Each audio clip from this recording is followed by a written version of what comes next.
The Red Guard generation and political activism in China. To Lan and Jeff. The Red Guard generation and political activism in China. Away in a hidden corner of Shapingba Park in the city of Chongqing is a little-known cemetery, which buried about 400 young people who were killed in the armed battles of the Red Guard movement in 1967 and 1968. Among the 196 dead with available age information, 69 were below 20 and 66 of them were between 21 and 30. The youngest was a 14-year-old girl. On their tombstones were inscriptions such as "Born Great," "Died in Glory," or "Long Live Revolutionary Martyrs." In 1980, the 24-year-old poet Gu Cheng published a poem dedicated to those buried in this Cultural Revolution graveyard. The poem captures in a touching personal tone the tragedy of the political idealism of an entire generation. It has the following lines: "Everyone knows it was the sun who led you off to the tunes of a few marching songs, in search of paradise. Later, halfway there you got tired, tripped over a bed whose frame was inlaid with bullet holes and stars. It seemed as if you had just played a game and everything could start all over again. For those buried there, the game would never start over. For the vast majority who survived, the same game would not start again either. History had other things, other games in store for them. What made these young people, who could have been classmates, schoolmates, lovers, neighbors, or fellow factory workers, willingly engage in deadly factional warfare at the cost of their own lives? Decades of painstaking scholarship have illuminated the political and sociological conditions of these factional battles, yet scholarly views continue to be divided. My first goal in writing this book is to bring a new perspective to the understanding of Red Guard radicalism in the 19,605. Yet instead of ending my account with Red Guard radicalism, my second goal is to use it as the starting point for tracing the longer-term biography of the Red Guard generation from the 1960s to the present. In the course of my research, it became clear to me that the biography of the Red Guard generation is also a history of political culture and political protest in modern China. History and biography are so deeply intertwined that an analysis of one cannot be separated from the other. Thus, my third goal is to offer an account of the transformation of the political culture and political protest in the People's Republic of China. An exhaustive treatment of these three questions is beyond the scope of a single book. I have therefore adopted some analytical strategies to translate my three central concerns into manageable questions while trying to strike some balance between breadth and detail, generality and texture. First, to understand factional violence in the Red Guard movement, Chapter 1 offers a case study of Chongqing, which witnessed some of the most violent factional fighting in the country in the rambunctious 1967-68 period. The Chongqing case shows most starkly that a political culture that had consecrated the Chinese Communist revolutionary tradition significantly influenced factionalism and the escalation of violence. It did so by making revolution a sacred script for youth of the Cultural Revolution to follow and enact. Despite significant regional differences, the central features of the Chongqing case may be found in other cities, suggesting that the causes of factional violence in Chongqing were not unique to the city, but had to do with the influences of forces in Chinese society at large. Chapter 2 broadens the scope of the analysis to examine how and why the political culture of the 1950s and early 1960s could have had such powerful influences on the Red Guard generation. While multiple factors combined to produce the effects, the central condition was the sacralization of the Chinese Communist revolutionary tradition and the deliberate and sustained media campaigns to cultivate Chinese youth into revolutionary successors. This political culture worked, and could only have worked, under specific historical circumstances. These circumstances constituted the social world of the Red Guards and rebels, a world, as I will show, of enchantment and danger in the Cold War context. Methodologically, as I move beyond factional violence to analyze political culture, dissent, and the sent-down and other movements that followed, this and the subsequent chapters also move beyond Chongqing. Chapter 3 surveys the broad landscape of Red Guard dissent from 1966 to 1968 and argues that besides a commitment to revolutionary practice, a small minority of Red Guards and rebels were actively performing revolutionary theorizing. Just as factional violence was the result of practical revolutionary action, so dissent was ironically the outcome of theoretical revolutionary action. This chapter shows that the same myth of revolution that fired Red Guard passions for revolutionary practice, and led to violence, also drove their passion for revolutionary theory. And it was in the pursuit of revolutionary theory and in attempting to apply this theory to the analysis of Chinese reality that some young people began to entertain and express ideas of dissent. The proliferation of Red Guard newspapers, wall posters, leaflets, and other publications inadvertently provided the media spaces for expressing dissent, just as factional rivalry called for, and were intensified by, a war of words. One of the key ideas of Red Guard dissent centered on the privileges of family origin. Not surprisingly, the supporters of theories of family origin were children of cottars, Gunbuletin Zid, while their critics were children of ordinary families, Pingmen Zid. This chapter shows that a wide divide between the offspring of these two different types of families, Gunbuletin Zid versus Pingmen Zid, surfaced in 1966 to 1968 in the starkest of ways, and that the most sophisticated political dissent was a systematic attack against the caste system implicit in the class policies of the Chinese Communist Party. This was the same divide that would emerge today between ordinary Chinese and the offspring of Chinese communist leaders, now often called the Prince Sealings, Tai Zidang, or second-generation Reds, Hang Er Dai, a question I will return to in the conclusion of this book. Chapters 4 and 5 cover a longer time span, from about 1968 to about 1979, and follow the trajectories of the Red Guard generation through their years as sent-down youth. Historical circumstances decisively taught youth of the Red Guard generation that their role as characters in the grand historical drama of an imagined revolution had come to a close. With the end of that drama, the script that had guided their thinking and actions lost much of its magic. Thrust into changing circumstances, they would have to learn new life scripts, new outlooks, new values, and new moral frameworks. Chapter 4 reviews the history of the sent-down campaign and shows that the new scripts they gradually learned in their daily labor as sent-down youth contradicted and further eroded the scripts that had guided them in the Red Guard movement. In contrast to the values of the good life of revolution, they came to affirm the values of ordinary life and developed new understandings of personal interest, class enemy, and the people indeed, of the meaning of life. Chapter 5 shows that, during the sent-down period, members of the Red Guard generation were engaged in an underground cultural movement, which consisted of an amalgam of semi-open, underground, or surreptitious cultural activities. On the production side, there was the writing of letters, diary, poems, songs, political essays, short stories, and novels. On the reception side, the movement was about the reading, copying, and circulation of forbidden books and unpublished manuscripts, about singing, storytelling, and listening to foreign radio stations. I argue that the meaning of the underground cultural movement lies in its practices of transgression and self-cultivation. In contrast to the high political culture of the Red Guard period, the underground culture desacralized the revolutionary culture of the earlier period and articulated a new sense of self and society through miscellaneous forms of self-writing. Chapter 6 studies the wave of protest activities toward the end of the Cultural Revolution era, starting with the April 5 movement in 1976 and ending with the Democratic campus elections, Xiaoyuan Suanju, unrest in 1980. It argues that this new protest wave was both a radical reversal of the Red Guard movement and a precursor to the student protests in 1989. As such, it represented a crucial new turning point both in the trajectory of the Red Guard generation and in the history of modern China. Insofar as the 1976 to 1980 protest wave marked an emergence from a historical nonage and a farewell to idolatry, it inaugurated a new era of enlightenment in modern Chinese history.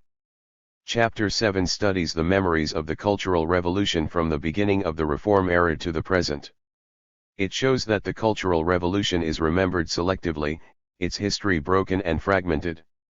A decisive factor in shaping the memories of the Cultural Revolution is the same class line, albeit sometimes in different masks, that was the locus of political struggle. Between Old Red Guards, Guobin, and rebels in 1966. Post-CR memories are a field of contestation between the same forces that were at war in the Cultural Revolution, suggesting that the history of contemporary China may be read as a continuation of the history of the Cultural Revolution.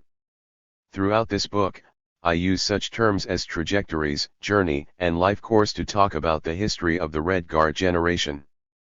These words may convey a sense of linear progress, as if, from the time of birth, members of the Red Guard generation were destined to march toward a clear, fixed, and grand goal. For much of their youth, that was indeed the horizon and limit of their imagination.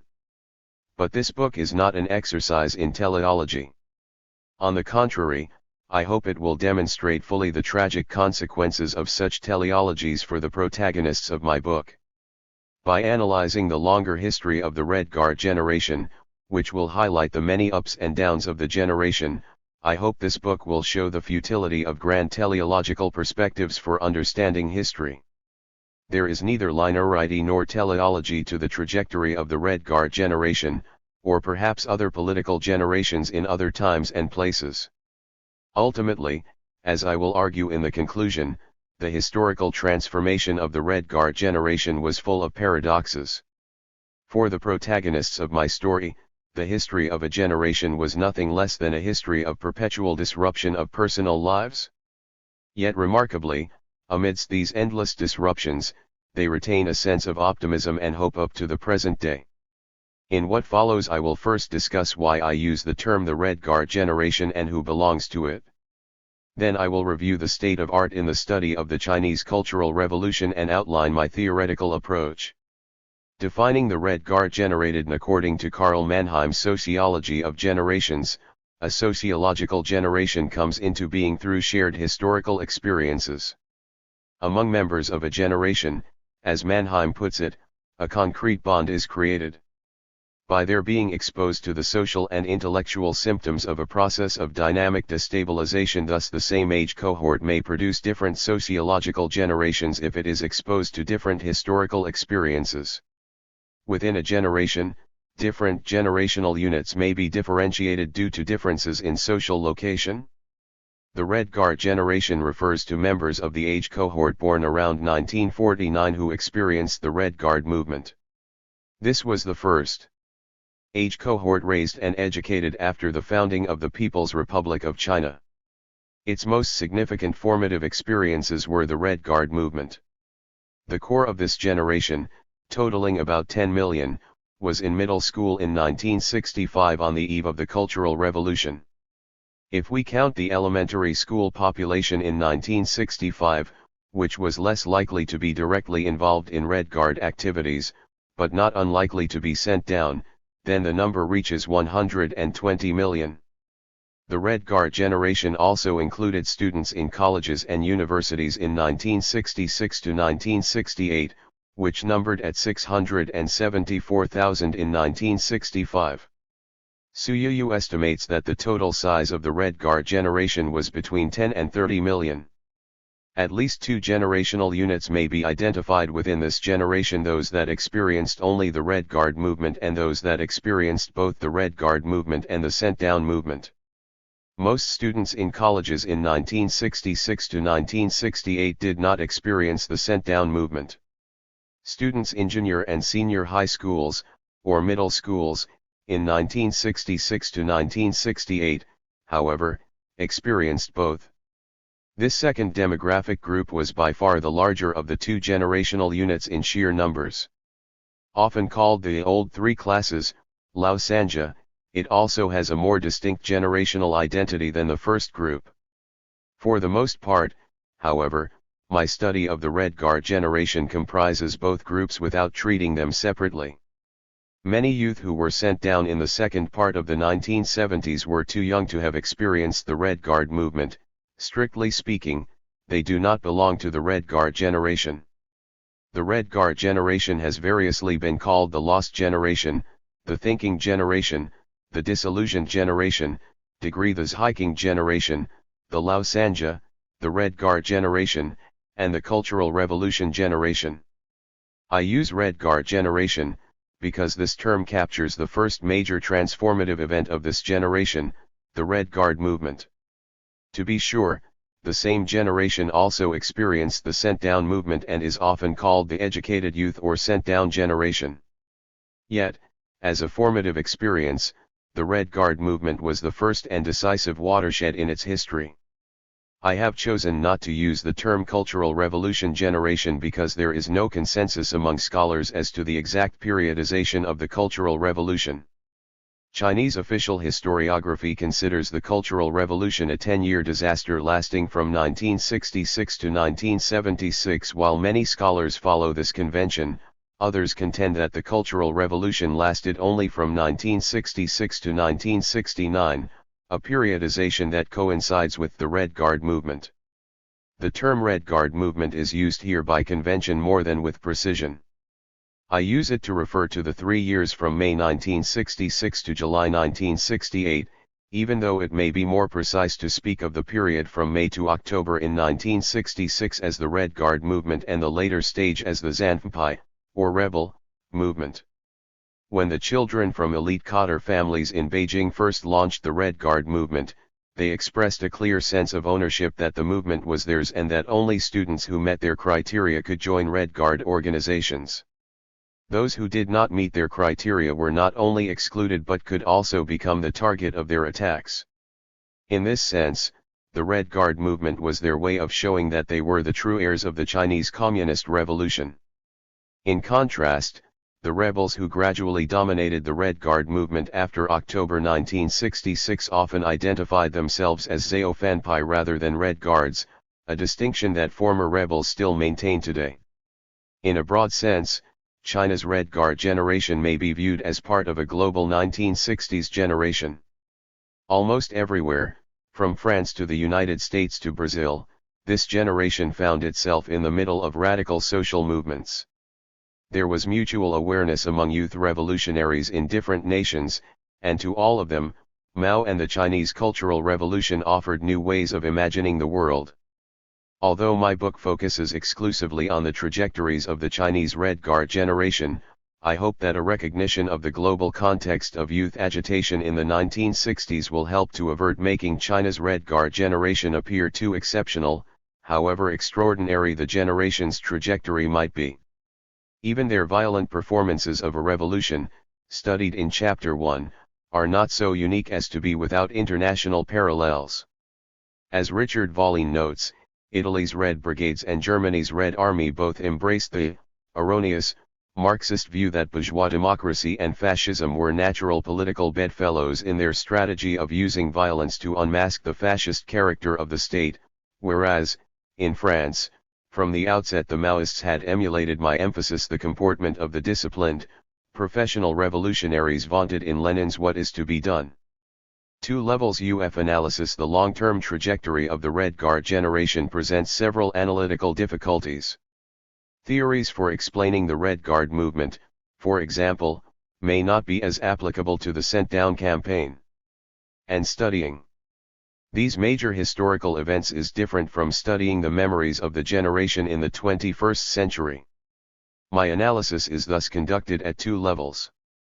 First, at the general level, this book studies the transformation of the first political generation that came of age in the People's Republic.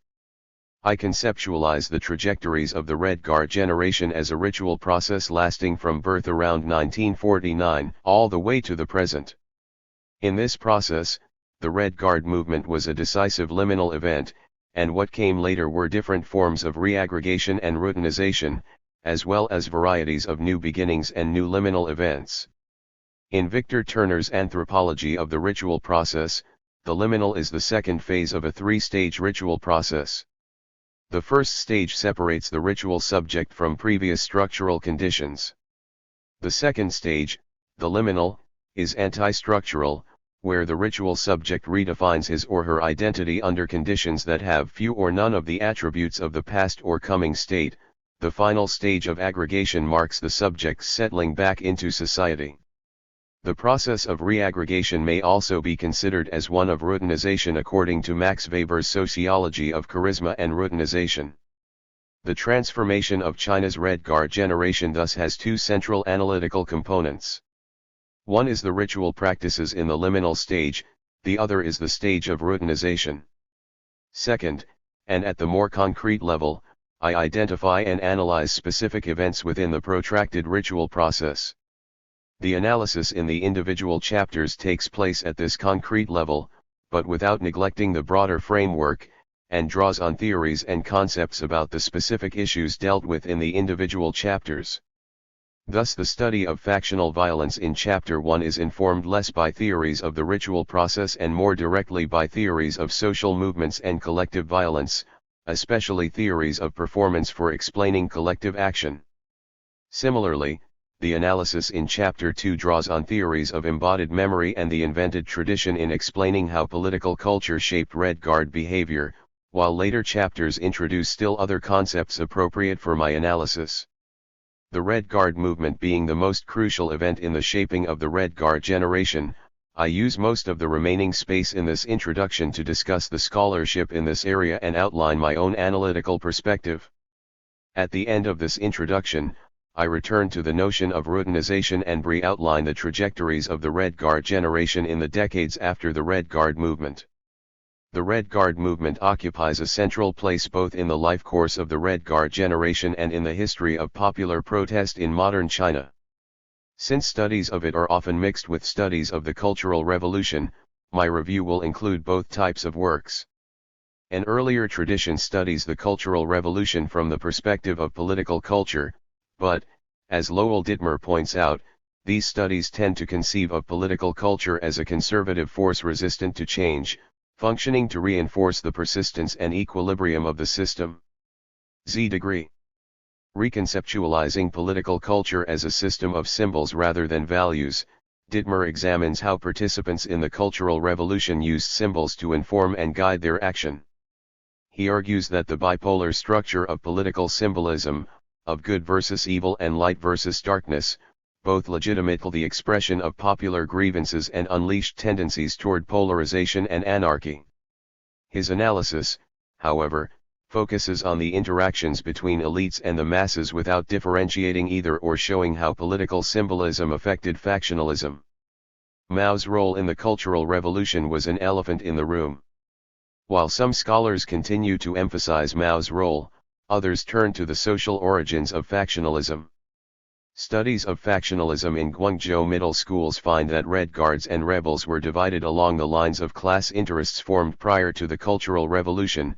Perry's and Lee's study of labor factionalism in Shanghai finds three different modes of activism: rebellion, conservatism, and economism, and explains each mode by emphasizing one of three factors: psychocultural, social network, and social interest. The linguistic and rhetorical dimensions of the Cultural Revolution have also attracted some attention, although these aspects are seldom tied directly to factional violence. In his study of the Cultural Revolution at Tsinghua University, Andreas shifts attention from factionalism to unity by asking what united a rebel movement consisting of individuals with weak organizational ties such that it could overturn the entrenched power of local party organizations.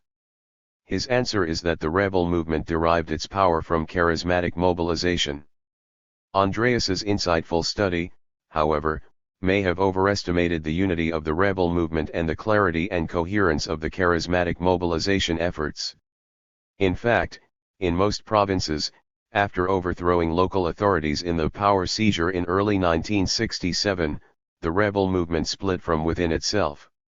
Two rival factions grew out of the same rebel faction, and the most violent phase of the Red Guard movement was between these new rivalries. This factional violence is similarly not the focus of Yu Qingwu's recent book.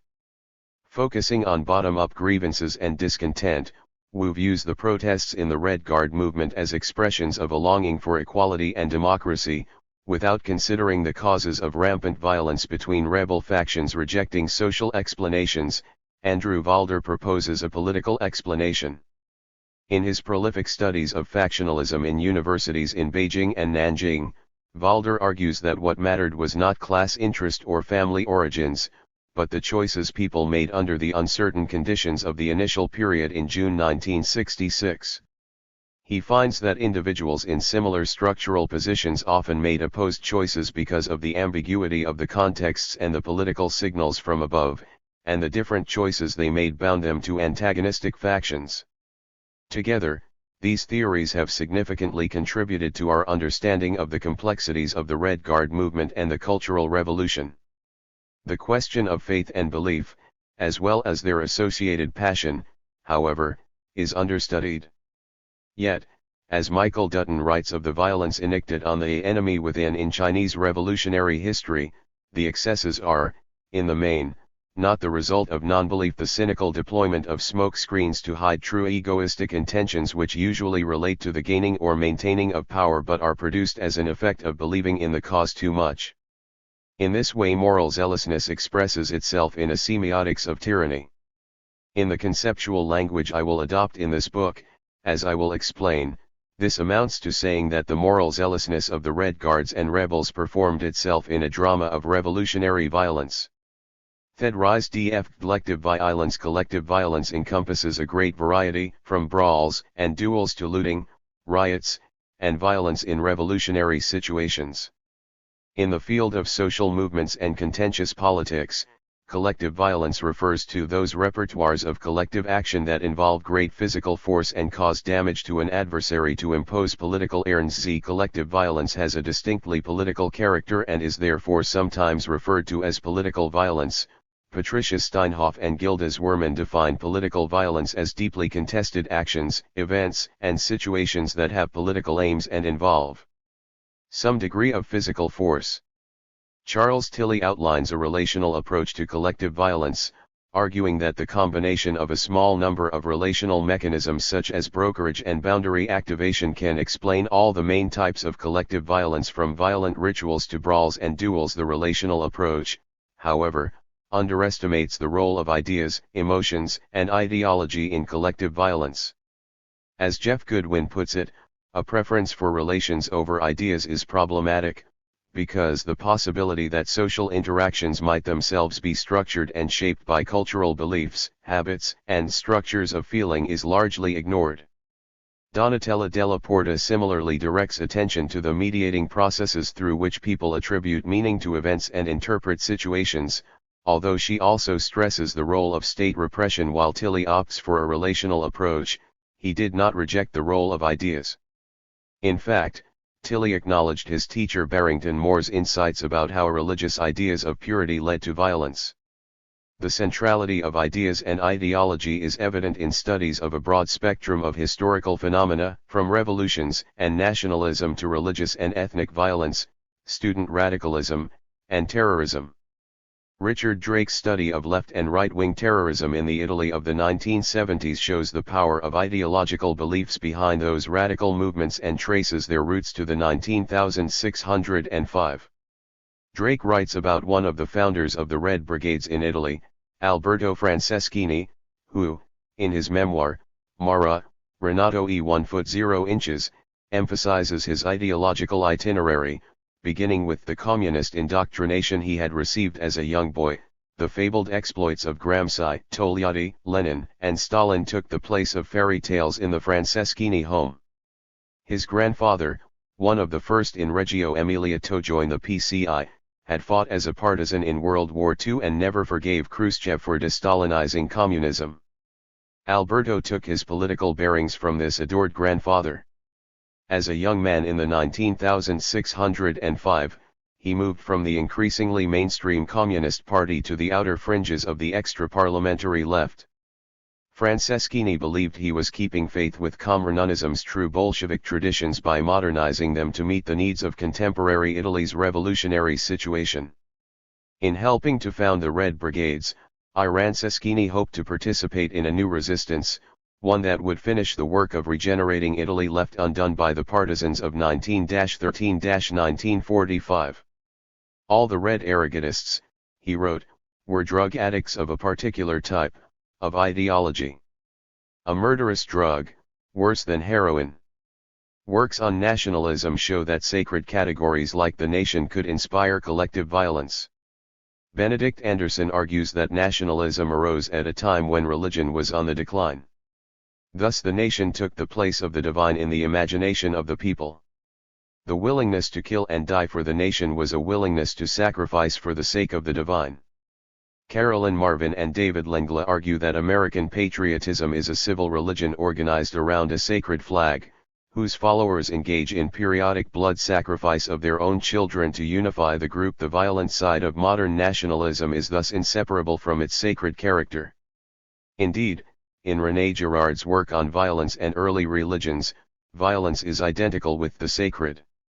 It is through violence that the sacred is engendered. The category of the sacred demands sacrifice. The relationship between the sacred and violence is also examined in John Hall's comprehensive study of apocalyptic violence. He finds that both religious and secular movements had an apocalyptic character. Puritans and Jacobins alike treated violence as a sacred vehicle in their fervor to build a kingdom of God on earth. Although Hall finds a great variety of the apocalyptic from the ancient world to the present, his book suggests that the apocalyptic imagination, and the violence that comes from it, is a universal category, also affirming the centrality of the sacred in collective violence. Mark Jurgensmeyer's study of terrorism emphasizes the symbolic and performance character of violence. He argues that religious terrorism is not just tactics, but rather, like religious ritual or street theater, they are dramas designed to have an impact on the several audiences that they affect. The scripts for this performative violence are none other than sacred religious texts about cosmic war. Stuart Kaufman develops a theory of symbolic politics to explain ethnic violence. By symbolic politics, he refers to any sort of political activity focused on arousing emotions rather than addressing interests.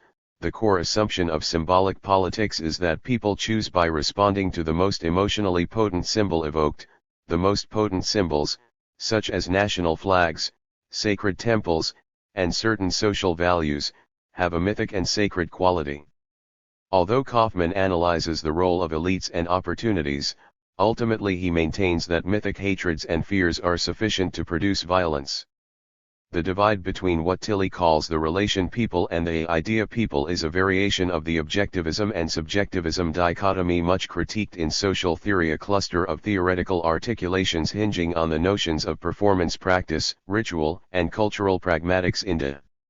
Developments in cultural sociology offers promising ways of bridging the divide. A theory of performance built on the assumption of social action as meaningful action oriented to an audience integrates relations and ideas into one coherent model, which I will outline in the following section. A performance theory of collective violence. The dramaturgical approach in sociological analysis comes from a simple idea, captured in a Shakespearean monologue beginning with the lines "All the world's a stage, and all the men and women merely players."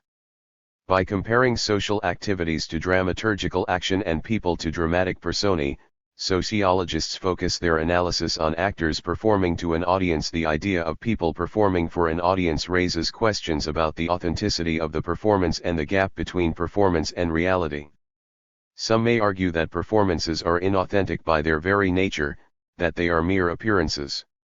Although Kaufman's work rejects such a gap by denying there is a reality beyond performance, his analysis of the management of self-presentation conveys a strong sense of strategic motivation. Recent sociological work on performance, however, underscores the fusion or inseparability of performance and reality by analyzing performances as rituals. In this view, performance, like rituals, is constitutive of reality. In my analysis of Red Guard performances, I will make no claims about their authenticity or inauthenticity. What matters are the causes and effects of their performances. Red Guards proclaiming their resolve to die for the revolution may be doing so out of a deep and sincere commitment to the revolution, or it may be completely phony. What matters is why such utterances seem to have gained such powerful influence over both the people who uttered them and their audience. An analysis of the origins of this symbolic power is essential for understanding their impact on the radicalization of collective violence. A basic element of performance is the script. For Robert Benford and Scott Hunt, Scripts are not rigid texts that movement participants are required to follow. Rather, they are interaction ally emerging guides for collective consciousness and action, guides that are circumspect enough to provide behavioral cues when unanticipated events arise yet sufficiently flexible to allow for improvisation. Scripts do not preclude possibilities for improvisation and creativity. Thus Bernhard Giesen argues that as detailed as the script may be, there is always space for varying interpretations and creativity. No theatrical performance will exhaust the meaning of a dramatic text completely, and no theatrical performance can entirely be reduced to the script. Like constitutive rituals, theatrical performances, too, allow for contingencies. 5. Similarly, David Apter argues that political theater is not mimetic of the world around it but an aspect of the world itself.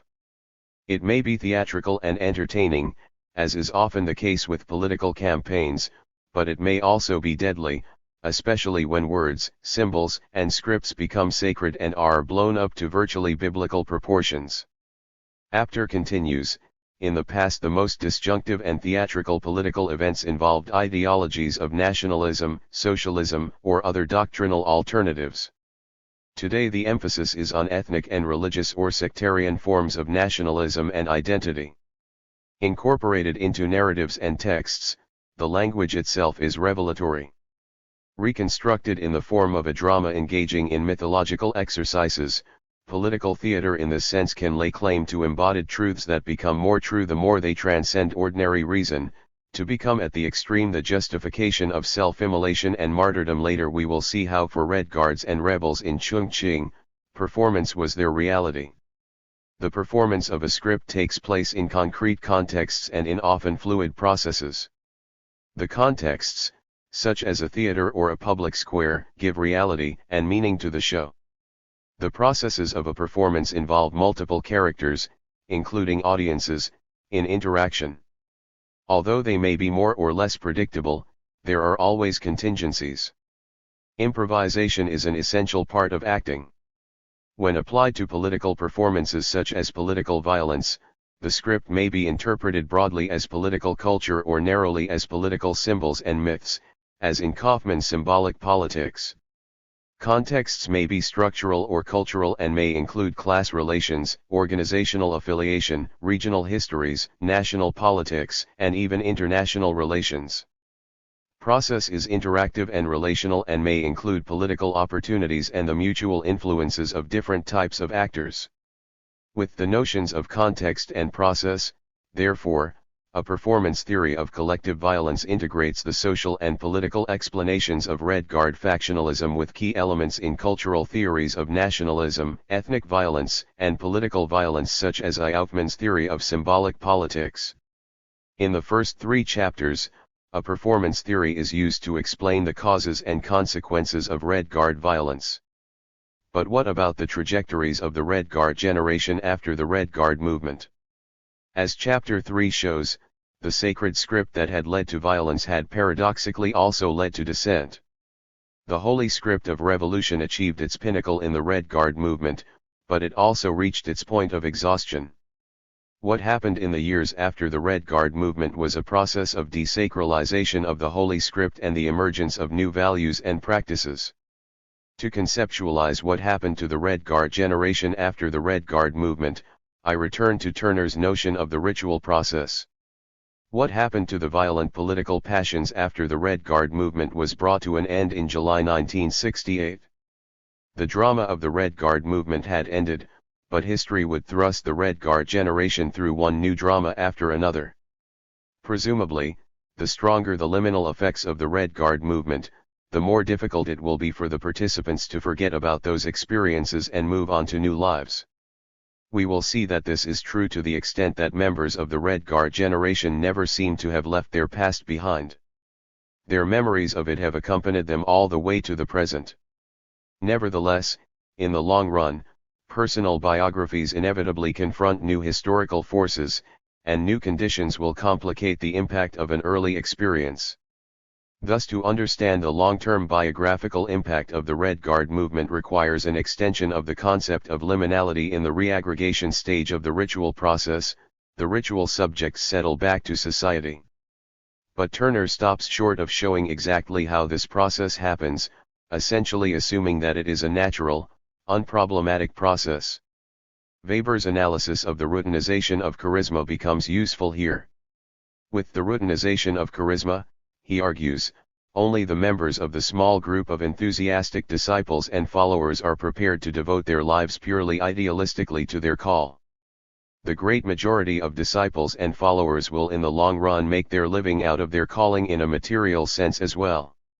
Combining Turner's concept of the liminal process with Weber's concept of routinization, I will use the notion of the routinization of liminality to conceptualize the history of the Red Guard generation in the decades after the Red Guard movement. Weber emphasizes the centrality of economic interests in routine life in the process of routinization. The process of routinization of charisma is in very important respects identical with adaptation to the conditions of economic life, since this is one of the principal continually operating forces in everyday life. Adapting to the conditions of economic life is an affirmation of ordinary life. Weber pointed out that the rational achievements of Occidental monasticism were seemingly irreconcilable with its charismatic, anti-economic foundations, although in fact it followed the same logic of the routinization of charisma. This logic of the routinization of charisma was evident among China's Red Guard generation. The difference was one of content. The Red Guard movement partly resulted from an idealism underwritten by sacred beliefs in charismatic endowments. This idealism was linked culturally to the Confucian vision of an autonomous moral self and historically to the nationalistic aspirations of China's 20th century revolutionary youth. It affirmed ideals similar to those embodied in the Aristotelian concept of good life and held in contempt, if only implicitly, the values of ordinary life. A major development in the life course of the Red Guard generation is the transformation of political idealism into an affirmation of ordinary life, although, as I will show in later chapters, a sense of idealism has persisted. The sent-down experience as a new beginning coming after the Red Guard movement, the sent-down period was a process of routinization. The radicalism of the Red Guard movement had receded, everyday life became more of a routine. Yet the everyday life of the sent-down period had its own radical meaning for sent-down youth, because it turned out to be more of an ordeal than they had ever dreamed of. In that sense, the sent-down experience was the beginning of a new ritual process with profound new influences. Within the framework of the performance of a sacred revolutionary tradition, the sent-down period proved to be a process of desacralization. The revolutionary romanticism that fired Red Guard radicalism hit the reality of rural labor. Subsistence struggles on a daily basis brought new interests, values, and human relations to the fore. The more intellectually bent sent-down youth turned to books, reading, note-taking, and other cultural pursuits for mental nourishment, doing so in an environment of cultural and material impoverishment. Chapters 4 and 5 offer an account of these activities, revealing a profound albeit quiet shift in the way the generation imagined the world and their own role in it. Without such a shift, the new wave of protest in 1976 to 1980 would barely be imaginable. Representing the Red Guard generation's emergence from a historical nonage and a farewell to idolatry, that new wave of protest may rightly be called China's New Enlightenment, the Old Enlightenment being associated with the May 4th movement. The significance of the sent-down experience as another defining moment in the trajectory of the Red Guard generation may also be seen from another angle. Although full of pain and hardship, that experience became a fountainhead of nostalgia and memory ever since sent-down youth returned to the cities. It became a part of their self-identity as much as, if not more than, the Red Guard experience. For many people, the Red Guard experience remains a powerful memory, so much so that, beginning in the early reform period, the party state instituted a whole system aimed at controlling the history and memory of the Cultural Revolution and the Red Guard movement. Leaders of Zhao after enjoying fleeting moments of glory in 1966–68, lost out in the political struggles of the Cultural Revolution. When the Cultural Revolution came to an end, they were thrown into prison and never given an opportunity to defend themselves or tell their side of the story until after they had served their prison time or retired. Chapter 7 analyzes the context in which these former Zhao fanpai make a comeback in their collective efforts to narrate their own history. The chapter also traces the reconstruction of a Red culture and the role of second-generation Reds in it. The analysis shows that contemporary memories of the Cultural Revolution are factionalized along the lines of the divisions in the Red Guard movement, suggesting that the politics of the Cultural Revolution has persisted to the present day. As rebel factions in Chongqing were entering the most violent period of factional warfare in the Cultural Revolution, a radical middle school group called September 1 Column, Juyi Zong Dui, published a widely known testament, quoting a line of Mao's poetry as its title. Death only strengthens the bold resolve. This document expressed a strong yearning to die for the cause of the revolution. It described Mao as an object of boundless love and loyalty and the revolutionary cause as noble, awe-inspiring, and yet dangerous because of the existence of murderous enemies. This 2,000-odd character document was just one of numerous that appeared in the Red Guard press in the heydays of the Cultural Revolution. Its pronounced passion for Mao and the revolution was nothing extraordinary in the political milieu of the time and may easily be dismissed as rhetoric. Yet its effects were real. Several members of this group would later die in battles with their factional rivals. By the end of 1968, over 1,200 would die in the fierce factional warfare in Chongqing alone. Thousands died around the country. What was extraordinary was that barely half a year earlier, they and their rivals had belonged to the same faction fighting common conservative opponents, conservative here meaning Red Guard organizations sponsored by local party authorities. After their conservative rival was defeated, however, a process of intrafactional splitting ensued. From within the same faction, a minority splintered off to form a more radical wing. Thereafter, the moderate and radical wings were to engage in a spiraling cycle of violence for over a year until it was stopped by the Deus ex machina of Mao himself. September 1 Column belonged to the more radical wing. To understand this historical document and the violence with which it was associated requires an analysis of the whole history of the Red Guard movement in Chongqing. This history will show that violence did not happen overnight, but appeared in a gradual process of escalation. In this process, municipal and provincial party authorities followed the scripts of political campaigns familiar to them, conservative organizations sponsored by party authorities rose and fell, and rebel organizations triumphed over the conservative groups, only to split again into two opposing factions locked in a battle of life and death till the end. It will become clear from my analysis that this process was characterized more than anything else by revolutionary competition. Individuals and groups fought one another to show and prove that they, and not others, were the true revolutionaries. The logic resembled that of a political marketplace, where the most valuable currency was the idea of the sacredness of Mao and revolution. Because it was an idea, it was up to the individuals to prove that they possessed revolutionary credentials. They had to do so through revolutionary performances. When the majority of the society was engaged in such competitive performances, the bar for the proof had to be constantly raised to show that one had more of it than others. As death was the ultimate proof, violence at the risk of one's life became an attractive option.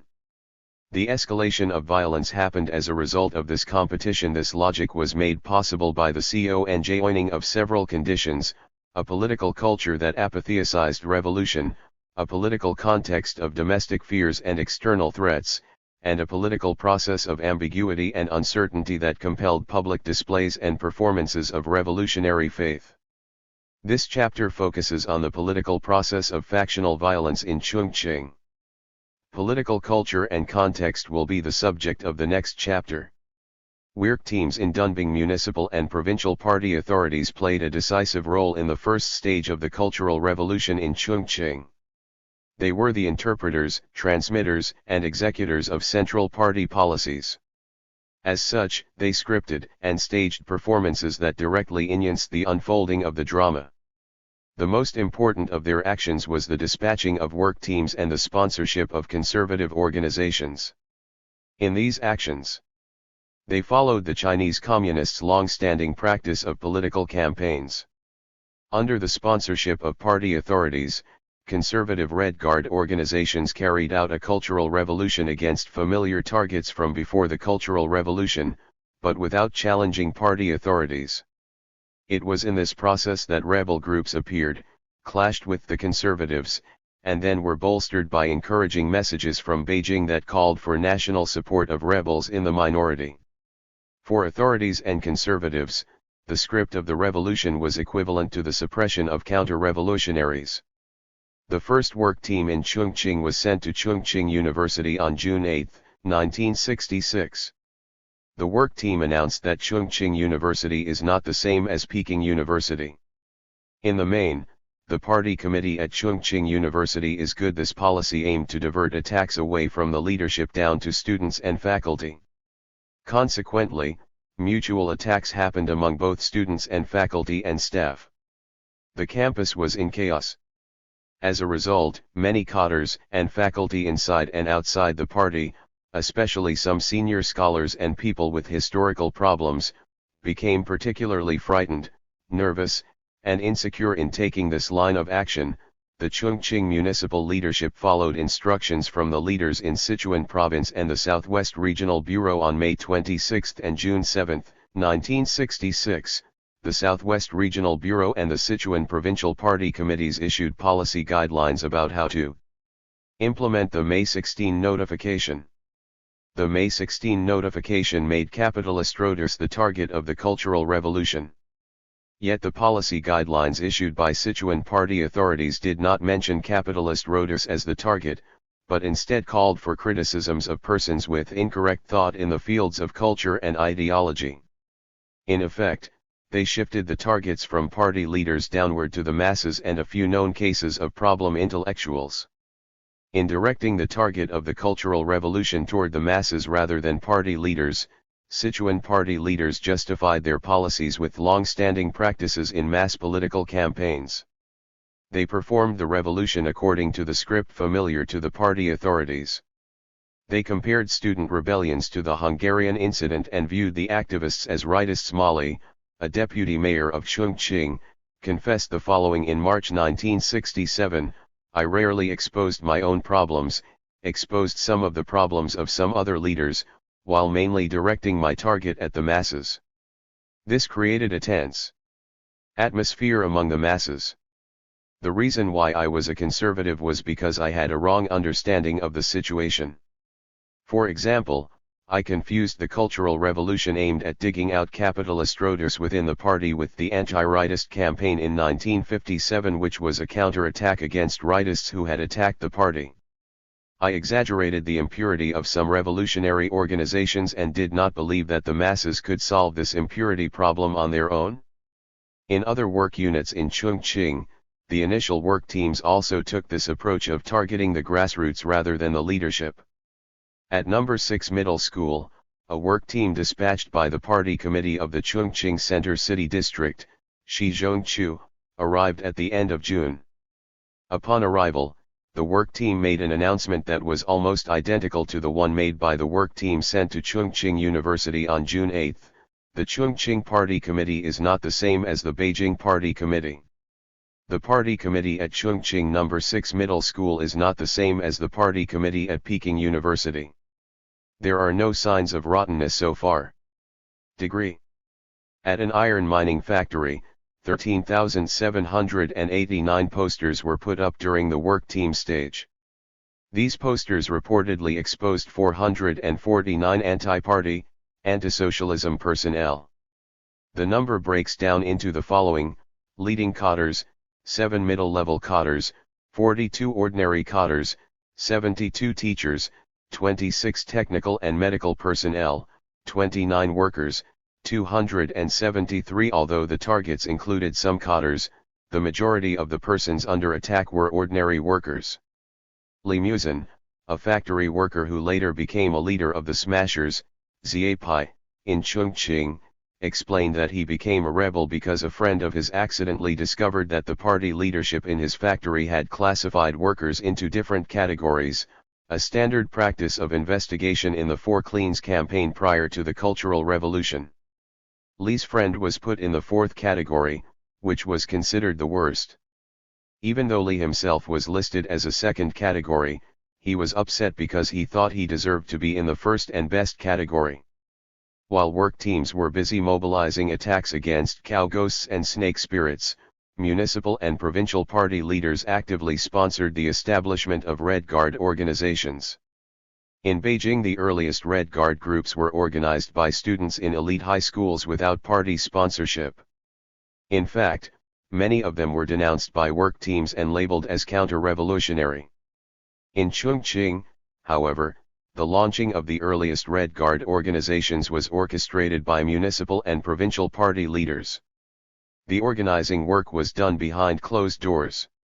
For example, in late August 1966, before the inauguration of the major conservative organization Maoism Red Guard headquarters, Li Jinkan, the party secretary of the Southwest Regional Bureau and Sichuan Province, traveled from Chengdu to Chongqing to give on-site instructions. On September 7, 1966, he convened 2 secret meetings with student representatives in Chongqing. At the meetings he instructed students to set up Maoism Red Guard headquarters immediately to counter rebel students, noting that the organization should recruit students from 5 red categories. When a student responded that there were not so many students from 5 red families, Li instructed that in that case they should recruit workers and peasants. In a self-criticism published on March 13, 1967, Chongqing Party Secretary Xin Yazi named 8 ways in which the Municipal Party Committee supported the conservative organization Maoism Red Guard headquarters, listing the following: 1. The Municipal Party Committee let its secretary deliver a speech at the inaugural meeting of the organization. 2. Invited local army leaders to serve as political instructors of the organization. 3. Sent liaison personnel. 4. Mobilized workers and peasants to enter their children in the organization. 5. Promoted the organization in its newspapers. 6. Sent Chairman Mao's works to the organization. 7. Gave prominence to this organization during National Day Parade. And 8. Provided logistical support. These activities encompassed the staging and performing of revolution on the part of party authorities and conservative Red Guards organizations. Giving media visibility to the conservative organizations was especially important, because it legitimized the organizations. The inauguration of the organization was held on September 8, 1966. The following day, the official Chongqing Daily covered the event on its first page and editorialized that the organization was a revolutionary organization comprising of the children of 5 red categories. Salute the heroic Red Guard slow. On September 10, 1966, also on its front page, Chongqing Daily published an open letter by 36 workers and peasants calling on fellow workers and peasants to join the Maoism Red Guard headquarters. For the next few days, Chongqing Daily reported the enthusiastic responses to the 36 parents' open letter, claiming that many parents had brought their children to register at the recruitment station of the Maoism Red Guard headquarters. On September 15, 1966, the paper reported that the previous day, the Maoism Red Guard headquarters had conducted a mass meeting of its 30,000 members, together with 10,000 supporters from worker and peasant organizations, to pledge loyalty to Chairman Mao and determination to carry out the Cultural Revolution. All major party and military leaders of the city spoke at the meeting. Besides public performances like these, party authorities staged smear campaigns to undermine rebel organizations. On August 28, 1966, students of the August 15 group at Chongqing University, which had just been founded on August 26, went to Jiangbei district to mobilize residents. In the downtown area they put up many slogans and posters, one of which was titled "Concentrate Battle Fire, Bombard the Municipal Party Committee." It happened that over 200 school teachers were being subject to criticisms and investigations by the work team at the Xiahanja Elementary School in the neighborhood. They were in a state of insecurity and anxiety, fearing that they might become victims of a new anti-rightist campaign. Seeing posters attacking the Municipal Party Committee, they took this as an opportunity to show their loyalty to the party. They denounced the activities of the August 15 students as another Hungarian incident and covered the August 15 posters with their own. This led to fistfights with the students from Chongqing University. Afterward, municipal party leaders orchestrated a smear campaign to denounce August 15 for their atrocities. Public exhibitions were held and leaflets were distributed which falsely accused August 15 of injuring over 100 teachers and even stripping a female work team member of her clothing and parading her naked in public. It was in the middle of these events that rebel organizations walked onto the historical stage. The first insurgents IIIF Rebelsorganisations. Although the first rebel organization, August 15, was officially launched only on August 26, 1966, acts of rebellion had happened earlier. The work team sent to Chongqing University announced soon after its arrival that practice has shown that the Chongqing University Party Committee is a correct, Marxist-Leninist committee. This was an attempt to channel student activism away from university leaders toward dead targets, namely, cadres or intellectuals already labeled as rightists before the Cultural Revolution and during the Four Cleans. This approach backfired, however, provoking students to question why the work team tried to suppress student activism. Under student pressure, the work team arranged for the university's party secretary, Zheng Saikan, to make a self-criticism to faculty and students. Departmental meetings were called, at which department-level party secretaries were also supposed to make self-criticisms to students and faculty. The meeting in the Department of Radio was called off in the middle as students began to fire questions at party and work team leaders. On June 18, Deputy Work Team Leader Zhang Haiding remarked at a cadre meeting that party and youth members must firmly follow the instructions of the party committee, even if the instructions are wrong. Zhang's remarks further angered students. On the night of June 18, students in the Department of Radio held a meeting to denounce the work team and Zhang's report. The meeting attracted students from other departments as well and lasted until 2 a.m. At the end of the meeting, the students held a demonstration on campus. The next day the Chongqing Municipal Party authorities declared this to be a counter-revolutionary incident. Students who participated in these activities were subject to mass criticism at mass meetings on campus. The June 18 incident marked the beginning of student rebellion against party authorities at Chongqing University. On 21, 1966, at a campus-wide meeting, Chongqing Municipal Party Secretary Xin Yazi announced that University President Zheng Saikan had been suspended from work and put under investigation and that a new work team under Vice Mayor Yu would be running the university. For the duration of its stay at Chongqing University, the work term tried to focus the attention of the campus on denouncing Zheng Saikan. At a meeting on July 29 it declared that Zheng Saikan was guilty of opposing the party. Zheng committed suicide on August 2 while under detention by the work team. Zheng's suicide shocked the students and provoked strong reaction against the work team. The work team withdrew on August 5. About the same time when students rebelled against the work team at Chongqing University, similar activities happened at the neighboring Chongqing Teachers Junior College, CTJC. In a poster put up on June 3, students at CTJC denounced the work team and the college's party committee for repressing the student movement and being royalist.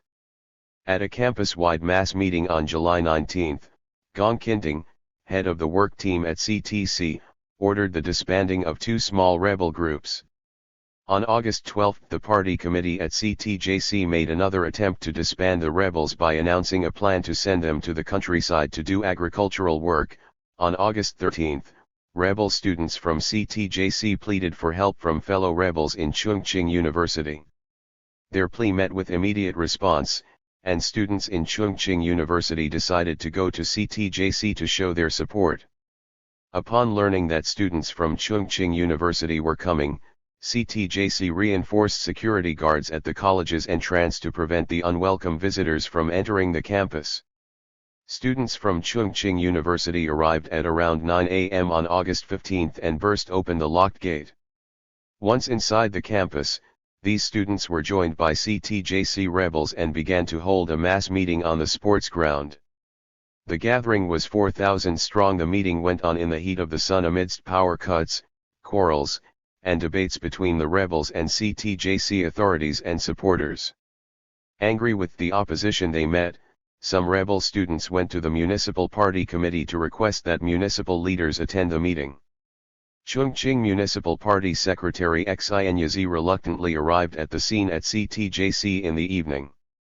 Students questioned why the work team was still operating at CTC when the Central Party Committee had ordered the withdrawal of work teams and why the party authorities wanted to disband the rebel groups in CTJC. Seeing that his answers did not satisfy the students, Xin left the meeting. The students declared victory and concluded the meeting with parades in the streets. Because this was the first major confrontation between the rebels and conservatives in Chongqing, when rebel students in Chongqing University formally launched an organization on August 26, they adopted August 15 as its name. A period of rivalry and clashes between conservatives and rebels followed. As the August 15 rebel faction met with such organized resistance, new rebel groups appeared. August 31 Combat Corps, 831 Zhando Zone DUI, was founded at Southwestern Teachers College on September 3, so named because it had a major clash with the campus royalists on August 31. August 31 also gave its name to a workers' rebel organization at Red Crag Machinery Factory, Hongyanji Xiechang. On that day the rebels at the factory, ignoring orders from the municipal party authorities, left their jobs and went to city center to study wall posters. This public demonstration of their rebel position turned Red Crag August 31 into the firm allies of August 15 on September 5. Faced with organized opposition from the party-supported conservative groups, rebels left for Beijing to plead their case directly to higher authorities, where they attended Mole's second review of Red Guards on September 15. At this point, it is necessary to discuss the role of Central Party leaders in Beijing. Central leaders as distal Eirdres rebels' interactions with central leaders in Beijing were crucial for rebels' rise to dominance. If municipal authorities treated rebels as counter-revolutionaries, central elites under Mao and the Cultural Revolution Small Group, CRSG, praised them as heroes and true revolutionaries. From the central leaders, local rebels received support and encouragement to continue their revolutionary struggles and prove themselves in the revolutionary process. In early September 1966, faced with attacks from party-sponsored conservatives, August 15 decided to travel to Beijing to Zhejiang, i.e., to petition the highest authorities. In late September, a delegation of middle school rebels did the same. And then, in mid-October 1966, a delegation of worker rebels made their way to Beijing as well. Zhejiang literally means submitting a written petition to a higher authority. The tradition goes back to imperial history, when imperial subjects would travel to the capital city to submit their grievances to the emperor. Petitioners took this action when they felt there was no way of seeking redress for the wrongs they had suffered from the local authorities. Rarely, however, had Zhejiang involved as many people as these cases in the Cultural Revolution.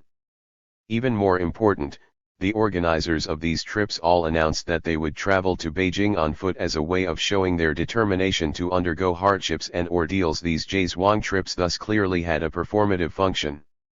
They were to demonstrate to both local opponents and central elites the revolutionary credentials of the participants. Once in Beijing, petitioners visited university campuses to read wall posters and sought to meet with central leaders. If there happened to be a public review of Red Guards on Tiananmen by Mao, they would try to make it to the reviews.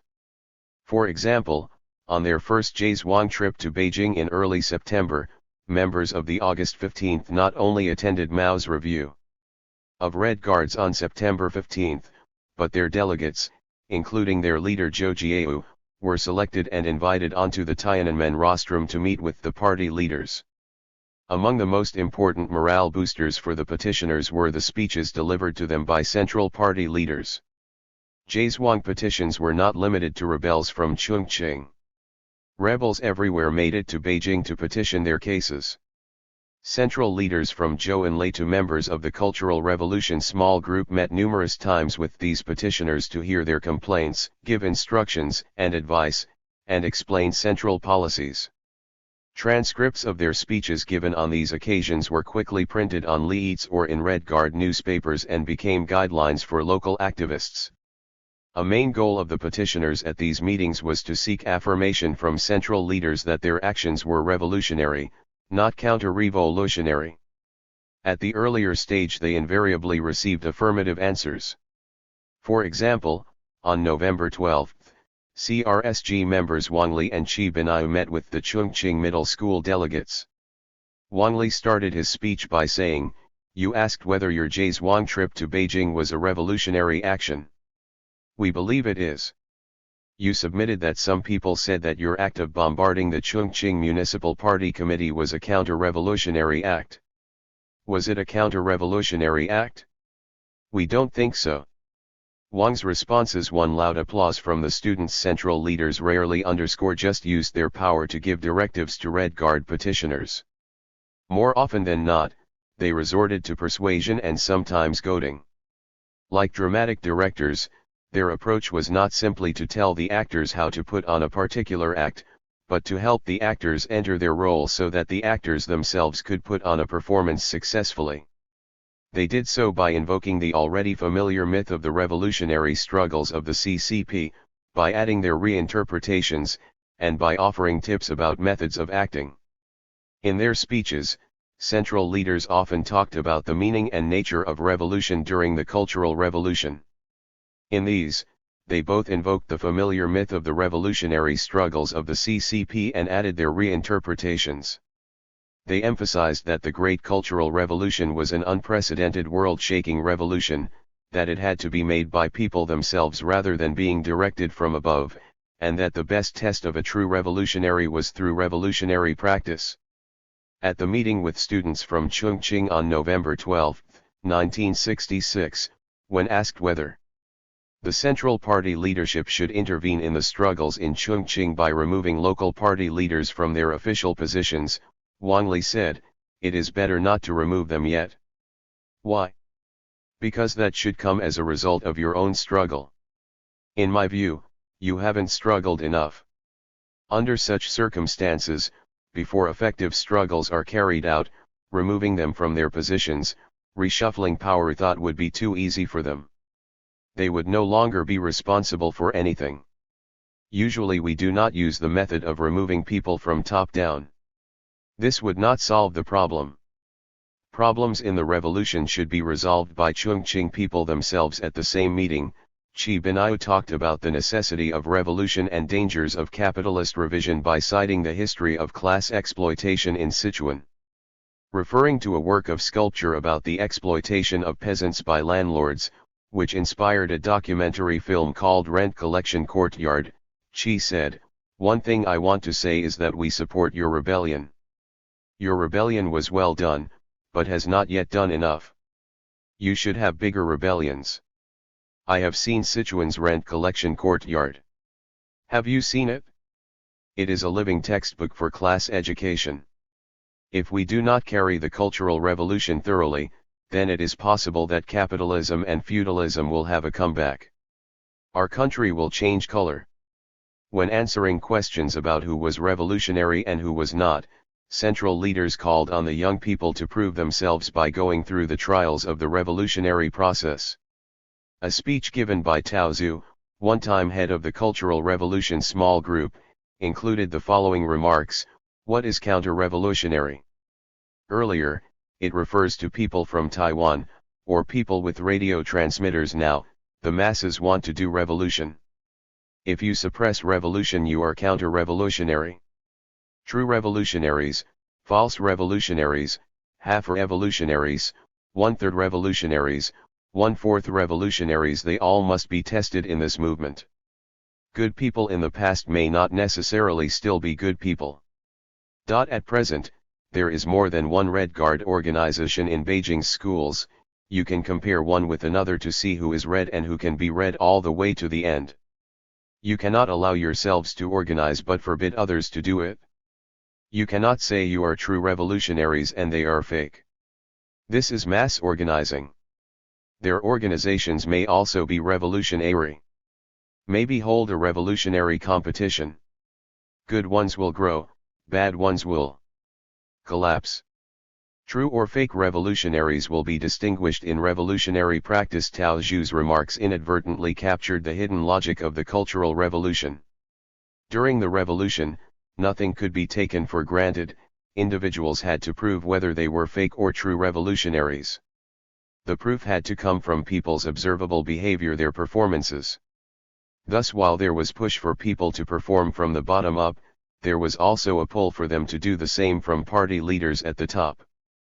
Performing martyrium, the December 4 incident, as in other parts of the nation, with the launching of the Criticizing Bourgeois Reactionary Line campaign in October 1966, conservative organizations in Chongqing headed for their demise. Orchestrated by the Cultural Revolution small group with Mao's support, the campaign supported rebel organizations as true revolutionaries and attacked conservative factions for taking the bourgeois reactionary line. This campaign strengthened the rebels, who had been under attack by royalist organizations. The fatal blow to conservatives in Chongqing was the December 4 incident. On December 4, 1966, the four conservative organizations, under the leadership of workers' fighting troops, Gongren Zhan Dojun, held a rally in the Daishanwan Stadium as a last attempt to demonstrate their revolutionary credentials and rejuvenate their weakening power. In accordance with the common practice of the time, they announced that the rally would be open to the public. August 15 made careful plans to disrupt the rally, another common practice of the time. In the morning of December 4, members of August 15 showed up at the rally. As soon as the mass meeting began, Zhou Jiao, leader of August 15 and an invited guest with a seat on the podium, seized the microphone in an attempt to make a speech. Members of August 15 began shouting slogans in praise of their own organization while more of its supporters entered the stadium. Amidst the chaos, the two opposing factions got embroiled in fistfights. Bricks, stones, and shoes were hurled. There were injuries and bloodshed. The August 15 faction lost no time in launching a publicity campaign, charging the conservative groups with murder and bloodshed. Street rallies were immediately held to protest conservatives' cruelty. Alleging that several of its members were killed by conservatives in the December 4 incident, August 15 held a memorial service the following day. Zhou Ziran's diary contains detailed descriptions of the demonstration on December 4 and the memorial service the following day, revealing their highly dramatic quality. The performative nature of the memorial service, however, was little known to the participants. Rumors had already spread that the December 4 incident caused the death of dozens of members of August 15. To those who wanted to use bloodshed as a battle cry, rumors were easily taken as truth, because, as Zhou Ziran puts it, if somebody is killed, then it becomes easy to spin a story, E71Y//ZIY. Later it turned out that the corpses used for the memorial service were not people killed in the December 4 incident, but had been seized from the crematorium. Yet at that point truth no longer mattered because August 15 had achieved its purpose of defeating its conservative opponents. The corpses from the crematorium had been used effectively to stage the power of martyrdom. To condemn the alleged bloodshed and death caused by conservative organizations, August 15 took their case to Beijing. On December 17, 1966, in Beijing, the leading rebel organization in Beijing, the Third Headquarters, held a high-profile mass rally in celebration of the victories of rebel organizations. Central leaders including Zhou Enlai and Jiang Qing attended the meeting. The only speaker from outside Beijing was Luo Guobin, a main figure of August 15 and author of the famous revolutionary novel Red Crag, who spoke as an eyewitness to the bloody case of December 4 in Chongqing. As a result, August 15 gained national fame for its purported heroic struggle against bourgeois road takers. It was also in this period that August 15 launched its newspaper August 15 Battle News. Its first issue, published on December 9, 1966, devoted most space to the bloody case on December 4. These attacks from both local rebels and national rebel organizations sealed the fate of Chongqing's conservative organizations. In a way, The rise of rebel Red Guards was a response to the political strategy of the municipal and provincial party leaders described earlier. The leaders planned to divert attacks away from themselves down to the grassroots and to sponsor conservative organizations alienated those who were eager to join the Cultural Revolution. They drove them into the ranks of rebels by labeling and treating them as rightists and counter-revolutionaries. The far-reaching consequences of such labels on one's life and career were well understood by everyone, and it was not surprising that those who were so labeled would fight hard to remove them. The only way to do this was to show that they were the true revolutionaries. They had to perform a revolution. The second stage of the Red Guard movement in Chongqing, from December 4, 1966 to May 16, 1967, was one of uncertainty and internal division. In this period, the August 15 split into two factions and began to engage in open and fierce factional warfare that would last to the end of the Red Guard movement. The dynamics of conflict in the second stage differed from the first stage. In the first stage, municipal and provincial leaders played a key role in the rise of both conservative and rebel Red Guards. In the second stage, however, they became mere props of shows enacted by the rebels.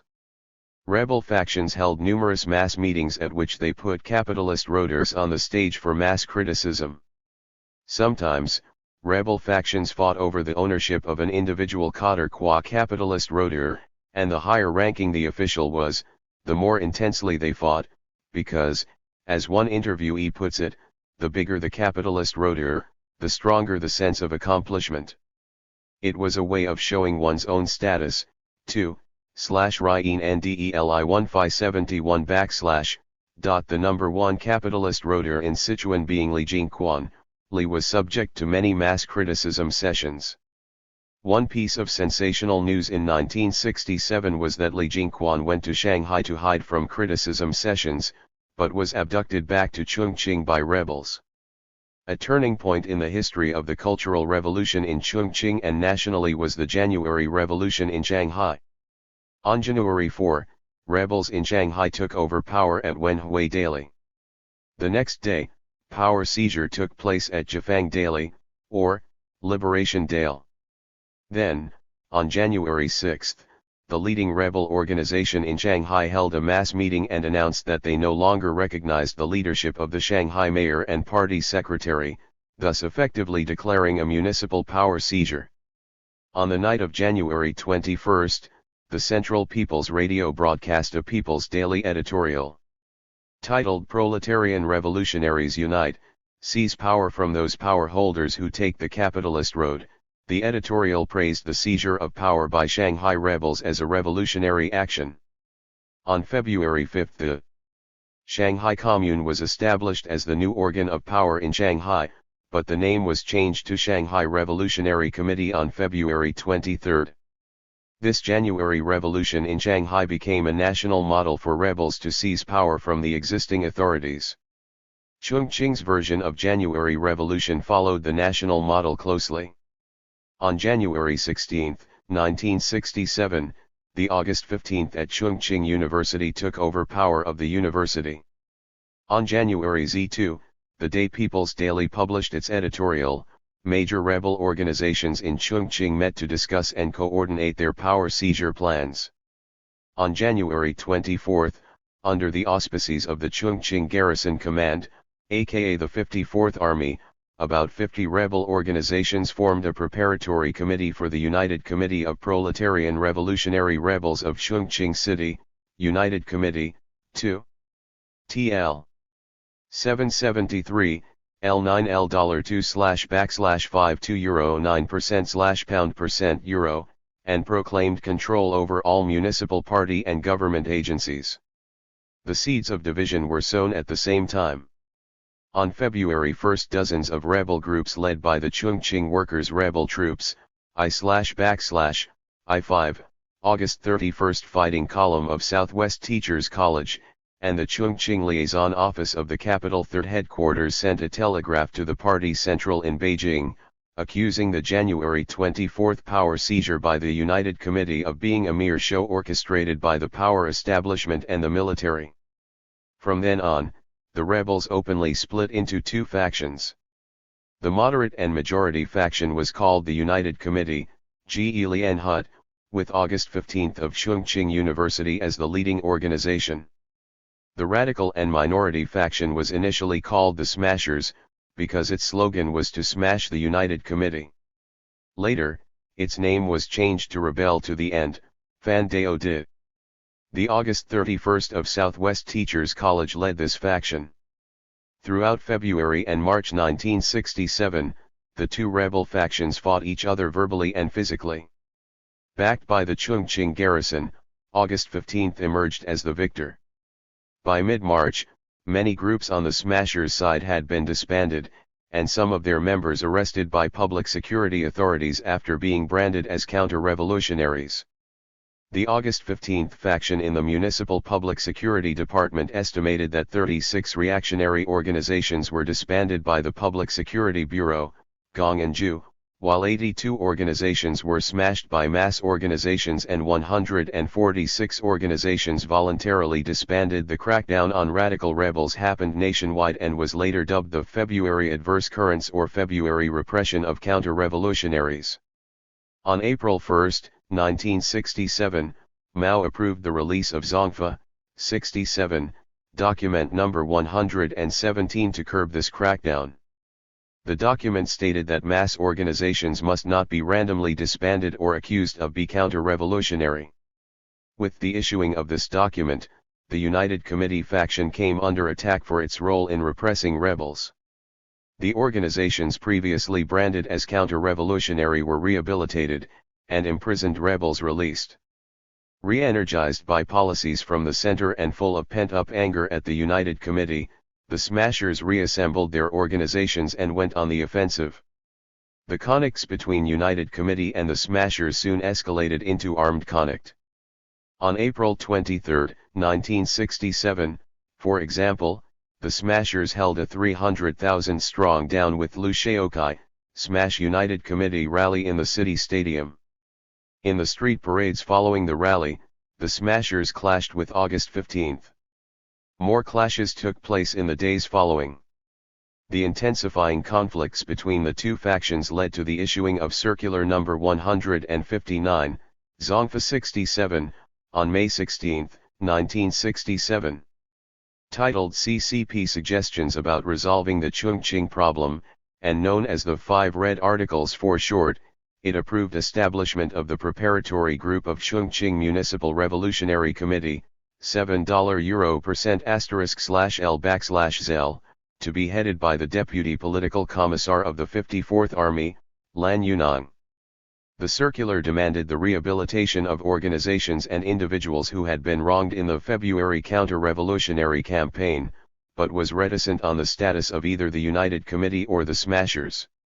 The ambiguity of this document catapulted the two rival sides into a more deadly period of warfare. CIRS's IIIF rebel split. The crucial development in the second stage of the Cultural Revolution in Chongqing was the irreparable split of August 15 into two opposing factions. In some parts of the country, factional conflicts were between conservative and rebel factions. In other provinces, conservative factions were defeated by the end of 1966 while rebels split into two opposing factions.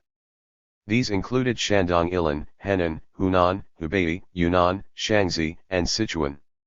It is puzzling that after the defeat of the conservatives, rebel groups that had fought against conservative organizations shoulder to shoulder would split into rival camps and fight each other to death. In current scholarship, one view holds that the January power seizure created the condition for the split inside rebel ranks, and it was hunger for power that drove the same faction to split. Yet, although the power seizure was a galvanizing event, the split had already begun before it. Suyuyu documents the beginning of the split in Chengdu in an event on November 13, 1966. In Chongqing the split began in December 1966, also before the power seizure. Thus the cause of the split was not only or even mainly a hunger for power triggered by the January power seizure. Suyuyu finds the following differences between moderate and radical rebel factions at the national level. 1. Members in moderate factions had better family backgrounds, whereas many of those in radical factions came from black families. Radicals were less pure in family background. 2. Assessments of persons in power were different. Moderates believed that most of those in power were good or relatively good, whereas radicals believed they were all bourgeoisie and should be removed. 3. Moderates were less hostile to the military than radicals. Conversely, the military tended to support the moderate faction. 4. Radicals accused moderates of being right-leaning opportunists who were reformist and half-hearted about a real revolution. 5. Moderates were proud followers of Mao's grand strategy, whereas radicals gave Mao's policies more radical interpretations and took them further. 6. Moderates and radicals had different views about cadres. Moderates used the same political standards that they had employed for the past 17 years, while radicals argued that only those who were persecuted by the work teams in the initial period of the CR were true revolutionary cadres. 7. Radicals were critical of Zhou Enlai, who seemed to favor moderates. The differences between the moderate and radical divisions in Chongqing were more or less similar to Su Yuyu's list.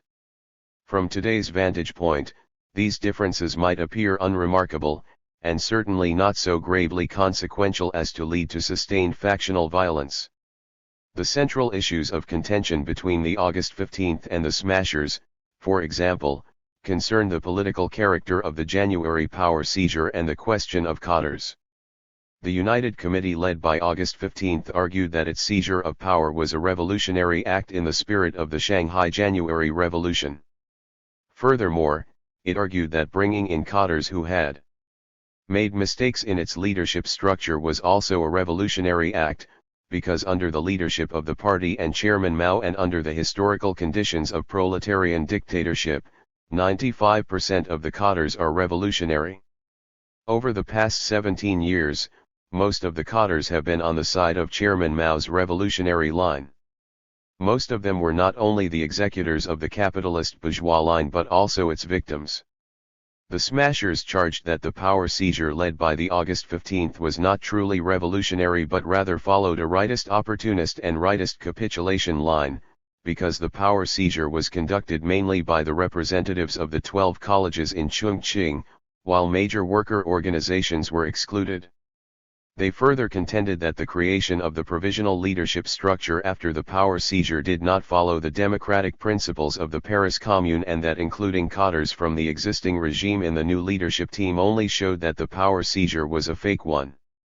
However unremarkable these differences might appear in hindsight, they were viewed as matters of life and death and were debated publicly until verbal debates escalated to physical warfare. Huang Ronghua, a former rebel leader in Chongqing, recalls the intensity of the debates between August 15 and its opponents in her factory and how these debates aimed at swaying listeners into joining their own group. In our factory, the various warrior groups still only differed in opinion and had not split.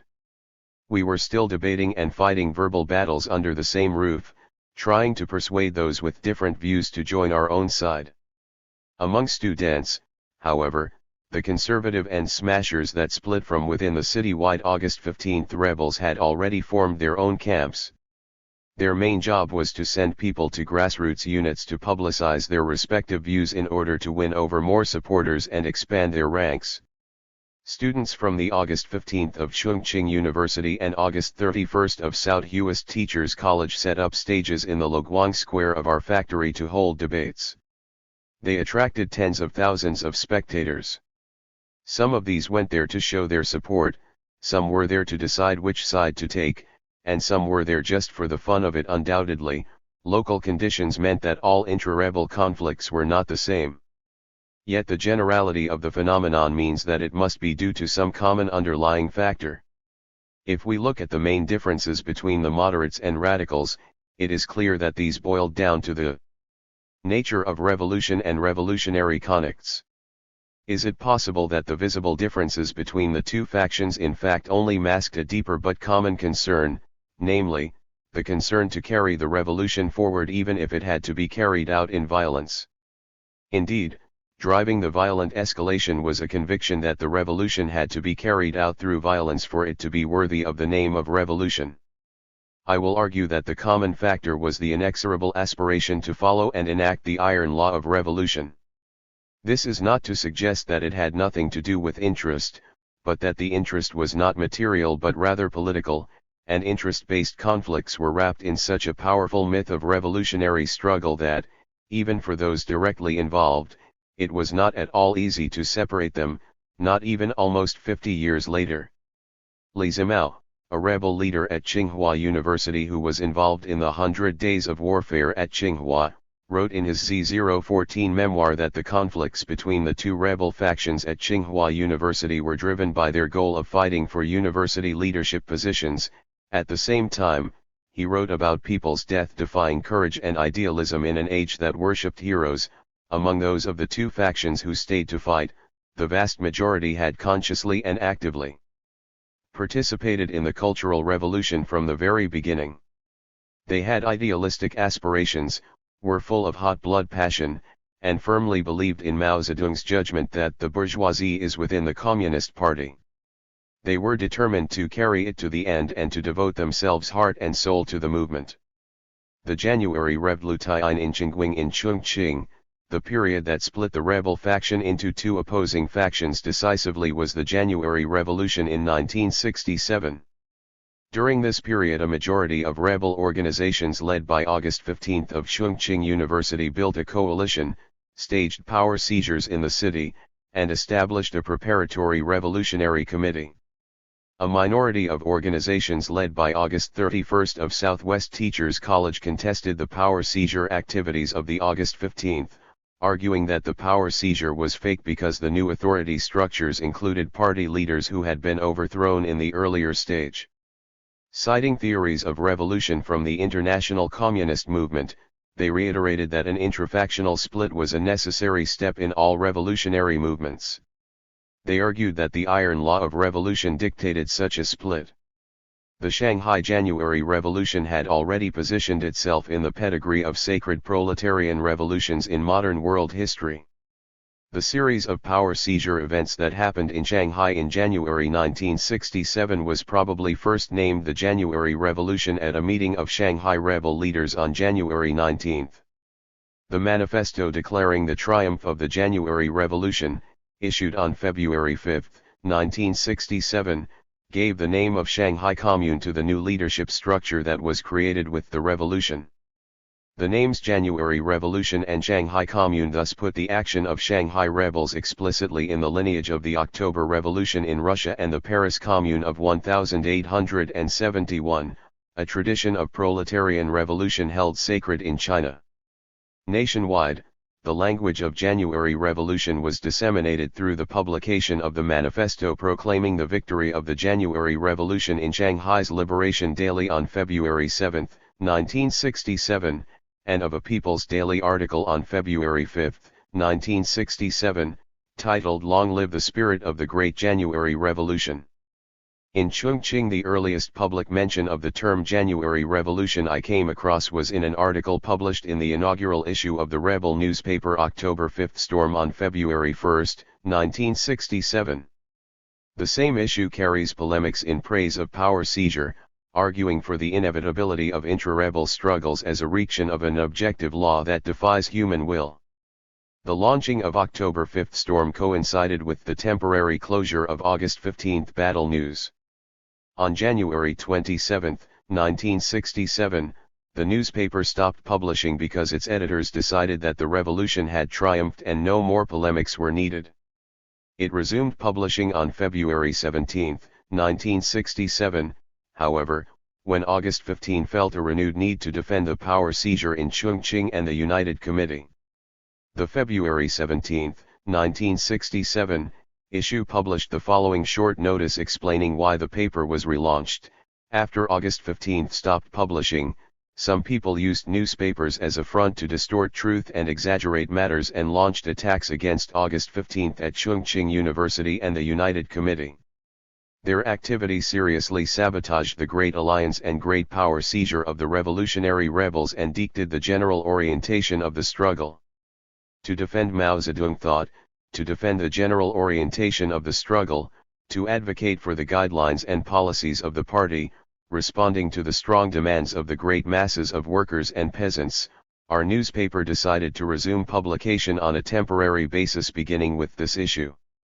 In its next issues, the October 5th Storm continued its polemics against the fake power seizure led by the August 15th.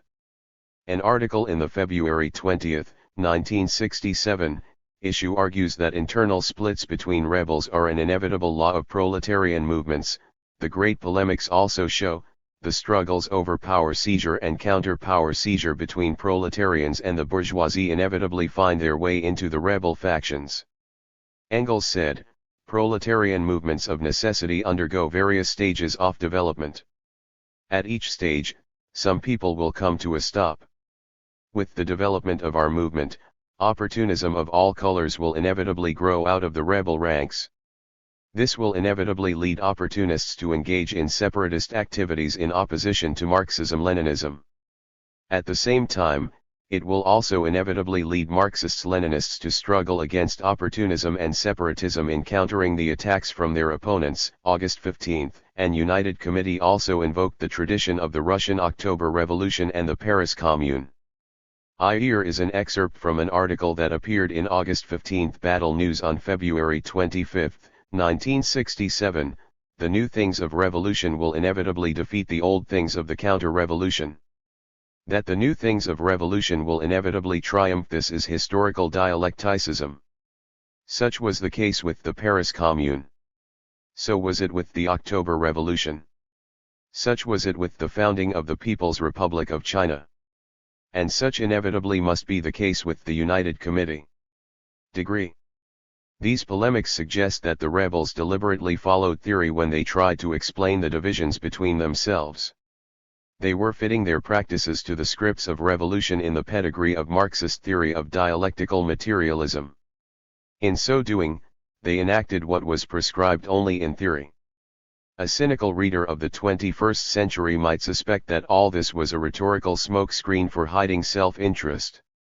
Yet to those directly involved in those activities, reenacting the script of revolution was a perfectly authentic revolutionary experience. Basking in a sense of triumph, Joe Zirin, the editor of August 15 Battle News, wrote a diary entry on March 6, 1967, that conveyed the joys of revolutionary experience. "I was late for a mass meeting. When I got there, people had left. This was the first time I entered this auditorium since I came to the city 5 years ago. When I entered the main lobby of this magnificent palace, my heart was beating like waves in the ocean. I thought of a painting, after their battle attacks on the Winter Palace in the October Revolution. 2 Marines were smoking a cigarette in the quiet lobby. The beautiful palace was full of bullet holes and the floor was a complete mess. Hadn't it just walked into a historical painting? Looking at the scraps of wall posters and slogans from the past few months, I thought, weren't they like the bullet holes left from fierce battles? I felt exhilarated. I ran like wild up the tall stairways. How I felt like singing loudly into the east wind in the city, we have made sacrifices to a glorious cause, we feel boundless joy and pride." His memories of the heroic scenes of the Russian Revolution show that people were consciously linking their experiences in the Cultural Revolution to the tradition of proletarian revolutions in world history. The vividness with which he imagined the Russian Revolution suggests that the images of that tradition had been implanted deeply in their minds. On occasions like these, those images became a source of inspiration for their own revolutionary performances. Linked to the pedigree of the October Revolution and the Paris Commune, the January Revolution was apotheosized as a sacred event. As the People's Daily article on February 5, 1967, states, the spirit of the January Revolution would live on forever. The January Revolution provided legitimacy for radicals to challenge what they considered to be the fake power seizure in Chongqing. At the same time, August 15 used it to justify its own power seizure as an act of revolution. Thus, the period of power seizure split the rebels from within, not because OFA presumed human hunger for power, but because in the sacred chronicles of world proletarian revolution seizing power was viewed as an essential goal of the revolution and a sign of its triumph. In this sense, the Chongqing rebels' split over power seizure resulted from a shared consciousness of the sacred tradition of revolution. When August 15 and the United Committee, with the support of Chongqing's 54th Army, hunted down the smashers in the period known as the February Suppression of Counter-Revolutionaries, not only did they fail to quash the smashers, but, on the contrary, they sealed their split with the smashers once and for all. For everyone, being labeled a counter-revolutionary was all the more reason to display one's revolutionary credentials. Thus, by mid-May 1967, the stage was set to move from verbal battles to war. A People's War, the third period of factional struggle in Chongqing, May 16, 1967, to October 15, 1968, was a People's War, to use the rebels' own words. This People's War included prolonged and deadly battles with heavy casualties. Armed battles occurred in streets, factories, and schools. During this period, both factions were organized like military units, with special units for combat / each faction came to occupy sections of the city as its base, and opponents were often chased out. At one point, in the tradition of Mao's guerrilla warfare, August 15 even established a base area in the nearby Huayan Mountain. The following is just a short sample list of the major battles in Chongqing I June 5 to 8, 1967, armed battles between the Smashers and Spring Thunder, a subsidiary of August 15, in Southwest Teachers College. July 7, 1967, armed battles between 32,111 Combat Team of No. 6 New Middle School and February 7 Combat Team, August 15, and Light Industry Regiment, Smashers. For the first time, a military weapon, RE, was used in the armed conflicts in Chongqing I. July Z3, 1967, August 15 attacked August 31 at Southwest Teachers College. As a result, August 15 took control of Chongqing's Baibei district. July 25, 1967, gunfights between the two factions led to 10 deaths on the side of Smashers. August 1, 1967, armed battles in Yangjiaping district between the two factions. 2 soldiers off garrison command and 3 students from Chongqing University were killed. There were many other casualties. August 3, 1967, a transportation ship off Chongqing Military District was sunk by the rebel To the End, formerly the Smashers. 3 soldiers were killed. Battles broke out at number 29 Middle School, the construction machinery factory, and in several street sections. August 4, 1967, the August 15 propaganda team of the finance and trade sector was ambushed by the rebel To the End. 6 middle school students and 1 college student were killed. August 8, 1967, the rebel To the End faction in control of several machinery factories converted 3 transportation ships into military battleships. Sailing upstream the Jialing River, they exchanged intense artillery fire with the August 15 faction stationed on the river banks. 24 people were killed, with 129 wounded. Backed by the 54th Army, August 15 emerged as the victor. Many members of rebel To the End Chongqing Central Party leaders in Beijing intervened repeatedly, each time with harsher tones. On July 13, 1967, Xiefuzi and Wang Li descended on Chongqing to meet with representatives of both factions. Their attempts at peacemaking were interrupted by a brewing crisis in Wuhan, which subsequently erupted into the July 20 Wuhan incident. They ended their visit abruptly and flew to Wuhan. Fighting continued between the two factions. On September 5, the Party Central issued another circular, known as the September 5 Order, forbidding anyone to seize weapons from the military. Fighting stopped temporarily, only to intensify again after March 5, 1968, thanks to a speech made by Zhou Enlai praising the rebel To the End faction, which was on the losing side of the battle. On June 2, 1968, the Chongqing Municipal Revolutionary Committee was established. Nationwide, The establishment of revolutionary committees absorbed members from both factions and marked the rebirth of collapsed power structures and the beginning of the end of the Cultural Revolution. On October 15, 1968, the Chongqing Municipal Revolutionary Committee held a mass meeting to celebrate the victory of the Cultural Revolution. At the meeting, the two opposing factions officially announced the dissolution of all their organizations and headquarters. The People's War officially came to its end. Factional warfare happened across the country, often ending in violence. As in Beijing, the main period of factional warfare in Chongqing happened between two rebel factions, not between conservative and rebel factions as in Guangzhou. In Guangzhou the military supported the conservative faction from the beginning, and, as a result, the main factional warfare was between the conservatives and the rebels throughout. In Chongqing the military supported August 15, the more moderate among the rebel wing. Although factional battles were intense and deadly in many places, they were especially so in Chongqing, involving the use of RIs, heavy artillery, and even tanks and military battleships. This was probably due to the peculiar mix of local and national elements in Chongqing. Chongqing was an important base of industry with a concentration of military factories. Local rebels themselves spoke proudly of the 8 big military factories in Chongqing, almost as if they had something to match the 10 big buildings in Beijing. Weapons were thus more easily available than in most other cities. Sometimes they were handed out, more often they were stolen or seized by force. The availability of weaponry alone was a negligible factor in and of itself. People had to have legitimate reasons for taking hold of weapons and using them. How did this happen? There is no doubt that Mao and his policy of arming the left fueled factional violence, yet, in Chongqing and elsewhere, deadly factional battles had already occurred before arming the left became a policy.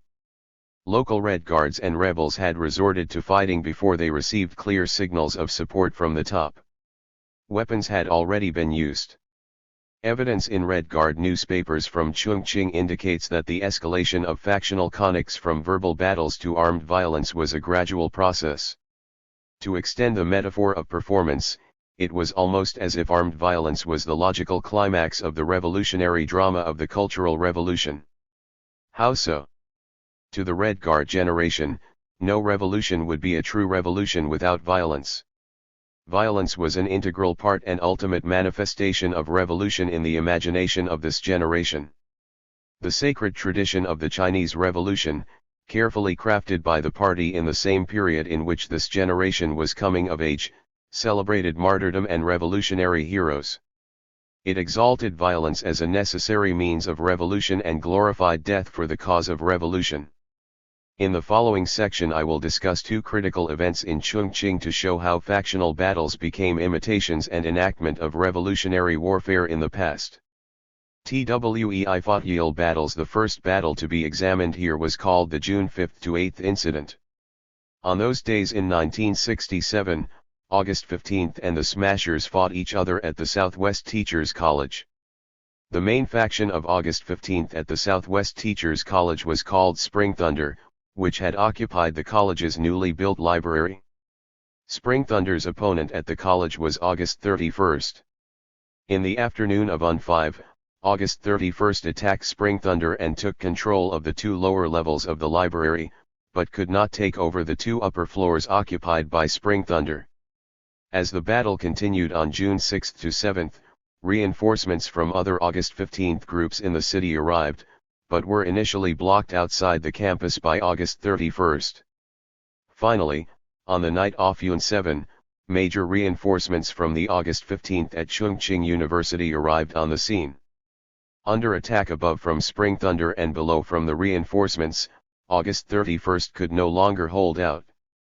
Some of its members were captured, while others made their escape by jumping off the building. Although no military weapons were used, the battles from July 5 to 8 marked the beginning of large-scale factional violence in Chongqing. The second case was the July 25 incident. On July 25, 1967, members of the August 15 faction, armed with knives, pistols, RIs, machine guns, and submachine guns, attacked 400 unarmed members of two smashers groups, Red Crag Regiment and September 1st Column, at the industrial school in Chongqing. After half a day's battle, August 15 defeated the smashers and took control of the industrial school. August 15 killed 10 members of the smashers and lost 2 lives on its own side. In each case, after the battle each side was engaged in publicity, attacking the opponent and commemorating its own dead. Those who died in action were conferred with martyr status. The commemoration included both public memorial services and newspaper pages devoted to the incident and the martyrs. The newspaper pages contained narratives about the incident in the form of editorials, reportage, and eyewitness accounts. The narratives published by each side viewed the other side as the enemy, yet except for that they were very similar. They would condemn the cruelty and fierceness of the enemy, extol the bravery and fearlessness of their own fighters, and end with expressions of determination to defend Mao and the cause of the revolution and avenge the martyrs. The narratives were invariably interspersed with quotations from Mao's verse or prose works, which seemed to have a fitting quote for praising all heroic and revolutionary behavior and condemning every reactionary act. Some examples were: be resolute, fear no sacrifice, and surmount every difficulty to win victory *degree, and wherever there is struggle there is sacrifice, and death is a common occurrence. But we have the interests of the people and the sufferings of the great majority at heart, and when we die for the people it is a worthy death. Degree. Mao quotations, which had become a treasured household possession in China since they were first issued in the form of the Little Red Book in 1964, were core elements of the sacred tradition of the Chinese Revolution.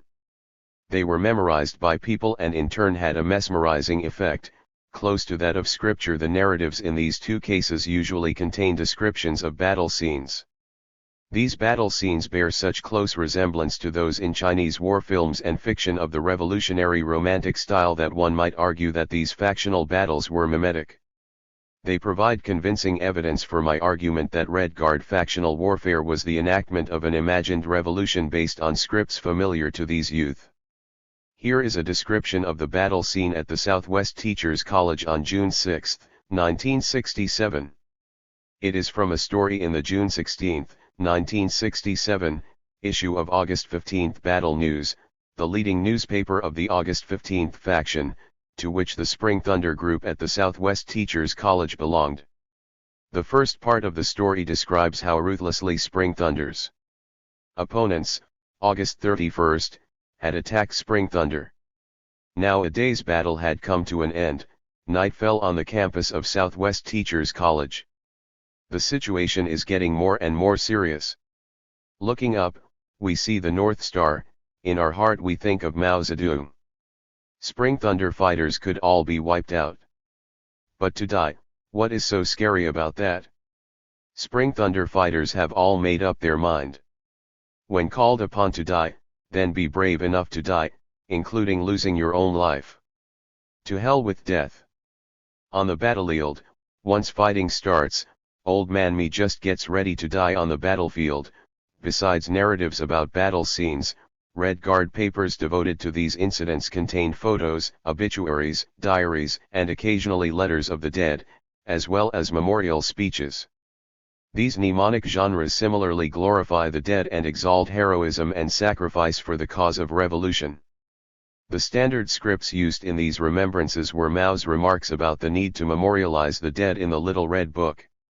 Coming from Mao the storyteller, in the words of Apter and Sayek, these remarks seemed to cast a spell on their readers like incantations inviting them to act. The following passage from Serve the People, for example, was printed in the middle of the page devoted to the martyrs of the July 25 battle in the August 8, 1967, issue of August 15 Battle News. From now on, when anyone in our ranks who has done some useful work dies, be he soldier or cook, we should have a funeral ceremony and a memorial meeting in his honor. This should become the rule. And it should be introduced among the people as well. When someone dies in a village, let a memorial meeting be held. In this way we express our mourning for the dead and unite all the people.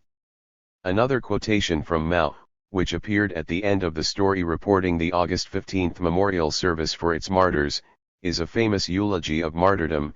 Thousands upon thousands of martyrs have heroically laid down their lives for the people. Let us hold their banner high and march ahead along the path crimson with their blood. As factional warfare intensified and casualties increased, these Mao quotations became staples in the Red Guard press. About 40 years later, one of the August 15th members who participated in the battle, Zhou Ziran, recalled the battle scene in his memoir. In the evening of June 7, 1967, Zhou was in his student dorm in Chongqing University. Two of his friends came and asked, "Do you dare to go fight the smashers?" Zhou's answer was terse, "Dare I? Let's go and fight." In the darkness of the rainy night, they joined truckloads of their comrades in arms and drove to the Southwest Teachers College to the rescue of Spring Thunder. Zhou recalled that people on the truck were all soaked in the rain, but no one showed any fear. It was as if they were on the way to a carnival. Once they arrived at the battle scene in Southwest Teachers College, what Zhou saw startled him. The final attack had just started. The battle trumpet blew out sad but loud sounds. Tall ladders were pulled to the third floor using a long rope. The armed fighters dashed to the building from all sides like a ud and began climbing up the ladder. Most of them were students. They had no equipment of any kind. Bareheaded, they dashed forward like young locusts. I watched from afar and was instantly moved by wild impulses. I could not control myself and dashed forward with stick in hand. Degree 5. The reality df the rule Mao quotations and other imagery of revolution were not mere rhetoric with which Red Guards embellished their narratives. It would be difficult to imagine the violent warfare between opposing factions without this rhetoric. One need not have to argue that Mao quotations caused the factional violence to see their essential role, as part of the revolutionary script, in Red Guard factionalism. These young rebels were performing a role in a revolutionary drama, often in imitation of roles in the sacred script of the Chinese Revolution.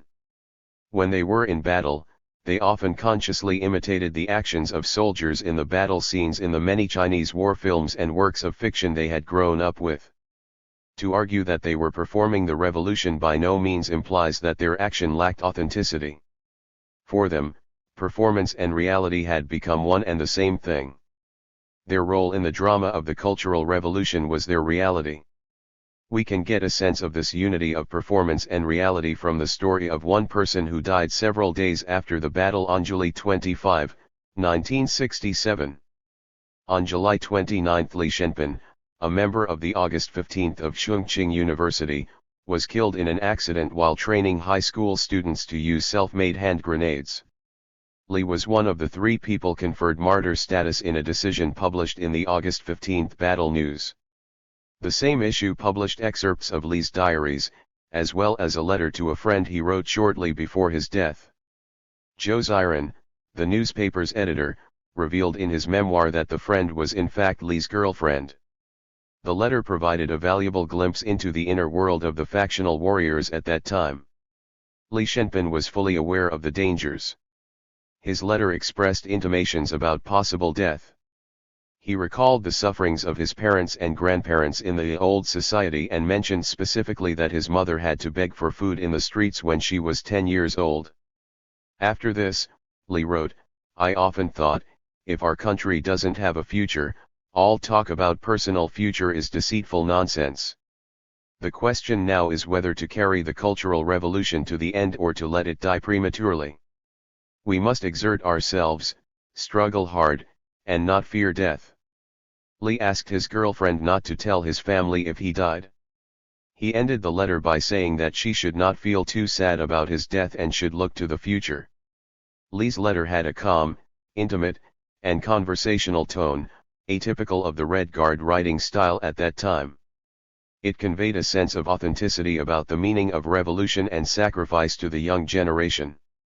True, the revolution was performed, yet this letter shows the difficulty and perhaps the meaninglessness of any attempt to separate performance from reality. One might argue that Li Shenpin, in writing the letter, in the use of language in his letter, and eventually in his death, was following a script that he had learned through socialization and education. Yet, if he was acting a role, he had certainly taken that role to heart. His role was his reality. In the middle of such glorification of heroism and martyrdom, the factional warfare in Chongqing continued. The atmosphere of war in the Red Guard press and in the streets intensified, feeding upon each other. The diaries of Wu Mi, a well-known scholar of comparative literature on the faculty of the Southwest Teachers College who lived on the college's campus at that time, contain his disinterested observations of the campus atmosphere. Below is an entry for July 1967, July 6 Thursday at 1 a.m. at night, I heard the sound of a cannon. I got up and got dressed just in case. Then I heard another cannon, slightly louder. Then August 31st began broadcasting to gather its forces. It sounded like war. I opened a corner of the window and pricked up my ears. I heard it declaring war on its enemy, saying, "If you use guns, we will use guns, if you use cannons, we'll also use cannons," etc. Then I heard the explosion of a third cannon, slightly muffled. Then a fourth cannon, the loudest yet, making my windows and walls shake. At this point, the broadcast beamed out music of marching and war-making and the slogan "Overcome every difficulty, fear no sacrifice, win victory." Although factional warfare escalated gradually, its ending happened abruptly. This again attests to the performative character of the Red Guard movement. When the factional warfare ended, 22 had been killed in Chongqing University alone. Official records show that from the summer of 1967 to summer 1968 there were 31 factional battles. One list alone, compiled by He Shu, contains the names of 1,200 deaths related to factional fighting. I have argued in this chapter that rebel violence happened as a result of the conscious enactment of an imagined revolution through the uncertain processes of the Cultural Revolution. But what made the young people rise to the occasion? Why would they embrace opportunities for violence knowing their own lives were in danger? Indeed, why did they actively create opportunities for violence?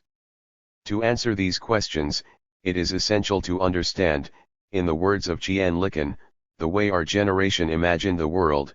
The next chapter delves into the way the Red Guard generation imagined the world. Flower 5 Off Nation, Ziaguo de Huaduo, was one of the first children's films produced after the founding of the PRC. It depicts an image of youthful innocence, beauty, vitality, and idealism that was to become an indelible part of the memories of the Red Guard generation. The most memorable part of the film is perhaps the theme song "Let Us Paddle," Rang Wi Men Dang Chi Suangjiang, sung by a children's choir while the young characters of the film are rowing a boat on the lake in the famous Bihai Park in the center of Beijing. Many years later, in Z012, a blogger remembered, "This beautiful song drifted over my childhood and teenage years. The picturesque view of the White Pagoda gave me boundless imagination. Whenever I go to a KTV, I cannot help but request this song. When classmates hold gatherings and sing together, we often choose this song. Every time I listen to it or sing it, I am so inspired that tears roll down my face, and the scenery in Bihai Park, the beautiful White Pagoda erections on the surface of the lake, will appear in my mind." The title of the film, Flowers of the Nation, became the symbol of the young generation, the would-be Red Guard generation. It was the pride of the nation. This sense of pride was built into the identity of the generation. The song has a subtle message about the source of children's happy life. Having done the day's homework, we come here to enjoy happiness. I asked you, my dear playmates, who has given us the happiness of life? To the viewers of the film, the answer to the rhetorical question in the last line was self-evident: it was Mao and the Chinese Communist Party. As the blogger story shows, this song continues to be a favorite for the Red Guard generation 60 years later. It still moves people to tears. Besides Flowers of the Nation, the young generation was also seen as revolutionary successors.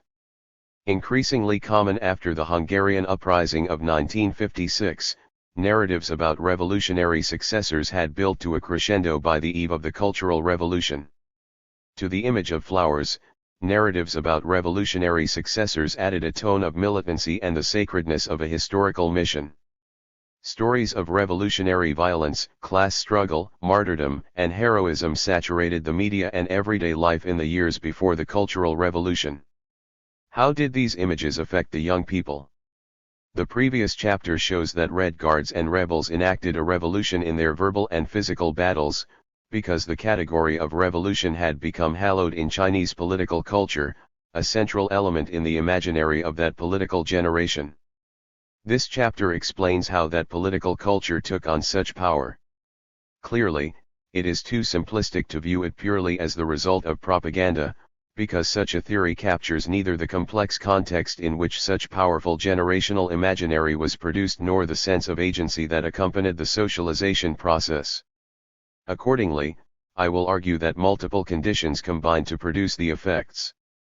My point is not that this generational imaginary was the cause of factional violence in the Cultural Revolution.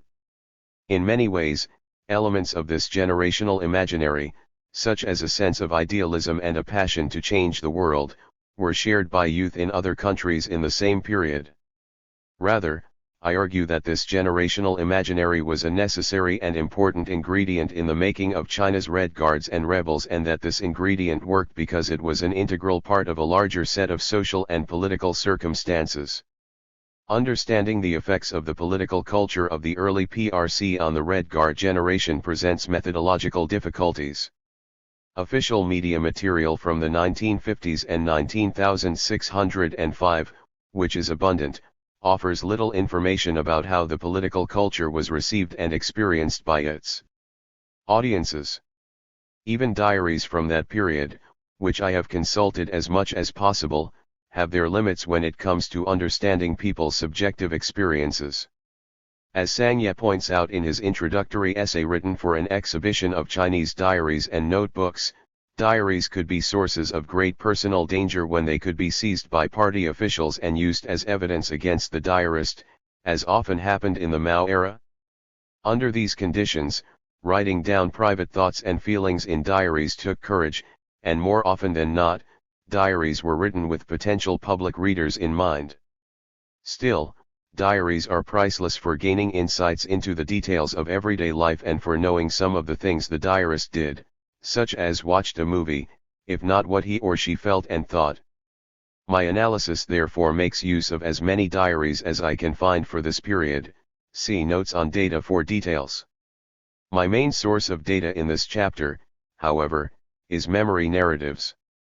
How people remember that political culture and what elements of it are remembered, I believe, reeks the instances of that culture. The assumption is that political culture works most effectively by coming to be embodied in its targeted audiences, through memories, emotions, and other forms of bodily behavior. This is the classical sociological question of how the social and symbolic worlds unfold themselves onto individuals and their bodies. Arthur Kleinman and Joan Kleinman take this approach in their study of the trauma of the Cultural Revolution.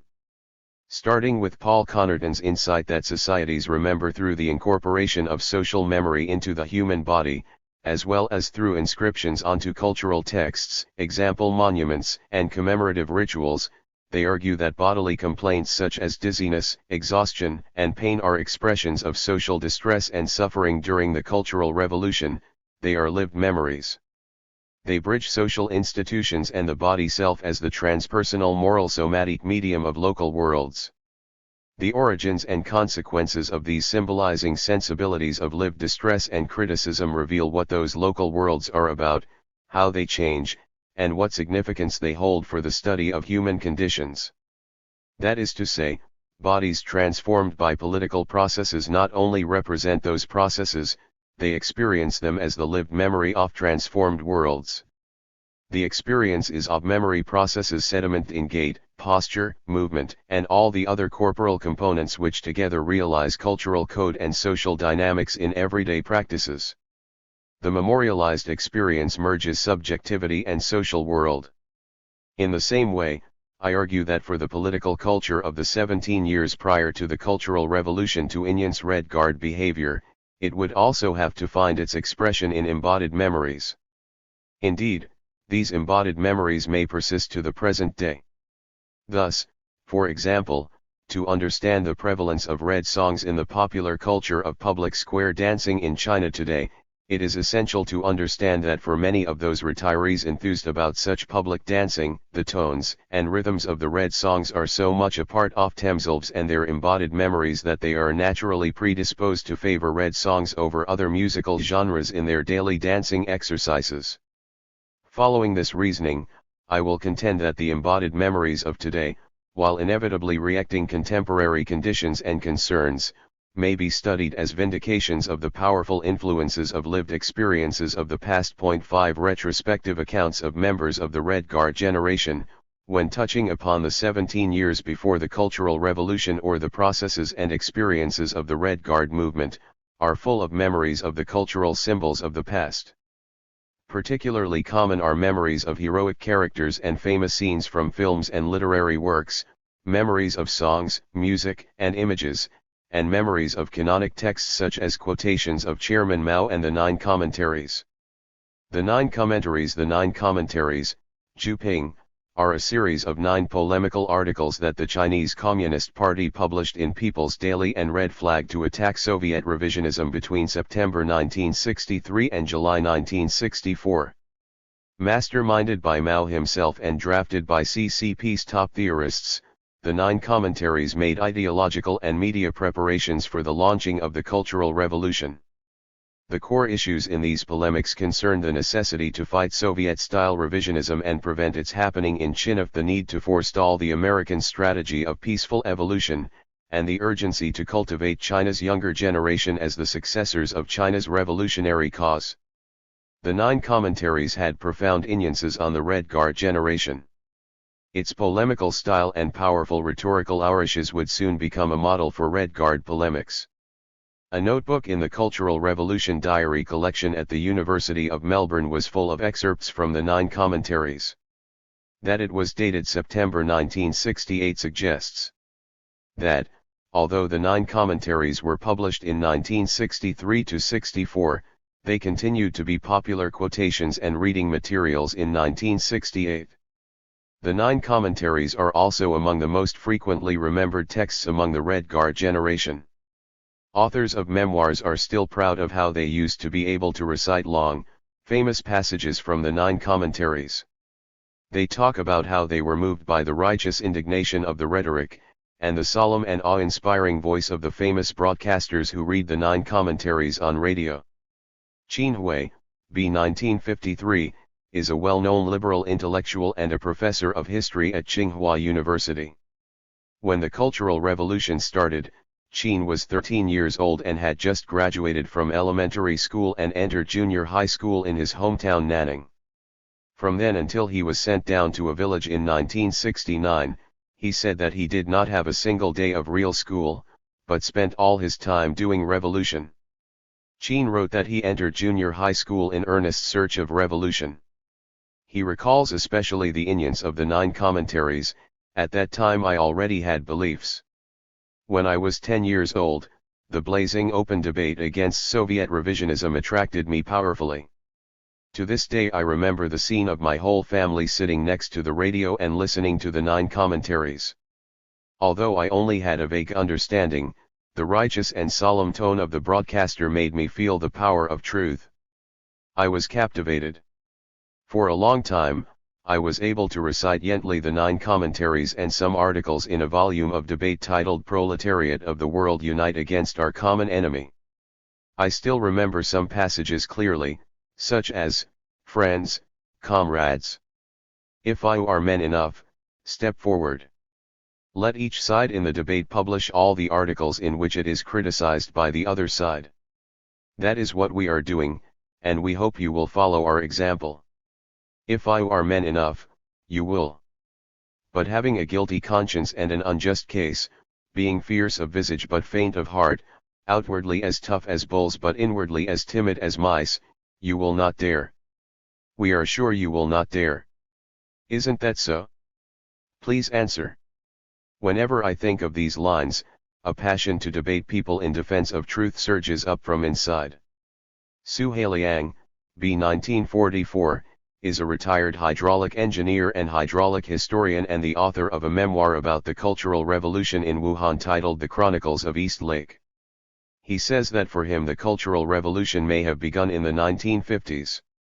At that time he was attending high school in Chongqing, and high school life was just as tumultuous as for those who went to high school in the early 19,605, because in the 1950s they were already hearing news about de-Stalinization and anti-party cliques in the Soviet Union, raising for them serious questions about the future of international communism. He remembers reading the Young Mao Zedong de Qing Nian Shi Dai, written by Li Rui, and being inspired by Mao's example of a poor young man trying to change China and the world.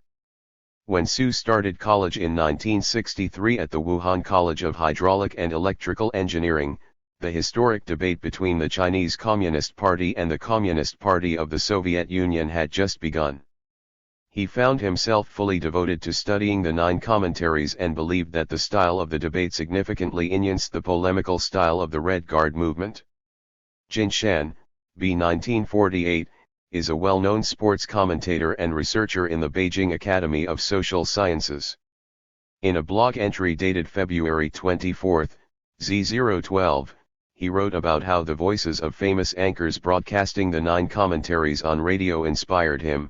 Beginning on September 6, 1963, the Central Committee of CCP, in the name of the editorial boards of People's Daily and the Red Flag magazine, published a series of polemics against the open letter of the Soviet Communist Party. These polemics were known as the Nine Commentaries.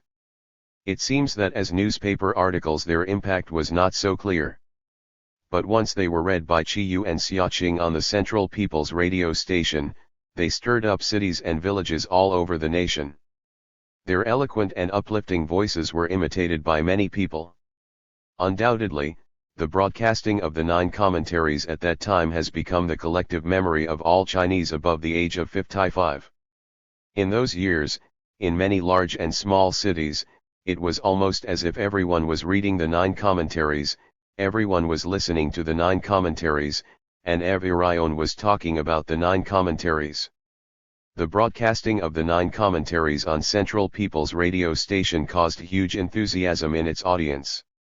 After the fifth commentary was broadcast, Zhou Enlai, Deng Xiaoping, and Chen Yi went to the Broadcasting Bureau and received all the staff members of the Nine Commentary broadcasting team degree. The effective use of films for propaganda in the Maoist period is well recognized by scholars of Chinese cinema. As Swiping Zhong puts it, the CCP had from the founding of the PRC looked upon film as an important propaganda and entertainment tool. As a result, films were made to be, either implicitly or explicitly, the discursive bearer of the CCP's ideology.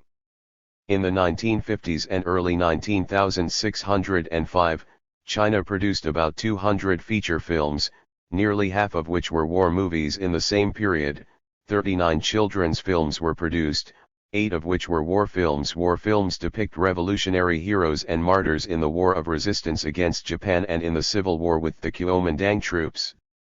Not all films about children and youth had military themes, many of them were about socialist construction in the new China. Yet both types of films create heroic and idealistic characters for China's younger generation to emulate.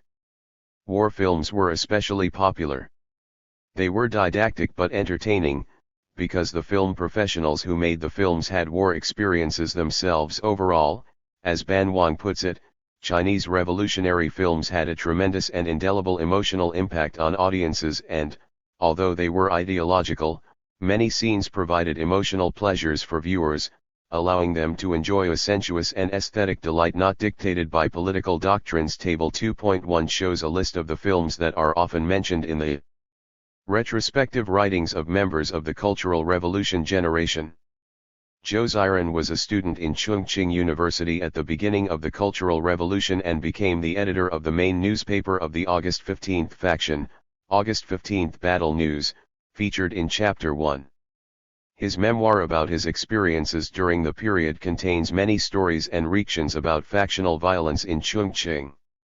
Here is one. Today, I still clearly remember an experience in Chongqing. It was at dusk and I forgot why, but I took a truck and went to the May 1st Vocation School on Shio Road. That place had been turned into the battlefront of two factions locked in armed struggle. There, the August 15th had set up its headquarters for armed struggle for the Daping district. The dusky sky looked gloomy. On the small campus, the young boys and girls of Vocation School were preparing for war. They were in the prime of their lives. They should be wearing loose t-shirts or beautiful skirts and sharing their dreams and tender love with each other in the garden pathways at dusk, and yet, at this point, they were carrying stones in their dirty clothes and piling them in front of the building for military defense. Others were smashing the stones into small pieces and then carried them inside the building for use as weapons. Some girls were using their notebook paper to wrap limestone powder, one pack at a time. These were also to be used as weapons. All the windows were smashed and were sheltered only with straw curtains. This scene was every bit the same as that in the revolutionary LM tunnel warfare, where the villagers were busily preparing to GHT the invading Japanese troops. Li Muzan, a leader of the August 15th's opposing faction Fight to the End, Fan Dao De, also wrote about factional battles in his memoir. He recalled that on August 13, 1967, his faction decided to attack the Jialing River Bridge, which was guarded by its rival faction August 15. On the night of August 14, he and his comrades in arms transported heavy artillery to battle position using 6 trucks. At this point, he wrote, I walked over to the Jiangbei District Party Committee compound to check out the best location for positioning the 12.7 mm machine gun. I chose a little hill on the right side. It was next to the auditorium. I set up the tripod next to the auditorium and placed the machine properly. I held the machine with my 2 hands. At this point, the shining image of the hero Chapiv shooting machine guns in the Soviet movie Chapiv appeared in my mind. My last story in this section is about a Mr. Zhang, who was born in 1958 and is currently employed in the international freight shipping business in his hometown in Zhejiang. In his spare time, he blogs about books he has read, films he has seen, and about his childhood memories. I came across his blog accidentally and then started communicating with him by email. In one email exchange, he wrote to me, because of the rigorous and orthodox education I received as a child, there is more or less some kind of red syndrome, hang se kingja, in my bones that will not be brushed away. Both in his emails to me and in his blogs, he wrote about the deep influence films had on him. In a blog essay he posted on March 30, 2013, he wrote about his deep memories of the 1965 film The Young Generation. Every generation has its own aspirations. Every generation has its own youth and ideals. If in the lives of many people there is always a book or a film that shapes their life trajectories, then undoubtedly in my own memory, one of the most memorable is the film The Young Generation. Much studied by literary scholars for its depiction of China's idealistic youth right before the CR started, The Young Generation tells the story of Lin Lan and her brother Lin Yusheng. Lin Lan is a young woman in Shanghai who gives up a comfortable life and career opportunities to settle in a poor village in order to dedicate herself to socialist construction. In contrast, her brother Yusheng has worked as a geologist in a remote Qinghai province and, now back in Shanghai on sick leave, wants to get married and settle down in Shanghai instead of returning to his job in Qinghai. The film ends with Yusheng going back to Qinghai after reading a letter left for him by his biological parents written before they were executed in Kuomintang's prison. Mr. Zhang remembers that he was in elementary school when he watched the film, and the scene of Yusheng reading the letter always brought tears to his eyes. Even after he grew up, when he watched this scene, he still felt deeply moved. Mr. Zhang wrote, I can never forget the ending of the film Lin Yan's awe-inspiring words of farewell, delivered in actress Cao Lei's youthful and sonorous voice. Perhaps for many people who came of age in that period, those words are an unforgettable part of our memory. Goodbye, Papa and Mama. Goodbye, Grandma Xiao. Goodbye, teachers and classmates. We're leaving. We are going to assume our responsibilities on our jobs just like seeds being scattered on earth. We will take roots, germinate, blossom, and bear fruits. Goodbye, we are setting off, bearing your hopes and blessings to create a beautiful future. Goodbye, music, songs, and images. Another source of opinions for the Red Guard generation was music, songs, and images from posters and children's picture books, Lian Huanhua. These cultural forms were used extensively by Red Guards in their verbal battles. Red Guard newspapers exploded with militant images and cartoons, just as campuses and streets were often full of the blasting of Red Guard broadcasting stations. Music and battle songs would be broadcast mingled with verbal attacks and propaganda. The Fight to the End faction in Chongqing, for example, had its broadcast station in the Post and Telecommunications building in the center of the city near the Liberation Monument until the building was attacked and destroyed by the August 15. On August 13, 1967, stories of young Red Guards singing revolutionary songs in the face of danger were common in the Red Guard press and retrospective writings. One example is Zhu Qingfang, 1951–1967, who died at age 15 in a factional battle in Wuhan. She was then a junior high school student in Wuhan's No. 8 middle school and a supporter of Wuhan's rebel organization Wuhan Workers' Rebel Headquarters. On June 24, 1967, the Workers' Rebel Headquarters, which was based in the Wuhan Workers' Union building, was attacked by its opponent Million Heroes. Million Heroes soon defeated the Workers' Rebel Headquarters, but the Workers' Rebels broadcasting station at the top of the building continued to blast out the rebels' military song. According to the recollections of Yingji Changkong, a blogger who wrote about Zhu Qingfang's death in 2006, the Million Heroes stormed into the broadcasting station and dragged a young girl out. The girl was Zhu Qingfang. Yingji Changkong wrote, with crowds of Million Heroes pointing their lance at her chest, Zhu Qingfang was contemptuous and began to sing with deep emotion the popular revolutionary song On Top of the Golden Mountain in Beijing. As someone of the same generation, I can imagine what she was thinking at that moment. She must be thinking, in order to defend Chairman Mao's revolutionary line, I will view death as going home.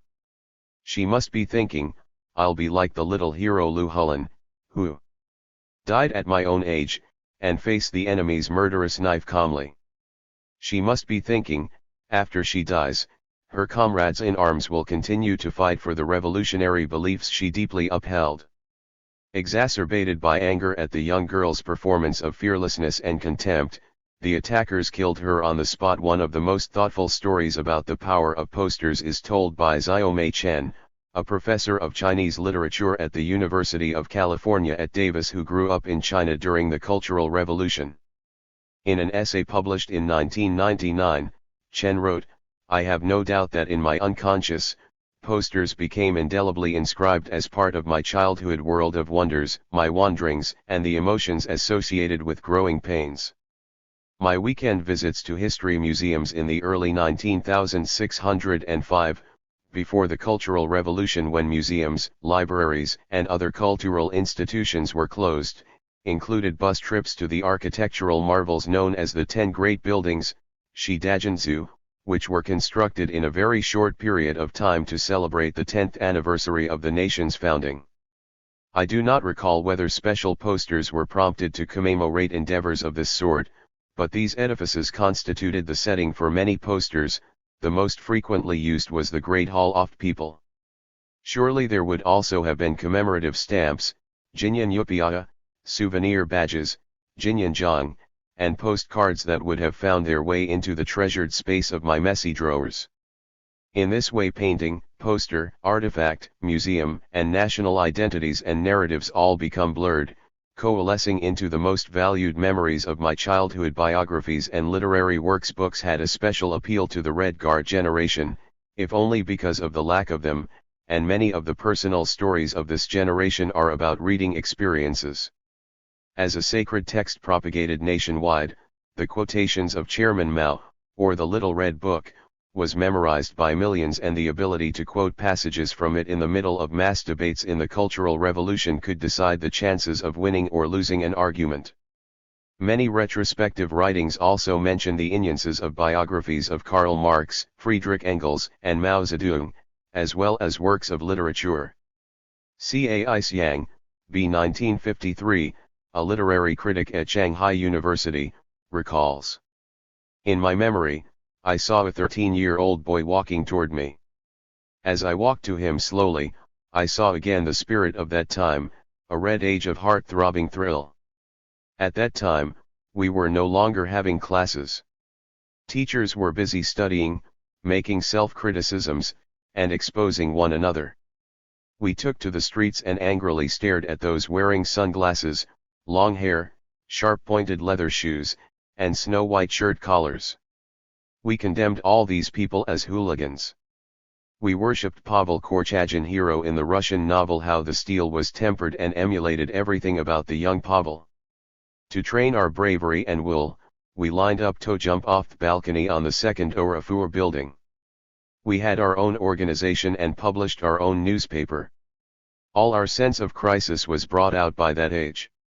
We congratulated ourselves for finally encountering a revolution. Mr. Huang Zhenhai, a painter, was born in 1950 and was a junior high school student in Chengdu in 1966. In an interview published in a 2012 issue of the online Chinese journal Yesterday, he explained why people got involved in factional fighting. The cause of factional warfare could be traced to the war education before the Cultural Revolution.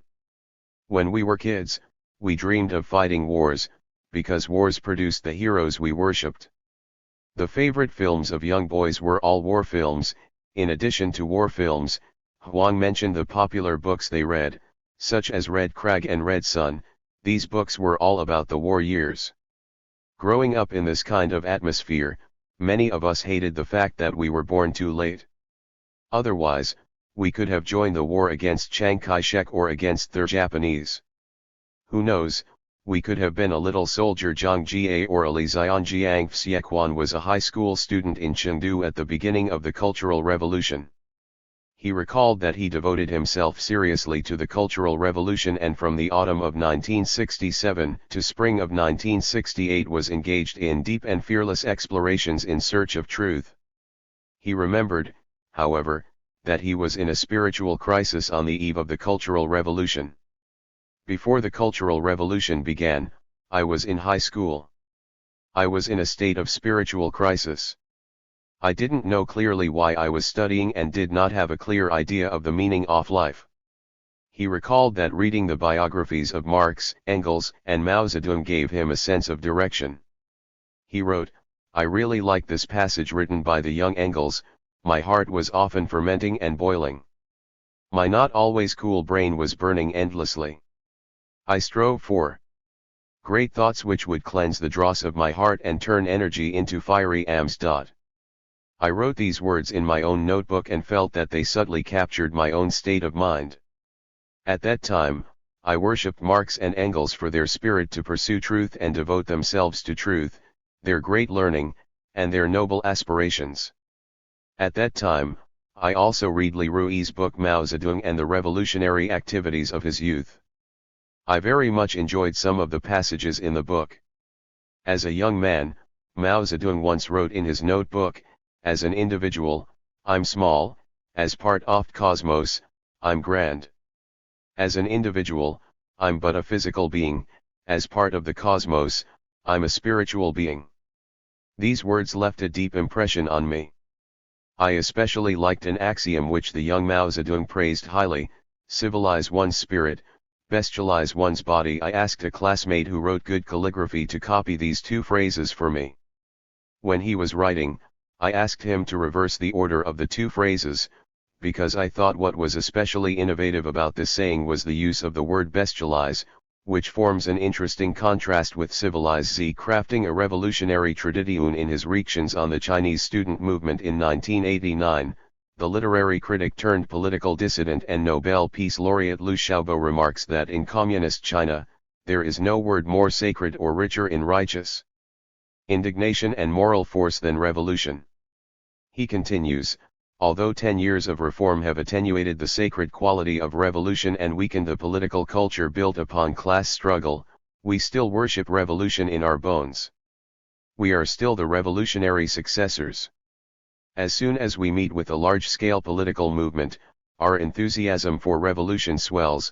As soon as the kindling of revolution is lit, it burns the fire, rapidly becoming arms that reach to heaven, consuming everything. It does not matter whether the movement is of the extreme right or the extreme left, autocratic or democratic, progressive or regressive, revolution supersedes all. From within any tendency, it is possible to excite our frenzied worship of revolution. Liu then goes on to argue that the 1989 protest movement, in its sublime struggles for democracy, was also a revolution born out of the worship of revolution. Where did this worship of revolution come from? Although efforts to craft a revolutionary tradition had been an integral part of the process of the Chinese Revolution, the most systematic efforts started in the Yan'an period. After the founding of the People's Republic in 1949, such efforts took on a new urgency. A new revolutionary regime must not only rebuild economy and society but must also establish and maintain its political legitimacy through culture work such as the building of traditions. Constructing a revolutionary tradition became an essential part of this effort. By the eve of the Cultural Revolution, as Perry puts it, China had embarked on a sacred revolutionary crusade to save the nation and the world from the perils of Soviet revisionism. This tradition celebrated martyrdom and revolutionary heroes, exalted class struggle and violence as a necessary means of revolution, and glorified death for the cause of revolution. The entire education of the Red Guard generation in the 17 years prior to the Cultural Revolution, whether it was formal school education or informal education through films, arts, and children's picture books, was suffused with these messages of heroic martyrdom. Chang Tai-hung's study of political culture in the early PRC may be read as a work on the building of revolutionary traditions. The 5 parts of the book cover 1.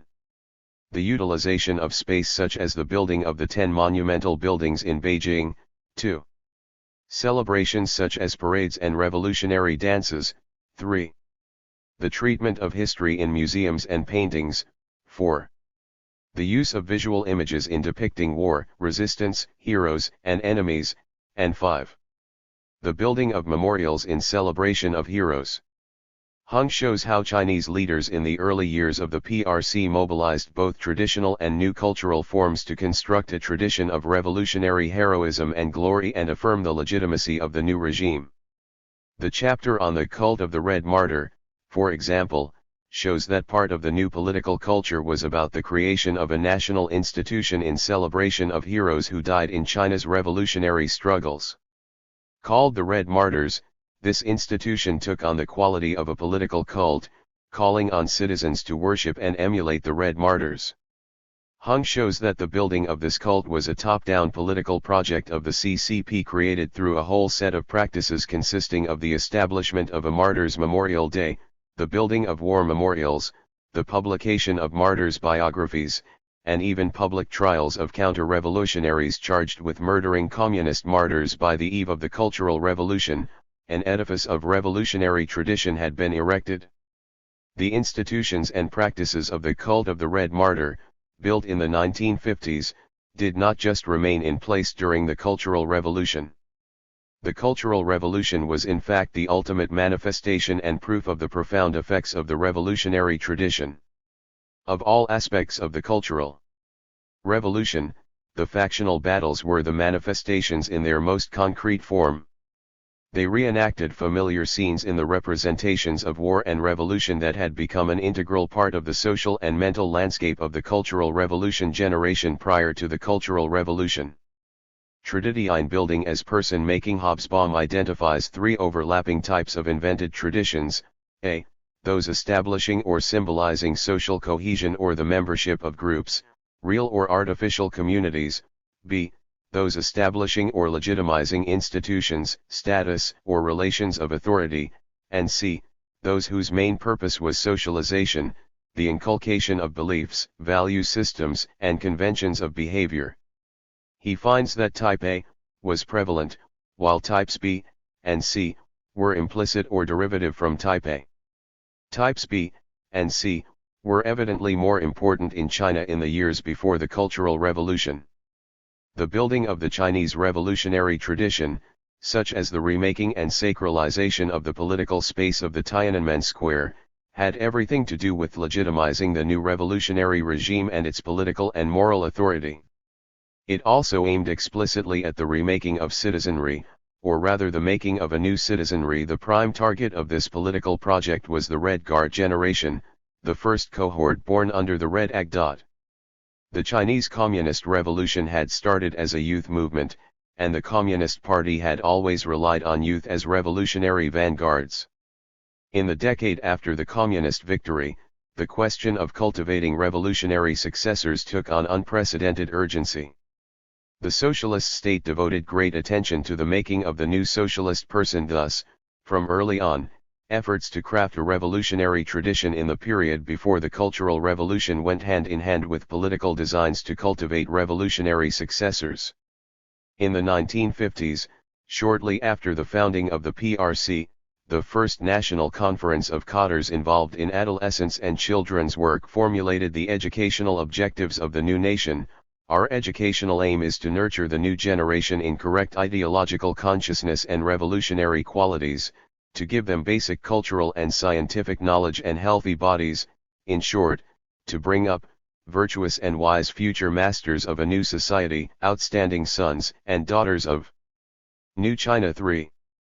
Throughout the period, but especially after 1956, an intense social and political atmosphere was created for the cultivation of the young generation as revolutionary successors.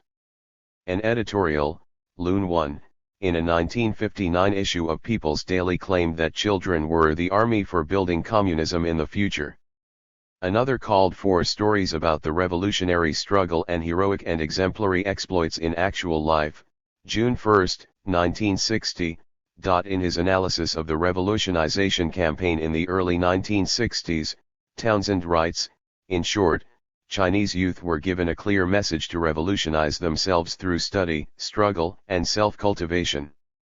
They received, too, a list of the virtues they were to develop and the evils they were to oppose. But the revolutionary struggles in which they were to steel themselves were non-existent, and the evils were pervasive phenomena scattered throughout society without connection to specific classes or social strata. During the Great Leap, revolutionary spirit could be cultivated and used in a struggle against nature and all manifestations of conservative thought. By 1962, however, nature had proved unconquerable and some of the conservative notions of 1959 had acquired official sanction. The problem that lay beneath the propaganda appeals of 1962 was how youth were to revolutionize themselves in a non-revolutionary situation. The Red Guard cohort was cultivated as revolutionary romantics. According to a study of elementary school readers in use between 1957 and 1964, the political and behavioral values being taught included 1. Devotion to the new society, 2. Benevolence of the new society, 3. Glorification of Mao Zedong, 4. The evils of Kuomintang China, 5. Social and personal responsibility, 6. Achievement and altruistic behavior. The ideal socialist person would have an unquestioning belief in the communist leaders and the socialist state and be ready to make self-sacrifices for their sake. A careful study of the emulation of heroes published in early 1968 shows that Chinese political culture prior to the Cultural Revolution had built an image of revolutionary heroism that directly fed and fired Red Guard factional struggles. Analyzing the diaries of officially promoted heroes, Mary Sheridan wrote that a hero openly courts death, and when it comes it elevates him to a higher plane. There is a thrill of achievement which overrides the sense of loss. For a revolutionary hero, death holds neither pain, nor fear, nor disfigurement. Transfixed by inner visions, the hero watches himself pass into immortality. He dies in spiritual certainty. This revolutionary romanticism had always been in the Maoist vision of revolution. Sheridan further wrote, but in the Red Guard period this proclivity for the images and symbols of romanticism was carried to new extremes. 1. Youth as the ideal condition of life. 2. the Faustian struggle to break through the physical constraints of tradition and old age by returning to or emulating the condition of youth. 3. Destruction and renewal through perpetual rebellion of younger generations against older. 4. The glorification of death and sacrifice. 5. Freedom conceived as service to an immortal ideal. This extraordinary identification with the socialist state was characteristic of Chinese youth before the Red Guard movement. Patriotism had been a dominant force in the making of 20th century Chinese history. It was a major inspiration for Chinese youth dedicated to national liberation and modernization. The socialist state successfully inducted this historical energy into new circumstances and transformed it into a passion for the socialist state and its charismatic leaders. Parallel to this passion was a utopian vision of the future. Gloating over their recent revolutionary victory, Chinese communist leaders imagined the imminent realization of Marx's vision of a communist society. National projects of industrialization were launched to accelerate this process with an historical identity of revolutionary vanguards. Chinese youth were the moral elect to whom the call of utopianism appealed directly. As Mihita puts it, the political education that was poured into us in the 17 years before the Cultural Revolution played an important role in forming our worldviews. In short, it was a Marxist idealism and a sense of social responsibility and mission centered upon the theory of class struggle. The excessive political education cultivated a grandiose political zeal in our generation, which, compared with other social groups, was much more radical and had a much stronger sense of political participation and sense of intervention in social life. How did top-down approaches to the building of a revolutionary tradition and the molding of revolutionary successors appeal to their targeted audience? Two factors were indispensable to the success of these policies. One was the multiple, all-encompassing cultural forms that were mobilized for the molding of the youth just discussed. The other was the social world of the youth, which gave a sense of reality to the narratives of revolution by creating a sense of enchantment and danger. Ideal world CIF enchantment and danger. The idyllic and romantic atmosphere of the film Flowers of the Nation shows that the youth of the Red Guard generation lived in a fairy tale world in the 1950s and early 1960s. This was a world of enchantment, mesmerization, and danger, one that combined a sense of infinite possibilities and hopes with a sense of danger and threat. It was this world that gave reality, urgency, and potency to the political culture of that historical era. These two worlds were juxtaposed in the mass media campaigns, policies, and the entire cultural atmosphere of that time. The result was a peculiar way of imagining the world and imaging the purpose of life. The liberal intellectual Qian Liqin conveys the sense of danger in his essay The Way Our Generation Imagined the World. In the 19,505 and 19,605, mainland China underwent two external embargoes: the blockade by the Western societies led by the United States in the 19,505, and the blockade by the international communist movement led by the Soviet Union. This had a profound impact on the thoughts, characters, culture, and psychological structures of the intellectuals who grew up during these 20 years. Even to this day the impact has not yet been adequately appreciated. Qian's essay also captures that sense of enchantment in his generation. In our minds, the world consisted of oppressors and the oppressed, the former being our enemies and the latter our brothers, sisters, and friends. Our ideal and our historical mission was to eliminate all of that, both in China and abroad, all the phenomena of oppression, exploitation, and slavery. Perhaps it was a utopian ideal and pursuit, but we were utterly sincere. We tended to view international issues as extensions of the national issues, and this way of thinking is a particular trademark of our generation. The construction of this social world was enunced by Mao's theory of permanent revolution and Mao's perception of domestic trouble and international threat in a Cold War context. Propagated in 1958, Mao's theory of permanent revolution reflected his deep anxieties over and contradictory assessments of the conditions of Chinese socialism. The completion of the first five-year plan in 1956 was hailed as a milestone, marking the young nation's successful transition into the stage of socialism in the Marxist vision of human progress. Mao was apparently euphoric about China's economic achievements. On his Moscow visit in November 1957 to attend the Conference of World Communist and Workers' Parties, Mao heard Nikita Khrushchev's speech commemorating the 40th anniversary of the October Revolution, when Khrushchev pledged that the Soviet Union would overtake the United States in major industrial indicators in 15 years.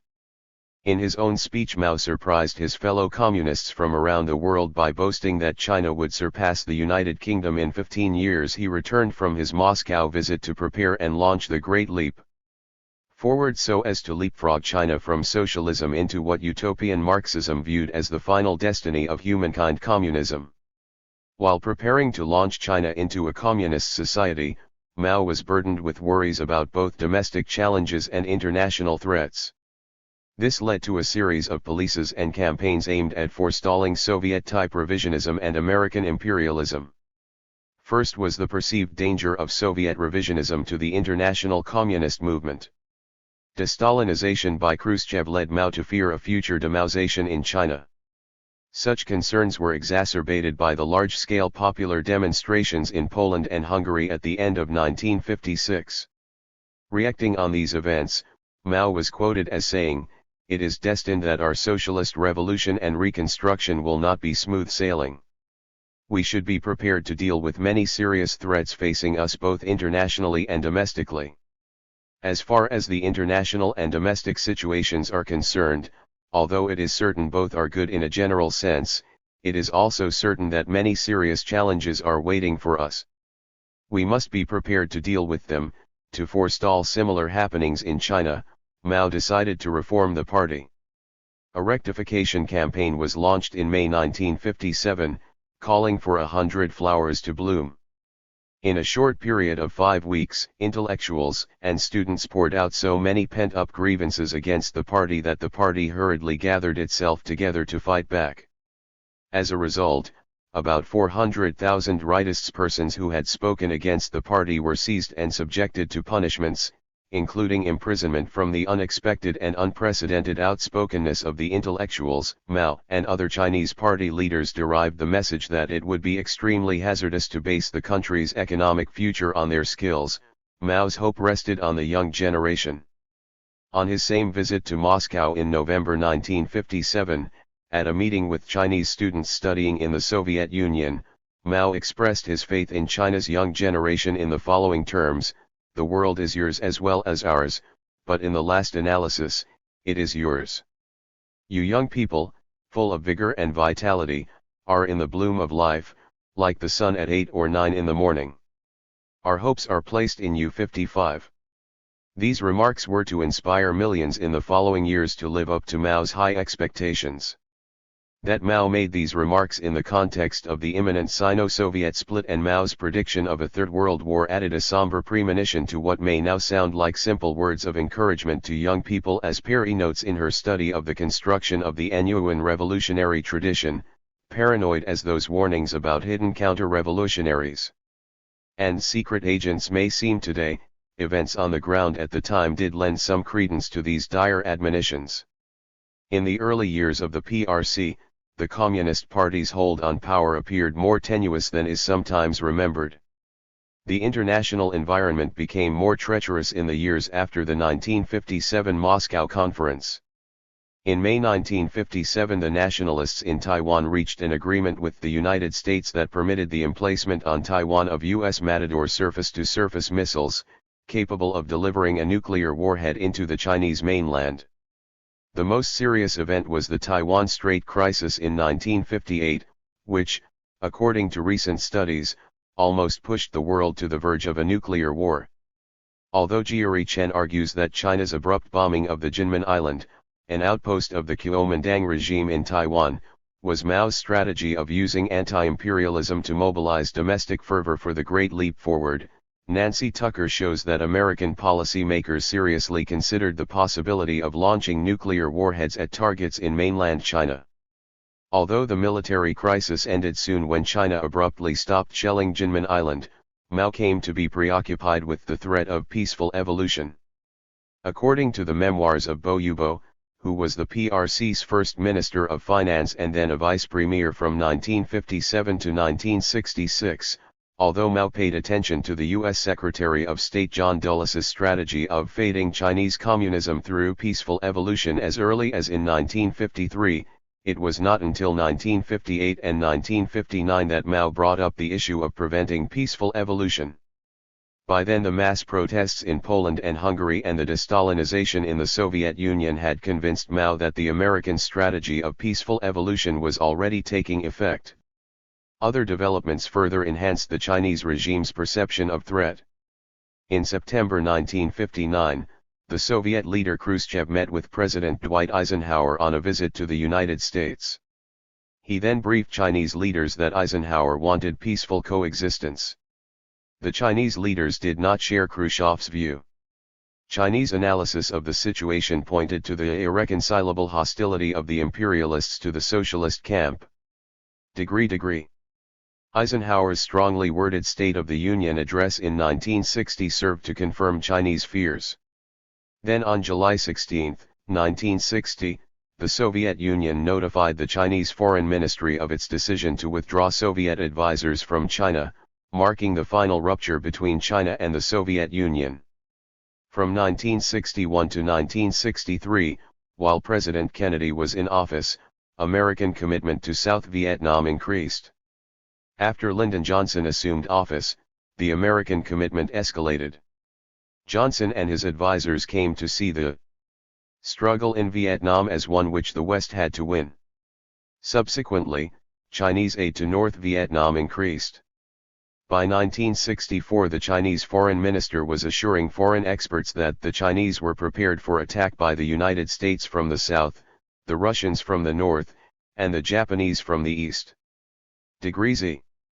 On April 12, 1965, the Central Committee of the Chinese Communist Party issued a directive on preparing for war. It was in this tense international context that China waged its sustained polemics against Soviet revisionism, putting the nation with warnings of imminent danger. And it was this social world that made texts such as the 9 commentaries and films like Tunnel Warfare so meaningful and relevant to the youth of the time. Chongqing was so complicated that one chapter can hardly do justice to it. Besides the violence, for example, Chongqing was home to one of the big 5 articles of dissent that appeared in the Red Guard movement. In the language of the Cultural Revolution, they were called counter-revolutionary poisonous weeds, du cao. One of the editorials published in August 15 Battle News caused Mao's personal displeasure and was declared heresy. Nationwide, there were other such Red Guard writings that were denounced as poisonous weeds. These writings expressed heterodox thoughts, or ideas of dissent, and are the subject of this chapter. While factional warfare was prevalent across the nation, voices expressing dissent were more limited in scale or nuance. This chapter therefore moves out of Chongqing to survey the broad landscape of Red Guard dissent. If a case study of factional warfare in Chongqing reveals much about the logic of revolutionary performance in the Red Guard movement, it takes a broader survey to bring to light the less visible currents of dissent. Theoretically, my argument is consistent with the thesis about factional violence in Chongqing developed in Chapter 1.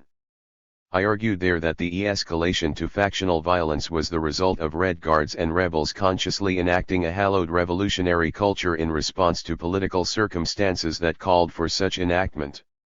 This chapter will show that, besides a commitment to revolutionary practice, Red Guards and rebels were also actively performing revolutionary theorizing. Just as factional violence was the result of practical revolutionary action, so dissent was, ironically, the outcome of theoretical revolutionary action. I will show that the same myth of revolution that fired Red Guard passions for revolutionary practice and led to violence also fed their passion for revolutionary theory.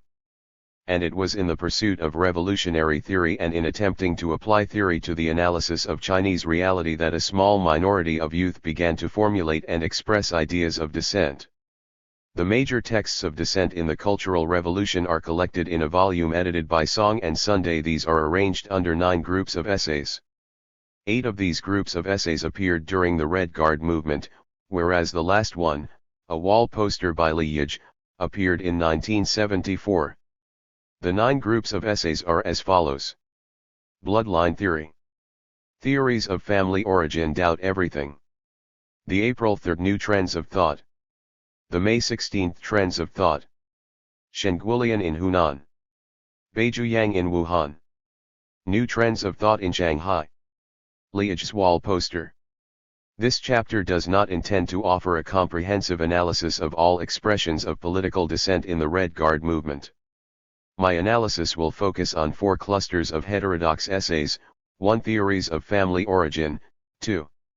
Doubt Everything or the December Black Winds, 3. The April 3rd Faction and New Trends of Thought, and 4.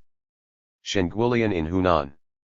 These 4 groups of heterodox writings contain both the key ideas of dissent expressed in the Red Guard movement and well represent the conditions and dynamics under which dissent was expressed. An analysis of these samples will be sufficient to demonstrate that dissent, like violence, was the result of factional competition to perform the revolution. The meaning of Red Guard dissent. An important feature of the Red Guard movement was the mutual attacks between opposing factions conducted through wall posters and factional newspapers, leaflets, handbills, and other such publications. In these publications, rival factions would accuse each other of spreading counter-revolutionary ideas, poisonous weeds, counter-revolutionary black winds, or ultra-leftist thoughts. Some of these fall under what I refer to as dissent, but most do not. While rival factions challenged each other, they both subscribed to the same regimes of truth as represented by Mao and the official theories of the Cultural Revolution. I will consider as dissent only those ideas that either challenged Mao and the rationale of the Cultural Revolution or were denounced as such by Mao and his lieutenants. Dissent is a form of heterodoxy, and heterodoxy is what it is through its relationship to orthodoxy. The orthodoxy about which dissenting ideas were expressed in the Red Guard movement had many components.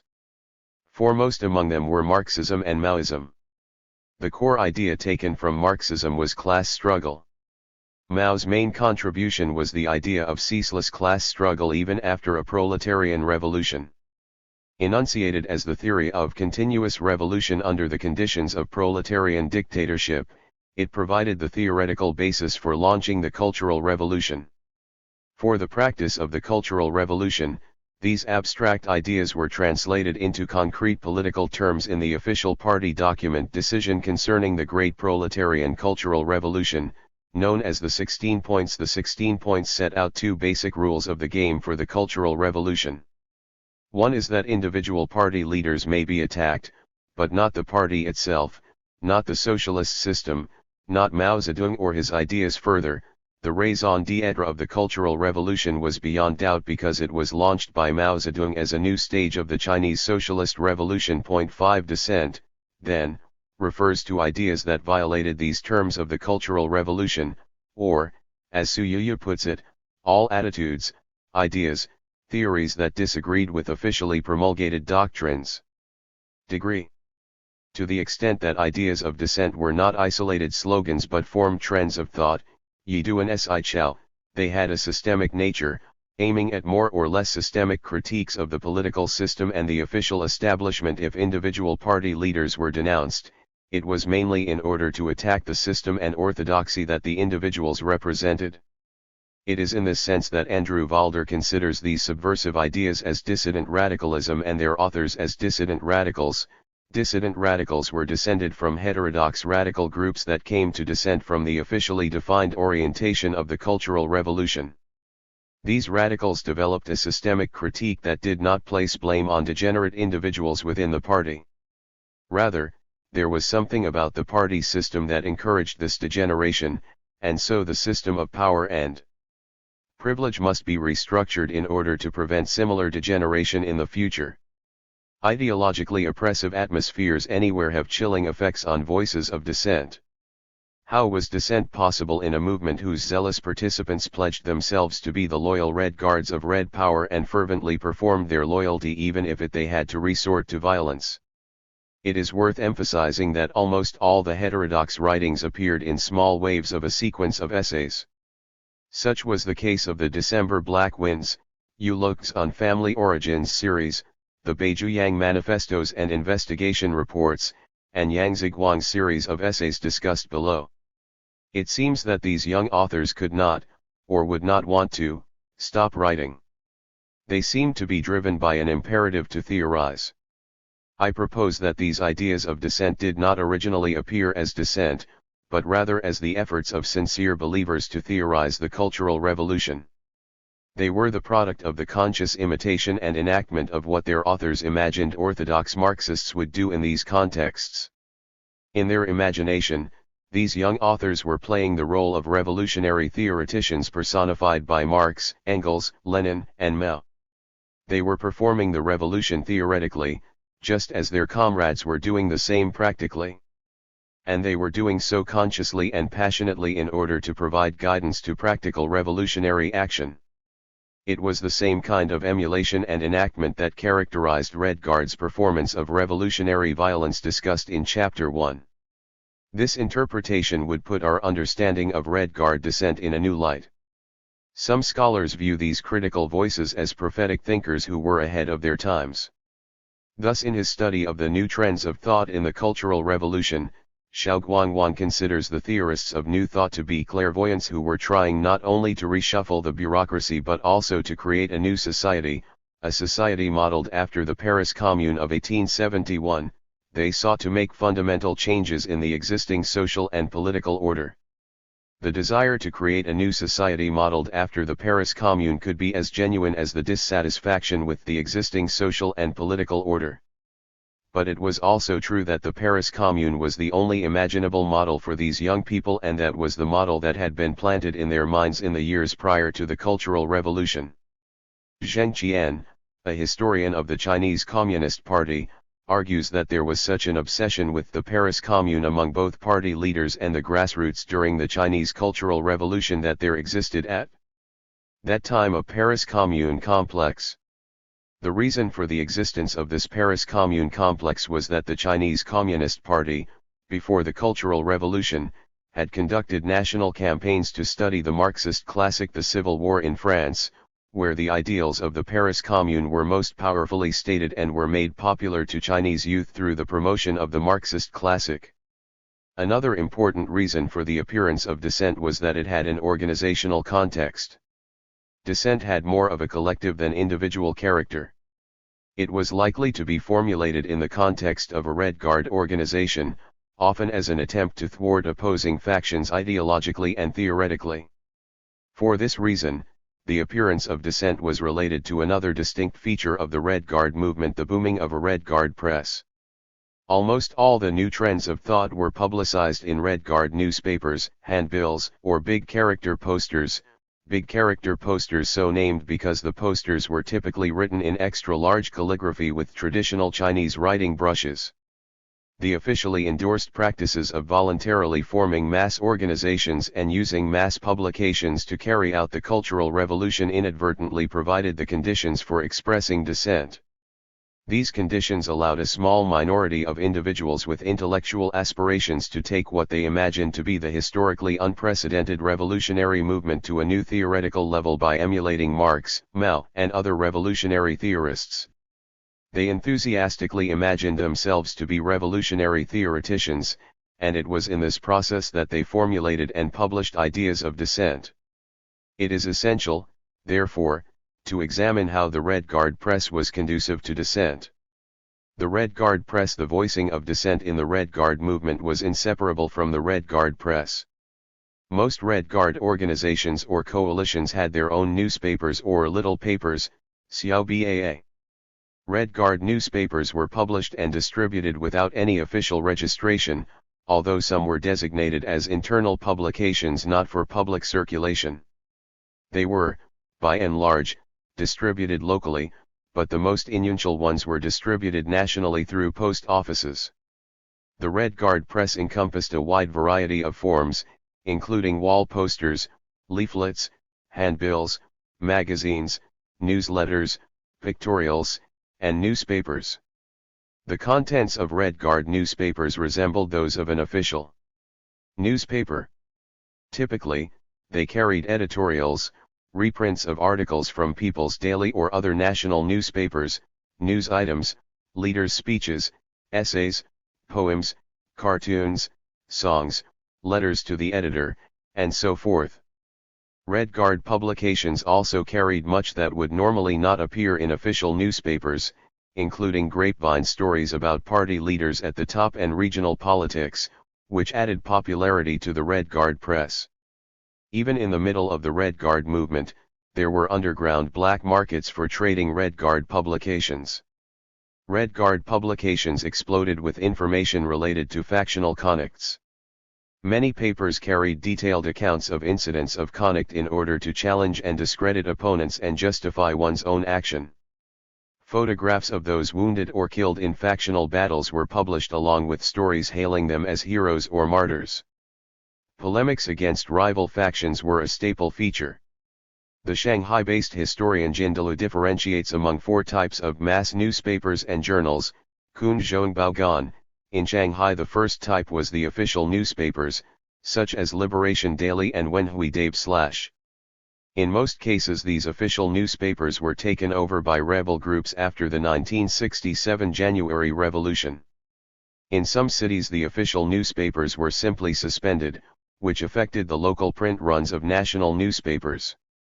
This caused concern at the top and a central policy document was issued on January 3, 1967, to warn that even if it was okay to suspend the operations of local government newspapers, the local printing of major national newspapers such as People's Daily, PLA Daily, and Guangming Daily should continue. The second type was newspapers run by mass organizations at the municipal level or in major universities, while the third type included newspapers run by district level or department level and other grassroots organizations. In calls the fourth type underground newspapers, Disyabaogan, because they were run by miscellaneous social groups who did not belong to any legitimate mass organizations. Of these 4 types, the second and third were the largest in number and influence. Generally speaking, this Shanghai-based typology applies to the Red Guard press nationally. Nationally, the Red Guard press produced enormous numbers of newspapers, tabloids, and journals.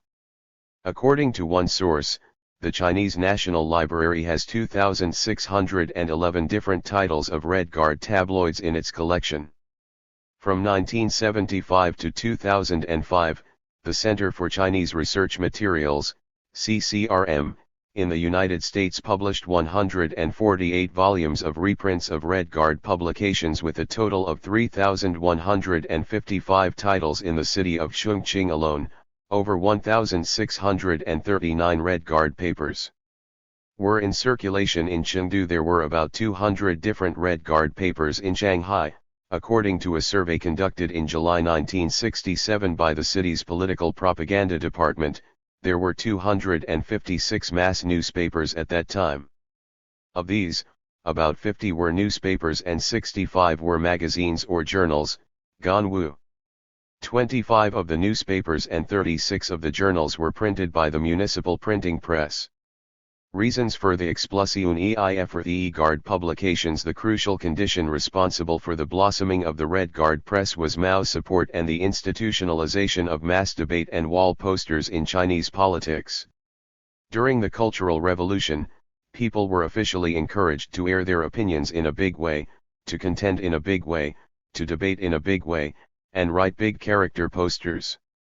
The 16 points states, make the fullest use of big character posters and great debates to argue matters out, so that the masses can clarify the correct views, criticize the wrong views, and expose all the ghosts and monsters. In this way the masses will be able to raise their political consciousness in the course of the struggle, enhance their abilities and talents, distinguish right from wrong and draw a clear line between the enemy and ourselves. After Red Guard's newspapers began to appear, Mao took a special interest in them and reportedly read Red Guard papers every day. Wang Li, for example, told the personnel of Being Daily that Chairman Mao pays special attention to the newspapers of rebel factions. You must run your newspaper well. Such messages were undoubtedly an important legitimating factor for Red Guards. Besides upholding the principle of using posters and mass publications for the Cultural Revolution, there were specific policies from time to time about mass publications that showed clear official support of Red Guard publications. For example, the recommendations about improving propaganda through newspapers and magazines run by revolutionary mass organizations. 1. The publications of mass organizations must follow the instructions of Chairman Mao, Vice Chairman Lin Biao, the CCP, and the Military Committee of the CCP. They should conduct their work with reference to the editorials of People's Daily, Red Flag, and PLA Daily. 2. These publications must not publish the private writings and speeches by Chairman Mao and Vice Chairman Lin Biao. They must not publish the internal documents and minutes of meetings of the CCP or the speeches of leaders of the CCP. 3. They must not publicly attack the People's Liberation Army in the newspapers. 4. They must not publish information that discloses state secrets. 5. The papers should focus on serious political issues and not publish trivialities, rumors, and yellow news. This policy is revealing in that it attests to the messiness of the Red Guard newspapers, suggesting that in addition to the ongoing political debates, a great deal was published to appeal to readers' curiosity about grapevine news and news of human interest. Another reason for the explosion of Red Guard publications was official financial support, at least for those that were edited and published by major Red Guard and rebel organizations. Again, in study of the Red Guard press in Shanghai sheds light on this issue. He finds that by April and May 1967, there were so many Red Guard publications in Shanghai that they began to become a serious financial burden. A policy recommendation issued by the Politics and Propaganda Department of the Shanghai Revolutionary Committee, IHI%IEM, recommended that it continue to financially support the publication of 7 major papers. As for others, if they insisted on continuing publication, we will not be responsible for providing the paper or the printing costs. This shows that at least before publication costs and paper shortage became a serious issue, major Red Guard newspapers were financially supported with government budget.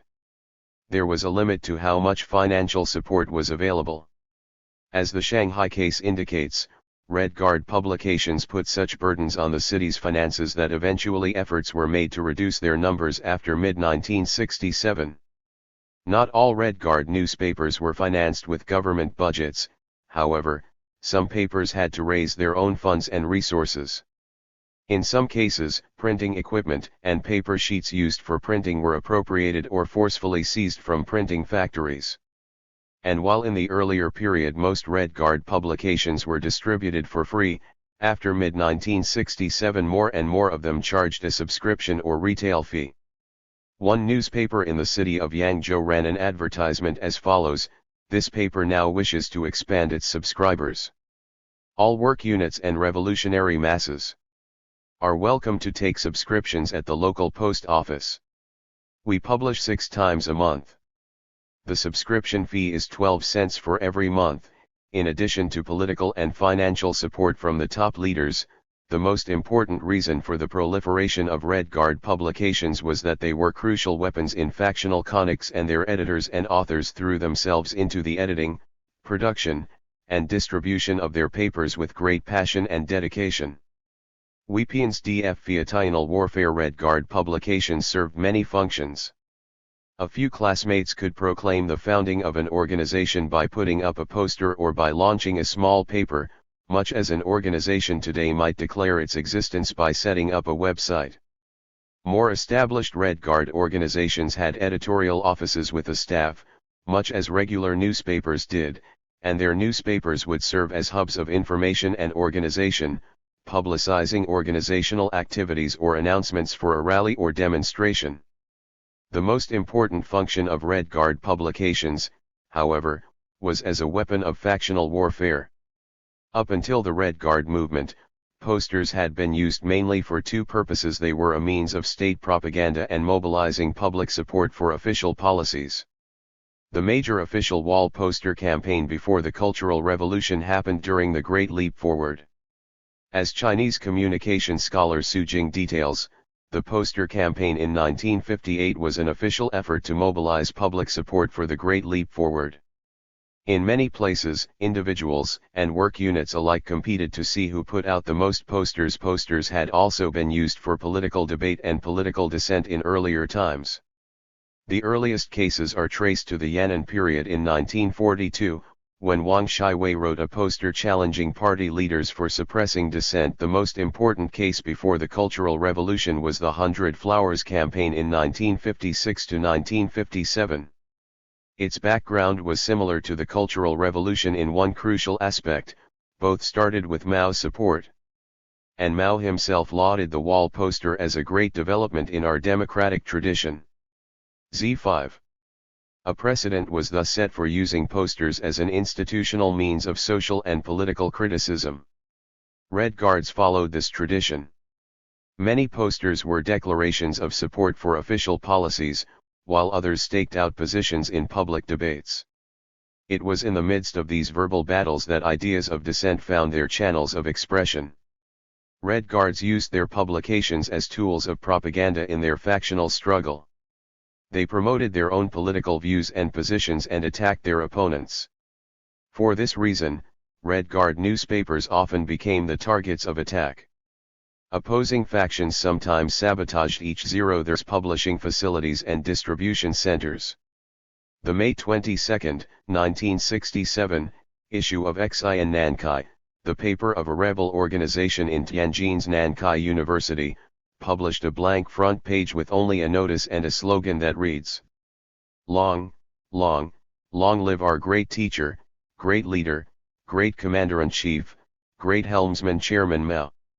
The notice says that their newspaper printing facilities had been destroyed by a rival faction, that they printed the current issue only with the assistance of another unit, and that the first page of the current issue had been seized by their opponent and therefore could not be printed. A July 1967 issue of Lusun Battle News, Lusun Zhanbao, announced to its subscribers and readers that its distribution center had been attacked and the paper's mailing list had been seized by rioters, which prevented the staff from promptly putting the papers in the mail for its subscribers. Besides sabotage, Red Guards engaged in endless debates and polemics. It was in the middle of these polemics that the most radical heterodox ideas of dissent were published and disseminated. In the following section I will discuss some of the most influential cases of dissent in roughly chronological order. NUPEN letter TD Mrad Lin Bai, November 9b. This open letter first appeared as a poster in Tsinghua University on November 15, 1966. It was signed by Yilan Dixie, a pseudonym for two students from the middle school attached to Beijing Agricultural University. The letter attacked a speech by Lin Biao that exalted Mao's genius and placed Mao's thought over any other Marxist thinker in history. It advocated a historical approach to understanding Mao Zedong's thought, implying that it was not the absolute truth Lin Biao claimed it to be. This letter thus challenged two sacred symbols of orthodoxy, both Mao and Lin. Although mass criticism was an integral part of the Cultural Revolution, and Red Guards everywhere wielded the Marxist banner of doubt everything else, it was an unacknowledged rule that, besides Mao, his comrade in arms Lin Biao was also beyond doubt. Tao Zhu, the number 4 person in the Chinese communist hierarchy, explicitly made remarks to that effect in an interview with Red Guards, yet the letter was more than an attack on Lin Biao. It questioned the legitimacy of the Chinese political system since 1949, you stressed the correct side of the dictatorship of the proletariat, that which needs no improvement. But you did not acutely perceive the problems that have become so prominent since the launching of the Great Cultural Revolution, example the need to ameliorate the dictatorship of the proletariat and to improve the socialist system. It is necessary to change the organizational form of our party and government in a major way. The People's Republic of China with its People's Democratic Dictatorship set up 17 years ago is already obsolete. This open letter was an important sample of the first wave of political dissent that directly challenged the orthodoxy of the Cultural Revolution. The context was as important as the content of the letter. This wave of dissent started among old Red Guards, Lao Bing, who had initially dominated the Red Guard movement but whose fortunes began to suffer with the campaign to criticize the bourgeois reactionary line, officially launched with the publication of an editorial in the 13th issue of Red Flag in October 1966. With Mao's sponsorship, this campaign dealt a fatal blow to conservative Red Guard organizations and catapulted rebels groups into prominence and power. These old Red Guards, as they were known then, were mostly children of high-ranking cadres and military officers. With a strong sense of their elite status, they supported the so-called bloodline theory, according to which they were the natural heirs of the revolution, whereas children from non-light families were excluded. When the political winds turned against them in early October 1966, they launched daring attacks against all the key supporters of the Cultural Revolution by putting up anonymous posters. This wave of dissent was quickly denounced as the November Black Winds or December Black Winds 3 degree. The Black Winds consisted of one slogan supporting Liu Shaokai, who had already been publicly denounced as a capitalist roader, a series of posters by conservative Red Guards attacking the Cultural Revolution small group, and 3 even an open letter to Mao himself questioning the criticism of bourgeois reactionary line campaign. The December Black Winds was thus a counter-attack launched by the old guards against the rising rebels. As such, it was part and parcel of factional conflicts. The goal was to challenge and undermine their factional rivals, and political dissent appeared in the form of challenges against opposing factions. Thus factional struggles provided the organizational spaces for dissent. Although the counter-maneuvers of the old Red Guards against the Cultural Revolution small group may have been motivated more by a desire to undermine the radical Red Guard organizations than to challenge the Cultural Revolution orthodoxy, their opponents, not surprisingly, framed their ideas as premeditated attacks against the revolutionary orthodoxy. A whirlwind of counter-offensives from the rebels quickly overwhelmed the Black Winds stirred up by the old guards, denouncing their ideas as poisonous weeds and reactionary, opportunist and bourgeois trends of thoughts, again attesting to the complex circumstances of dissent. Public denunciations of these reactionary thoughts inadvertently helped to spread them to a wider audience.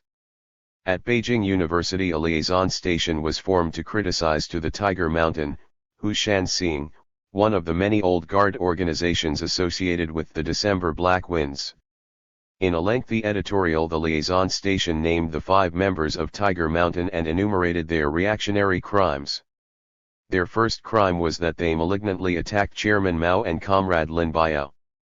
As evidence of their crimes, one of the 5 members was accused of saying, "I'm currently at a stage of doubt about Mao Zedong thought." Another allegedly said, "I am afraid what's happening now is a replay of the late Stalin." Members of Tiger Mountain were also charged with the crime of viciously attacking the Cultural Revolution and the Central Cultural Revolution small group.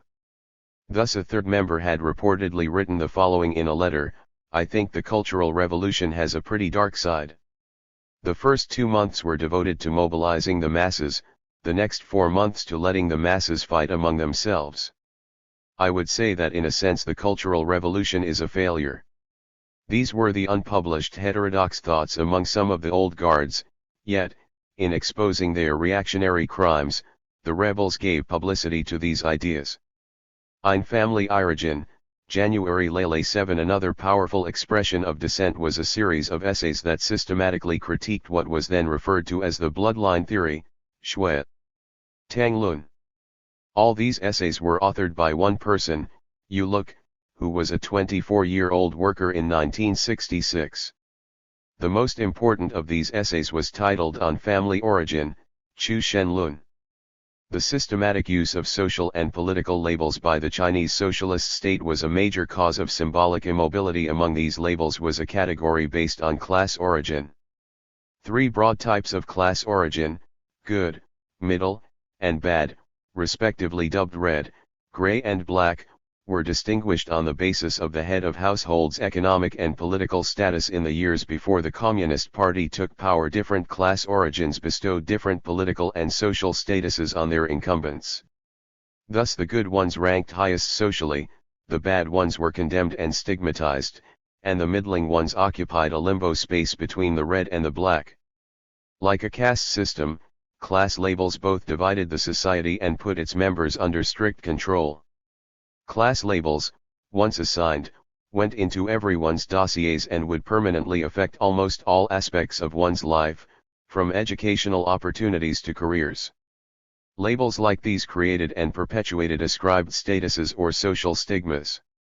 Before the Cultural Revolution, this class line controlled the nerves of Chinese society, giving those from red categories a sense of superiority and treating those from non-red categories as second-class citizens, if not criminals. This class line cast its dark shadows over the education system. The first contingent of Red Guard organizations in Beijing consisted of students from red category families. Their core members were the children of high-level party, government, or military leaders. To show and sustain the sense of superiority of these elite students, these early Red Guard organizations recruited members on the basis of the bloodline theory.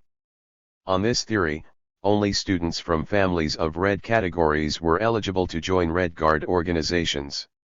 Those from black categories were not only excluded, but in many cases became the targets of attack.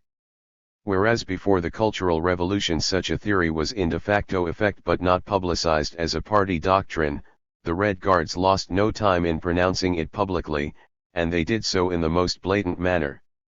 The whole theory was condensed into the following notorious couplet, which spread nationally in June 1966, "If the father's a hero, the son's a great fellow, if the father's a reactionary, the son's a rotten egg." This was merely a cruder version of the theory that implicitly guided the official practice of dividing Chinese society into various class categories. Just as the class categories had been a political yardstick used by the party state in evaluating individuals, so the ideas expressed in the couplet became widely adopted by some Red Guards as the basis for excluding certain groups of students from Red Guard organizations, making them vulnerable to political persecution. Yu Luk wrote the long essay on family origin in July 1966 to refute the bloodline theory. The essay was first publicized and distributed in a leaflet by his brother Yu Luoan, a student in Beijing's No. 65 middle school. Initially only several hundred copies of the leaflet were printed and distributed. It was not until it was published in the middle school Cultural Revolution News, Zhongshui Wenji Bao, that it gained wide influence. This little newspaper was launched on January 18, 1967, through the joint efforts of Yu Luoan, Yu Luk, and Muse Haijing, a student in Beijing's No. 4 middle school. The paper ran 6 issues before it was forced to shut down in April 1967. The 6th and last issue was published on April 1, 1967. Each of the 6 issues carried a major article by Yu Luk, all attacking the bloodline theory, but authorship was attributed to a Beijing family background study group, and Yu Luk was never named. On Family Origin argued that a new hereditary caste system, Zhongxing Jidu, had formed in China that resembled the feudal caste system. In this system, Yu Luk argued, social groups that belonged to the so-called 7 black categories of family origins became the oppressed class, while those in the red categories were the ruling class. Yu further argued that the criteria for making this distinction was entirely arbitrary and based on ascribed and not achieved status. He contended that the reason for the appearance of the new caste system in China was political. It was for the more effective ruling of the people, as he wrote in another article, on the life and death of Zheng Zianan the martyr. On the basis of these analyses, Yu Luk called on all oppressed youth to rise up in struggles against the injustices of politically imposed social inequality. These essays struck a chord among many. In a 1996 interview, Muse Haijing, the original editor of the newspaper that carried Yu Luk's essay on family origin, described the popularity of his little paper. 30,000 copies of the first issue of the paper were printed. Later, 60,000 more were printed. Altogether, 110,000 copies of On Family Origin were printed. The newspaper became very influential. We received large numbers of letters from readers. Because too many letters were sent to us, the post office refused to deliver them. Every day, we had to go to the post office to bring back 2 big bags of letters. The price of our paper was set at 2 fen equivalent to pennies, but it could be sold as high as 5 yuan in the street. The diffusion of ulux on family origin owed much to the chaotic political conditions of the Cultural Revolution, which provided relative freedom for people to form organizations and publish their views in small papers. It was a typical case of a small group of people voicing dissent through a small paper. At a time when thousands of such small papers were mushrooming, dissenting voices such as those carried in the middle school Cultural Revolution news found their outlets. Yet the movement-counter-movement dynamics were also essential. As a refutation of the bloodline theory of the old Red Guards, ulux on family origin provided theoretical support to the insurgent Zhao Fanpai, many of whom had suffered persecution in the hands of the old guards.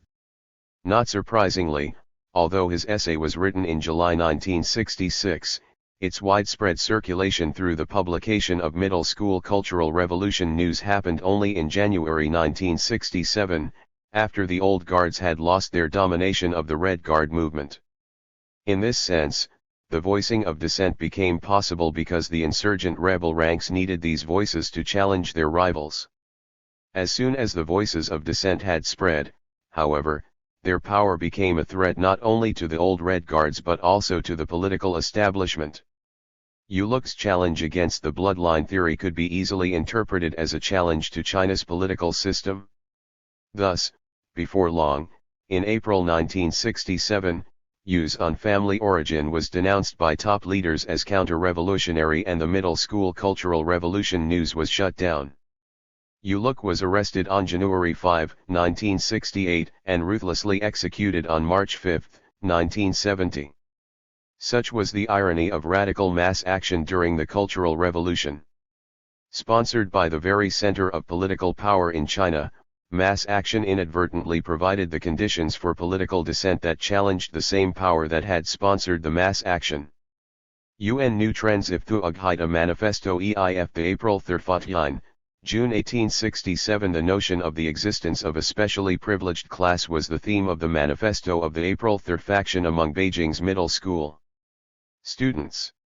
After party authorities issued orders in March 1967 for schools to resume class and sent military teams from the Beijing garrison to provide military training to middle school students, rebel Red Guards in Beijing's middle schools split into two factions. The April 3 faction came to be known as such after Zhou Enlai, Kangsheng Yangqing, CFUZ, and other Central Party leaders met with Beijing's college and middle school students on April 3, 1967. At that meeting, Zhangqing, Kangsheng, and CFUZ took the Beijing garrison to task for suppressing rebel organizations in Beijing's middle schools and supporting the conservative United Action, Handong. Encouraged by these speeches, the rebel students who had been the target of suppression by the military immediately launched a counter-offensive by putting up posters around the city the next day. These rebels came to be known as the April 3 faction. Perhaps to prevent the rebels from going too far in their counterattacks, but certainly reacting the whimsies of the dynamics of the Cultural Revolution, several other members of the Cultural Revolution small group, including Wang Li, Guanfeng, and Qi Binaiu, met with rebel students in Beijing's middle schools on April 4 and told them that although the military teams from Beijing garrison might have committed mistakes in conducting military training, overall they had done a good job and should not be publicly attacked. These speeches were taken as words of support by April 3's opponents, who became known as the April 4 faction. After the conservatives or royalists were crushed at the end of 1966, the Red Guard movement in Beijing's middle schools was carried on mainly between these two rival rebel factions. Although April 3 and April 4 were both rebel organizations, as opposed to conservatives, there were several important differences between the two. First, there was a clearer class line dividing the two than that dividing rebel factions in colleges and universities. The more extreme and radical April 3 faction gathered children from ordinary families, %F, whereas the April 4 faction was dominated by children of elite cadres or military families. Second, this difference partly explained their different attitudes towards students of Liandong, who were uniformly from elite families and had vehemently promoted the idea of born Reds in August and September of 1966. The April 3rd faction argued that members of Liandong were all counter-revolutionaries to be vanquished, whereas the more sympathetic April 4th faction maintained that not all Liandong members were bad and at least some of them were redeemable and should be won over. The third difference was their attitude toward the army, the PLA. Because the April 3rd faction accused the PLA of suppressing rebel organizations, they were charged of being anti-PLA, whereas April 4th had the support of the PLA. The rivalry between the April 3rd and April 4th factions was carried out both verbally through wall posters and little papers and through physical violence on New Trends of Thought. A manifesto of the April 3rd faction was born in the middle of these conflicts. It was published in the first issue of April 3rd Battle News, Sison ZL1 Arbu, on June 11, 1967. Theorizing the revolution was just as important as conducting the revolution in the street. Much of the political dissent in the Red Guard movement was born as a result of such theorizing. The theorizing itself was deliberate, indeed often done in imitation of the great revolutionary teachers such as Marx, Lenin, and Mao Zedong, but the dissent was often accidental and expressed as the applications of Marxist theory to the analysis of Chinese realities. Relatively little is known about the background of the writing of the April 3rd Manifesto. According to Beidao's recollections, the author was Zhang Xianglong, whose elder brother Zhang Xiangping was a writer for a rebel group known as the Commune of New No. 4 Middle School. No. 4 Middle School was an important hub of rebel radicalism for Bei_Jing's middle school students. It was Muse Haijing, a student there, who had started the middle school Cultural Revolution News, which published UI_Uaki's articles attacking the bloodline theory. Besides middle school Cultural Revolution News, rebel students there published several other small papers. It was not surprising that the publication of the April 3rd Manifesto was connected to rebel activities in No. 4 Middle School. The manifesto tried to provide theoretical justification for the practical actions of the April 3rd faction. Its claim to a new trend of thought derives from its argument that the Cultural Revolution was a revolution to promote the redistribution of property and power, encourage revolutionary changes in the society, and break up the privileged class. At the beginning of the CR, the 16 points had defined the main target of the CR as those within the party who are in authority and are taking the capitalist road. Degree. The question about redistribution of power and property was never mentioned. Yet the April 3rd Manifesto argues that a privileged class had formed in the socialist period and that the Cultural Revolution should aim to achieve the redistribution of property and power. In this respect, the class theory in this document was consistent with Uluk's theory of family origin. Both provided theoretical support for students from marginalized social groups to challenge the old Red Guards. The impact of the April 3rd Manifesto may be seen from the counter-attacks it incurred. It was soon labeled and denounced as reactionary heresy. On September 19, 1967, a Red Guard newspaper in Hahat of Inner Mongolia published an essay titled Also on New Trends of Thought, Yelun Xinsi Chao, which was a denunciation of the spreading of similar ideas in Hahat. Another kind of impact was that the manifesto inspired Yang Ziguang to produce his famous essay Whither China, which I will discuss. Whither China. Iqtibur 5b7 January I 958. Both Uluk's essays and the manifesto of the April 3rd faction influenced Yang Ziguang's thinking. Yang was an 18-year-old high school student in Changsha No. 1 Middle School and a member of Shenguolian, shorthand for Hunan Provincial Proletarian Revolutionary Alliance Committee. Shenguolian was an umbrella name for many rebel organizations consisting primarily of individuals from disadvantaged social groups. The social background of members of Shenguolian clarified to Yang Ziguang the class nature of the political struggles. Yang saw it as a struggle of the oppressed social groups against a ruling bureaucratic class, which he called Red Capitalist class. According to Yang's own account, the idea of the existence of a red capitalist class first occurred to him when he was exposed to the ideas of the April 3rd faction on a link-up trip to Beijing in 1967. Back in Changsha, Yang traveled to the rural areas to study local social conditions. It was at this time that he began writing Whither China. In this essay Yang Ziguang argued that in the 17 years of communist rule after 1949, a red capitalist class consisting of over 90% of the high-ranking officials had formed in China. The relationship of this class with the people was that of rulers and ruled, oppressors and oppressed. Because of the existence of this antagonistic relationship, the author further argued, the struggles of the Cultural Revolution were between the oppressed class and the oppressors, facts as revealed by the masses, and the indignation they brought forth, first told the people that these red capitalists had entirely become a decaying class that hindered the progress of history. The relations between them and the people in general had changed from relations between leaders and followers to those between rulers and the ruled and between exploiters and the exploited. From the relations between revolutionaries of equal standing, it had become a relationship between oppressors and the oppressed. The special privileges and high salaries of the class of red capitalists were built upon the foundation of oppression and exploitation of the broad masses of the people. In order to realize the People's Commune of China, it was necessary to overthrow this class in targeting a red capitalist class. Yang argued that the Cultural Revolution was not an internal party struggle for purging a few power holders. Rather, it was the struggle of an oppressed class against the oppressors, who were none other than the Communist Party leadership. The essay proposed to establish a new political party that will lead the people to overthrow today's class enemy, the new red bourgeoisie. In a separate essay, Yang suggested that this new party could take the incipient form of Maoist groups. The mandate of these groups was to unite all those who were willing to learn and bold enough to think, and think independently, so that they could openly and critically analyze the conditions in China and reach their own conclusions instead of accepting wholesale the theories promulgated in official newspapers, suggestions about establishing Maoist groups. Yang suggested that Zhenguolian could be viewed as the prototype of such a party.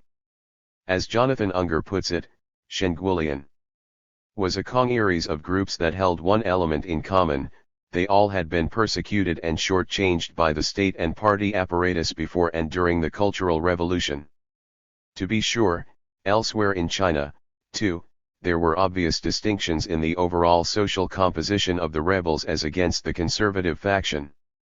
But, by 1967, these differences had become partially obfuscated by the twists and turns of the Cultural Revolution, as the alignments of various subgroups and organizations shifted and split and recoalesced in accordance with the vagaries of local repressions, desperate efforts to secure vengeance and to end up on the winning side, and subsequent alliances of convenience. Yang Ziguang's articles drew immediate condemnation from the authorities.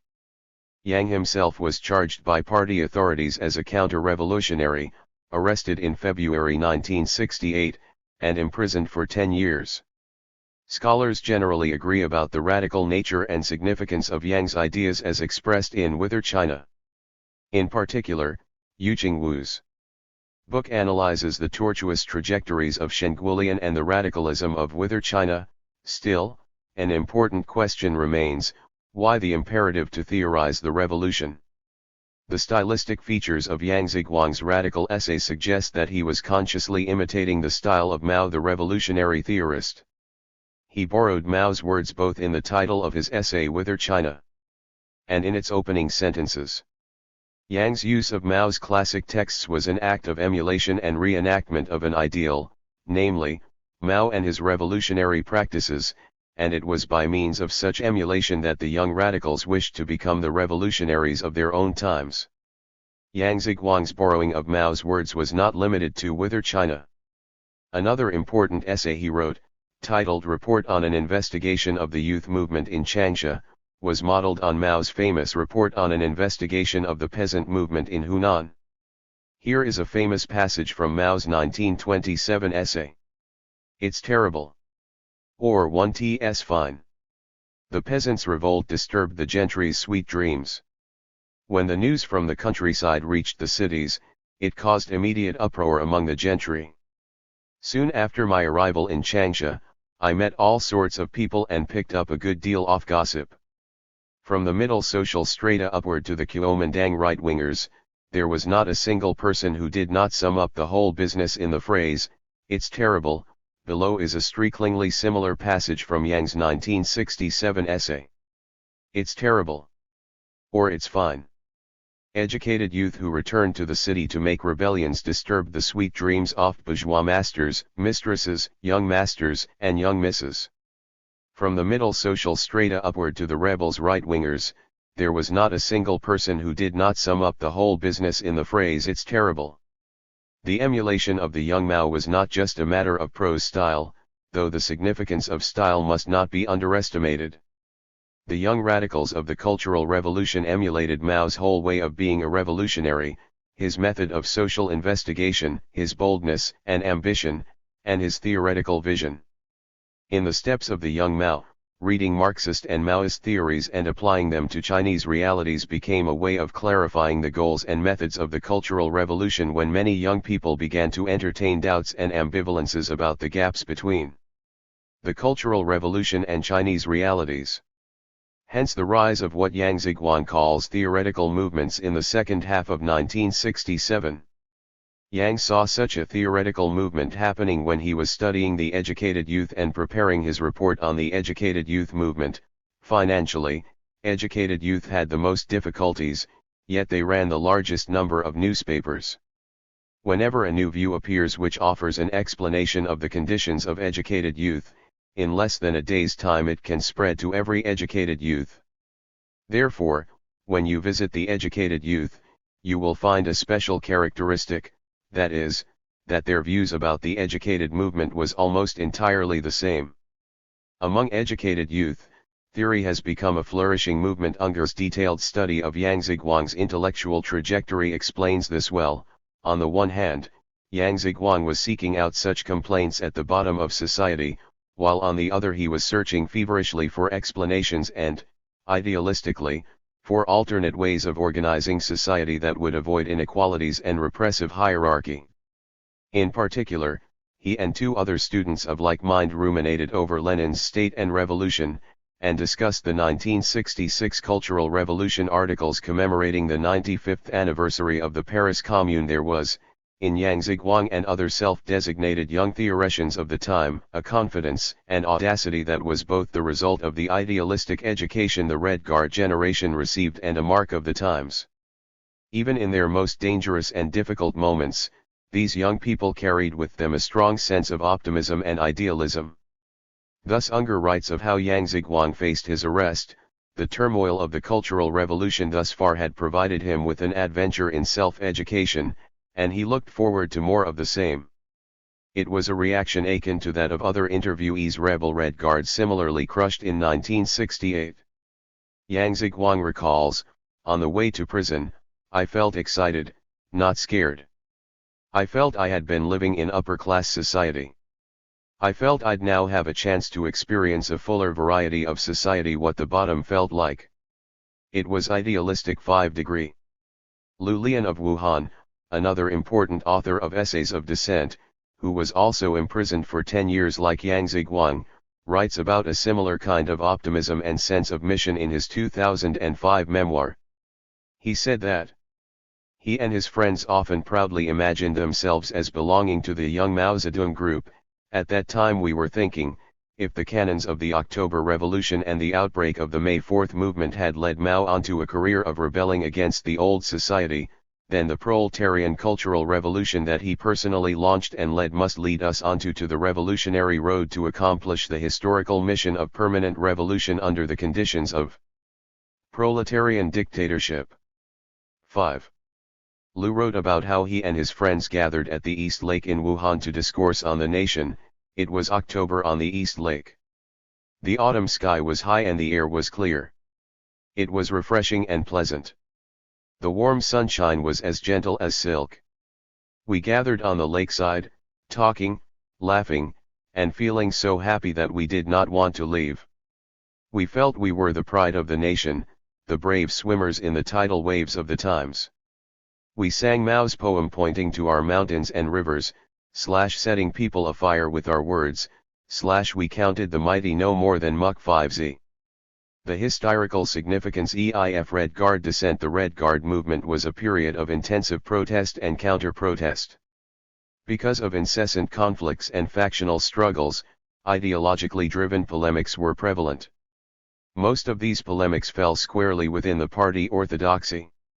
In the vortex of political rhetoric, voices dissenting from the party orthodoxy formed only a minor current.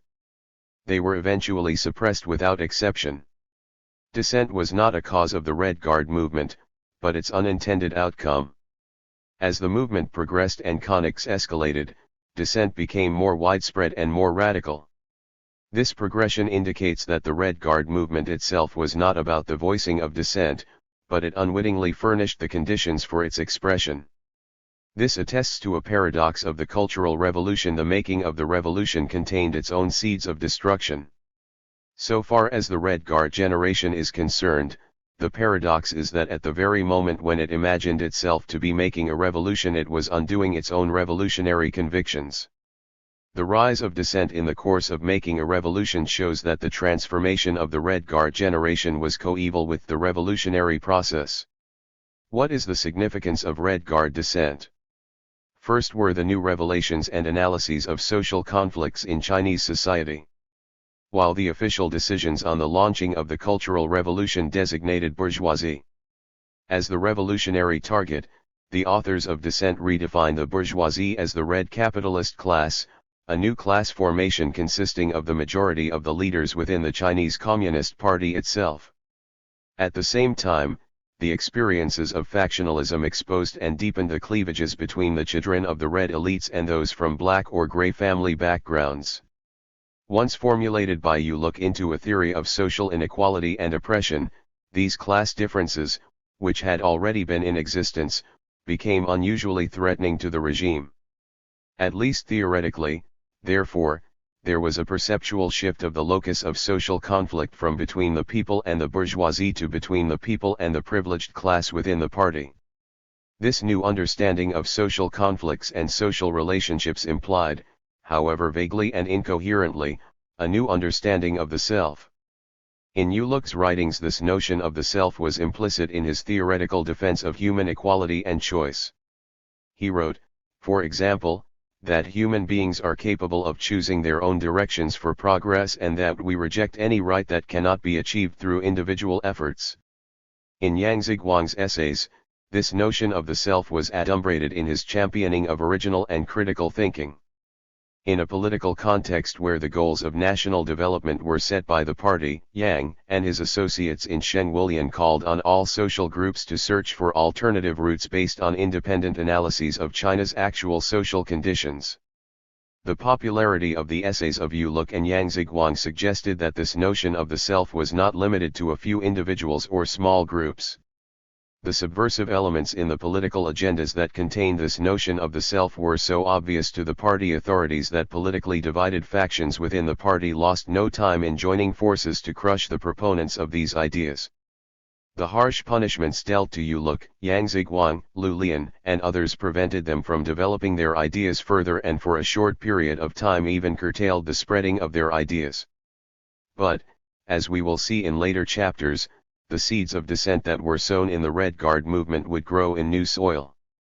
Despite the radical nature of political dissent, the heterodox theoreticians of the Cultural Revolution shared a fundamental commonality with the practitioners of the revolution who were engaged in violent battles like those in Chongqing, and that is that they had a strong sense of idealism and passion about revolution and radical social change. Their faith in the leadership of the Cultural Revolution may have been shaken, but revolution remained a sacred category in the heterodox thoughts in 1967 and 1968. It continued to be the linchpin of the meaning of a good life. It was only when the drama of the revolution came to an end that alternative visions of a good life began to emerge. Yet it is crucial to see the persistence of revolutionary idealism even in the middle of radical revolutionary theorizing, because it helps to understand a distinct trait in the formation of the Red Guard generation, that is, that whatever they became later in their lives, once upon a time they were true believers, and that experience of true belief decisively shaped their personal identities and experiences. Su Xiao captures this trait quite well in her characterization of Muse Haijing, who helped to disseminate Uluk's theory of family origin in 1967. In her memoir Half Zero F My Life published in 2005, Su Xiao writes, Muse Haijing is still a spiritual wanderer to the present day. To a great extent, his mental journey is a proof of the spiritual journey of our generation. Our spirit of doubt grew out of experiences of belie. Even if we rejected something, we must have first accepted it. This is our difference from the skeptics in the younger generation.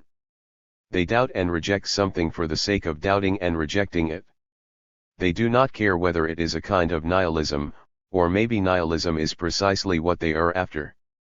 The Red Guard movement came to a dramatic end on July 28, 1963. In the early hours of that day, Mao called an urgent meeting with the 5 major Red Guard leaders in Beijing in the Great Hall of the People. 4 of the 5 arrived at the meeting promptly, but Kuai Daifu of Tsinghua University was nowhere to be found.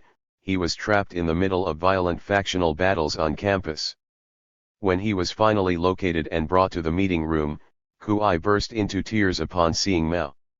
Mao stood up to shake hands with Kuai, who then reported to Mao that Tsinghua University was in grave danger and the students there were being attacked by workers under the control of a black hand behind the scene. Mao's response was firm and stern. If you want to catch the black hand is me. What can you do to me? Kuai's rise to power and stardom had depended on Mao's personal support. He had been tutored and cultivated as a stormtrooper of Red Guard movement in Beijing and then nationally. He had always thought Mao would stand behind him. The moment that Mao told him, with the other student leaders and all the top party leaders listening, that Mao himself had sent a worker militia to suppress the Red Guard movement, was highly symbolic. The same young stormtroopers who had enjoyed the national limelight for 2 years were now cast out of favor. The curtain fell inexorably on the Red Guard movement. The story of Red Guard generation, however, did not end there. Back in October 1967, small groups of middle school students had already started going to the countryside in what would soon become a new national campaign. Known as Up to the Mountains, Down to the Villages. From then to the end of 1969, in over a period of 2 years, about 4.6 million middle school students were sent from their urban residences to settle in China's vast rural areas. In the previous chapters I have argued that the escalation of Red Guard factionalism was inseparable from the competition between rival factions to enact a great world historical revolution. The Red Guard movement was a drama of revolution. The question now is this: what happened to the characters of the drama once the curtain fell? In a way, what happened in this case was not so different from what happens to actors performing a drama in a theater. Like dramatic characters, students returned to their routine lives. Yet this was no ordinary return, but one that was full of new drama. For one thing, the young people did not return to their pre-cultural revolution school life, but instead left school for entirely unexpected and new destinations and occupations, that of being farmers in agricultural rural areas. There were of course other trajectories. Small numbers of lucky ones, more likely than not from cadre or military families, joined the army, the dream occupation of the youth of that generation. Others became factory workers, probably the next best job, second only to joining the army. Still others suffered persecution of one form or another in the campaign to cleanse class ranks that followed the Red Guard movement. Some, such as the dissenting authors Yang Ziguang and Lu Lian, were sentenced to long years in prison. But the vast majority were sent away from home to rural areas, some at the young age of 15 or 16. And for the vast majority, the end of the Red Guard movement and what came afterward was an experience of falling from grace. Coming in the wake of the Red Guard movement, the Sent Down campaign added a painful sense of betrayal to disillusionment. There was a feeling of loss. In a 1968 English newspaper report, a former Cantonese Red Guard was quoted as saying, "We were already refused when we went to the countryside yet," as the authors of the same report wrote, the banishment of the Red Guards to the villages gave them time to think and brood. In this chapter and in chapter 5 I trace how youth of the Red Guard generation made sense of their new life experiences and how their new experiences affected their sense of personal identity and their understanding of Politics and society. Historical circumstances, partly of their own making and partly beyond their control, decisively taught them that their role as characters in the grand historical drama of an imagined revolution had come to an end. With the end of that drama, the script that had guided their thinking and action had lost much of its magic. Thrust into new circumstances, they would have to learn new scripts of life indeed, new outlooks, new values, and new moral frameworks. The new scripts they gradually learned contradicted and further eroded the scripts that had guided them in the Red Guard movement. Thus, by the end of the Sent-Down movement and the Cultural Revolution, they had experienced a deep personal transformation and attained new understandings of self and society.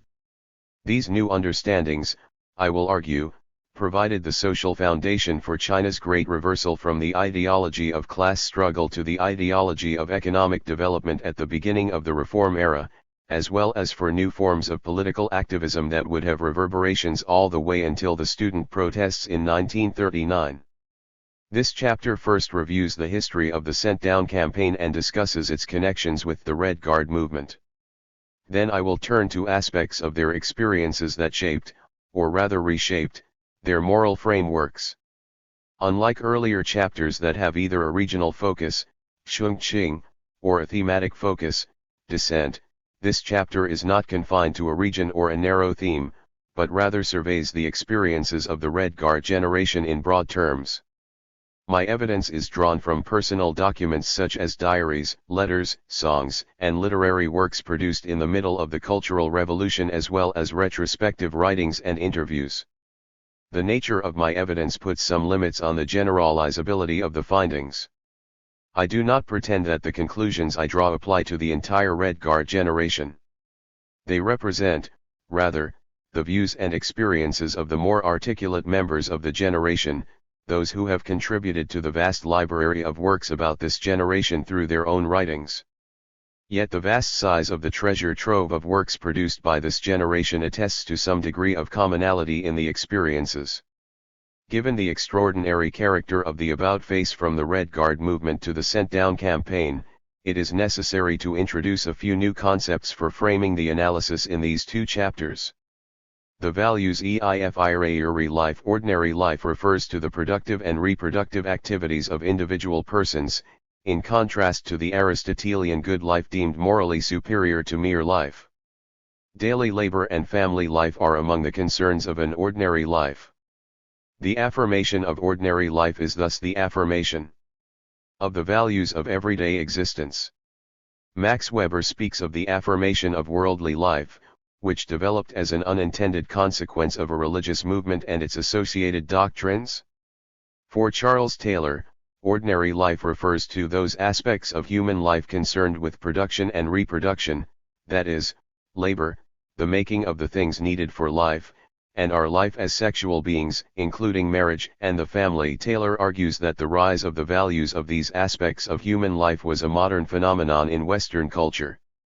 Earlier Western views of human life were dominated by Aristotle's distinction between life and the good life. For Aristotle, life was mere existence and hence played only an infrastructural role in relation to the good life. In a good life, as Taylor puts it, men deliberate about moral excellence, they contemplate the order of things, of supreme importance for politics, they deliberate together about the common good, and decide how to shape and apply the laws. The citizen ethic contained in this view of the good life endorsed an ethical hierarchy. It exalted the lives of contemplation and participation and degraded the lives of the common householder. It was analogous to the aristocratic ethic of honor, in which the life of the warrior or ruler was deemed superior to the life of the ordinary people. The affirmation of the values of ordinary life thus upset the ethical hierarchies endorsed by the ethic of the good life. In Taylor's words, this change displaces the locus of the good life from some special range of higher activities and places it within life itself. The full human life is now defined in terms of labor and production, on one hand, and marriage and family life, on the other. As I will show later in this chapter, it is the growth of similar values among sent-down youth that justifies characterizing this 20th century Chinese phenomenon as the affirmation of ordinary life. To understand its historical significance, it is useful to put this trend in longer historical perspective. The next section provides such a historical perspective by discussing the Neo-Confucian notion of the moral self.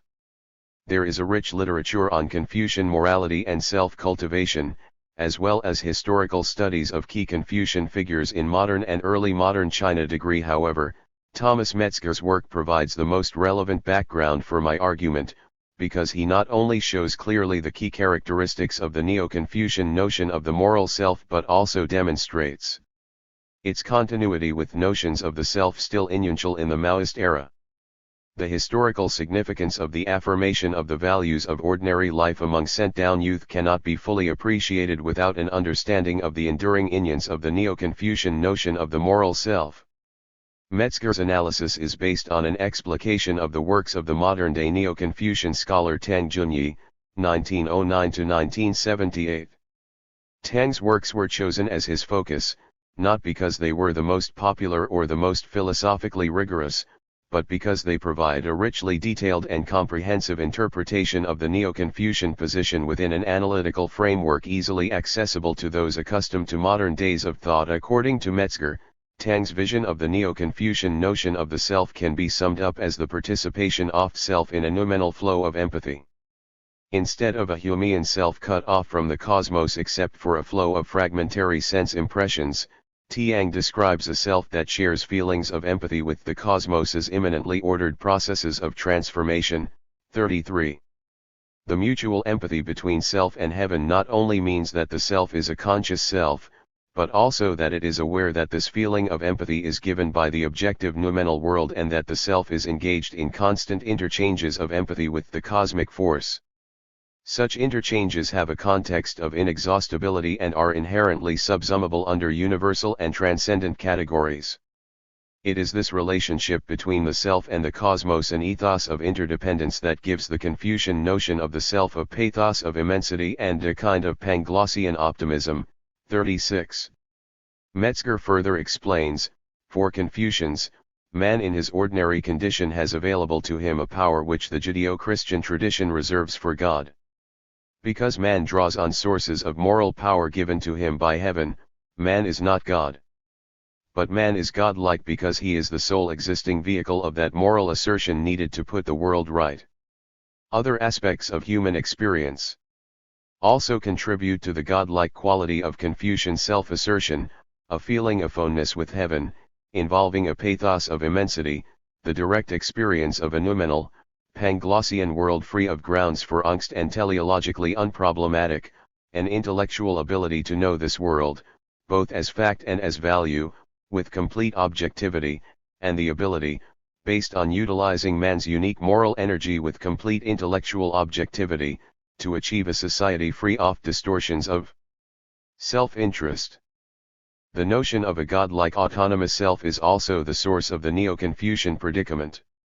The belief in the presence of the divine in the self cannot preclude the anxiety that the divine force of the cosmos has an eternal tendency toward elusiveness, because the divine was almost imperceptible in its subtlety and typically in the process of being lost. 198. What was important was the belief in the existence of a transformative power within the cosmos and in the activation of this power by human efforts. According to Metzger, this belief was the foundation of a widespread optimism among 20th-century Chinese. The optimism arose and kept growing because now it seemed that the material as well as the political and ideological means were at hand of building a society according with the Neo-Confucian morality of interdependence. 214. It is at this point that Metzger turns to show the links between Neo-Confucianism and Maoism. One of Metzger's central arguments is that Confucian values, instead of quickly fading away in China's modernization project, have actually persisted as the inertia of the past. These indigenous values, moreover, account for China's success after 1949, as economic and technological conditions had accounted for China's failures in the early period of modernization. 197. How had Confucianism meshed with Maoism to sustain its vitality? Metzger notes that many Chinese intellectuals in the 20th century struggled in vain to explain how a focus on the external instrumentalities of life could be a way of realizing one's inner moral nature within the context of an interdependent society and cosmos, or how a transformative outer cosmos could be linked to the inner self. The problem was solved by Mao. Part of the importance of Maoism lies in the fact that it offered an answer to this problem, using dialectical cosmological laws to show how zealous participation in mass movements constituted the very essence of the personal quest for truth and morality. In Mao's thought, the kung fu, efficacious moral efforts, of the individual were once more organically connected to the processes of transformation, Z 30-31. For my purpose, what is important is not the degree of successful connection between the self and the cosmos in Mao's thought, but the persistence of the kind of Panglossian optimism and pathos of immensity in the Neo-Confucian notion of the moral self in 20th century China. Earlier in the century, one of the great modern Confucians, Kang Youwei, pronounced, "The purpose of my creation was to save the masses of living things, even if instead of residing in heaven, I would go to purgatory to save them, if instead of going to the Pure Land, I had to come to this unclean world to save them, and if instead of being an emperor or a king, I became a common scholar in order to save them." Thus every day the salvation of society was uppermost in my thoughts, and every moment the salvation of society was my aim in life, and for this aim I would sacrifice myself. In 1966 members of the first Red Guard organization pledged, "We are the guards of Red Power. The party central and Chairman Mao are our mountain of support. Liberation of all mankind is our righteous responsibility. Mao Zedong thought is the highest guiding principle for all our actions. We pledge, to protect the party central and our great leader Chairman Mao, we are determined to shed our last drop of blood, despite differences in content and context." These pronouncements both effused over a sense of divine power of the kind typical of the Neo-Confucian notion of the self.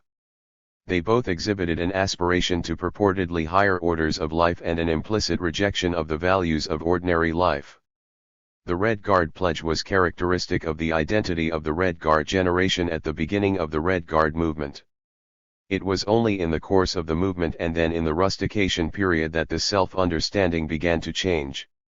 The affirmation of the values of ordinary life in the rustication period constituted a crucial aspect of this change. Rusticatine before the cult liberal revolution. The policy of sending urban youth to settle in rural areas had existed for over a decade before the Red Guard movement. That early practice aimed to accelerate agricultural development and resolve problems of urban unemployment and the shortage of educational opportunities for youth. A National Agricultural Development Program issued in January 1956 first proposed plans for reclaiming wasteland, increasing the area of arable land and developing state-run farms. According to this program, the labor force for this development plan would be drawn from the unemployed urban population, including elementary school students who could not go on to middle schools or middle school students who could not enter college. On April 8, 1957, People's Daily editorialized about questions concerning the participation in agricultural production of elementary and middle school students. For the first time, it clarified the policy for elementary and middle school students who could not go on to a higher grade to migrate to the countryside and take part in agricultural labor. In 1957, over 10,000 urban students were sent to settle in the countryside. From 1958 to 1959, about 15,000 more were sent down. Beginning in 1962, the government consolidated its campaign by setting up a special commission under the State Council to take charge of these issues. From then until 1966, 1.29 million urban youth settled in the countryside or on state farms. The Red Guard movement inadvertently put a stop to this rustication policy because, during the movement, many of these youth went back to the cities and established their own Red Guard organizations, demanding to return to work in the cities. Continuities and discontinuities. The Sent Down campaign was launched again in the middle of the Red Guard movement and did not come to an official end till about 1980. In this period, 17 million students were sent to the countryside. Of these, 4.6 million belonged to the generation that experienced the Red Guard movement. This 4.6 million cohort left for the countryside over a 2-year period, from the latter half of 1967 to the spring of 1969. Chinese historians have divided this 2-year history of rustication into 3 stages. The first stage started in October 1967 and lasted till the spring of 1968. The symbolic beginning of the first stage took place on October 9, 1967, when 10 students in Beijing made a pledge on Tiananmen Square and then set off to Inner Mongolia as educated youth amidst great media fanfare. Overall, departures at this stage were voluntary. Many enthusiastically embraced rustication as an opportunity to carry the Red Guard movement to the countryside. Some resorted to extreme actions to show their will to go to the countryside. One woman I interviewed told me she cut her own finger and wrote a letter in blood to show her determination. Table 4.1 shows the number of forerunners of rustication, the time they started rustication, and their destinations. The second stage lasted from the summer of 1968 to December 21, 1968. During this period, local authorities mobilized students vigorously to leave for the countryside and the program turned into a political campaign. The third stage covered the period from December 22, 1968, to the spring of 1969. This stage opened with the publication of a speech by Mao on December 2, 1968, calling on Chinese youth to embrace the campaign and receive re-education among the peasants. The slogan, "Up to the mountains, down to the villages, to receive re-education among the poor, lower, and middle peasants," splattered the front pages of local and national newspapers. From then until the spring of 1969, the vast majority of middle school students of the classes of 1967, 1968, and 1969 were dispatched to the countryside through cajoling or coercion, later coming to be known as the Laosanja, the old 3 classes. There were important continuities between the Red Guard movement and the first stage of the Sent Down campaign. Both involved students who were in middle school from 1966 to 1968. This biographical continuity meant that a degree of continuity would retain in the activities of those involved. For example, many Red Guards thought of rustication as a new stage of the Red Guard movement or a new revolutionary alternative. Red Guards came to embrace rustication as a revolutionary alternative through a learning process. This process involved 2 crucial lessons. The first lesson came from the disillusionment with the Red Guard movement. On the one hand, there was dissatisfaction with the decline of the movement after military training teams took over control of the middle schools in Beijing after March 1967. On the other hand, there was dissatisfaction with the factional struggles that had been raging among middle school and college Red Guards. One former Red Guard in Beijing recalls, in April 1967, Red Guards broke up. At this time, I began to feel that factional fights really were quite meaningless. Therefore, I approved of taking a road of integrating with workers and peasants. Another one said, by the end of 1966 and early 1967, many Red Guards became confused about how to carry on the movement. Some became tired of the previous stage of the movement. Therefore, in some schools, people started to debate about the situation. We studied the works of Chairman Mao in search of theories. At this time, some people raised the question of integrating with workers and peasants. They believed that student movements would come to nothing if they did not integrate with workers and peasants. The Red Guard movement must take this necessary step. The second lesson came from Red Guard's experience in the Great Link-Up, De Chuanlian, period of the Red Guard movement. One unintended consequence of the Great Link-Up was that it broadened the horizons of the participants. They visited new places and saw new people.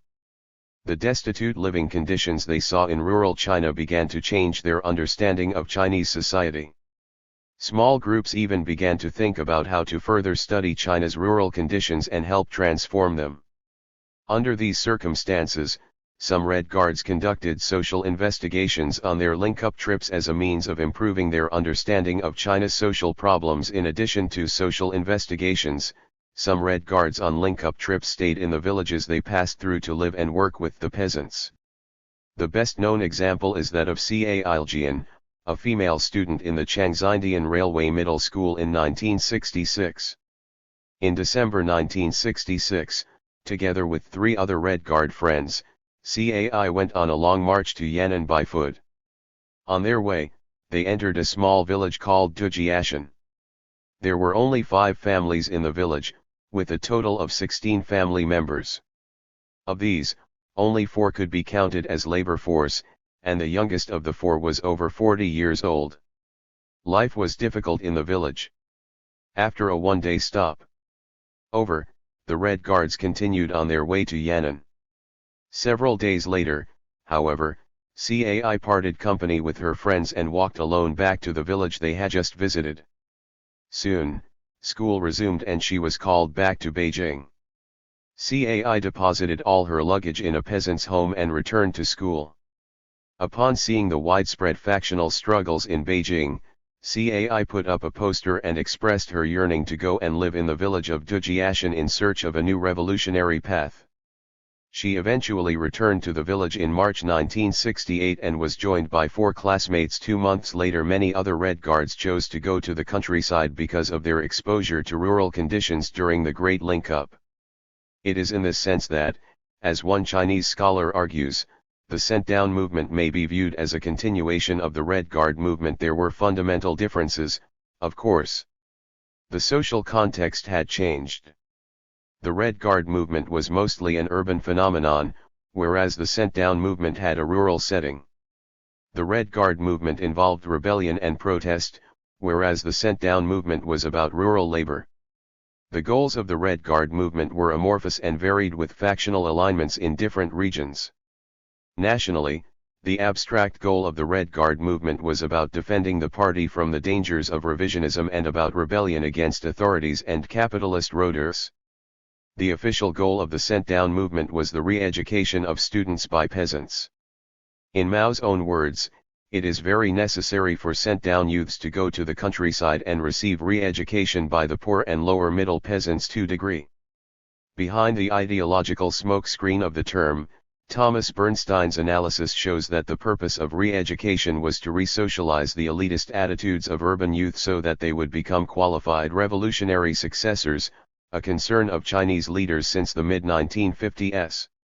In addition, as Bernstein argues, the sent-down movement had 2 other unstated goals: to remove fractious Red Guards from the cities, to restore order and stability, and to tackle the worsening problem of urban unemployment. More recent studies confirm Bernstein's conclusions, although Michel Bonin argues that the sent-down movement was more about the political transformation of the young generation's consciousness than about solving the problem of urban unemployment. Making a living in villages. The continuities and discontinuities between the Red Guard and the sent-down movements complicated the process of reaggregation such that it became a new beginning in the life journey of the Red Guard generation. It was new because members of the generation faced profoundly new problems in the rustication period. These were the problems of subsistence and meaning. The destinations of rustication were mainly of 2 kinds: villages and the so-called production and construction core, Shengchanji Unshi Bingman. The core were state farms with a paramilitary organization. Because construction core were state enterprises, the sent-down youth there earned salaries in addition to a variable amount of housing and medical care. Materially, they were better off than youth sent to villages. In the words of one interviewee, youth in construction corps did not experience hunger, while those sent to villages did.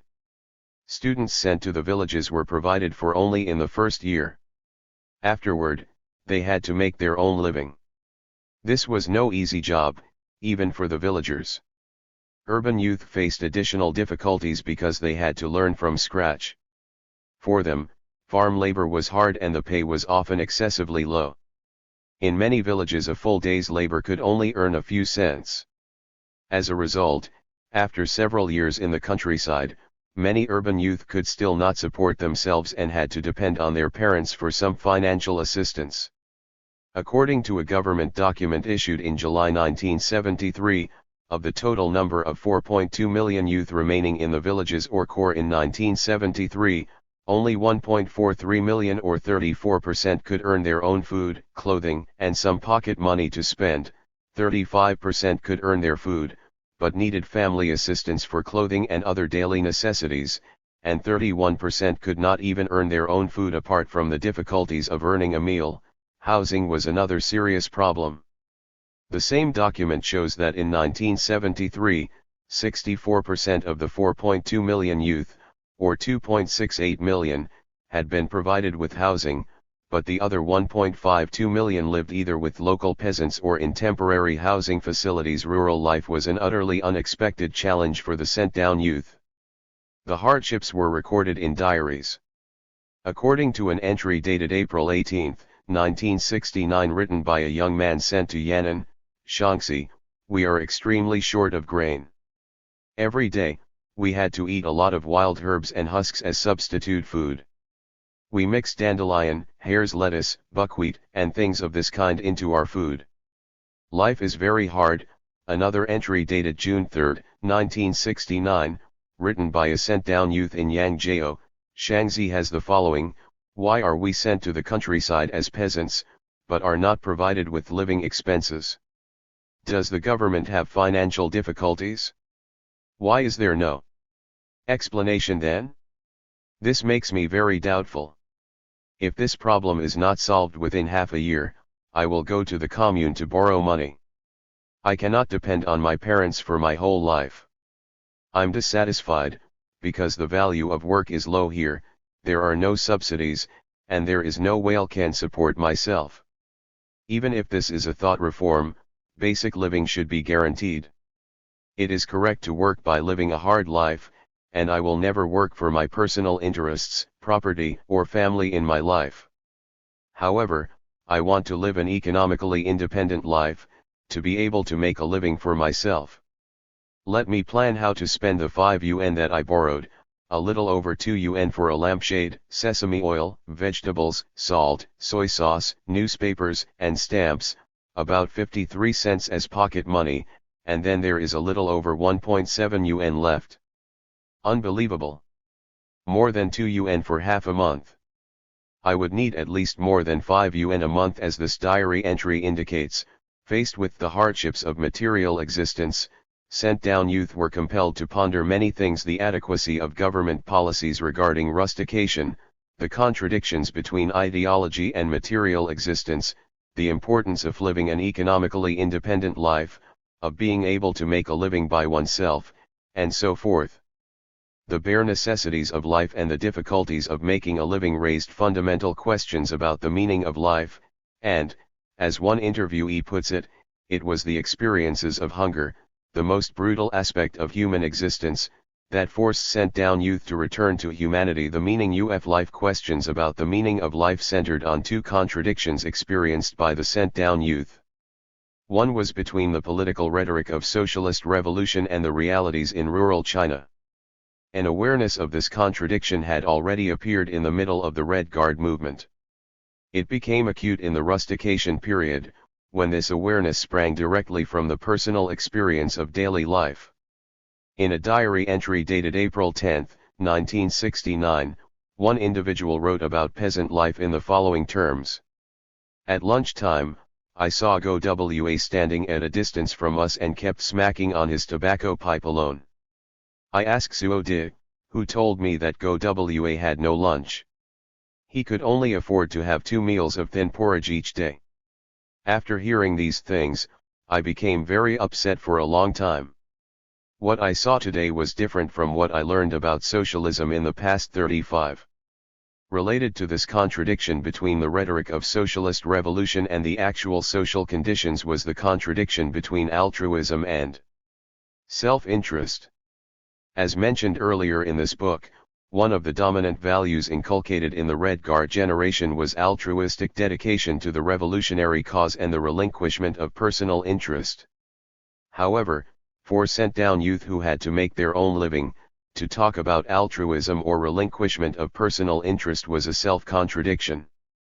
Thus a young woman asked herself in her diary, "People say that no one should care about pay and rewards in labor and work. But if I don't care, what do I have to eat? I can't survive by feeding on air only. These contradictions brought into relief many concrete questions about life and existence. If the socialist revolution had not even solved the basic problem of subsistence, what did it mean to talk about carrying on the revolution? Where was the purpose of life to be located? Was it to earn a living? But how to earn a living under extremely harsh conditions? How did the peasants manage it? Was it wrong to pursue personal interest, abandon the rural life, and scurry back to the city? How to deal with the conflicts between personal and collective interests? These questions appeared frequently in the diaries and letters written by sent-down youth, indicating the depth of their inner tensions. This sense of inner crisis, coupled with the new social conditions, turned the sent-down experiences into a process of reorienting the self or, rather, finding a new self. Personal interest. A former sent-down youth in Beijing told me about her understanding of rustication in our private correspondence on March 30, 2000. She wrote in a rather impassioned style that it was a step from heaven to earth, from fantasy to reality, from speculation to confrontation, from self-being to self-consciousness. Knowing the peasants, knowing the countryside, knowing China, knowing the world in this process, I knew myself. In a worn-out cotton-padded coat, with a belt made of straw, I bid farewell forever to the delicate girl, Jiao Ziaja, that I had been. From then on, I began to learn life as a struggle. 3. What she said here was a down-to-earth nosedive that she went through in the rustication period. By life as a struggle, she literally meant struggling to live, yet it was not to live a life of revolutionary glory, but just an ordinary life of labor. This down-to-earth attitude entailed not only a metaphoric fall from heaven but also an understanding of the practical necessities and values of everyday existence. At the same time, the ideals of the good life as mouse, loyal Red Guards and revolutionary stormtroopers faded. At the heart of this new outlook was the growing valuation of personal interest. It is not that this generation had been unconcerned with personal interest. Until then, however, to be publicly concerned with personal interest had been viewed as morally wrong and politically unacceptable. Within the moral frameworks into which the generation had been socialized, the pursuit of self-interest for the sake of personal fulfillment had been thoroughly condemned. The core values had always been collective goals and revolutionary causes. Slogans such as "Down with the Self" once filled the pages of Red Guard newspapers, when being selfish, ZISI, was denounced as criminal. Sent-down youth learned to value personal interest in their struggles for daily existence. In diaries and letters as well as in recent recollections, I came across many accounts of young people's initial responses to what they saw as the pursuit of self-interest among peasants when they first settled down in the villages. These responses had an element of cultural shock similar to what travelers to strange lands may experience.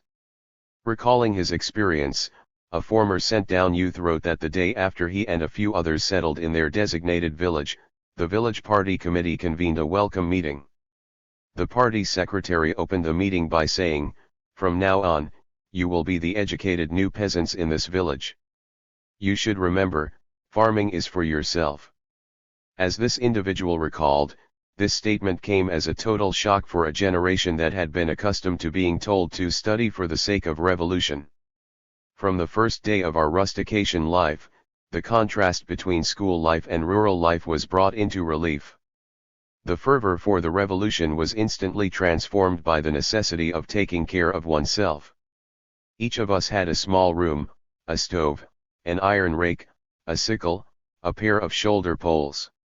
We labored and lived, we looked after ourselves, we produced all that we needed ourselves. Here all glamorous slogans and empty words paled into insignificance. The work points that we earned to support ourselves, peasants' trust, young people's friendship, all this had to be earned through one's own labor and production. In a letter to his family, a young man wrote in meticulous detail about his income. "Several days ago, we were paid our wages in order for us to celebrate the Dragon Boat Festival. One work point was worth 10 cents, I earned 5 yuan and 70 cents. The one who earned the most got 9 yuan and 40 cents. Zhao Wenzhong earned 9 yuan and 30 cents. Among females, the one who earned the least got 2 yuan and 90 cents, among males, the one who earned the least got a little over 4 yuan. My analysis of this situation is consistent with the conclusion I reached earlier: when your work points are low, your income will suffer. Compared with the one who has so far got the most work points, I'm lagging behind by about 30 work points. If by the end of the year one work point is calculated to be worth 80 cents, then it means I earn at least 20 yuan less than the top earning one in the first 5 months of this year. Not only did sent-down youth come to relinquish their contempt for personal interest, but they began to actively pursue it. As Su Huiying recalled, in our confusion and pain, we eventually embarked on the road in search of our own personal interest. Many sent-down youth who had initially wanted to dedicate themselves to the rural revolution later left the countryside and went back to the cities, joined the army, entered the factory, or went to college. In the active pursuits of personal interest, sent-down youth began to plan their lives and design their future according to the new values of ordinary life they had learned. One person recalls the significance of this change in the following words: after they lost confidence in achieving the social goals they had cherished, many people began to take notice of the existence of I. They began to cultivate their personal world. They studied scientific and cultural knowledge and plunged themselves into the ocean of books. They designed their futures, drew up 3 or 5 year plans to achieve their personal goals. They tried to earn more work points and more money. They strategically looked around them for better positions. For a period of time, they conspicuously parted company with the values they had adopted since childhood, the unconditional melting of the self in society and the collectivity. They had isolated the I from society and from the authoritarian will. They had a new understanding of the meaning of personal existence. Diaries and letters provide detailed evidence of the young people's life planning efforts. They worked out budgets in order to make both ends meet, made daily schedules to plan their time, and designed short-term and long-term goals. They were tortured by internal tensions caused by the conflict between personal goals and collective values, and experienced confusions and frustrations when they found their personal goals unattainable. In a letter to a friend, one sent-down youth gave his view about the relationship between economy and politics, emphasized the importance of economic development, and expressed his worries about the future. He wrote, "Recently we are very hard at work, 8 hours a day and only 2 Sundays off in a month. We get our meals and clothes for free and in addition earn 7 yuan a month. What is the future? No idea. If we follow the principle of distribution according to work, and what is distribution according to work anyway, as some people think we should, then the tens of thousands of us will have to feed on northeast wind, with nothing to eat, because we are in deficit each year." Also in a letter to a friend, one sent-down youth explained his understanding of future plans, emphasizing immediate goals over grandiose projects such as the attainment of the Marxist vision of a communist society. "As far as future plans are concerned, I understand them as the goals within a particular period of time, the immediate purposes of life. Of course, this does not mean we have any doubt about the future prospect of communism. It's just that we have more immediate goals." Another advised his friend to be realistic: "It's been 5 years since 1968. We are no longer small kids. In another 5 years, that is, in 1978, what changes will have happened to you and me? This is difficult to say, but I think at present we should be realistic. We should read some books to enrich ourselves." The biggest concern among sent-down youth was whether to permanently stay in the countryside and labor as a farmer or to find a way to move back to the cities. For many, this question was a source of great inner anxiety. To reject the idea of taking roots in the countryside went against the official rhetoric and propaganda. For those who had initially expressed their determination to carry on the Red Guard movement by integrating with peasants, it was a self-renunciation. Thus there were many discussions and personal reactions about the meaning of rustication. These discussions often led to the conclusion that rustication was not an irreversible necessity in China's modernization project, an argument that helped justify, morally and politically, efforts to rechart one's future career by leaving the villages. One diary entry has the following words: "Things always change. They do not stay the same. China's countryside will change, will be mechanized, use fertilizers, develop industry, commerce and entertainment, eliminate the differences between factory workers and rural peasants, between cities and villages. That means it doesn't make sense to be a peasant for one Ifa." In a letter written to a friend, a young man recounted how he explained his views about rustication to two government cadres.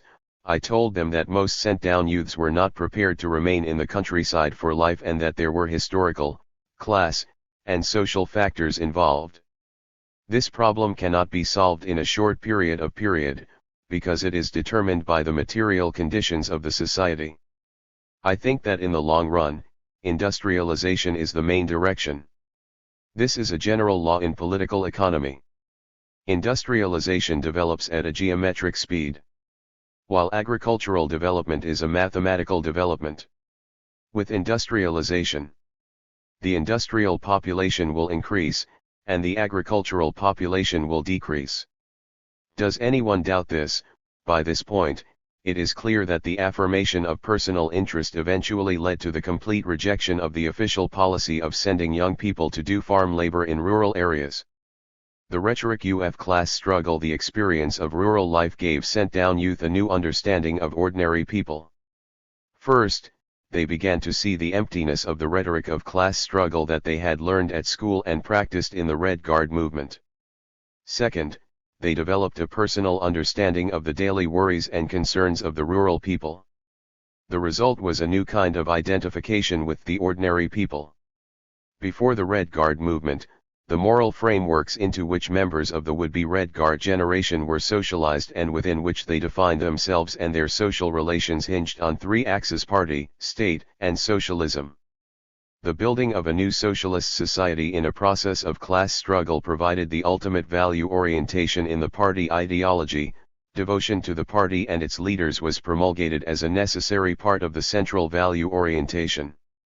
Aggression against the class enemy was affirmed in the new political culture of the early decades of Communist China. The Red Guard movement turned the classification of the class enemy into a field of political struggle. At stake, for example, were issues such as who had the right to rebel against whom. Both the subjects and the targets underwent change in the course of the movement. One unintended consequence was the blurring of the political discourse about who counted as the real class enemy. It began to dawn upon some Red Guards that the class enemy was not an objective existence, but a political label that could be applied to very different social groups. For many, however, the notion of class struggle still commanded great influence. There was still a strong belief in it and a revolutionary fervor to expose class enemies. As they migrated to the countryside, Red Guards carried the belief and enthusiasm with them. As one individual recalled, "When I first settled in a village in Shaanxi, I was still full of revolutionary fervor. Keeping in mind the teaching class struggle will be effective as long as you pay attention to it, I pondered how to wage a class struggle against the landlords or expose a handful of hidden class enemies. What he found was utterly contrary to his expectations, because," he continued, "yet our village was so poor it didn't even have a landlord. There were only a few middle peasants. Soon I found that the peasants in the village had no interest at all in class struggle. On the contrary, they repeatedly dampened our enthusiasm for class struggle." One respondent I interviewed expressed the same idea through a personal story of the first night she spent in the village. She said to me, "As students, we had always considered landlords as class enemies. They were parasites and oppressors. They were dangerous. When we went to the village, we 5 girls lived next to a former landlord's cave house. The first night we were there, we were scared to death. We stacked stools, basins, brooms, and all sorts of stuff behind our door. In the night, we heard noise pushing at our door and seemed to see a dark shadow. The next day, we accused the landlord neighbor of attempting to take advantage of us. But the villagers did not believe us. They seemed to stand on the side of the landlord. They said that was not possible. Still, we made the landlord stand in front of Mao's picture to make a confession. Later we knew it must have been the landlord's black pig that had snouted at our door. The villagers' indifference to the rhetoric of class struggle was a source of initial confusion for sent-down youth, but the sense of confusion did not last long. An intimate knowledge of the daily struggles of the ordinary people would soon drive home a simple but decisive point, that all individuals who labor to earn their living deserve respect, and those who suffer the misfortunes of life do not do so through their own fault. Class struggle had another dimension. It was about the people as well as the class enemy. In the Cultural Revolution, the rhetoric of class struggle was dominated by a venomous atmosphere to expose the class enemy.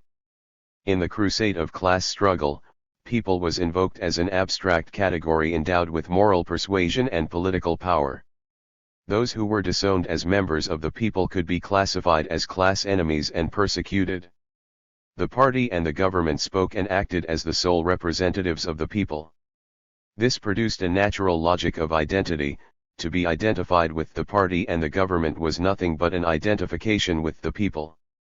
This was a central element of the identity of the Red Guard generation up until the Red Guard movement.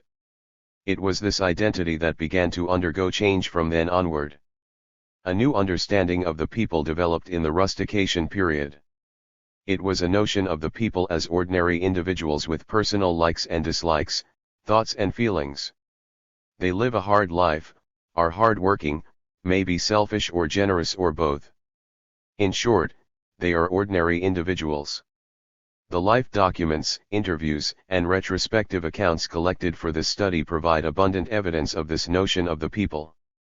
In an interview, a sent-down youth who stayed for 3 years in a village in Shaanxi province explained to me how they changed their attitude toward beggars.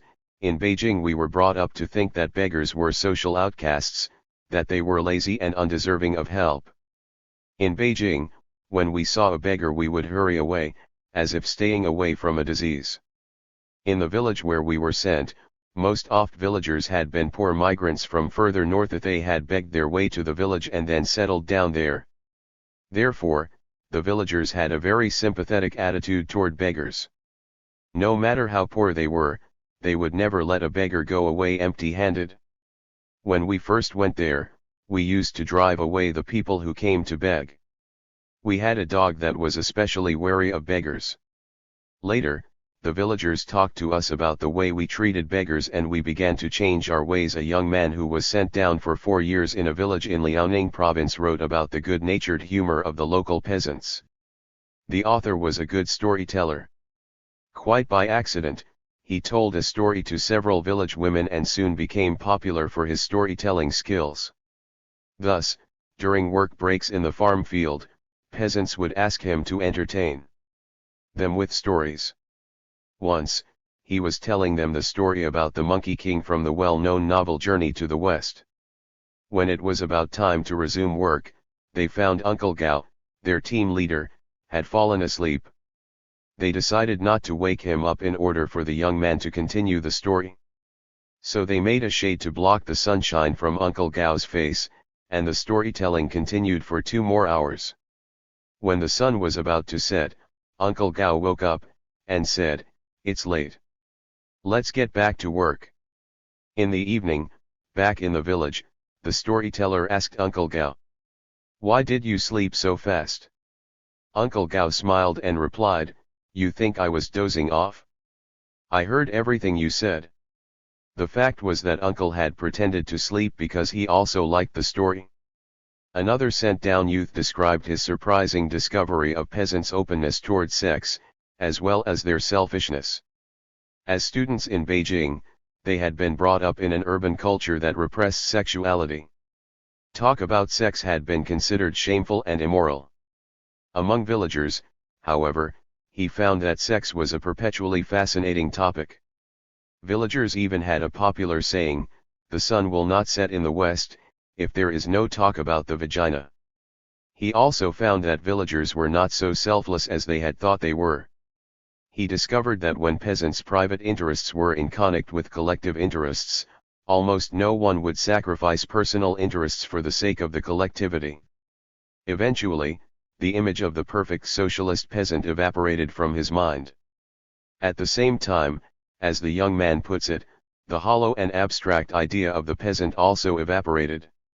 At this point, I discovered the agreeable and respectable character of the peasants. I discovered that only after you had really immersed yourself among the ignorant and backward peasants, and only when you had developed similar feelings with them, could you really understand the term people. They never hid their likes or dislikes, just as they were undisguised in their ideas about sex. They were very frank. They were not fond of empty talk.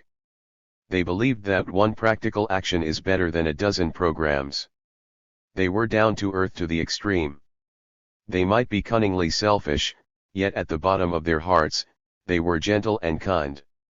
The new understanding of the people that developed among sent-down youth has had far-reaching consequences for both the Red Guard generation and Chinese society. As a result of such an understanding, the Red Guard generation began to identify itself emotionally with the people, an identity that would continue to influence their moral outlooks and political action for decades to come. Appropriately, a poem was posted during the Democracy Wall movement, at the end of the Cultural Revolution, that expressed this understanding of the people. Perhaps someday, when we begin to talk about the people, it will no longer be hollow and abstract. At that time, each and every painful moan will gather its force like drops of water gathering into the sea. And high waves will rise that are powerful enough to topple the mountains and overturn the seas. Every piece of vague thought will condense into nuclear-like power, and release energy powerful enough to destroy everything. At that time, the people will no longer be an alibi for the bureaucrats to issue orders. Yunsu Yenis df the affirmation eif the values df iri life. The affirmation of the values of ordinary life among the Red Guard generation provided the necessary socio-cultural foundation for the implementation of the state's economic policies in the reform era. This is a simple and yet important argument.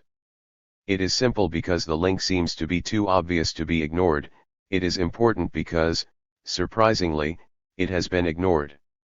Even sociologists concerned with explaining the socio-economic changes in the post-Mao era have focused mostly on the consequences of state policies.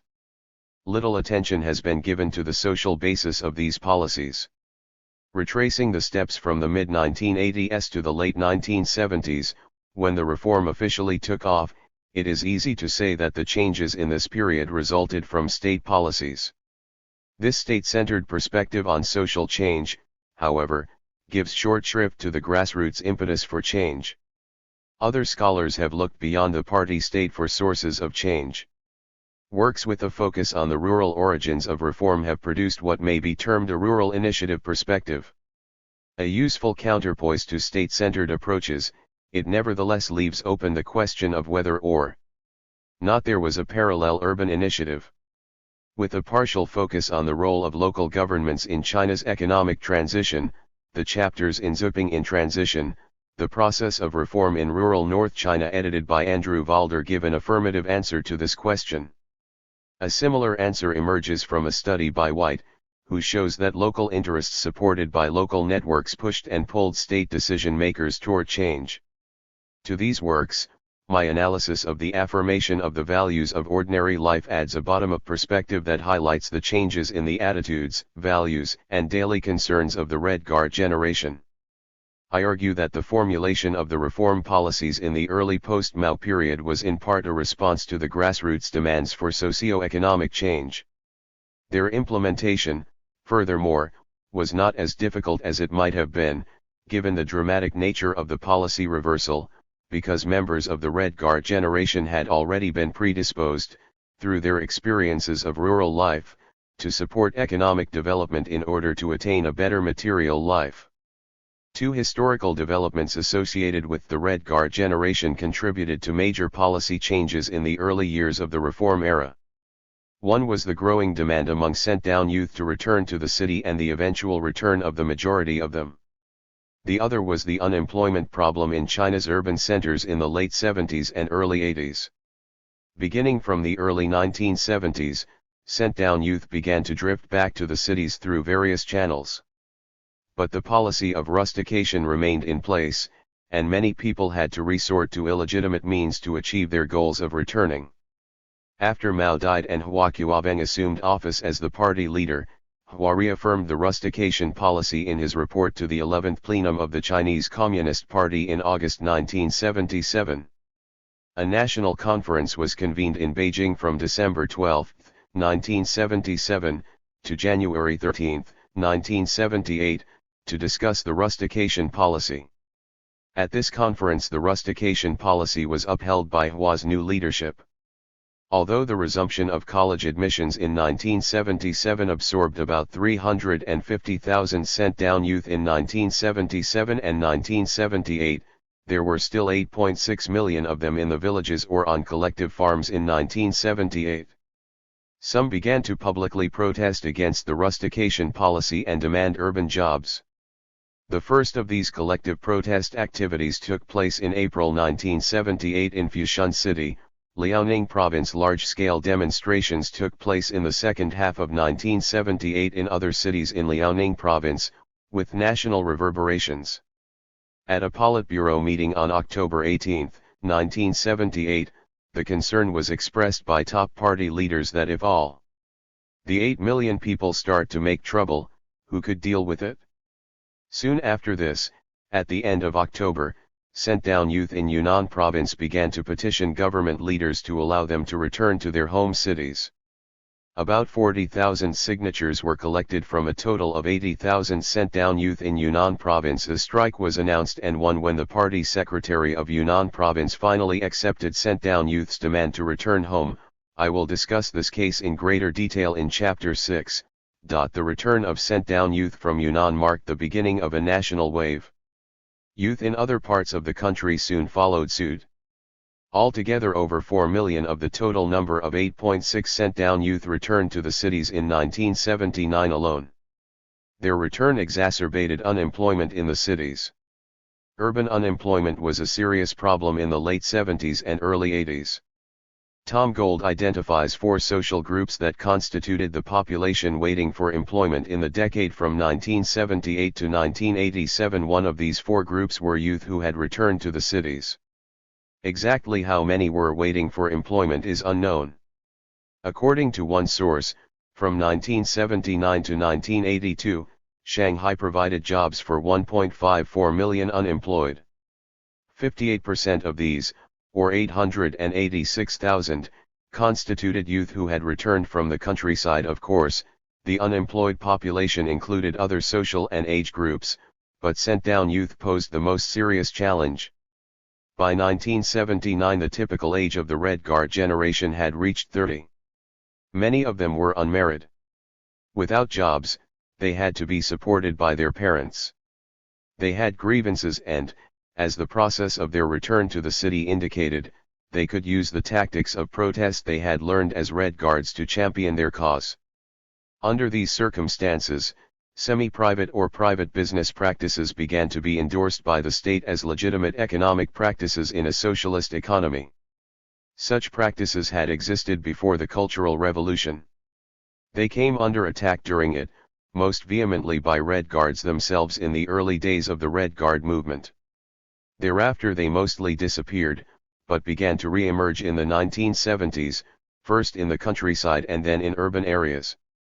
In the early days of economic reform, state actors had ambivalent attitudes toward private business, because official recognition of such practices would have far-reaching implications for interpreting the nature of Chinese socialism. The acute problems of unemployment, however, raised serious doubts about the efficacy of China's existing economic structure. The analysis of these problems led to the conclusion that other forms of economic activities, market-oriented rather than centrally controlled, must be encouraged to deal with these problems. How many sent-down youth were engaged in semi-private or private businesses after they returned to the cities? Some estimates may be made on the basis of data on the channels of returning to the cities. There were 4 main channels for leaving the countryside. One was to be recruited as a worker by an urban factory. The second was to be admitted into a college or university. The third was to join the army. The fourth was to return to the cities under the excuse of an illness, called bingtui, or extreme family difficulties, kunmi. People in the first three categories did not have to worry about jobs, but those in the fourth group returned to the cities without job assignments. They had to consider how to support themselves. Of the four categories, those who returned as factory recruits numbered the most, roughly 1.3 million in 1978 and 2.2 million in 1979. The number of those who returned to the cities under the excuses of illnesses or family difficulties ranked second, about 800,000 in 1978 and 1.3 million in 1979. This means that about one-third of all youth who returned to the cities had no official job assignments. In addition to these, many youth had simply sneaked back to the cities without official authorization.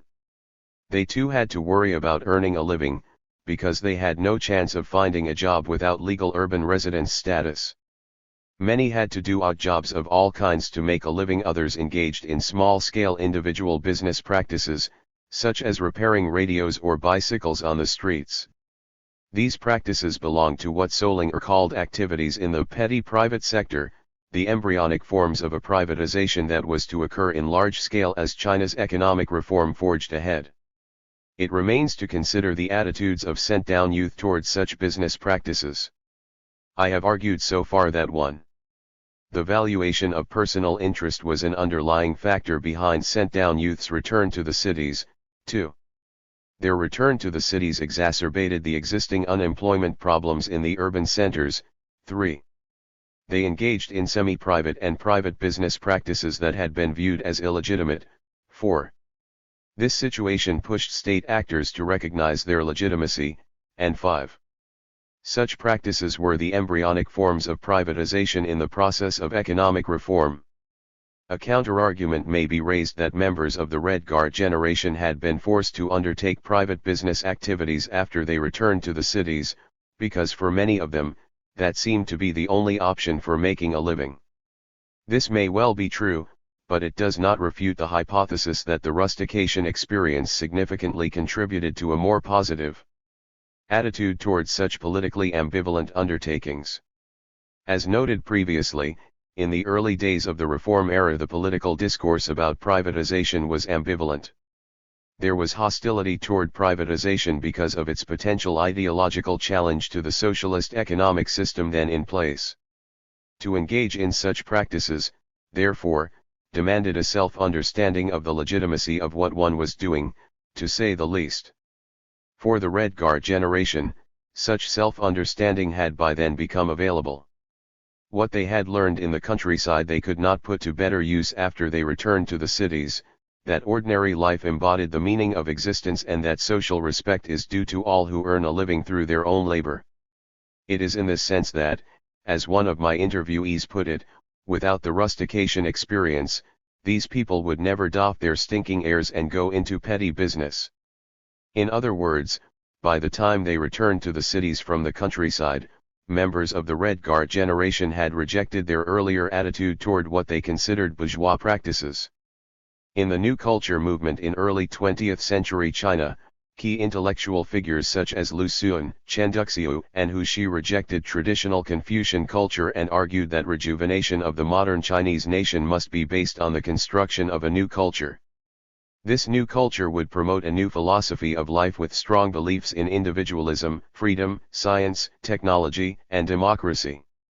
This new culture movement remains one of the most significant defining moments of modern Chinese history. Many other cultural movements have since appeared, none as influential as the new culture movement. It thus came as a surprise when I learned in conversations with a former Red Guard and sent-down youth that during their years of rustication, she and her friends were involved in what they called a second new culture movement. In my research I had often read about the sort of underground cultural activities among sent-down youth, but had not associated these activities with another new culture movement, particularly one that claimed to be the successor of the new culture movement. But the analogy made sense to me. Despite the differences in the quality and quantity of the output of the two new culture movements, they share one key similarity, namely, the theme of a growing new consciousness. This new consciousness is an important component in the mental journey of the Red Guard generation. This chapter traces the development of this new consciousness through a study of this second new culture movement. Unlike the first New Culture movement, this second one had a surreptitious character.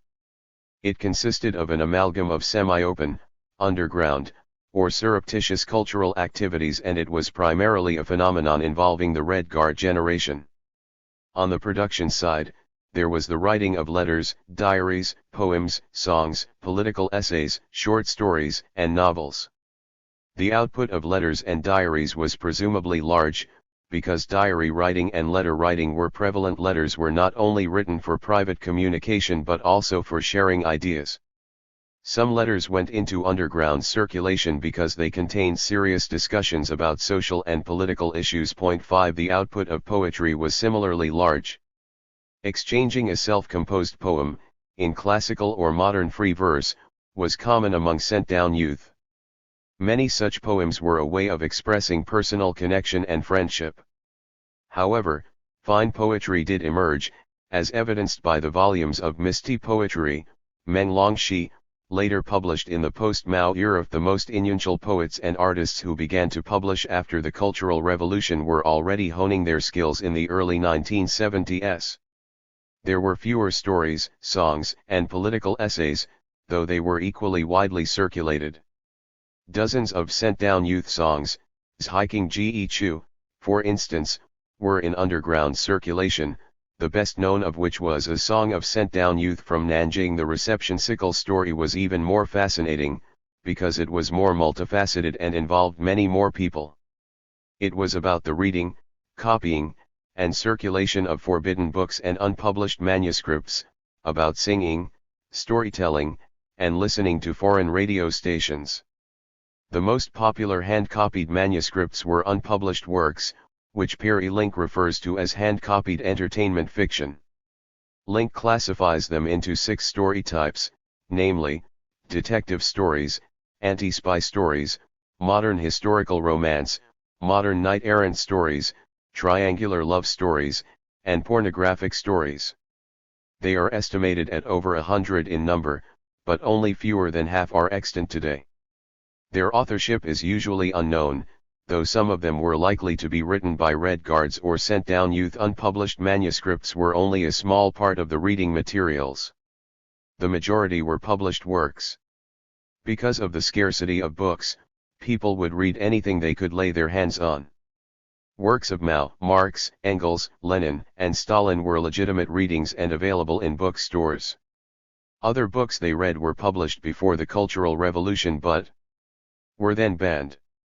These included masterpieces of Chinese and Western literature, modernist Western literature, works about Soviet revisionism, and the international communist movement. Some of these were internal publications. To help cadres understand the Chinese Communist Party's critique of Soviet revisionism and the alleged decadence of Western modernist thought, the propaganda department of the CCP inaugurated a publishing project in 1962. Works of Western modernist literature and Soviet revisionism were selected, translated, and published as internal materials for criticism. Their readership was limited to high-ranking party cadres. By 1965, over 1,000 titles had been published, but many titles had a print run of only about 900. Literary titles were published with a uniform yellow cover, and non-fiction works were published with a gray cover. In the wake of the Red Guard movement, these yellow cover, Huang Pai Shu, and gray cover books, Hui Pai Shu, became popular readings among young people. The following is a list of sample titles with the date of the publication of the Chinese edition in brackets.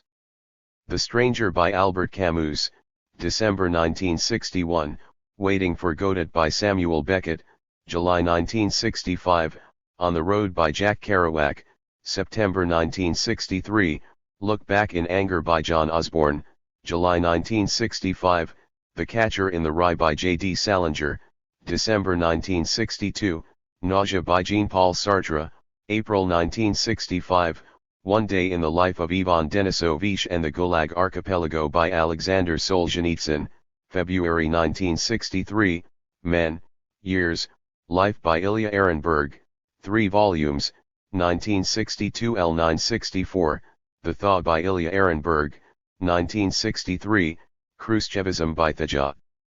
Gunaward Hanna, November 1963, The Revolution Betrayed by Leon Trotsky, December 1963, The New Class, An Analysis of Communist System by Milovan Deleuze, February 1963, the forbidden books circulated among young people thus included Political Dissent, Critique of Socialism, and the International Communist Movement, as well as works of world literature. Circulating and reading these titles entailed varying degrees of personal risks, from public humiliation to imprisonment. Some authors were subject to political persecution. Renyi was arrested on February 19, 1970, and sentenced to 10 years in prison. Under the charge that he had written a counter-revolutionary song Zhongyang, the author of the novel The Second Handshake, also suffered from persecution. For these reasons I consider such cultural activities to be manifestations of an amorphous underground cultural movement. Several scholars have studied the underground cultural movement in the Cultural Revolution. Yang Ian's history of underground literature is among the earliest and most systematic treatment of the literary products of the period. Yin Hongbiao's book provides a comprehensive history of what he calls trends of thought among youth, from the Red Guard movement through the April 5 movement. However, these two important works focus on the contents of the cultural products created by the elites of this generation. My interest differs in two ways. First, I explore the meaning of cultural activities for the Red Guard generation in the decade after the Red Guard movement. Here my focus is less on the contents of culture and more on culture as a social activity. I argue that from this perspective the meaning of the underground cultural movement was in transgression and self-cultivation. Second, I examine the relationship of this underground culture to the high political culture of the Red Guard period. I argue that the underground culture desacralized the revolutionary culture of the earlier period and produced a new sense of self and society. A distinct feature of the underground cultural movement was not organized activism, but transgressive communication. Copying, borrowing, and returning a book, writing, reading, singing, storytelling, these were all acts of communication, discursive or non-discursive. In form or content they deviated from the social norms and political ideology of the time and thus had a transgressive character. They were transgressive not in the sense of the reversal of the high and the low or of the dominant and the subordinate, as argued in the works of Mikhail Bakhtin, Peter Stoly-Brass and others, nor was it exactly the same as the notion of the weapons of the weak in James Scott's work. Transgressive communication refers to communicative acts that occur on the margins of power. These acts may or may not be intended as deliberate transgressions upon power. Often they are not intended as such. Transgressive practices may have subversive effects, but usually slowly and accumulatively. They may or may not express dissension, though they often deviate from the orthodox and the mainstream. Their transgressive character is less about engagement or confrontations with power and more about disengagement and distancing from power. There is a hidden pleasure and thrill to transgressive practices. In this sense, transgressive practices were the extraordinary in the ordinary routines of daily labor. As I will show, part of the attraction of underground culture for youth in the Cultural Revolution derived from the pleasures and risks of transgression. Cultural practices, transgressive or not, were technologies of the self and self-cultivation. Writing diaries, reading books, singing songs may be about self-improvement, self-planning, and self-entertainment. After universities and colleges were reopened in 1972 to admit students from among workers, peasants, and soldiers, sent-down youth began to entertain hopes of going on to college, and many of them spent their leisure time studying math, English, philosophy, literature, and other subjects. Despite all the fierce attacks on culture in the Red Guard movement, culture retained its attraction and prestige among the youth. In fact, the revolution against culture had in all likelihood intensified rather than weakened the appeal of culture, and the underground cultural movement was merely a sign of the resurgence of culture's undying status and appeal in Chinese society. Yet the new culture that appeared and circulated among sent-down youth was radically different from the revolutionary culture that led to the violent performances of Red Guard factionalism. Hence its unofficial and underground character, Yet its widespread circulation underground ultimately eroded the sacred aura of revolutionary culture. New understandings of self and society emerged through this process.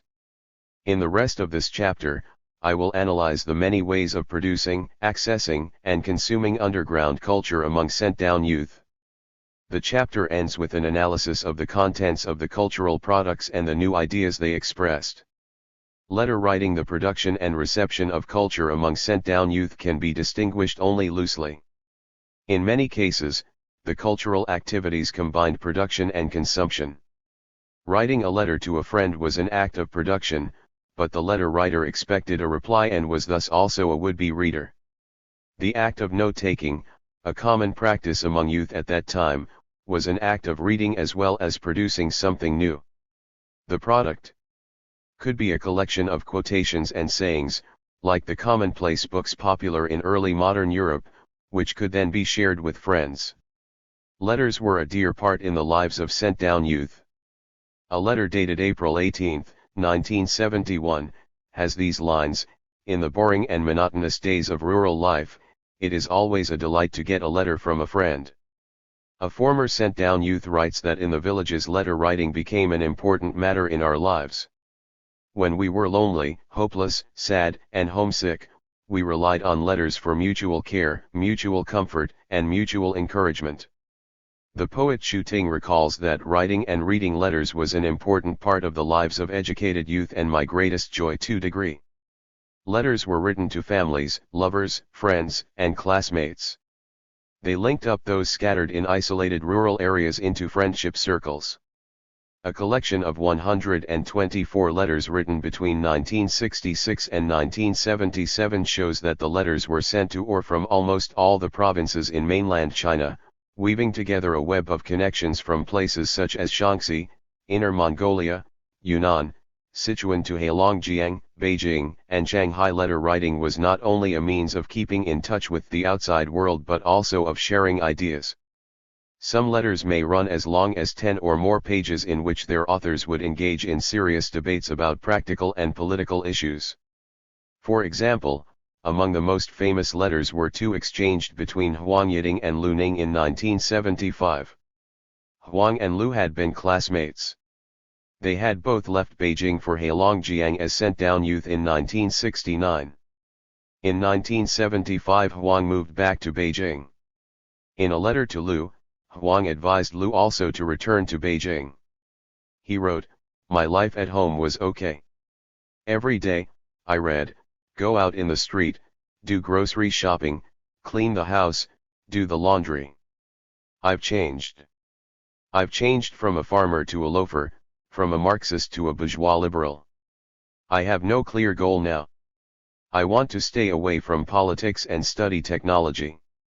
However, I know Beijing is a big world. My greatest wish is to study all the secrets of this world, to understand its general conditions and the various types of human beings in this society." In his reply, Lu chided his friend for having abandoned the revolutionary ideals and dreams they used to share. He criticized his down-to-earth practicality and bourgeois liberalism. And he expressed his own wish to continue to pursue his revolutionary ideals as an educated youth. This debate reflected the dilemmas of many young people at the time. Several months later, the two letters were published in Being Daily. The newspaper editors, however, used Wang's letter as a negative example and added comments in praise of Liu's attitude toward rustication. Only rarely did a letter get published in a newspaper, however, and if it did, it would be surely because it served official political purposes. Letters by sent-down youth were normally written to share private feelings, thoughts, and the details of everyday life.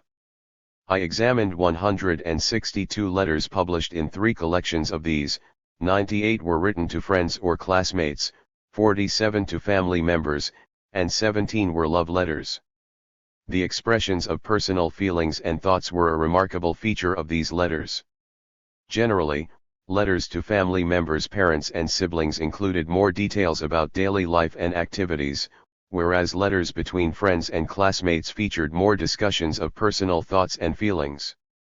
Here is an excerpt from a letter addressed by a daughter to her parents, dated September 1, 1968, I bought 1.5 gin of honey. It is delicious. I plan to have 1 gin of honey each month. It cost 1 yuan a gin. There is no fish here, probably because the Russians are making trouble. There are no eggs to eat either. An excerpt of a letter from a son to his mother and brothers, dated July 4, 1969, we start working in the field at 8 in the morning and stop at 12:30. Then we work from 2 p.m. to 6 p.m. There is a short break in the middle off day. In fact, we now start working after 9 in the morning, and do not start working in the afternoon until after 3. We have 3 meals a day. There is not quite enough to eat. The toughest part is that we are going without vegetables. It has been like this since the 28th day of last month. Z5. Finally, here is an excerpt of a letter addressed to a friend, dated March 15, 19691. You raised many questions in your letter. This means you are concerned with these questions and you want to find answers to them. That is very good. Only those who are good for nothing are not concerned about these issues. However, some of the questions you raised should not have been raised. I am being frank because I know you will listen to me. For example, questions concerning the future and methods of the Chinese Revolution and the directions and methods of agricultural reform. Also, the question about what the main problems of the Chinese Revolution are. In my view, these questions have been resolved. There is no need for further discussion. In my view, discussions are necessary, but they should be more about practical issues. Then we can go deeper from there step by step. This letter is a fascinating sample of the mental world of the sent-down generation in a moment of transition. Its addressee had apparently posed big questions such as the future of the Chinese Revolution, a habit among youth in the Red Guard period. Yet the letter writer did not think they should ponder such big questions anymore, but rather be concerned more about practical issues. Forbidden books were hard to come by. The main channels of book distribution in the Cultural Revolution were state-owned bookstores, uniformly called the New China Bookstore, Xin Huashu Dian. The number of New China bookstore branches grew slowly up to the eve of the Cultural Revolution, from 3,584 in 1957 to 3,791 in 1963, and 4,076 in May 1966. After the CR started, some bookstores were closed, and many stores locked away most of their books. The central branch of the New China Bookstore was shut down in 1969, to be reopened in March 1973, and all its cottars sent to cotter schools or villages nationwide. 576 million copies of books were sealed off in bookstores. Bookstores in Beijing alone locked away 8 million copies of 6,870 titles. In Shanghai, the biggest bookstore on Nanjing Donglu had 1,792 titles in social science in early 1966. After the CR started, only 200 titles were for sale. Books available in bookstores mainly consisted of the selected works of Mao Zedong, Marx, Engels, Lenin, and Stalin, political pamphlets of newspaper editorials and articles published for all kinds of political campaigns, technical and agricultural manuals, and children's picture books, mostly about the 8 model Peking operas. Table 5.1 shows the types and numbers of books published in China from 1966 to 1970. Mao's work suited the nation.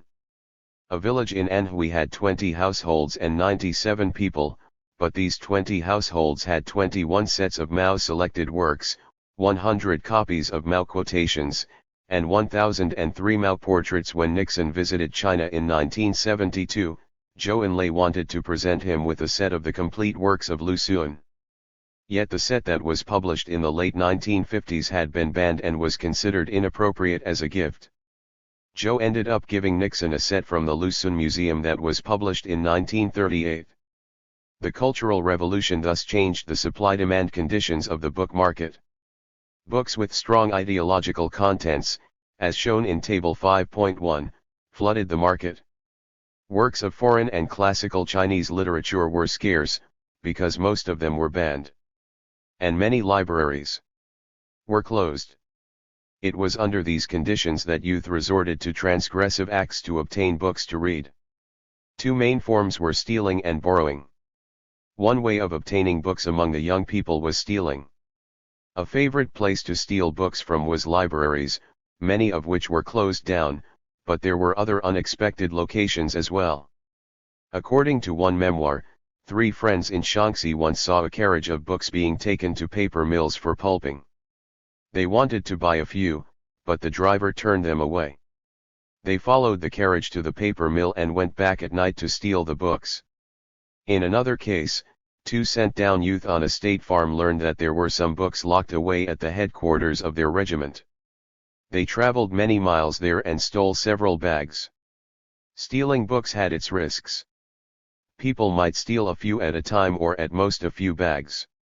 In one case in the early 19,705, 4 young men systematically stole over 3,000 volumes of foreign literature, books for internal circulation, nei bulletin fasing, and works of theory and philosophy. When they were arrested, the charge against them was not theft, but involvement in a nationwide counter-revolutionary clique of reading groups. They were imprisoned for 4 years. In another case, a young student out to steal books from his school library almost lost his life. The books that were not destroyed in our school were kept in a room on the 4th floor. Everyone knew that since most books had been burned, the remainder wouldn't last either. Some students who loved books were unwilling to give up. They wanted to steal the books. Risking his life, one student climbed out of the window of another room on the 4th floor, and stepping on the thin edge of the wall, inched toward the room where the books were kept. He fell from the 4th floor, but luckily didn't die. 3. Eager readers sometimes got unexpected help from librarians. Once, during his vacation, a young man visited his sister back in the city, who introduced him to a librarian who gave him the key to a sealed library. Thus he spent his vacation reading in the library. There were a few favorite books that he really wanted to take away with him, but he decided not to steal them because it would be a betrayal of his sister's friend's trust. On the day when he was leaving town, the librarian came to see him off and offered him a copy of classical Chinese poetry, one of his favorites from the collection. Seeing him hesitate, she said, "Just take it. Many books were burned anyway. It is better to take it away than have it burned." This example shows a social dimension of book stealing that was common in these transgressive practices. The act of transgression was made possible by trust between friends and acquaintances. We will see this pattern repeated again and again in other transgressive acts. Another common way of obtaining books was borrowing from friends and acquaintances. Book borrowing had a culture of its own. People were willing to make great efforts to borrow books. The following account by a young man sent to a village offers an example. To borrow books, I had to cover long distances, from the near to the far. I would start with the near, walking for 3 or 5 kilometers, and borrow from people in the few nearby villages. Then I reached out to the commune, walking for 20 or 30 kilometers. After that, with horizontal ties increasing among educated youth, I would borrow books from youth in other communes. In that case I had to walk very long distances. Borrowers were usually bound by honor to return books promptly. Because books often passed through many hands, however, they did get lost often, but this did not mean it would cause friendship to break up. I never heard of people breaking up with their friends because of not returning borrowed books. One person recalled, those who wanted to monopolize their own books would probably be viewed as sinful. In explaining why he decided not to return a favorite book to a friend, this person conveys vividly the passion for books that was common among these youth. Many popular books passed through my hand at that time, including those yellow cover and gray cover books that were hard to come by. I never thought of keeping one for myself. I kept my innocence until I came across the Soviet writer Konstantin Georgievich Postovsky. The first time I read the selected works of Postovsky, I did it in a hurry as I was being rushed. I didn't know why I was touched so strongly by his works. The deep and melancholy beauty that was unique to Russian culture flowed through my heart slowly. I felt as if my soul was melted and purified by it.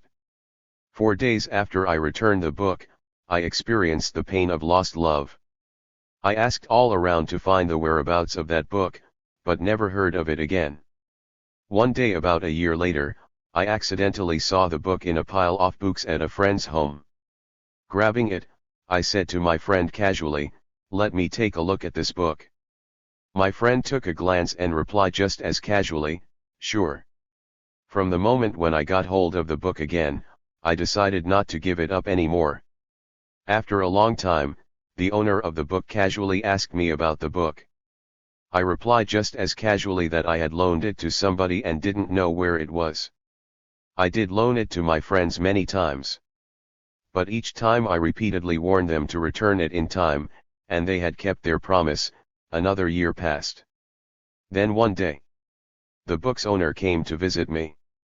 I had already considered that book as my own, and did not think of hiding it away from the visitor. As we were chatting, my friend saw the book and asked casually, "Is that mine?" I was completely taken off guard and realized my carelessness with frustration and embarrassment. It could not be helped. I put on an air of casual indifference and said, "It was just returned to me. Take it back." That moment, I felt like a knife had been struck into my heart. Among such passionate book lovers, it is not surprising that books became an important medium of social exchange. On the one hand, sharing forbidden books became a means of social bonding. It relied on trust and it strengthened friendship, as we see from the foregoing story. Forbidden books gathered friends around them, which at least partly explained the rise of underground salons in cities and study groups in villages. On the other hand, however, ownership of and knowledge about forbidden books became status symbols in underground cultural circles. Those with access to forbidden books gained an advantage over those without. They were more likely to learn new ideas. The first and most important group of poets to emerge out of the CR began to publish poetry with a strong Western modernist avor after the Cultural Revolution because they were mostly from elite families in Beijing with access to internal publications. Thus they had access to and read works like Catcher in the Rye, On the Road, and The Stranger in the early 1970s, while experimenting with new poetic techniques. In the same period, there was an underground group in Yunnan province whose members were also writing poems. Yet their works lacked the modernist avor because they had no access to masterpieces of Western modernism. Reading practices varied with location and context. Compared with urban life, overshadowed by a social control system built on neighborhood committees and work units, life in the villages was relatively free of outside interference. In some regions, peasants were not at all interested in cultural revolution politics or class struggle. The relative freedom of rural life gave sent-down youth the space and time to pursue their own interests, such as reading forbidden books. Reading forbidden books on a snowy night behind closed doors, that was one of the ultimate pleasures of life for the ancients. For us educated youth, such pleasure was easy to come by. In the years of the Cultural Revolution, most books were banned. Fortunately, northern Shaanxi was a place far from where the emperor lived, and nobody interfered with what books you read. We could openly read Fan Wenlin's An Abridged History of China, Anna Louis Strong's The Stalin Era, Lu Qing's A Pioneer Story, C. Unaward Hanna's Khrushchevism, and whatever other books we could find. We didn't have to worry about being criticized or having the books confiscated. Thus, although material life was extremely hard, our spiritual life turned out to be richer than in Beijing. Life on state farms known as Production and Construction Corps was more regimented. With a paramilitary organization, and functioning like work units, these state farms had much tighter control over the lives of youth.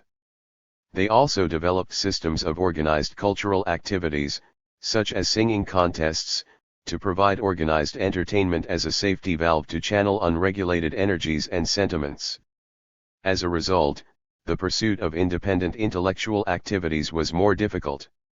Yet resistance is a creative art, it produces its own artists under different circumstances. Some young people made use of the free time after a day's farm work to read or write. Others read or wrote after their dorm mates went to bed. Their writings may not express direct political dissent, but may frame discontent and grievances in ironic or ambiguous terms. Thus poems and stories still circulated in intimate circles on state farms. Some of these activities were not without high costs. On a state farm in Yunnan province, a young man accidentally overturned an oil lamp while reading a forbidden book at night. The lamp caused a big fire and killed 10 people, and TAC note-taking and reading groups were especially important aspects of the reading experience. People had a limited amount of time to read a borrowed book, because others might be lining up for it. They would give a quick read and then go over it to find things to copy into their notebooks.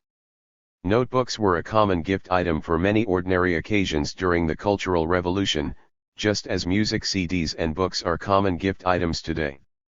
They were common gifts for friends, classmates, and even lovers. If it was a gift to a friend, then words of friendship would be written on the cover page. These could be a quote from Mao, a favorite aphorism, or a self-composed poem. Notebooks were used to take notes and write diaries.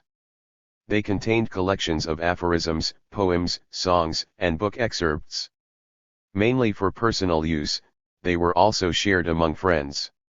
Lin Mang, a member of the Byangdian Lakes Poetry Circle, recalls, "We all had a pile of notebooks for copying poems. I had about 4 or 5 of them. In them there were works by educated youth or works copied from books. Duo had a notebook, which was passed around quite widely. Song Haiquan had a notebook, and he kept saying that I borrowed it and never returned it. I did borrow it from him, but I thought I returned it. Perhaps he loaned it to someone else again." Writing about the circulation of forbidden books, Lin continues, "These books were circulated rapidly. Usually you had 1 or 2 days to finish it. Some people took notes. Others copied entire books. When he had time Iong. He also copied several books. These books were a great boost to the poetry writing circles at Byangdian. They changed people's way of thinking. There were extreme cases of note-taking as well." On one of his overseas trips, the novelist Han Xiaogong met a former sent-down youth who seemed to have become a note-taking machine. Ian wrote, probably because he copied too many books when he was a sent-down youth. Even today, late 1990s, whenever he got hold of a pen, he wanted to write something. He said that when he was a sent-down youth in Jiangxi province, he used up close to 100 notebooks just taking notes from books. Degree. These activities of copying and note-taking were primitive forms of media. One had to use one's hands and feet as means of communication. In these activities we see a form of writing that is truly about self-making. If one has to walk many miles to borrow a book, the meaning of the book clearly goes beyond its contents. Group activities were not limited to reading. People sang forbidden songs, listened to foreign and hostile radio programs, and told stories in group settings. The following story is about listening to foreign radio programs in Yunnan province. In the 19,705 we listened to foreign radio stations, called enemy radios at that time. I don't know how common it was among sent-down youth nationwide, but it was very common in Yunnan. Yunnan had a special geography. The radio programs of the Central People's Radio were hardly audible.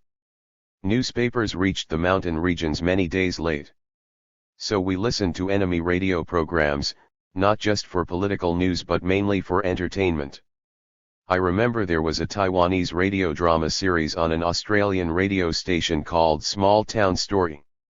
Because shortwave radio signals drifted around, we would line up several radio sets together, so that there was always one radio with clear signals. In their straw huts, young men and women huddled around and cried over the stories. Songs were carriers of relationships. Dozens of songs of sent-down youth were in circulation. Although banned, these songs spread far and wide. Like folklore, they seemed to have caught on a life of their own once they were born. Ren Yi, the author of the popular A Song of Sent-Down Youth, wrote the song in May 1969 after spending a night singing melancholy songs with his fellow sent-down youth friends. The village where he was sent down had a large farmers' market. On market days, sent-down youth from neighboring villages would gather in his village.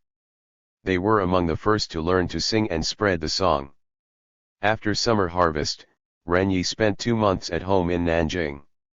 On the ship back to the village, he was surprised to hear several young women singing the song. Pretending not to know the song, he asked them what they were singing. "Are you as hiking?" one of the women asked. Upon hearing a yes for an answer, the woman laughed, "Then how can you not know the song of sent-down youth?" 5. A woman who was sent to Baidawang, Great Northern Wilderness, in Heilongjiang Province, recalls her singing experience. "In the barren wilderness, we loved Russian literary songs. They sang of humanity, love, nature, and more important, the fate of the exiles. A helpless old horse, the driver of a horse carriage at the edge of death on the vast grassland, the banished who persevered for the sake of their beliefs. These were the images that filled our hearts and our days and years." Mr. Wang recalls that on one of his home visits to Beijing, he read several hand-copied entertainment stories. Back in Baidawang, where he had been sent down on a state farm, he told these stories to his friends. The winter nights in Baidawang were long and drab and there was little to do after dark. Thus storytelling became an entertainment, and he soon acquired something of a reputation for his tall tales. Here is how he describes the storytelling atmosphere: "Seeing how sad and distressed my friends always were, I really wanted to cheer them up and give them some fun. I would sit in the middle of the room, ask someone to turn off the light and light a candle to create some atmosphere. At this point, the entire room would be so quiet that you could hear a needle drop on the floor. Everyone would open their eyes wide, hold their breath, and wait for me to start. I was not in a hurry. I would have a sip of tea, slowly take a cigarette, put it under my nose to smell it, lick it from one end to the other, and casually light it. I would spin out a mouthful of smoke ever so lightly and sweetly. By now, I would have cultivated my mood well and I was ready to start. Once I started, I would talk away for 2 hours on end. No one would feel tired, because of the covert nature of such storytelling. It could be regarded as a form of ironic and ambiguous cultural dissent. Once discovered, it could bring trouble. The aforementioned individual was chastised for telling ghost stories and disrupting production and subject to the punishment of supervised labor for a period. Reading groups and study groups were informal groups or occasions for friends to get together to talk, read, and sing. Evidence from interviews and memoirs suggests these groups existed wherever there were sent-down youth. In personal correspondence, one former sent-down youth compared them to coral reefs scattered in the tropical ocean. Some were small, some were bigger, with some overlapping connections among them. In one case, 3 friends who had been sent to a small village in Inner Mongolia formed a group to study what they thought of as practical and useful knowledge. One of them took note of their discussions in his diary. "Tonight, the 3 of us had an informal discussion in Qian's place. We mainly discussed the nature of our study group and the study methods. We decided to have our first meeting tomorrow. Yang Ke proposed that our main goal is to study the practical problems that we come across in our daily work. Qian Bingqiang suggested that we should study everything. I don't have a focus," he said. "I want to study everything, find the study methods and an analytic approach, and then go on to examine one specific issue. I agree with the latter mostly, though I have some different opinions of my own. It's true that we should study everything in the world in order to avoid limitations. However, at every stage there should be a focus. My temporary focus is philosophy. My life aim is literature." Another example was a poetry reading group in a village in Shaanxi province. It happened that Guo Lushan, pen named Shiji, or Forefinger, one of the first and most powerful poetic voices of the Red Guard generation, had been sent down to the village in 1969. By then, he had already written his most famous poems, including one titled "This is Beijing at 4:08, which captures the painful emotions of young people departing Beijing for the countryside. One reminiscence well conveys the atmosphere of the poetry readings in the village. The readings usually took place after supper. Guo would stand beside the kitchen range in his worn shirt and pants. Ie would stand with his back against the dark night outside the window. The small oil lamp on the top of the kitchen range would cast its dim light on his slim and tall figure. Guo often selected some of his old poems to read. Sometimes he also read his new poems. Our favorite was to listen to him read the poem This is Beijing at 4:08. We would ask him to read it to us again and again, because the poem presented a true picture of our life. It expressed our feelings.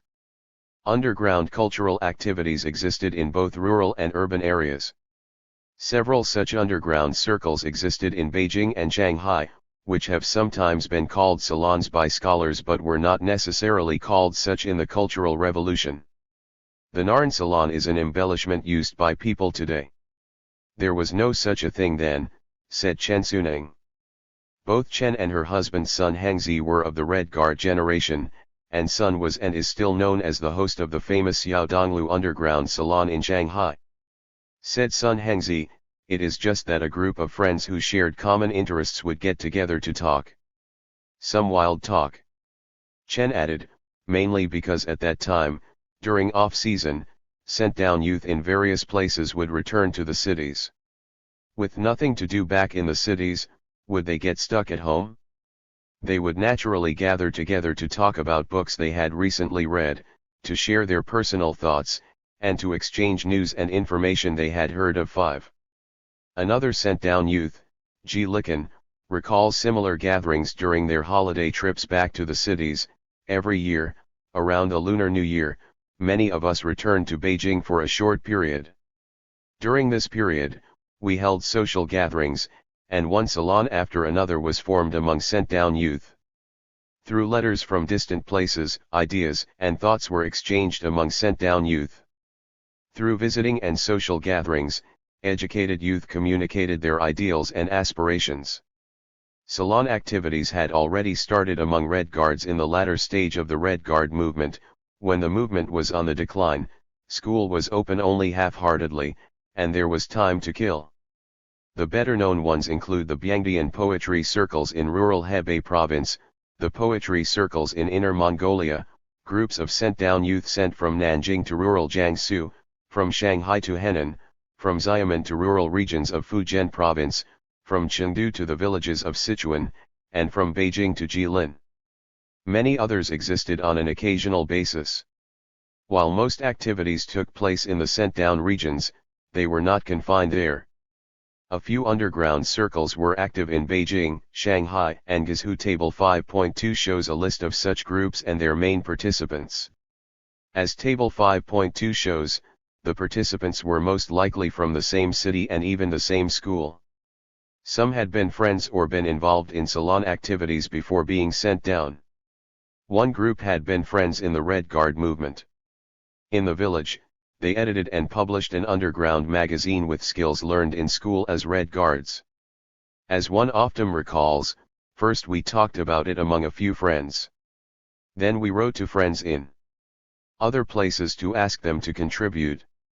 After receiving their contributions, we selected some articles and poems and mimeographed them into a magazine. Then we sent the magazines to other places, educated youth in the neighboring counties, in Baidawang, in northern Shaanxi and Inner Mongolia, etc. The best known of all were the previously mentioned poetry circles in the Biangdian Lakes region. These circles consisted of former schoolmates or fellow salon participants from Beijing, mostly sent down in early 1969. They included the major contributors to the future literary journal Today, Jin Tian, in the Democracy Wall movement, Beidao, Mangke, Lin Mang, Duo, and Zhang He. Their activities encompassed the whole range of underground activities found among sent-down youth in that period, from borrowing, copying, and circulating banned books and handwritten manuscripts to reading, writing, and discussing them. Lin Mang recalls that he often met with Duo, Song Haiquan, and Gan Taizhung in their lakeside village to talk about life experiences and poetry writing. These kinds of conversations were frequent. Whenever we got together, these were the things we talked about. We also exchanged forbidden books. According to Duo's recollections, he wrote many poems in his 6-year stay in the Biangdian Lakes region. Each year after 1972, he produced one notebook full of poems for exchange with Mangke. These poems went into underground circulation in the literary salons in Beijing, strategically located in rural Hebei province near Beijing. The young people in the Biangdian Lakes circles were both linked to sent-down youth in other parts of the country and to groups in Beijing, such as Zhao Yufan's salon. They functioned like communication hubs between China's rural areas and its political and cultural center. On the one hand, these circles of cultural activists, poets, essayists, and novelists were large enough to provide audience and critics for the authors. On the other, the communication channels helped to circulate their works to a wider audience. What did the underground cultural movement accomplish? Certainly, in the aftermath of the Red Guard movement, the reading, copying, writing, and circulation of songs, stories, poems, books, and letters in small groups provided social support, intellectual stimulation, and psychological comfort for a generation in the doldrums. Equally important, these activities were forms of self-exploration following a movement that made the self the target of attack. It is not hard to see why foreign works and hand-copied entertainment fiction appealed to sent-down youth. The interest in works by authors like Solzhenitsyn and Trotsky revealed a sustained engagement with problems concerning the past and future of the communist movement. The popularity of works by Beckett, Camus, Kerouac, Osborne, Salinger, and Sartre wreaked at the concerns of the modern individual, the anti-hero. To varying degrees, sent-down youth experienced disillusionment and disenchantment. They were themselves anti-heroes. That was why characters like Holden Caulfield, who was, incidentally, 16, roughly the same age level as sent-down youth in their first year of rustication, struck a chord in their hearts. The same concern with the conditions of the modern individual also explains the popularity of entertainment fiction. On the one hand, a sense of loss, disenchantment, banality; on the other, a passion for adventure, mystery, and romance. In the drabness of rural life, hand-copied entertainment fiction presented a world of adventure. Poems written at the end of the Red Guard movement and at the beginning of the Sent-Down campaign expressed the pains of departure and separation, homesickness in the countryside, and the loss of friendship. They expressed a sense of self-doubt and a crisis of belief. Sent-Down youth expressed painful disillusionment with their revolutionary ideals and the new realities of life.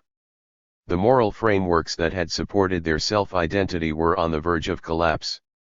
New values were in the throes of birth, but still inchoate.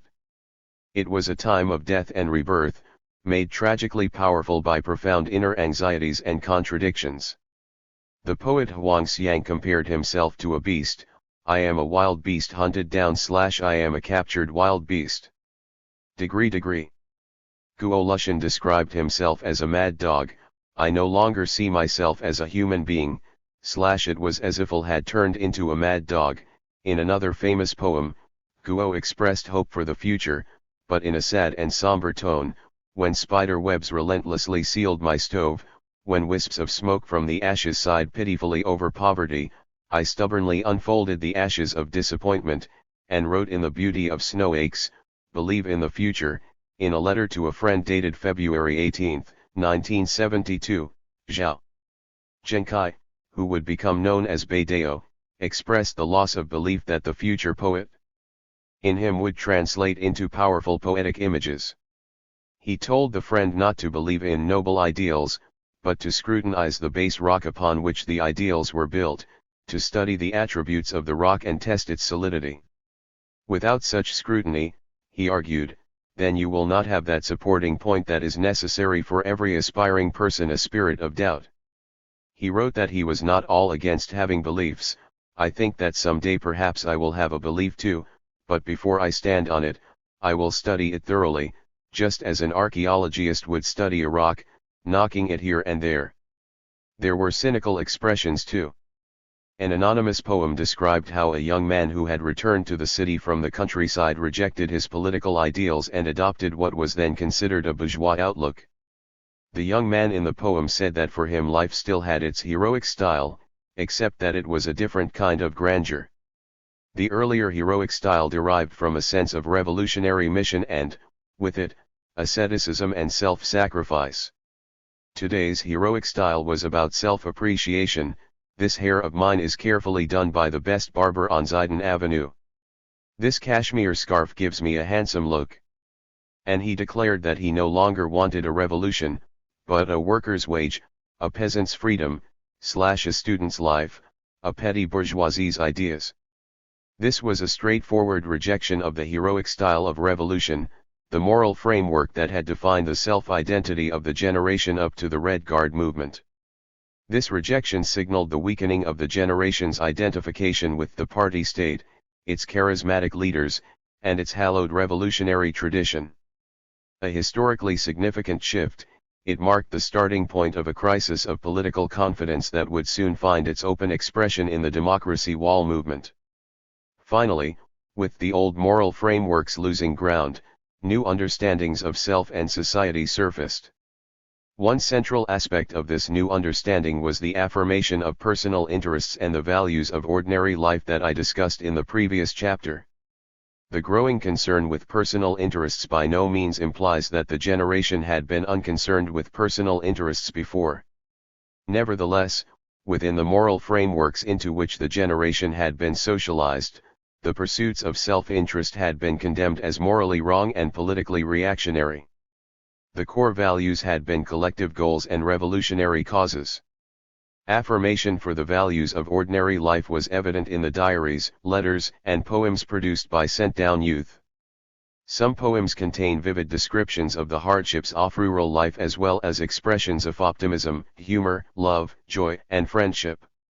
A poem titled Cold describes the author's humorous attitude toward winter life in Inner Mongolia. It was daylight. I huddled up under the sheets. I counted numbers to force myself to get up, and clenched my teeth. Shitty, I cursed, the boots were freezing cold. No hurry to clean the room. Start the fire first and warm up cow dung was the treasure of all treasures. An anonymous poem titled On the Road with the Ruts of a Tractor combines the images of labor with love. A bright red scarf flutters on the road with the ruts of a tractor. My girl is coming closer and closer. Drawing on their newly gained knowledge, some of the sent-down youth analyzed China's official economic policies and political system. There were debates about how to reform agriculture as well as calls for democracy and the rule of law. In these exchanges, important ideas that were to dominate the reform era had already emerged. The now well-known essay on socialist democracy and the legal system, produced by the Liège Group, for example, called for the protection of people's democratic rights. There were even discussions about whether some form of market economy might not be a feasible approach to tackling China's agricultural problems. These discussions foreshadowed the agricultural policy debates in the early years of the reform.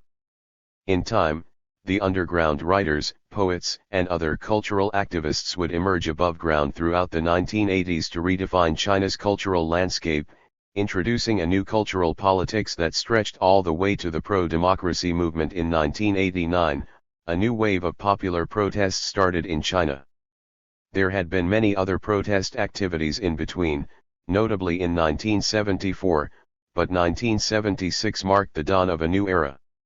The generation that had thrown itself into the Red Guard movement had gone through another, more prolonged ordeal: the sent-down movement. By 1976, as the previous two chapters show, members of the Red Guard generation had had time to brood and meditate as well as to temper themselves in the furnace of another kind of revolution: rural development. The self-proclaimed saviors of the Chinese and world communist revolution had learned to appreciate the values of an ordinary life in their new circumstances. Abandoning their revolutionary dreams in pursuit of a more livable material life, many had returned to their native cities through legitimate or illegitimate channels. It was an unhappy, restive, and lost generation. Lost were the political ideals of the Red Guard period, opportunities for education, career, and family, and, indeed, the best years of their lives. Yet, despite all the adversities, all hope was not lost. The wave of protest from 1976 to 1980 would not have happened without a persistent sense of hope for the future.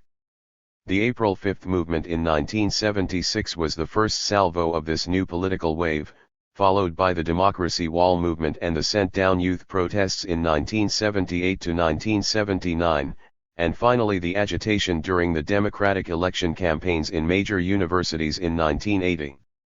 This chapter studies this wave of political activism as a crucial turning point in the trajectory of the Red Guard generation and modern Chinese history. This new wave was both a radical reversal of the Red Guard movement and a precursor to the student protests in 1989. Indeed, were it not for the party-state suppression of memories of the Democracy Wall movement, this movement and the protests in 1989 would have made up one uninterrupted cycle of post-cultural revolution protests. This chapter will show that the Red Guard generation is the vital linkage between these two historical eras. I will argue that among the three waves of protest from 1966 to 1968, 1976 to 1980, and 1989, there were both fundamental differences and striking similarities. The most important difference was between the goals and demands of the Red Guard movement and those of the 1976 to 1980 wave, a reversal as dramatic as one can imagine.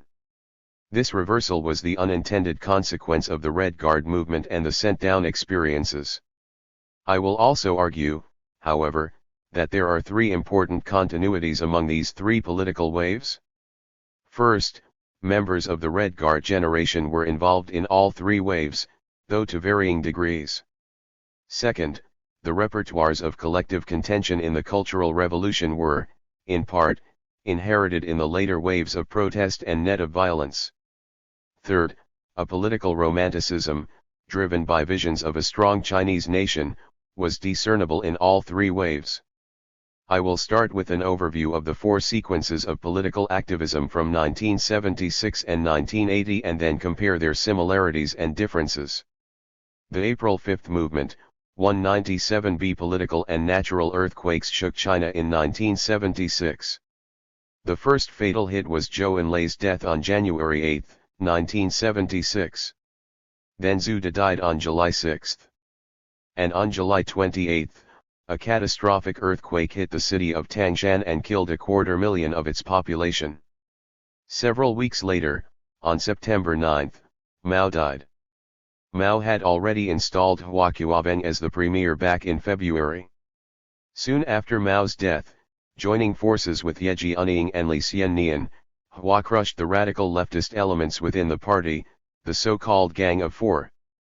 Hua officially became the chairman of the Central Committee of the Chinese Communist Party and of the Central Military Commission on October 7, 1976. Amidst these epochal changes, the ephemeral April 5 movement was almost negligible, but in fact it was a crucial transitional point. It was the most powerful explosion of popular protest since the end of the Red Guard movement. 2.5 years later, activists in the Democracy Wall movement would claim that they were following and carrying on the spirit of the April 5 movement, as would the activists in the campus election period in 1980. The April 5 movement was ostensibly a response to the death of Zhou Enlai, but in effect a barely disguised protest against the ultra-leftist regime and the policies of the Cultural Revolution. As is often the case in Chinese history, the death of a national leader became an opportunity for mounting protest. April 4, 1976, would be the first Qingming Day after Zhou Enlai's death. Scattered memorial activities had appeared in late March in Beijing and Nanjing. Nanjing, the provincial capital of Zhou's native town, took the lead when 400 students and teachers marched on March 24 to lay wreaths at Yuetai commemorating Zhou.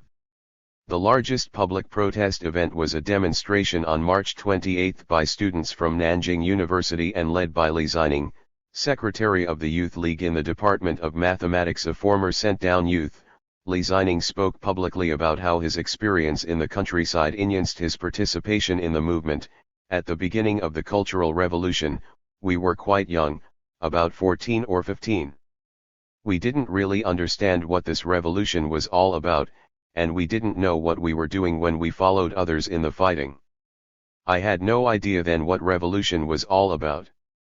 After I went to the country to live, close to the people, I realized that this society was not as good as we had imagined it to be. Especially in the country, life was bitter. After working hard all day, we were able to earn only 20-odd cents a day, not even enough to feed ourselves. Then, although we could see all this, we didn't know what the cause was, why it was that after so long our socialist country couldn't even feed itself. The April 5th movement in Beijing happened several days later. Indeed, the events in Nanjing acted as a catalyst to mobilize citizens in Beijing. One of the earliest slogans in Tiananmen Square expressed support for the people in Nanjing in Beijing. Every day in the first few days of April, small groups of people went to Tiananmen Square to present wreaths at the Monument of People's Heroes. People in the crowd would pin scraps of paper onto the wreaths, usually with poems, sometimes with essays. In classical Chinese verse forms, most were elegiac poems in memory of Zhou, but many contained clever political puns, satires and barely concealed attacks on Jiangqing and even Mao himself.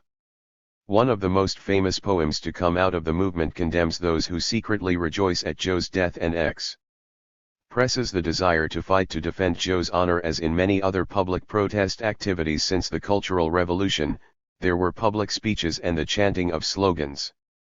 Chen Ziming, one of the best-known activists of the April 5th movement, got tangled in it quite accidentally because he was asked to read aloud a poster to crowds in Tiananmen Square. Born in 1952, Chen was sent down to Inner Mongolia in 1968 at a young age. In 1974 he was admitted into the Beijing University of Chemical Technology as a worker peasant soldier student. In August 1975 he was arrested because he had criticized party policies in his personal correspondence with other sent-down youth. Right before the April 5th movement, he was officially charged with being a counter-revolutionary and expelled from college. He was given 3 days to go home to pack and then he would be sent to a labor camp on April 7th.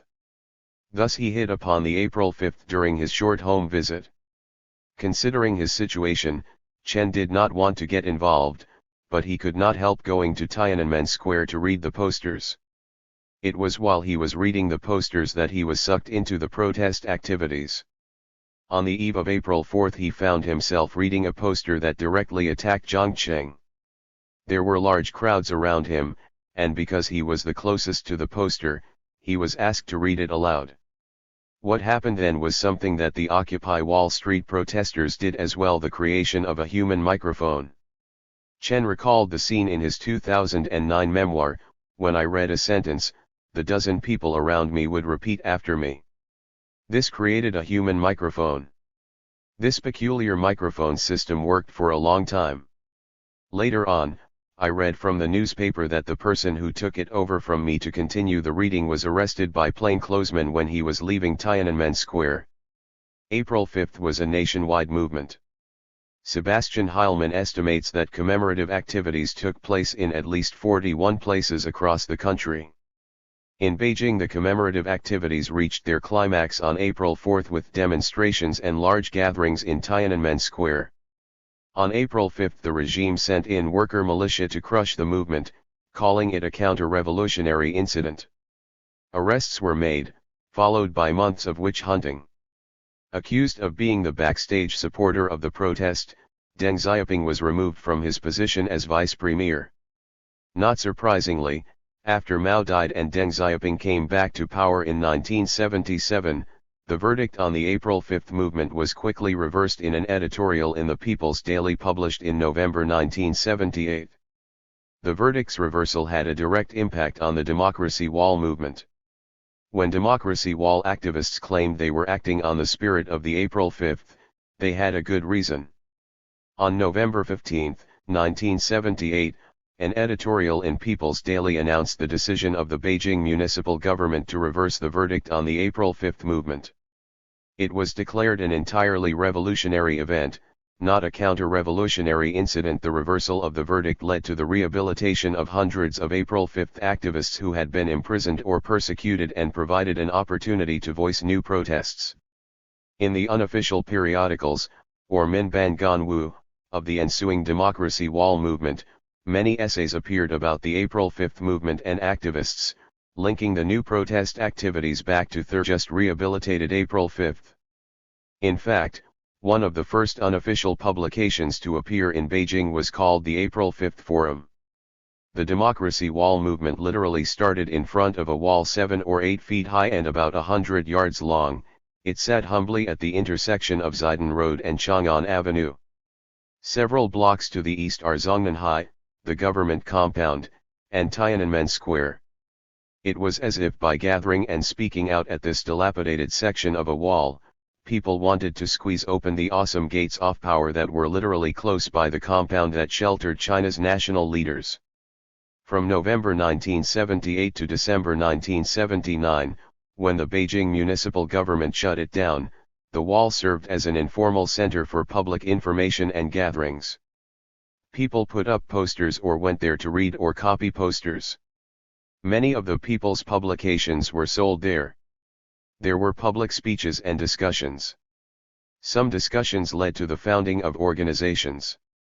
In Beijing, posters had appeared on the wall before the reversal of the verdict on the April 5 movement. Most of them were personal complaints and petition letters.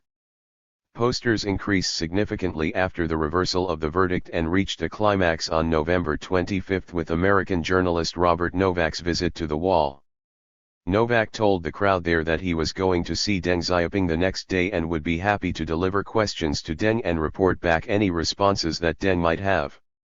Novak did not show up the next day, but he did send a representative to tell the crowd that Deng Xiaoping thought putting up posters was a good thing in this atmosphere. The first contingent of unofficial periodicals appeared in Beijing. Unveiled with a poster on Tiananmen Square on November 4. The Enlightenment Society of Guiyang laid claim to the first unofficial journal of the movement.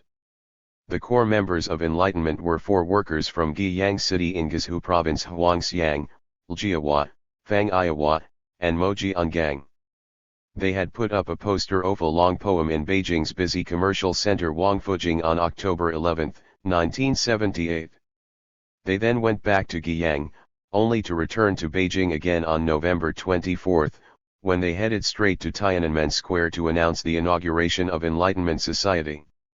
Edited by Lu Qing, a small paper called April 5 News, Si Wu Bao, first appeared on November 26, 1978.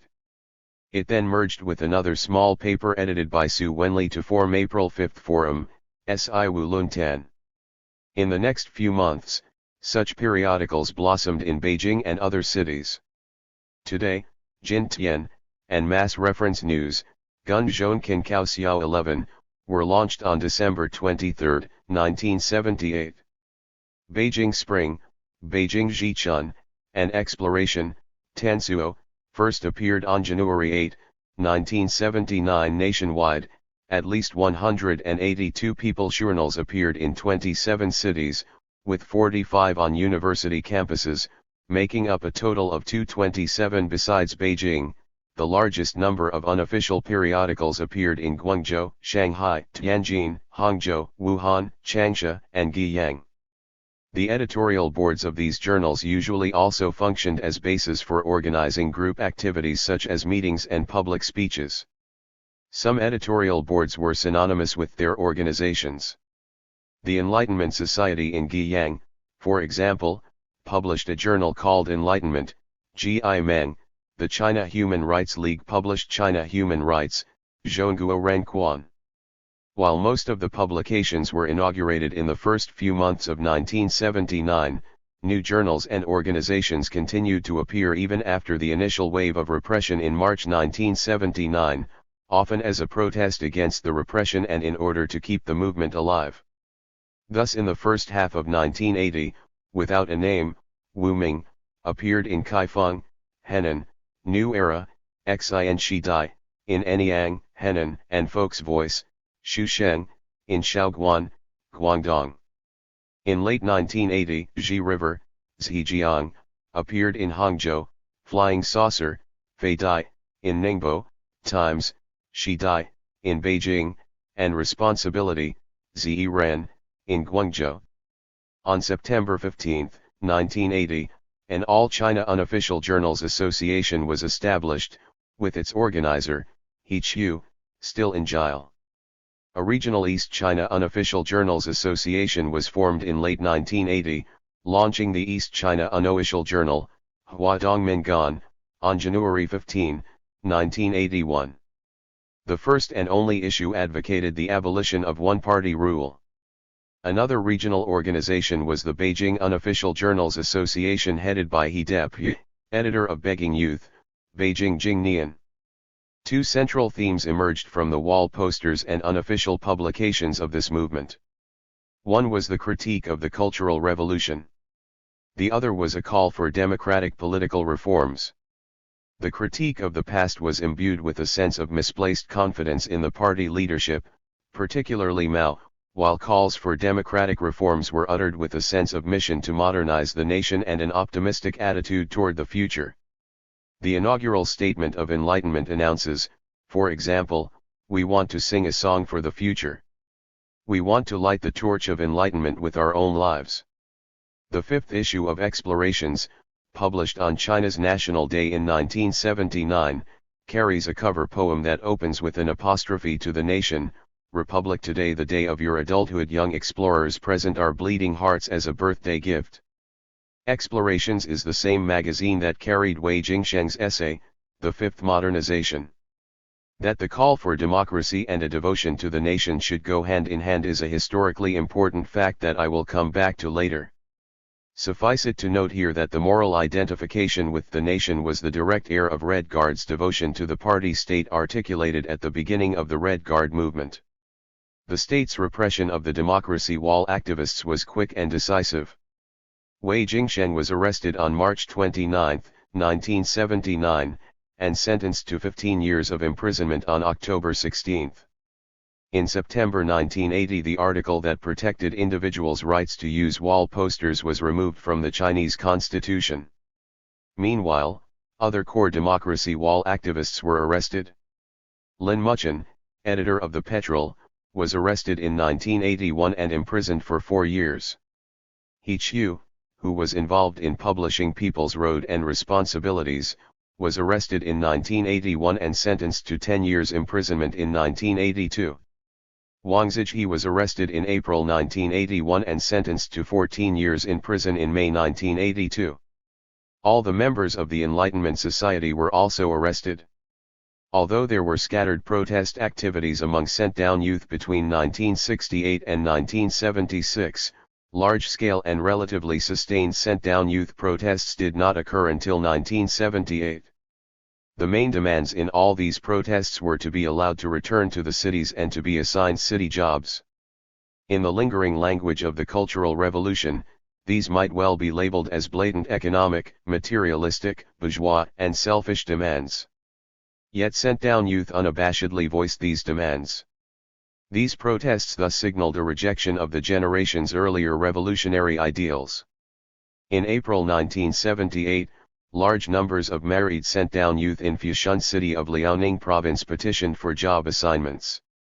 Several months later, on July 2, 1978, nearly 1,000 married sent-down youth in Luda city of Liaoning province petitioned the municipal government, again for job assignments. These were the prelude to the large-scale protests to follow at the end of the year. But the rise of nationwide protests among sent-down youth occurred with the opening of new political opportunities in late 1978. The publication in August 1978 of a short story titled Scars provoked a national debate about the psychological scars left by the Cultural Revolution, opening the door for public critiques of Cultural Revolution policies.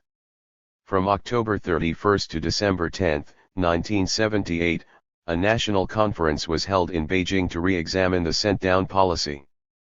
Although the conference reaffirmed the policy's correct orientation, it also provided a realistic assessment of its problems and made concrete recommendations to tackle the problems and adjust the policy. On December 16, the Chinese and American governments announced the establishment of formal diplomatic relations, to be effective January 1, 1979. And from December 18 to 22, the CCP convened the third plenum of its 11th Congress, announcing a historic shift from an ideology of class struggle to a policy of economic development, thus officially opening the post-Mao economic reform era. The second half of 1978 was thus a period of unprecedented policy shifts toward a more open China. For the disgruntled sent-down youth and the democracy wall activists, this political context signaled new political opportunities for voicing protest, and protest they did in late October, while the National Conference on Sent-Down Youth was in session. Youth on the paramilitary production and construction farms in Yunnan province expressed their demand to return home in an open letter to Deng Xiaoping. The letter carried nearly 1,000 signatures. With no response forthcoming, a second open letter was issued in November with over 10,000 signatures. Still receiving no response, they composed a third letter, collected about 40,000 signatures, and announced a strike of indefinite duration. On December 16, 40 representatives of the Yunnan sent-down youth set off for Beijing to petition their case, much as the Red Guards had done a decade earlier. Their first stop was the provincial capital Kunming, where they put up posters and made speeches in the streets to mobilize support and raise funds. Yet, after they boarded the Beijing-bound train, the train was cancelled, and they were stopped from continuing their petition trip. Meanwhile, however, another petition delegation representing the same groups of Yunnan sent-down youth had made their way secretly to Beijing, where the first thing they did was to unveil a huge slogan in Tiananmen Square, "We want to go home." On January 4, 1979, they were received by Vice Premier Wang Zhen, who expressed his sympathy and the government's willingness to resolve the crisis. Meanwhile, protest activities also took place in other areas of Yunnan. For example, 200 sent-down youth called a hunger strike on January 6, 1979, and central government envoys were dispatched to deal with the situation. In late January, at a provincial conference on sent-down youth, the Yunnan Provincial Party Secretary announced the decision to allow the youth to return to their cities.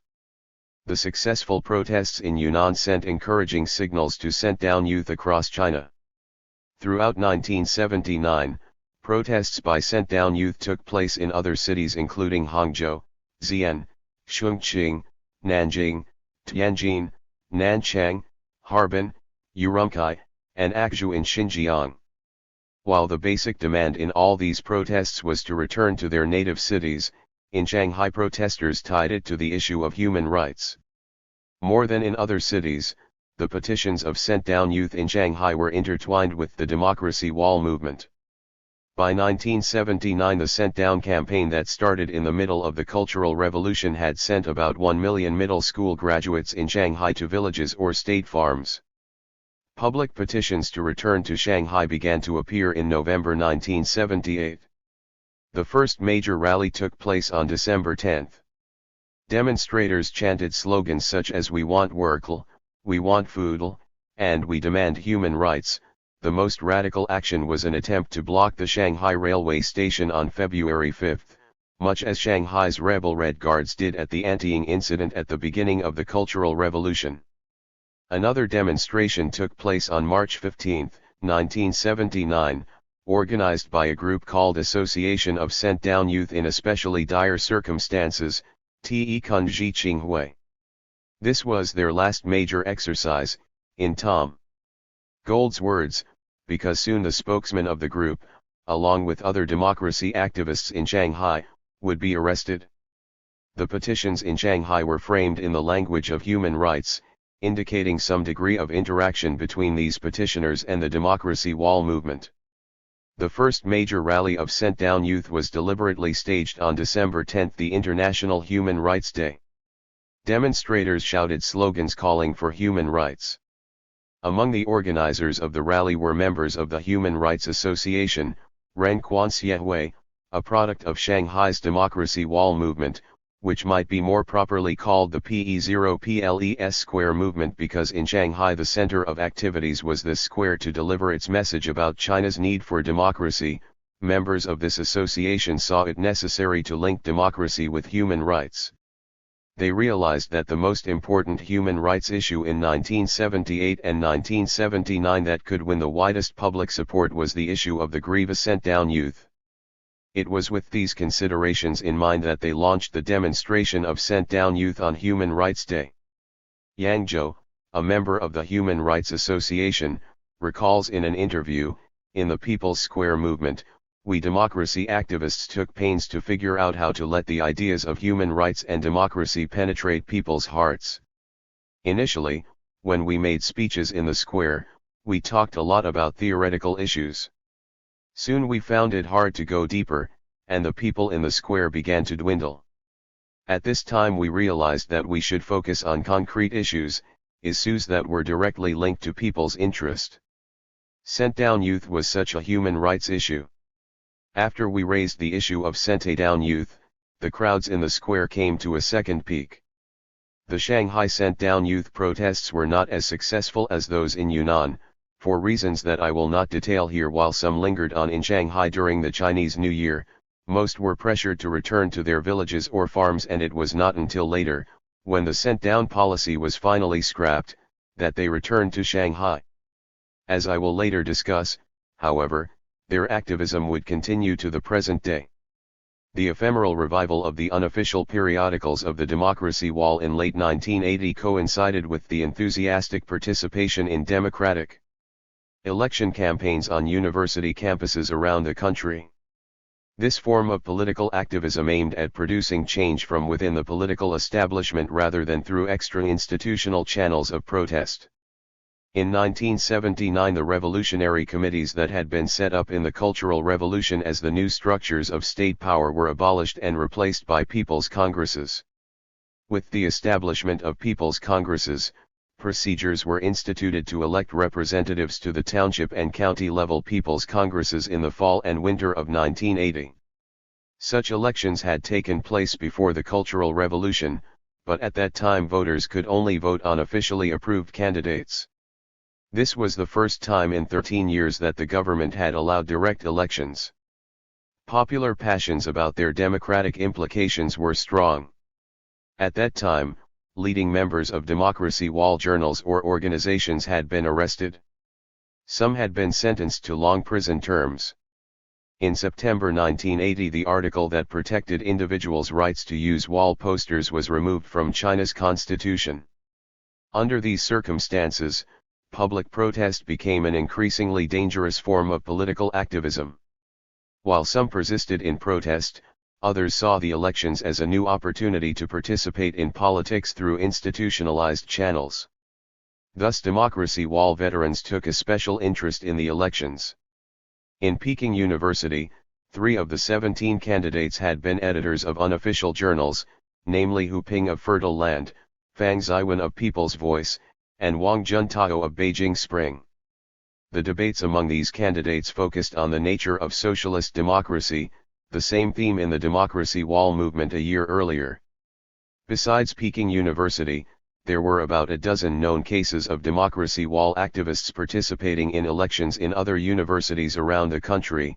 Students showed similar enthusiasm toward the elections. If we broaden our lens beyond the Democracy Wall to include the April 5 movement and the sent-down youth, then we would expect that many of the students involved in the 1980 campus elections were likely to have had experiences in the Red Guard movement and the rustication movement. This is because the majority of the college student population at that time had been enrolled in 1977 and 1978. Of the total number of 680,000 college students enrolled in 1977 and 1978, 350,000, or over 51%, were sent-down youth, while public debates on issues related to political reform were common during the election period. Not all these debates evolved into protest activities. The elections in Fudan University, for example, were peaceful. Students at Guizhou University published collections of poems celebrating individualism and democratic ideals, but no unrest was reported there. The most influential protest activities happened in Hunan Teachers College in the city of Changsha. The two leading candidates, Tao Sen and Liang Heng, were former Red Guards. During their election campaigns, they organized forums and put up posters, much as Red Guards had done earlier. Liang announced that he no longer believed in Marxism-Leninism, but rather favored democratic socialism. Tao advocated legal reform, the separation of the party from the government, and all rights to the people. The vice president of the college denounced these campaign activities as illegal.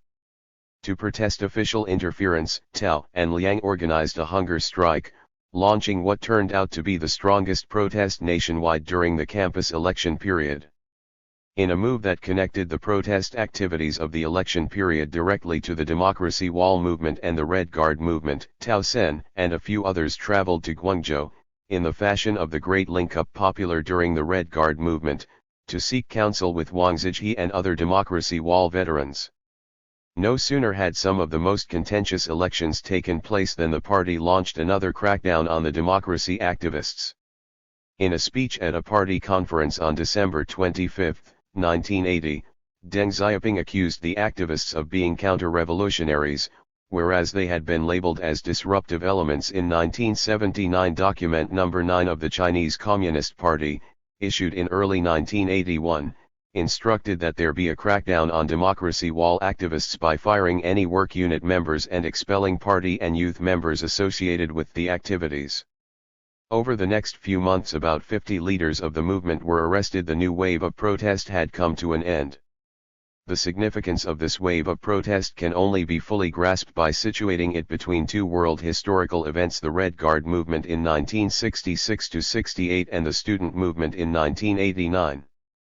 Coming just 10 years after the launching of the Cultural Revolution, the new wave of protest could not be more different, and yet it essentially involved members of the same Red Guard generation. Happening about 10 years before the 1989 student movement, it shared fundamental similarities with the movement in 1989, despite the fact that the core participants in 1989 were of a younger generation. In other words, highlighting the significance of the new protest wave requires an understanding of its relationship with the mass protests that came before and after it. I will start with the biographies of the participants. There are two important features in the history of popular protest in China from 1966 to 1989. One is the presence of members of the Red Guard generation in all the major protest events in these 23 years, showing a degree of persistence and continuity in the biographies of protest.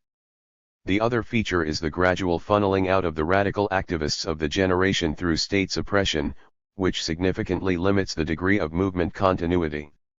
The sent-down protests in 1978 and 1979 evidently involved youth of the Red Guard generation. So did the April 5 movement. Based on the information he collected of 182 activists in the April 5 movement, Heilman finds that a minimum of 92 of them, or more than half, were younger than 35 years of age. That was basically the Red Guard age cohort. This estimate was confirmed by the profiles of 22 activists who were imprisoned in Nanjing because of their involvement in the movement. He finds that at least 10 out of the 22 activists were sent-down youth and at least 11 of them were former Red Guards. Heilman thus concludes that the April 5 movement shows that the generation which had been used as the basis of mobilization at the beginning of the Cultural Revolution openly turned against the radical left in 1976. Degree. In scale, the April 5 movement and sent-down youth protests involved more people than the Democracy Wall and the democratic elections in 1980. In Beijing alone, in the April 5 movement, up to 2,000 work units laid wreaths in Tiananmen Square, a scale that was matched only by the mass demonstrations in 1989, when participation was also organized by work units. In my own database of 122 Democracy Wall activists, age information is available for 47 people. Of these 47, 7 were between ages 5 and 8 in 1966, presumably too young to be involved in the Red Guard movement. The other 40 activists were all old enough to have direct experiences. Their profile was similar to those involved in the April 5 movement. Many of them had been sent down, some were workers. According to sources I collected, about 27 magazines of the Democracy Wall period were unofficially published in Beijing alone. Of these 27 titles, about 12 were regularly produced. The editors or chief contributors of the most influential half-dozen of these magazines were all former Red Guards. If we count the key unofficial magazines produced in other cities, then close to a dozen of the most influential publications in the Democracy Wall movement were edited by former Red Guard activists. Table 6.1 shows the names of these magazines and the editors. The activists in the campus elections in 1980 were also mainly drawn from former Red Guards and sent down youth. They were clearly among the more successful members of the generation, given that only a tiny percentage of youth could enter college. Among the 22 election candidates in several universities in Beijing whose ages are known, only one was 6 years old in 1966 and another was 9. The others were mostly 16, 17, or 19 in 1966 and had sent down experiences as workers. In all these cases, there were trans-movement veterans who had experiences in more than one movement and who thus served as linkages across different movements, providing a much-needed reservoir of social memory. There were, however, conspicuous absences and discontinuities. By 1976, the dissident voices of the Cultural Revolution, which we studied in Chapter 3, had been crushed. Key figures, such as Yang Ziguang and Lu Lian, had been sentenced to long years in prison or had even been sentenced to death, as in the case of Yu Luk. Leading rebels of the Red Guard movement had also been subject to repression in the cleansing of class ranks campaign that immediately followed the Red Guard movement. The suppression of the Democracy Wall movement similarly led to the imprisonment of its core figures.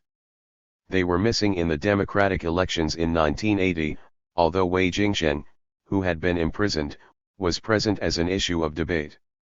One of the questions for candidates to debate about in Peking University was your views about the case of Wei Yingsheng. By 1989 the Democracy Wall movement had all but disappeared from public memory, although, again, Wei Yingsheng, who was still in prison, served as a rallying point in the initial mobilizations in 1989 when a signature petition was launched to call for his release. Beginning with the end of the Red Guard movement in 1968, but then especially after the suppression of the April 5 movement, the majority of the radical elements in political contention had been funneled out, while a small minority remained active. This funneling out of political radicals disrupted the continuity of democratic protest in recent Chinese history, making it difficult for new entrants to learn from the past. Thus participants in the student movement in 1989 knew little about the Democracy Wall or even about the Cultural Revolution. Although they drew inspiration from the earlier histories of the May 4 movement and the French Revolution, the disruptions of the history and memories of recent protests created a situation where each time a new movement started it seemed as if it had to start from the scratch. Of course, each protest movement had its new entrants from younger generations, since both conditions internal and external to the movement may significantly influence what sociologists sometimes refer to as cohort replacement in social movement participation. One consequence of the funneling out of radical activists in PRC history is that the social movement field in China has always remained decentralized and fragmented. Stable movement organizations have little chance of surviving repression. Paradoxically, this creates a space for new entrants to assume more prominent roles in new protest waves. That was precisely what happened in 1989, when younger students took a leading role while veteran activists served as backstage advisors. A comparison of the 1976 to 1980 wave of protest back and forth would be incomplete without a discussion of the most visible forms of differences and commonalities, those in the forms of protest or repertoires of collective contention. The most important difference was a shift from violent to nonviolent forms of protest. Certainly, there were many nonviolent forms of protest in the Red Guard movement. But, as the case of Chongqing shows, violence was a distinct feature.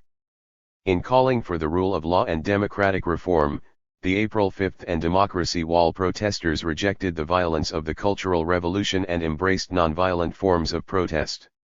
Nonviolence was also the chosen method of protest in 1989. Mass struggle meetings were a standard form of collective action during the Red Guard period. Passed down from the tradition of mass criticism in the Chinese Communist Revolution, these meetings often had specific targets to criticize and shame, such as a party leader denounced as a capitalist roader. The concentration of large crowds in the same space heightened public emotions and made the denunciations especially overpowering. The grandeur of these occasions was a way of displaying organizational power. An important continuity is that although mass struggle meetings were no longer used in the protests after the Cultural Revolution, a passion for grandeur persisted, most clearly in the Tiananmen demonstrations in 1989. To quote veteran of the movement turned dissident and Nobel Peace Laureate Liu Xiaobo again, although 10 years of reform have attenuated the sacred quality of revolution and weakened the political culture built upon class struggle, we still worship revolution in our bones. We are still the revolutionary successors. As soon as we meet with a large-scale political movement, our enthusiasm for revolution swells. As soon as the kindling of revolution is lit, it burns the fire rapidly, becoming ams that reach to heaven, consuming everything. Liu goes on to argue that the 1989 protest movement, in its sublime struggles for democracy, was also a revolution born out of the worship of revolution. It was an earth-shaking opportunity. Everyone wanted to take advantage of this opportunity to perform a great deed, a great achievement to impress the generations that would follow. Liu's words about the 1989 protest bring us back to the revolutionary performances of the Red Guard period, revealing an underlying continuity between 1966 and 1989, one that I have elsewhere called aspirations for the grand narratives of Chinese modernity. It is not until the 1990s, I have argued in my analysis of Chinese online activism, that popular contention in China began to take on post-apocalyptic stylistic features of playfulness or mundane realism. There are other notable continuities. Perhaps most important, the Cultural Revolution established the big character poster as a modular repertoire of contention in Chinese politics. Big character posters were the most common method of mobilizing support and attacking opponents in all the major protest activities covered in this book, from the Red Guard movement to the campus elections in 1980. Although the student movement in 1989 was known better for its televised character, big character posters still played an important role in the crucial initial stage of the movement, when students on university campuses in Beijing used posters to express their condolences on the death of Hu Yaobang. One reason why big character posters were an all-time favorite method of protest is convenience. Posters could be put up wherever there are walls. Their authors could choose to remain anonymous or sign their names. Another is their effectiveness. Posters usually appear in the most central public spaces of a community. All public institutions from schools and factories to government bureaucracies and hospitals have their centers of public activity, and these are the favored places for putting up posters, because to members of a community it is common knowledge where their communal centers may be found, where to go for news and gossip. The appearance of a wall poster in a busy location of a university campus, such as the Triangle area in Peking University, will attract crowds and achieve the effect of instant dissemination. So it is not surprising that at Peking University all major protest activities started in the Triangle area, until the bulletin boards in that area were all removed in November 2007 in an ostensible effort to forestall future contentious gatherings for writers of wall posters. Not only is the content of a poster important, but its form also matters. The size of the posters, the color of the paper and ink, and, most important, the calligraphy, may enhance the power and popularity of the poster and the personal reputation of the poster writers. Richard Krauss writes about the importance of calligraphy in the Red Guard period in the following terms: Red Guard engaged in calligraphic warfare.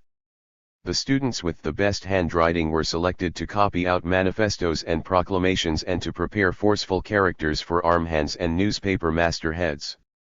In surveying the uses of calligraphy, Jeremy Barm writes, For over a century, street politics saw calligraphy used as a cheap, convenient, and popular means for communicating slogans, short messages and otherwise banned ideas.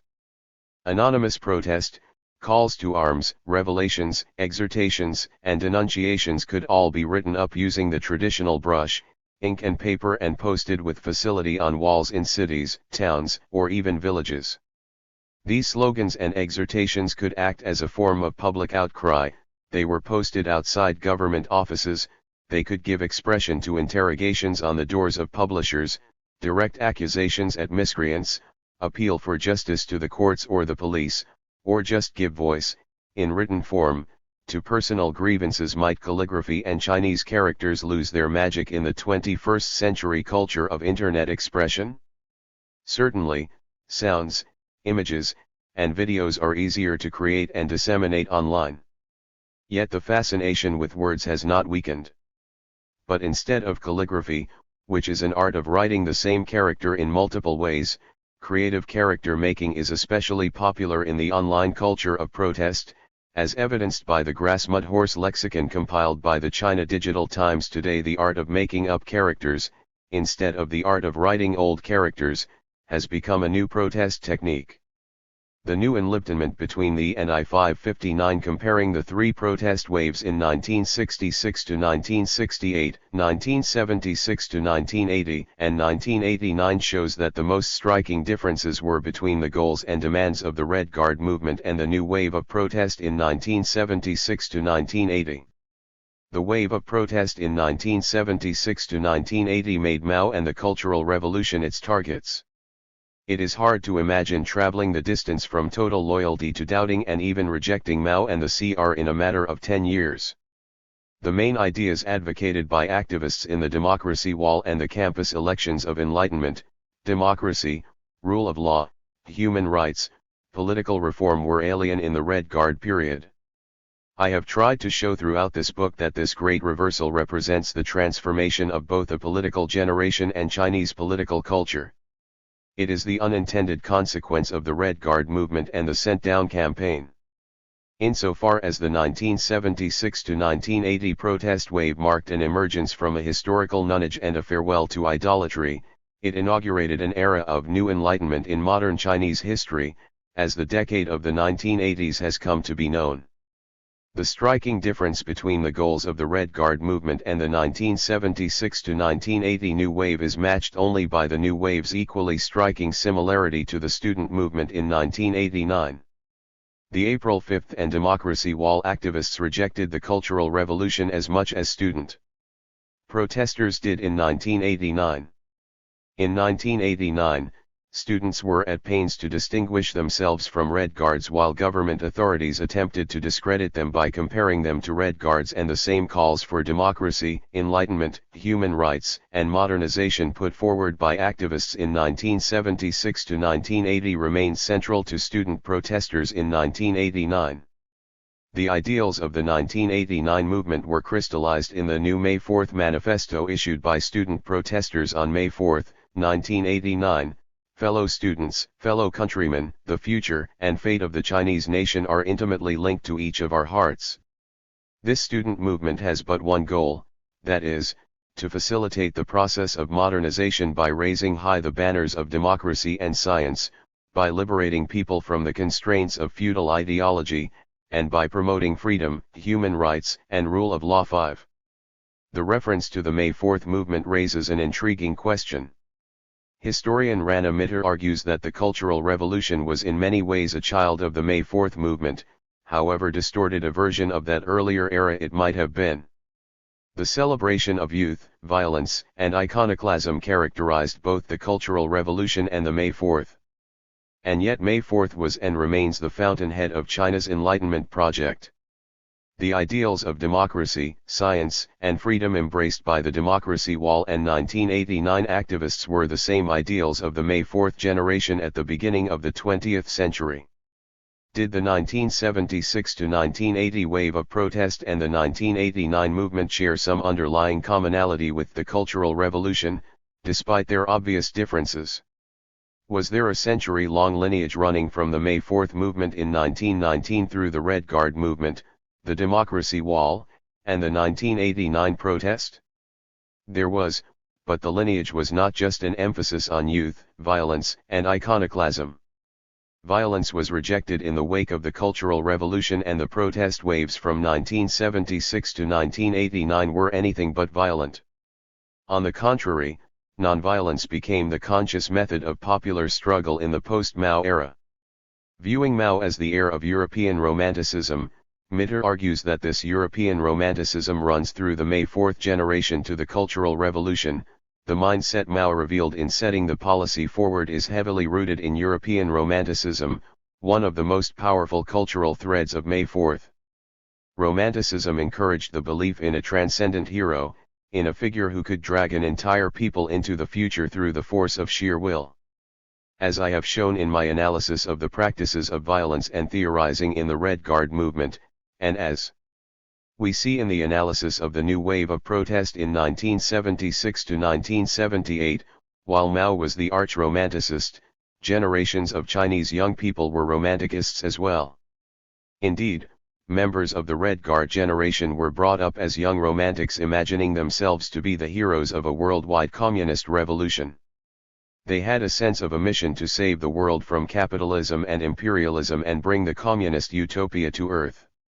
During the Red Guard period, Red Guards and rebels painstakingly emulated the young Mao in their relentless efforts to live up to their imagined ideals of true revolutionaries. In other words, the genealogy from the May 4th through the Cultural Revolution to 1989 is not just a matter of Mao's personal mindset, but the imaginations and sentiments of generations of young people throughout the 20th century. The romantic mentalities of the Red Guard generation suffered profoundly in the sent-down period, yet, despite disillusionment and disenchantment, hope lived on. By the time of the 1976 to 1980 protest wave, the concrete ideals and goals pursued by the Red Guard generation had changed from loyalty to Mao to demands for freedom, democracy, and modernization, but a sense of hope persisted. If anything, hope was the keynote of the democracy wall movement. We see this already in the inaugural statements of unofficial publications such as Enlightenment and Explorations.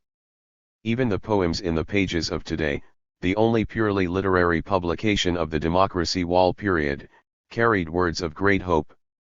Called misty because of an alleged obscure quality in these works, misty poetry first appeared in the democracy wall movement in the unofficial magazine Today. Poetic obscurity, however, was only a thin veil for its political poignancy. Many of these poems were written in the early years of the 1970s while the authors were sent-down youth in the countryside. They lamented the material poverty and the spiritual crisis of the Chinese society, but still articulated an enduring sense of idealism and conviction in national rejuvenation. The following lines from Beidao's famous poem The Answer is now the well-known declaration of intellectual independence among this generation. Let me tell you, world, I do not believe, if 1,000 challengers lie beneath your feet, count me as number 1001. A new conjunction and glimmering stars adorn the unobstructed sky now. They are the pictographs from 5,000 years. They are the watchful eyes of future generations. The optimism conveyed here in Millennium Images are expressed more explicitly in a poem entitled O Motherland, Dear Motherland by Xu Taing, another representative misty poet of the Red Guard generation. I am poverty. I'm sorrow, I'm the bitterly painful hope of your generations. I'm your smiling dimple wet with tears. Your newly drawn lime-white starting line.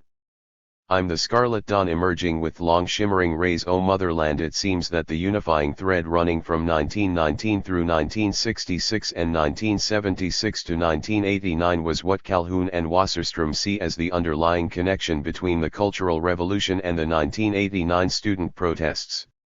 As they put it, both movements were shaped in important ways by the much broader modern Chinese project of affirming national identity and strengthening the nation.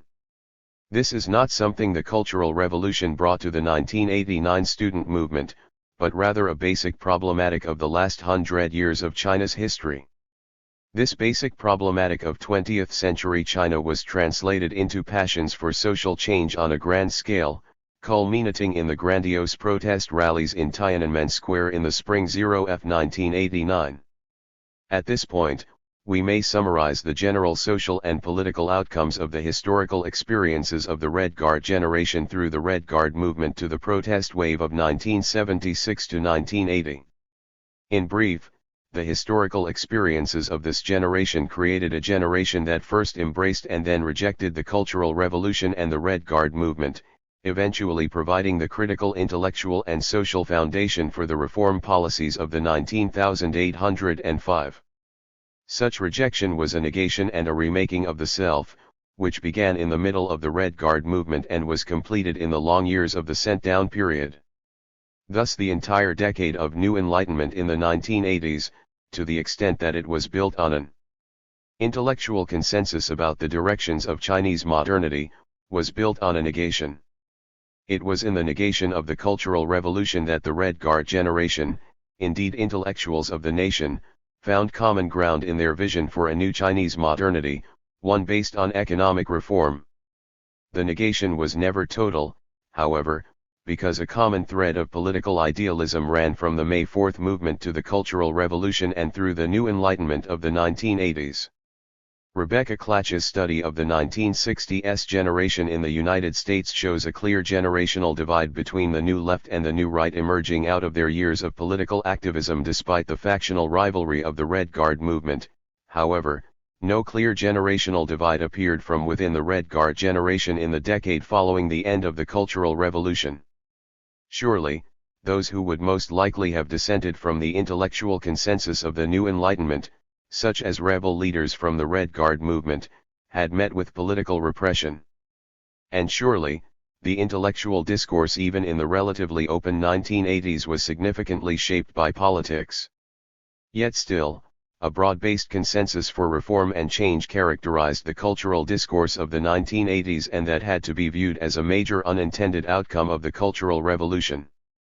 The Red Guard generation, especially the intellectual voices of the generation, did go through fragmentation in the 1990s, but that was no longer the result of their Cultural Revolution experiences, but of entirely new circumstances, the foremost being the conditions of a new marketized society. By that time the grand narratives of 20th century China would give way to a radically different style of protest, prosaic rather than epic and grandiose, reacting the conditions of a more fragmented society. In the 50 years since its end, the Cultural Revolution has never been forgotten in China.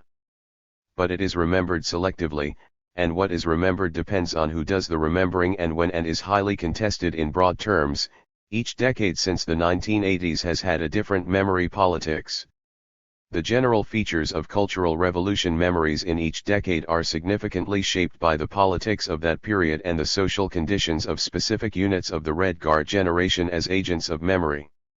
As a result, contemporary memories of the Cultural Revolution are broken and fragmented. In some sense, they have fallen along the lines of factional divisions formed during the period of the Red Guard movement. This suggests that Deng Xiaoping's efforts to exorcise the ghost of factionalism in the political campaigns following the end of the Cultural Revolution were not entirely successful, and that the factional conics in 1966 to 1968 continue to haunt Chinese society and politics in the 21st century. The memory practices concerning the Cultural Revolution lend support to an interactive theoretical model that integrates two competing perspectives in theories of collective memory.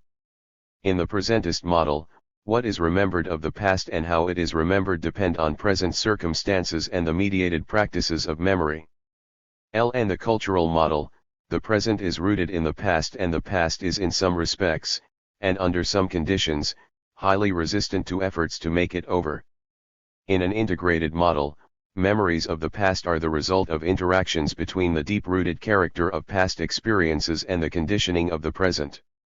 Consistent with an integrated perspective, we will see how broad shifts in the national trends of memory narratives in the decades since the Cultural Revolution are significantly influenced by contemporary politics, but we will also see how the liminal experiences of the Red Guard movement and the sent-down period have not only left deep memories but in fact continue to shape thoughts and behavior today.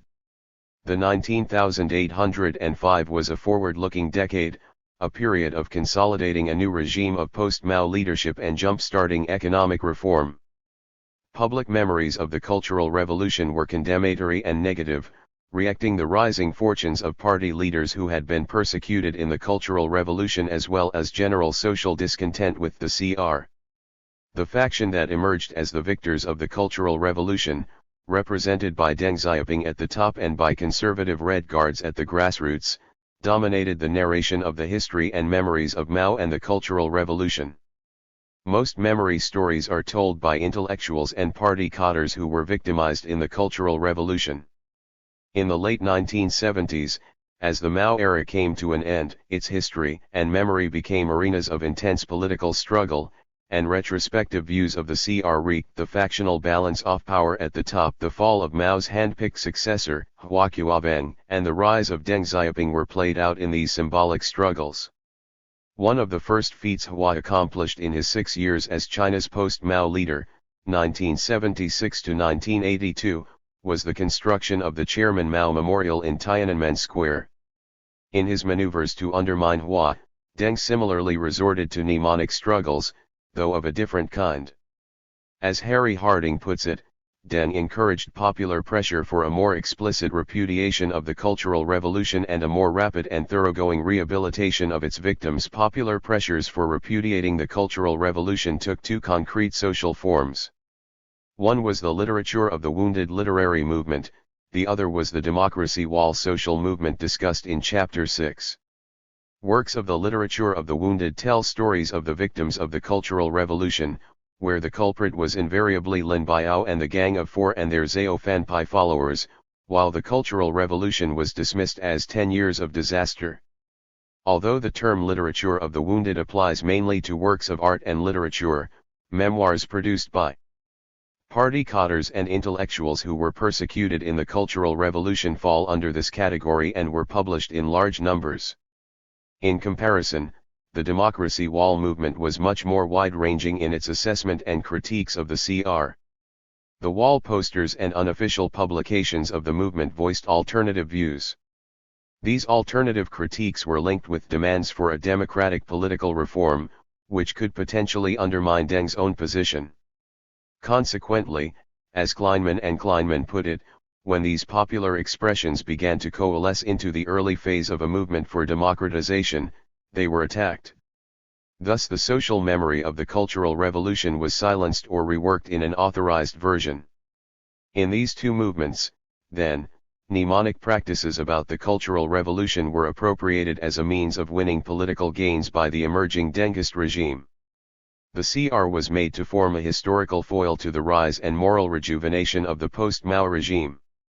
Yet when popular grievances appeared to be going off political limits, Deng withdrew his support. Consequently, a more coercive regime of memory control shaped up.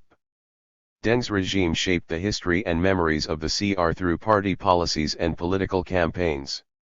The historic communiqué of the Third Plenum of the CCP Central Committee in 1978 stated that the problems of the Cultural Revolution should be summed up at the appropriate time, thus indicating that an official settling of accounts would take place sooner or later. Shortly afterward, a process of deMaoification was initiated. In February 1979 an official party policy directive was issued to suspend distribution of the Little Red Book of Mao quotations. Another party directive was issued in July 1980 to cut back on propagating individuals, specifically minimizing the presence of Mao portraits and statues in public spaces. 1 month later, the National People's Congress removed Article 45 from the PRC Constitution, thus stripping citizens of the 4 great freedoms to speak out freely, air views fully, hold great debates, and write big character posters. These 4 greats were the officially endorsed weapons of struggle in the Cultural Revolution and had provided some degree of legitimacy to all forms of social protest. Removing them from the Constitution was another strike at the popular radicalism of the Cultural Revolution. A key document in the control of CR memory was the resolution on certain questions in the history of our party since the founding of the PRC. This document officially denounced the CR as a 10-year disaster for which Mao and a small handful of leftist radicals were held responsible. Mao, however, was partially absolved from his responsibility. His was not only the error of a great proletarian revolutionary, but he personally led the struggle to smash the counter-revolutionary Lin Biao clique and made major criticisms and exposures of Jiang Qing, Zhang Chunqiao, and others, frustrating their sinister ambition to seize supreme leadership. The rehabilitation of individuals who suffered persecution in the Cultural Revolution and the criminalizing of perpetrators were implemented through public spectacles. In 1978 and 1979 numerous funerals and memorial services were held all over China for government cadres and intellectuals persecuted to death in the Cultural Revolution. Following the rehabilitation program, the new regime turned its attention to criminalizing the CR radicals, both top leaders like the Gang of Four and leading rebel Red Guards. The nationally televised trial of the Gang of Four in January 1981 marked the climax of this criminalizing project. At the end of 1983, an inter-party rectification campaign was launched to remove three types of people, Sari Zhongren, from official positions. Although the three types of people were identified as followers of Lin Biao and the Gang of Four, those seriously affected by factional ideas, and the smashers and grabbers of the Cultural Revolution, they were interpreted to refer broadly to Cultural Revolution's Aofanpai rebels. Following the rectification, a nationwide campaign was launched in 1984 to totally negate the Cultural Revolution. Ostensibly to root out Cultural Revolution factionalism, the campaign to cleanse three types of people was an inversion of the factional politics of the CR. An article published in a 1983 issue of Academic Forum, the official organ of the Guangxi Social Sciences Academy, alludes to the resistance the campaign must have met in Guangxi. At present, Guangxi is cleansing three types of people and handling those who seriously violated laws and regulations in the Cultural Revolution. This work is a struggle to overcome factional spirit with party spirit. Yet some people are spreading the view that in the past, it was this faction that struggled against that faction. Now it is that faction that is struggling against this faction. 5. Despite some degree of resistance against the total rejection of the CR and despite the fact that leading rebel Red Guards such as Kui Deifu, Nai Yuanzi, and Han Ai_Jing were imprisoned and their voices muted, the top-down Demouification campaign in the early 19,805 worked in a post-Mao era when Maoist cultural revolution policies and ideologies appeared increasingly out of sync with the popular mood for political relaxation and economic development. In that sense, Demouification was intertwined with the cultural movement for a new enlightenment and liberation of the mind in the 1980s. Mai fever in the 15,905 reversing the cultural trends of the 1980s, the 1990s opened with a Mao fever and closed with a wave of hiking, sent down youth, nostalgia, making it a backward-looking decade. In both these phenomena, strong nostalgic sentiments were expressed for certain aspects of the Cultural Revolution. Just a decade before, sent down youth had protested vehemently for their right to return to the cities, while Deng Xiaoping launched a Demouification campaign. How to explain this reversal of public sentiments toward the Cultural Revolution? Both Mao fever and hiking nostalgia reeked at the social changes taking place in the 1990s and their impact on the psyche of the Red Guard generation. Since the two trends coincided with China's transformation from a plan to a market-based economy, it is crucial to examine how and why the market transformation has influenced memory production. The economic reform in the 1990s marked China's deeper entry into capitalism, the arch-enemy of the Cultural Revolution. The proliferation of Cultural Revolution memories was a critical response to the social consequences of the marketization of the Chinese economy. The Mao fever is well documented in a volume edited by Jeremy Barm, titled Shades of Mao, The Posthumous Cult of the Great Leader and published in 1996. The volume contains English translations of Chinese media stories that present various perspectives about the meaning of the Mao fever. Barm views it as a new kind of Mao cult, which is markedly different from the Mao cult of the Cultural Revolution. There are multiple versions of the origin myth of the Mao fever. Some believe it arose out of a disillusionment with Western cultural influences that had dominated the cultural scene of the 1980s, a sentiment certainly endorsed if not promoted by the post-June 4 Chinese leadership. Others trace the origins to the late 1980s, when growing social problems of corruption brought back memories of Mao's crusade against bureaucrats. Perhaps the most fascinating origin story had to do with taxi drivers and is recounted by Barm as follows. According to a story that was to become one of China's most widely told urban myths, the driver of a vehicle involved in a serious traffic accident in Shenzhen that left a number of people dead survived unscathed because he had a picture of Mao on the dashboard. Another version of the story claims that the accident occurred in Guangzhou and a whole busload of people were protected by Mao's image. Shortly after the tale began spreading, laminated images of Mao appeared in vehicles in cities, towns, and villages throughout China. These images were not unlike the St. Christopher medallions popular with European drivers or the Virgin Mary of the highway images found, for example, in Brazil. Many of them showed Mao in the guise of a temple god or guardian spirit and were said to be capable of dictating evil, pixie. The story allegedly happened in 1991.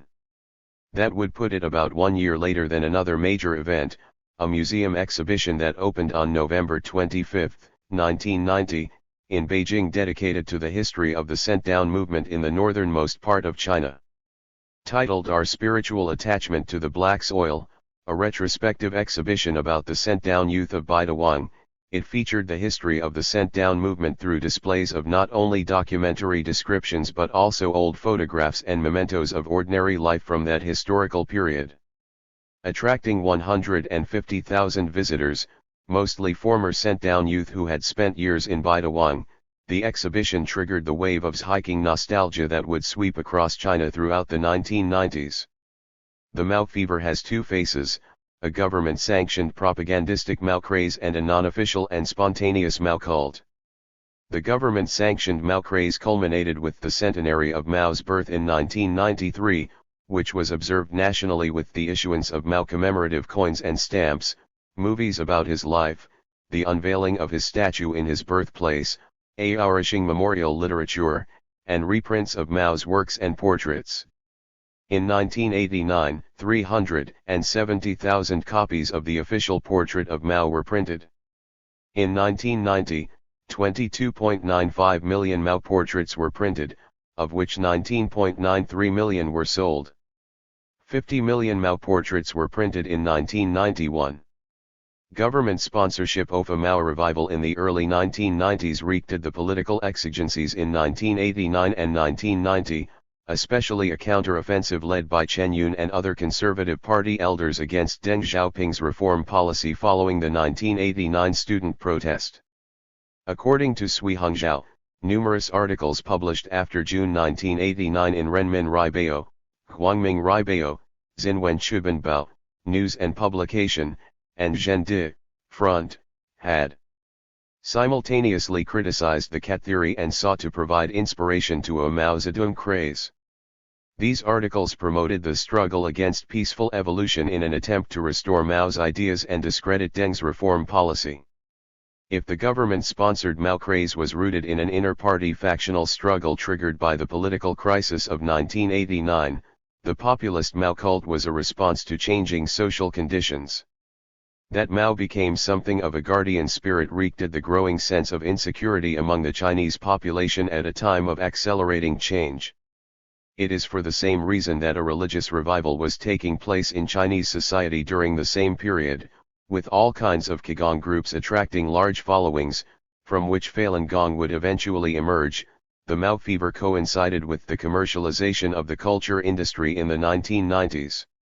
From the beginning of the economic reform, CR-related cultural products had occupied a central place in the development of the culture industry.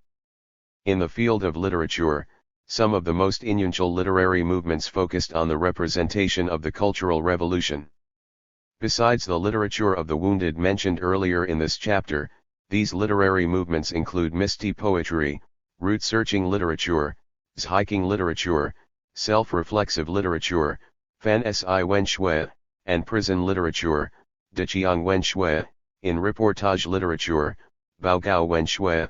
Celebrity figures from the CR period are the subjects of numerous shorter or longer stories. In music, rock star Guobin makes explicit references to images of the Maoist era in his songs, such as those in the album The Egg Under the Red Flag. In painting, the political pop represented by Wang Guangji's parodies of Mao makes direct uses of CR images. In the filmmaking industry, major fifth-generation directors explored cultural revolution themes, from Chen Kai's King of the Children, 1988, Tian Zhuang's The Blue Kite, 1993, and Zhang Yimou's To Live, 1994, to Jiang Wen's In the Heat of Sun, 1995. In television drama, the first great success, Aspirations, K1, was set during the Cultural Revolution, airing in 1990. It was so popular that it reportedly forced some factories to change their work schedules so that employees could go home to watch it. What about political control over the topic of the Cultural Revolution?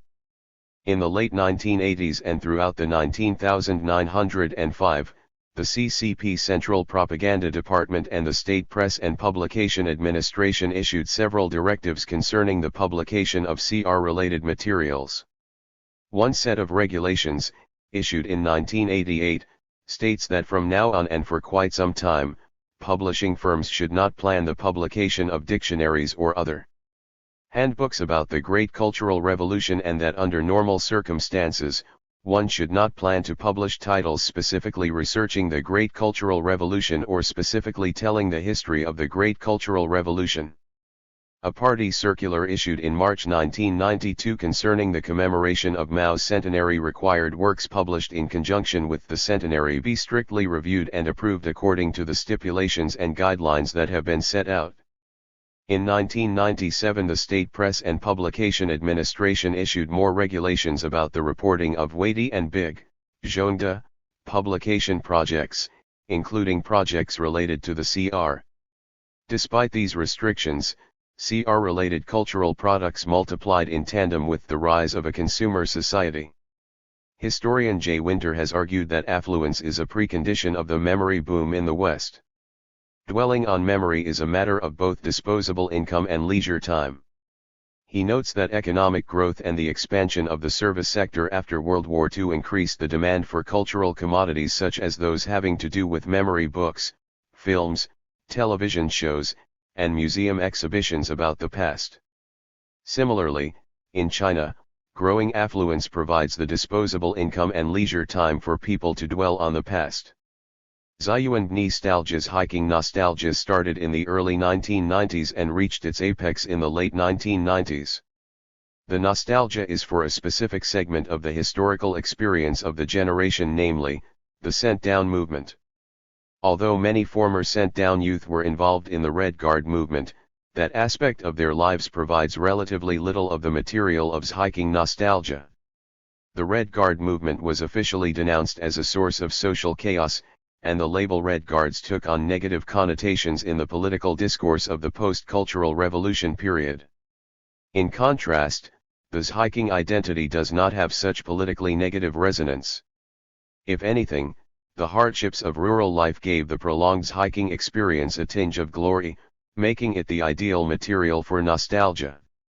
While elite writers published the hiking literature of the 1980s, ordinary members of the Red Guard generation produced the nostalgia of the 1990s by publishing personal memories, diaries, letters, and old photographs.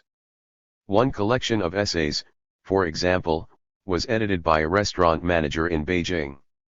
Among the contributors to the collection were 4 office employees, 3 accountants, 3 physicians, 2 associate professors, 2 journalists, 2 union officials, a newspaper editor, a nurse, a storage employee, a department store manager, a bus driver, an archivist, a laid-off worker, and a department store salesperson. Because its authors are so diverse, the cultural production of this hiking nostalgia takes on a distinct social character. This hiking nostalgia is a phenomenon of civic association and voluntary organizing. The museum exhibitions mentioned previously were organized by former sent-down youth. They then functioned to bring together long-separated friends.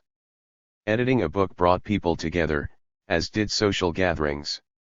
As one interviewee told me, social gatherings became a more or less regular part of the lives of many members of their generation in the 1990s. Sometimes informal support groups could emerge out of these activities.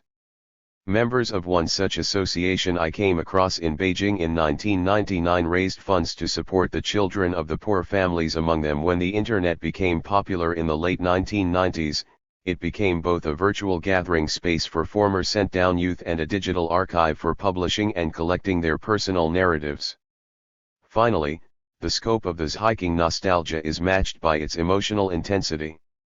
Documentary films of crowds at the museum exhibits captured the emotional encounters between old friends. Tears were shed in abundance, hugs were long, photos were taken, conversations were endless. The titles of the many published stories often refer to the past with such phrases as emotional attachment, deep love, unforgettable joy, years of suffering and joy, yearning for the past, reminiscences in tears, and so forth.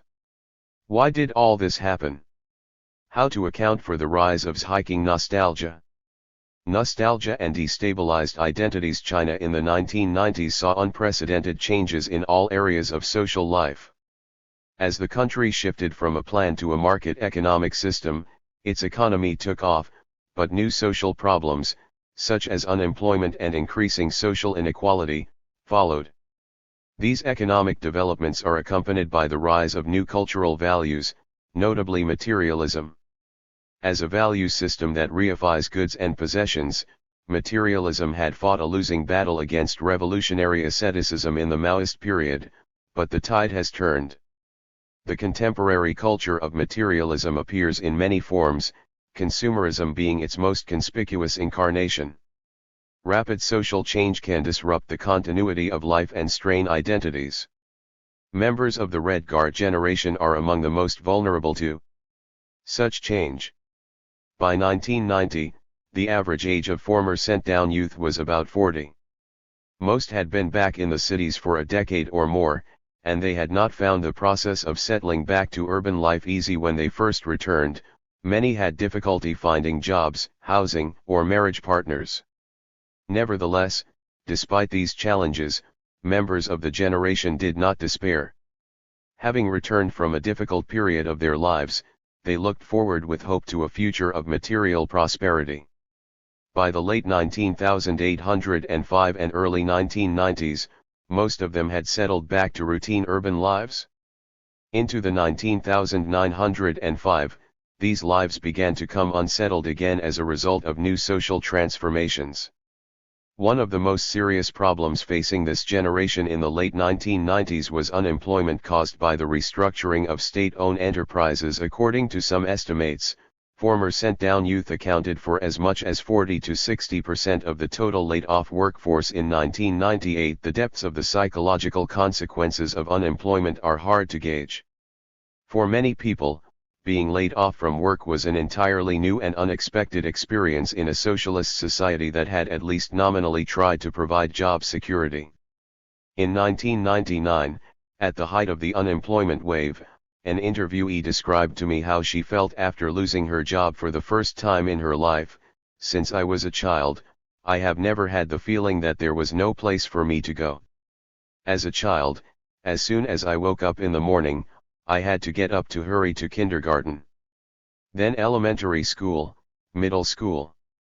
On the farm, I got up and went to work. At college, I got up and went to class. There had never been a time in my life when, waking up in the morning, I had nowhere to go. In February last year, the company where I worked was disbanded.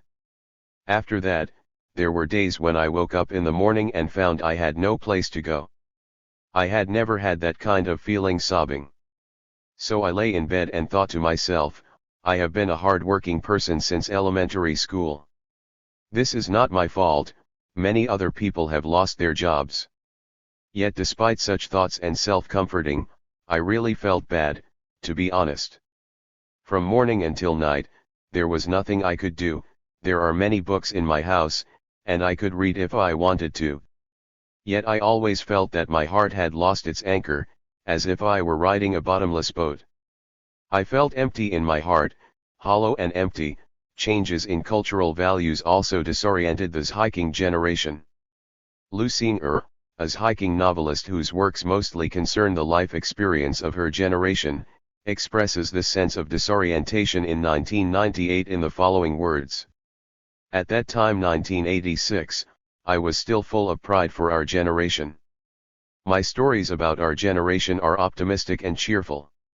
My characters have knowingly inherited the tradition, yet under the burden of history they still unequivocally yearn to accept and create a new life, for a generation that links the past, the present, and the future. The combination and connect of the old and the new manifest themselves in thoughts of the most complicated and helpless kind.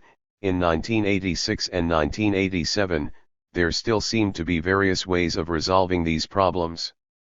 In the past year or two, however, rapid changes in the economy, consciousness, ideas, and human relations have exacerbated the problems to such an extent that they have become bewildering. Problems can be faced and solved. When they begin to bewilder, so that people are at a loss what to do about them, then they become the most profound predicaments. We find ourselves in such predicaments now. Lu sees her own career of novel writing as an endless search for a sense of self. I often cannot see myself clearly. Up to this day, it seems that I still have not formed a clear self. I'm still growing, struggling, and wandering in the sea of life. I'm still searching all around me for a beacon. I sometimes wonder, how much and how profoundly life has changed me. I'm like a meteor unwilling to fall into oblivion and determined to plot my own orbit in the limitless expanse of the universe. Through her creative sensibility, Lu articulates a generational phenomenon.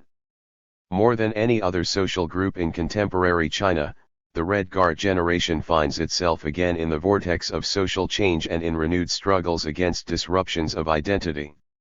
In these struggles, the past becomes a vital source for coping with the present. Connecting the present to the past. One way of managing identity crisis is to re-establish connections with the past. Among former sent-down youth, pilgrimages to the places to which they had been sent became common in the 19,905. In many cases, these are literally sentimental journeys in search of the self. One person explains the motives for such a visit. Before I knew it, the bus had entered the region that was both familiar and strange to me. What was it that lured me back to this familiar land? 4. Because here were the traces of my past life that I was in search of. Here was the land that had a very special place in my heart. The people here had treated me like a member of their own families. In these hills I had left behind sparks of my life. Here I spent the unforgettable golden years of my life. Without the bygone days that I spent here, my current self would lose its meaning. The discoveries made on these sentimental journeys are mixed. A woman I interviewed in Beijing talked to me excitedly about one such trip, which she undertook in 1998 with dozens of other former educated youth. "Oh, the crowd," she said. "All the people were out in the streets to greet us. We couldn't hold back our tears at seeing our old friends."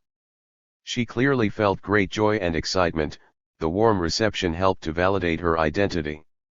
In Beijing, my interviewee worked as an accountant in a local hospital and faced uncertainty in her employment. Back where she once lived as a sent-down youth, she could at least temporarily leave behind her disciplined lifestyle and re-experience emotional solidarity among old friends and acquaintances. Such journeys can also be frustrating. Some aspects of past, once dear to the heart, may have changed beyond recognition or have been erased. Xiao Fuxing, a well-known writer of the Red Guard generation, describes his feelings upon finding that the grave he had traveled a long way to visit had disappeared. Both the grave and the gravestone were gone.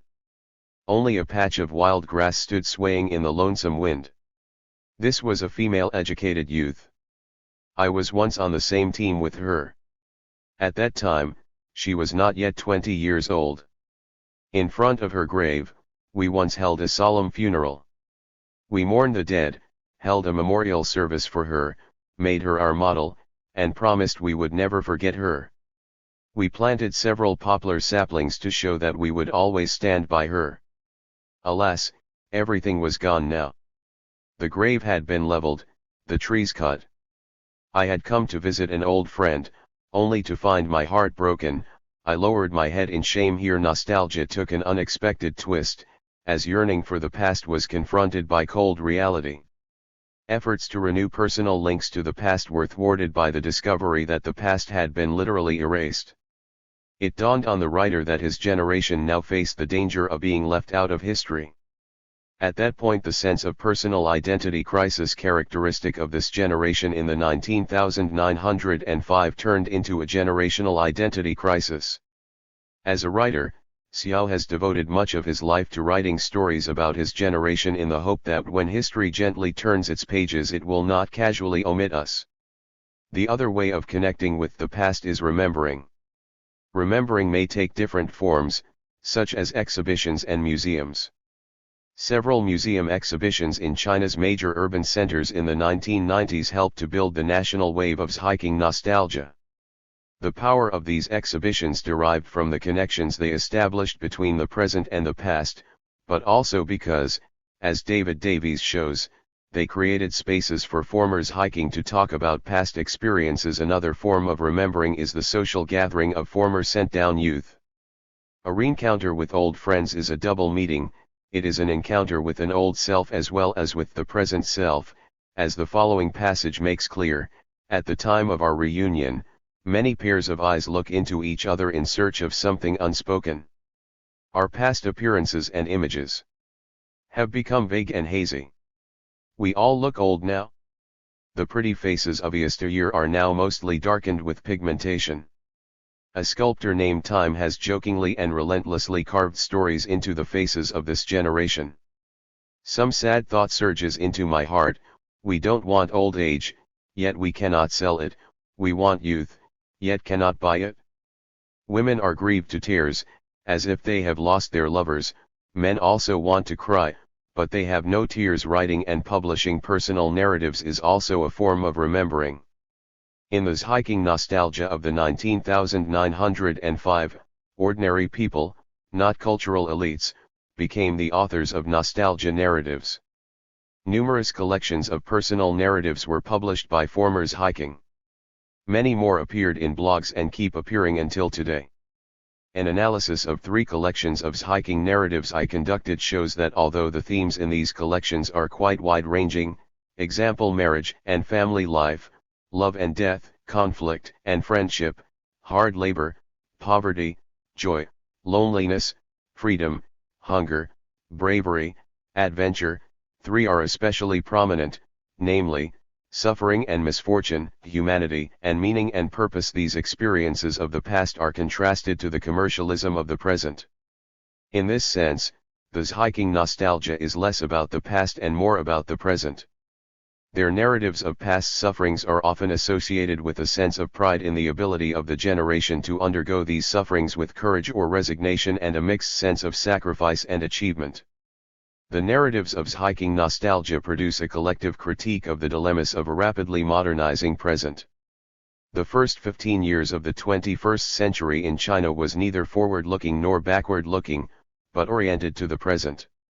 The Chinese party state was obsessed with maintaining social stability in a time of rising unrest. The wealthy middle class was preoccupied with consumerism if not hedonism. The disadvantaged segments of the population found their voices online and in the streets. Under these conditions, party leaders promoted a new red culture.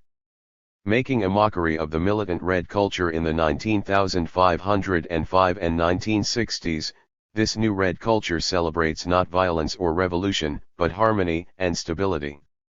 The official promotion of a red culture in the 2000s was paralleled by the appearance of an unofficial memory culture. Former rebels who were suppressed and scapegoated as the perpetrators of the violence of the Cultural Revolution by the post-Mao regime began to tell their side of the story by publishing memoirs and oral histories. This was due to the emergence of a network of Cultural Revolution folk researchers, Menjian Wengianjiuzhe, and the opportunities of publishing online and outside China. Insofar as the main supporters of the new red culture are the Princelings and second-generation Reds, who were likely to be among old Red Guards, Lao Bing, in the Red Guard movement, one might view the revival of red culture and the appearance of rebels' memoirs as the factionalized memories of two rival constituents of the Red Guard movement, the Old Guards and the rebels.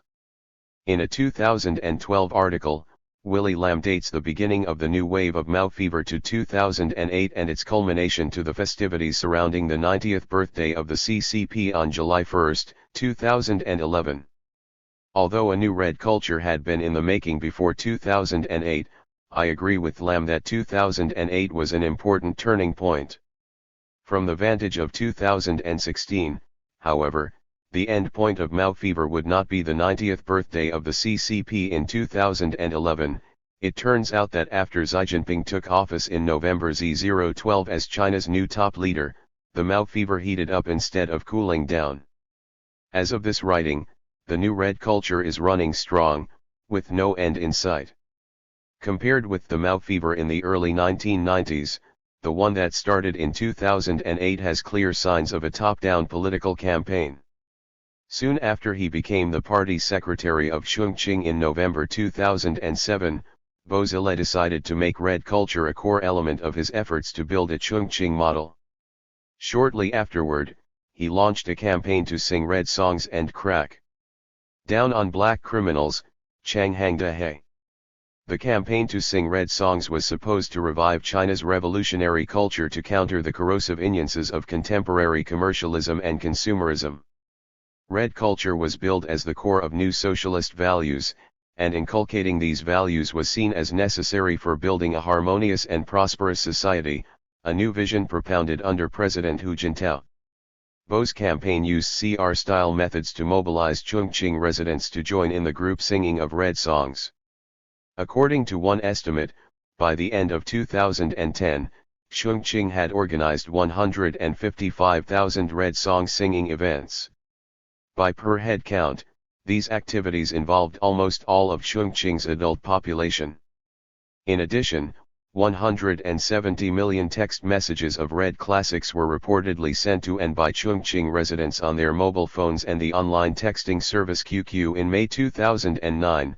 13 million mobile phone subscribers in Chongqing received Bo Xilai's personal texting, in which he shared a few of his favorite Mao quotations and commented, "These words are very concise, very true, and very elevating." In its scale, the Red Culture campaign in Chongqing approached the proportions of the Cultural Revolution. Bo Xilai seemed to have tried to play the role of Mao in mobilizing participation through personal charisma and mass campaigns. The Red Culture renaissance in the 2000s had complex social and political roots, but, as in the case of the Mao fever in the early 1990s, it was related to factional struggles within the Chinese Communist Party. According to Lam, implicit in the princeling's rehoisting of the Maoist flag is a veiled critique of the policies undertaken by Hu and his Sil faction, which seem to have exacerbated the polarization of rich and poor and spawned a kind of crass commercialism that runs counter to Maoist spiritual values.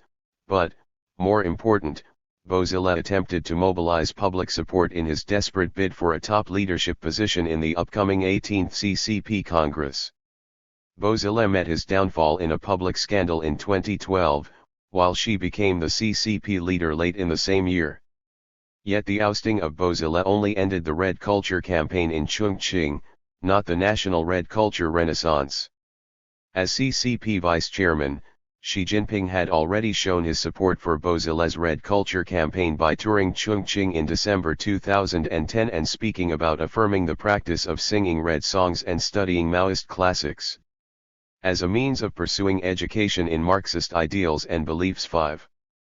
After Xi became China's supreme leader, he took the Red Culture campaign to a new level, going beyond the public fanfares of culture and red tourism and reaching into the realm of ideology, education, and the organization of the Chinese Communist Party. Xi's leadership style takes on a populist approach reminiscent of Mao in the Cultural Revolution. Called more Maoist than reformer by the Los Angeles Times, Xi revived the Maoist practice of self-criticism as a method of curbing corruption among party officials.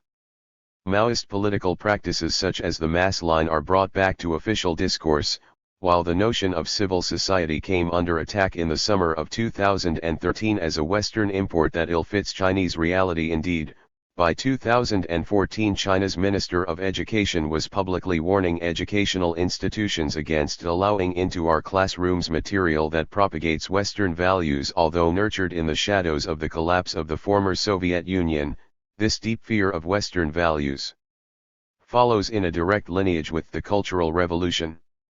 Similarly, Xi's promotion of the idea of a Chinese dream, especially the use of the language of a great national rejuvenation after a century of national shame and humiliation, follows after an earlier Maoist language of anti-imperialism and national independence.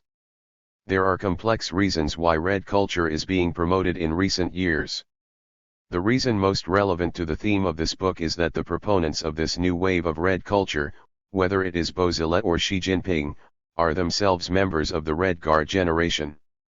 Bo and Xi are not the only Prince Sealings to promote the new red culture, however. Many other second-generation Reds have expressed explicit support of it. Although his father Marshal Chen Yi suffered persecution in the Cultural Revolution, Chen Xiaolu still considers Mao a great leader, as does the daughter of Senior General Su Haidong, who died in political exile in Zhengzhou during the CRY. Are they still adamant supporters of a political culture that brought misfortune and even disaster to their own families? One reason is that they have an emotional attachment to a culture in which they had come of age. This applies not just to the Prince Sealings but to other segments of the Red Guard generation as well. I personally know someone whose mother died of persecution in the Cultural Revolution but who continues to have a strong emotional attachment to those revolutionary years because he once felt a deep sense of freedom and exhilaration as a high school student, freed from schoolwork and able to roam the country freely. By promoting red culture, the Prince Sealings show support for a political regime to which they feel a sense of entitlement and ownership.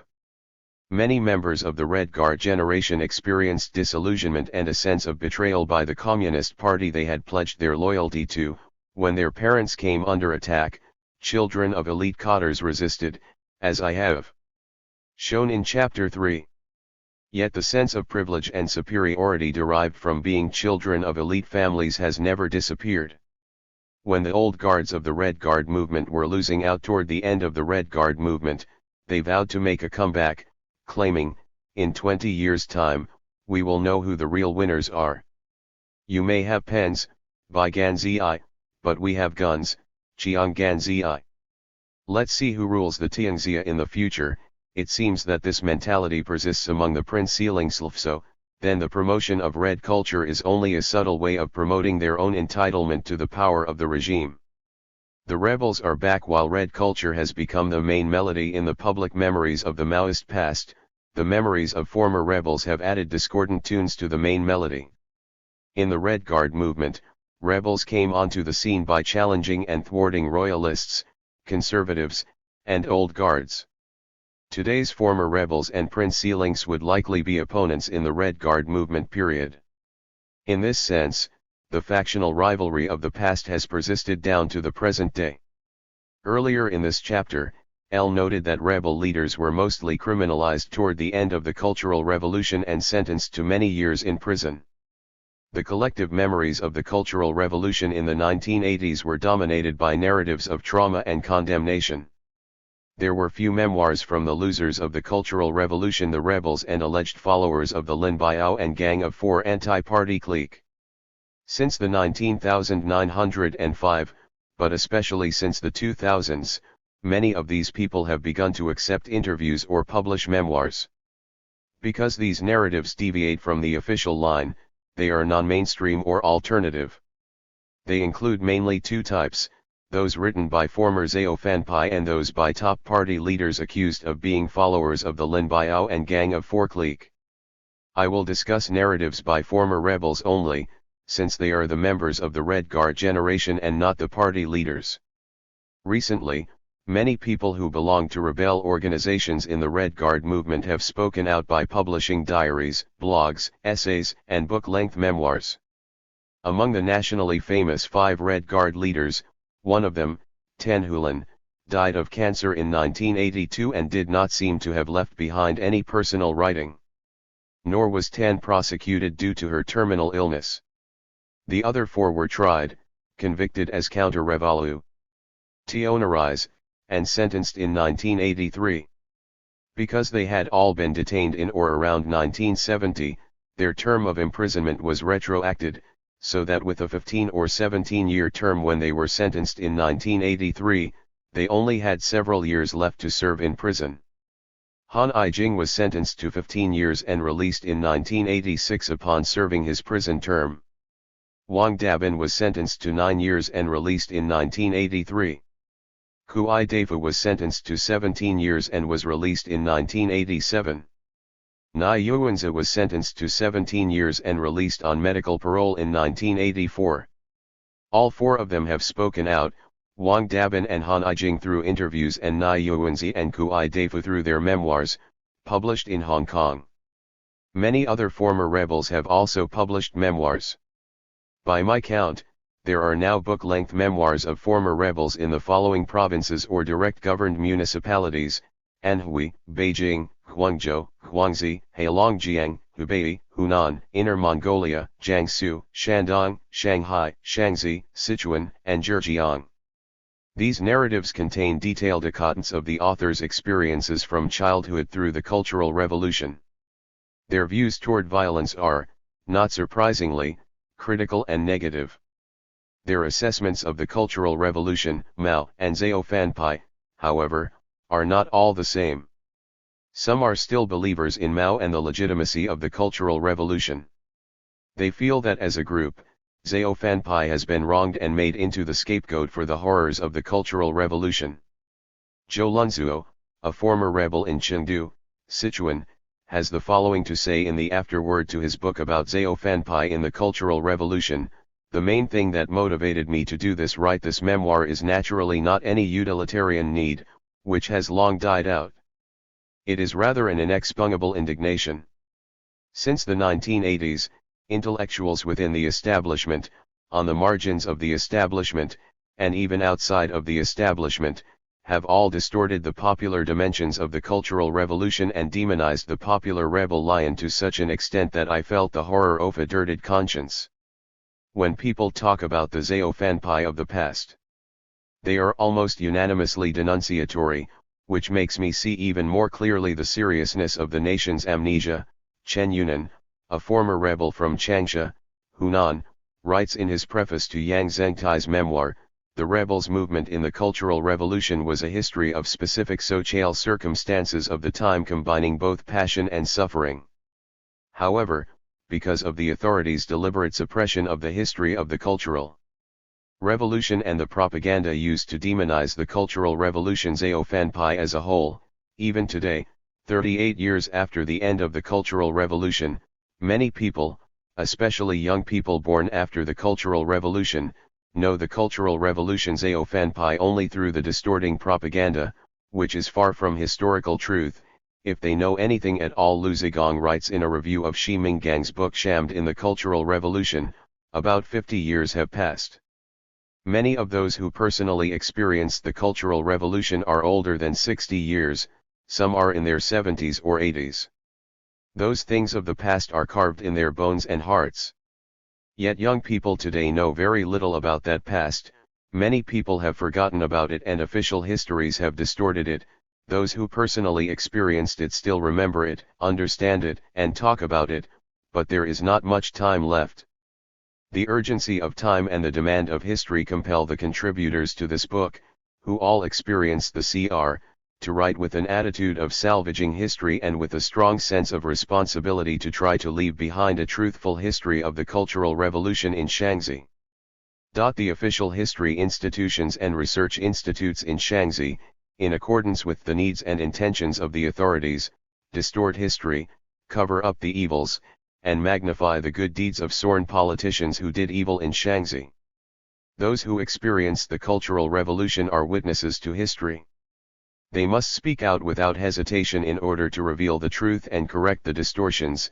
Others feel that they had gone through a ludicrous tragicomedy in which they played the role of willing pawns, but, despite self-ridicule and critical reaction, the detailed accounts of the passions, energies, and even sufferings of the past convey a subtle sense of pride that they had lived through epoch-changing times given the political limits on Cultural Revolution discourse. How is it Possible that the expression of alternative memories has taken on the scale of a minor social movement in the past decade? Certainly, it attests to the depth of the impact of the historical experience on the personal trajectories of the authors involved. Another reason is that most of them have retired in recent years. With retirement, there is more time on hand and less concern with the political risks of writing. A retired person cannot be fired.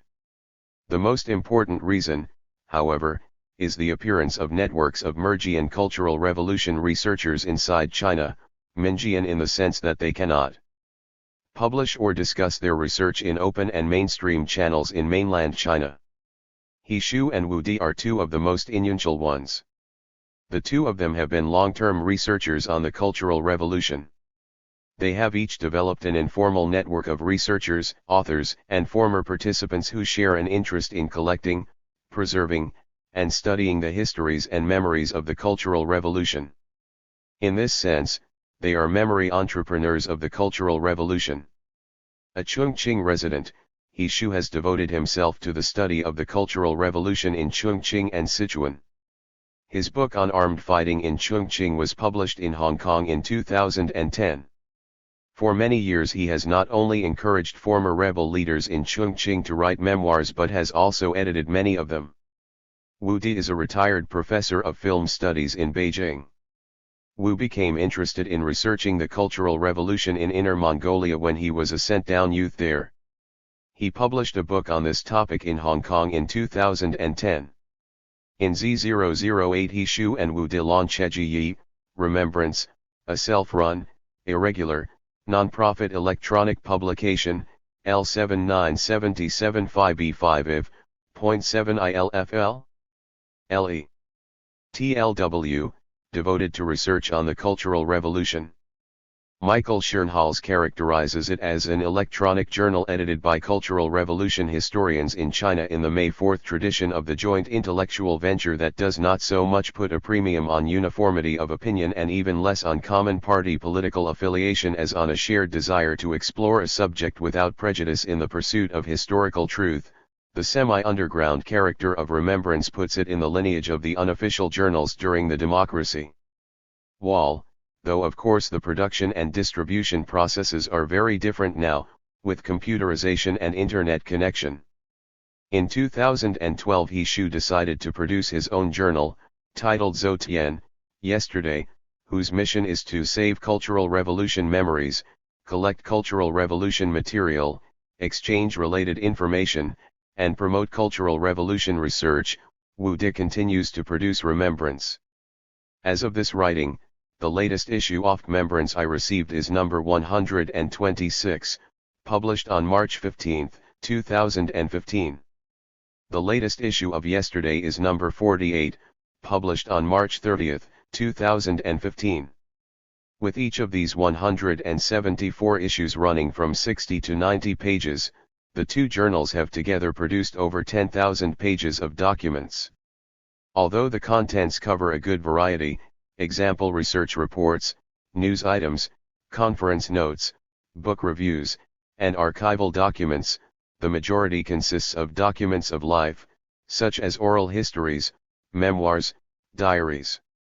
Both Remembrance and Yesterday carry many special issues, such as on the Cultural Revolution in Shaanxi, the Cultural Revolution in Guangxi, the Cultural Revolution in Qingdao, armed fighting in Chongqing, oral histories of students and teachers in Nanjing University, marriage and dating in the Cultural Revolution, and so forth.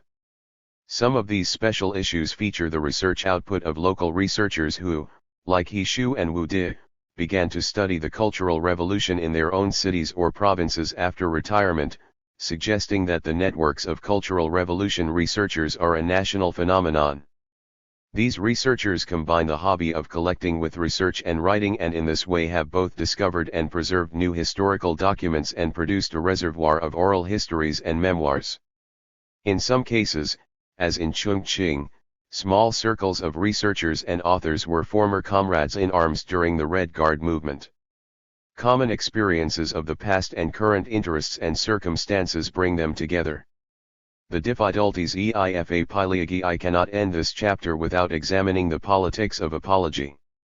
Despite the horrendous consequences of the Cultural Revolution, the Chinese government has never made an official apology to the victims and their families. Instead, Lin Biao, the Gang of Four, and Zhao Fanpai were turned into the scapegoat, with Mao being all but exonerated in the 30% bad and 70% good assessment of his life's work. Thus, when Chen Zilu, son of Marshal Chen Yi, issued a personal statement on August 20, 2013, to apologize to his former teachers and classmates for the harms he had done them in the Cultural Revolution, it made international news. Chen was a student leader in Beijing's No. 8 middle school in the Red Guard movement period. He said that during his term as the head of his school's revolutionary committee, some teachers and students were subject to mass criticism and labor reform. For that, he wrote, he was directly responsible and he offered his apologies. Chen's apology was applauded by many as a good first step, but rebuked by others as opportunistic and insincere. The polarized responses to Chen's apology are symptomatic, as would become even clearer half a year later when an even more contested case of apology happened. On January 12, Z014, former students of the Experimental Middle School of Beijing Teachers University organized a meeting with their former teachers at their alma mater, whose school principal Bian's Honggyun was cruelly beaten to death by girl students on August 5, 1966. The school was formerly a girls' school. 31 former students, now in their 60s or 70s, attended the meeting, while 23 former teachers were present, the oldest among them 90 years of age. At the meeting, two former student leaders, Lu Jin and Song Binbin, read statements of apology for the violence in August 1966. Song Binbin's statement includes the following: "Please allow me to express my eternal condolences and apologies for the late Principal Bian, and allow me to express my deep apologies to Hu Zhitao, Lu Zhaiping, Mei Shuman, Wang Yubing, and other school leaders and their families for not giving them good protection. These are the pains and regrets of my entire life." Degree. Song Binbin had been embroiled in a long drawn-out controversy implicating her as a key culprit of Bian's Honggyun's death, but she had refused to speak up until then. Like Chen Zilu, she apologized for failing to protect her teachers in her capacity as a student leader, but she did not plead guilty in the death of Bian. And, as in the case of Chen's apology, Song Binbin's apology prompted broad public response. Trying to sort out the numerous positions in these reactions, Wu Di, the editor of Remembrance, which published the transcript of the entire meeting on January 12, 2014, finds that there are 5 broad types of responses: those who approve of Song's apology, those who disapprove of it, those who condemn it, those who thought that Song's apology is not good enough, and those who use the occasion to promote their own agendas. Within each of the 5 categories, Wu identifies multiple subtypes. The public controversy prompted by these 2 prominent cases shows the difficulties of public apologies. The reason seems to be rooted in the factional conflicts of the past. The primary division in the responses to these public apologies is aligned with old factional politics. Those who disapprove of Chen's and Song's apologies, according to Wu Di, include second-generation Reds like Chen and Song, who were likely to be members of the old Red Guards in the earlier period of the Red Guard movement. These people fear that Chen's and Song's apologies may implicate other former old guards who had committed violence in the Cultural Revolution and prompt a demand for public apologies on a bigger scale. Loyal Maoists, nowadays nicknamed Maozo, Maoist leftists, disapprove of their apologies, but for different reasons. They do not want such apologies to lead today's younger generation to reject Mao and the Cultural Revolution. But then liberals are also critical of Chen's and Song's apologies, contending that these gestures of apology may simply be a strategy to exonerate other second-generation Reds from the violence they committed during the Cultural Revolution. The irony is that the intense controversy over these 2 apologies mirrors the factional divisions formed during the Red Guard movement. It is in this sense that contemporary memories of the Cultural Revolution are factionalized. And it is in this sense that the politics of the Cultural Revolution have continued to the present day. A chapter on factional violence in Chongqing. I showed that in a social world of enchantment and danger, and through the uncertain processes of the Cultural Revolution, a hallowed revolutionary culture became the currency of status and prestige and decisively shaped the behavior of the Red Guards and rebels. Factional violence in Chongqing was the result of youth striving to enact an imagined revolution. From there, this book traces a history of two transformations, the transformation of the Red Guard generation and of Chinese political culture and popular protest. As the first cohort socialized in the People's Republic, the Red Guard generation was cultivated as flowers of the nation and endowed with the mission of carrying on the Chinese Communist Revolution.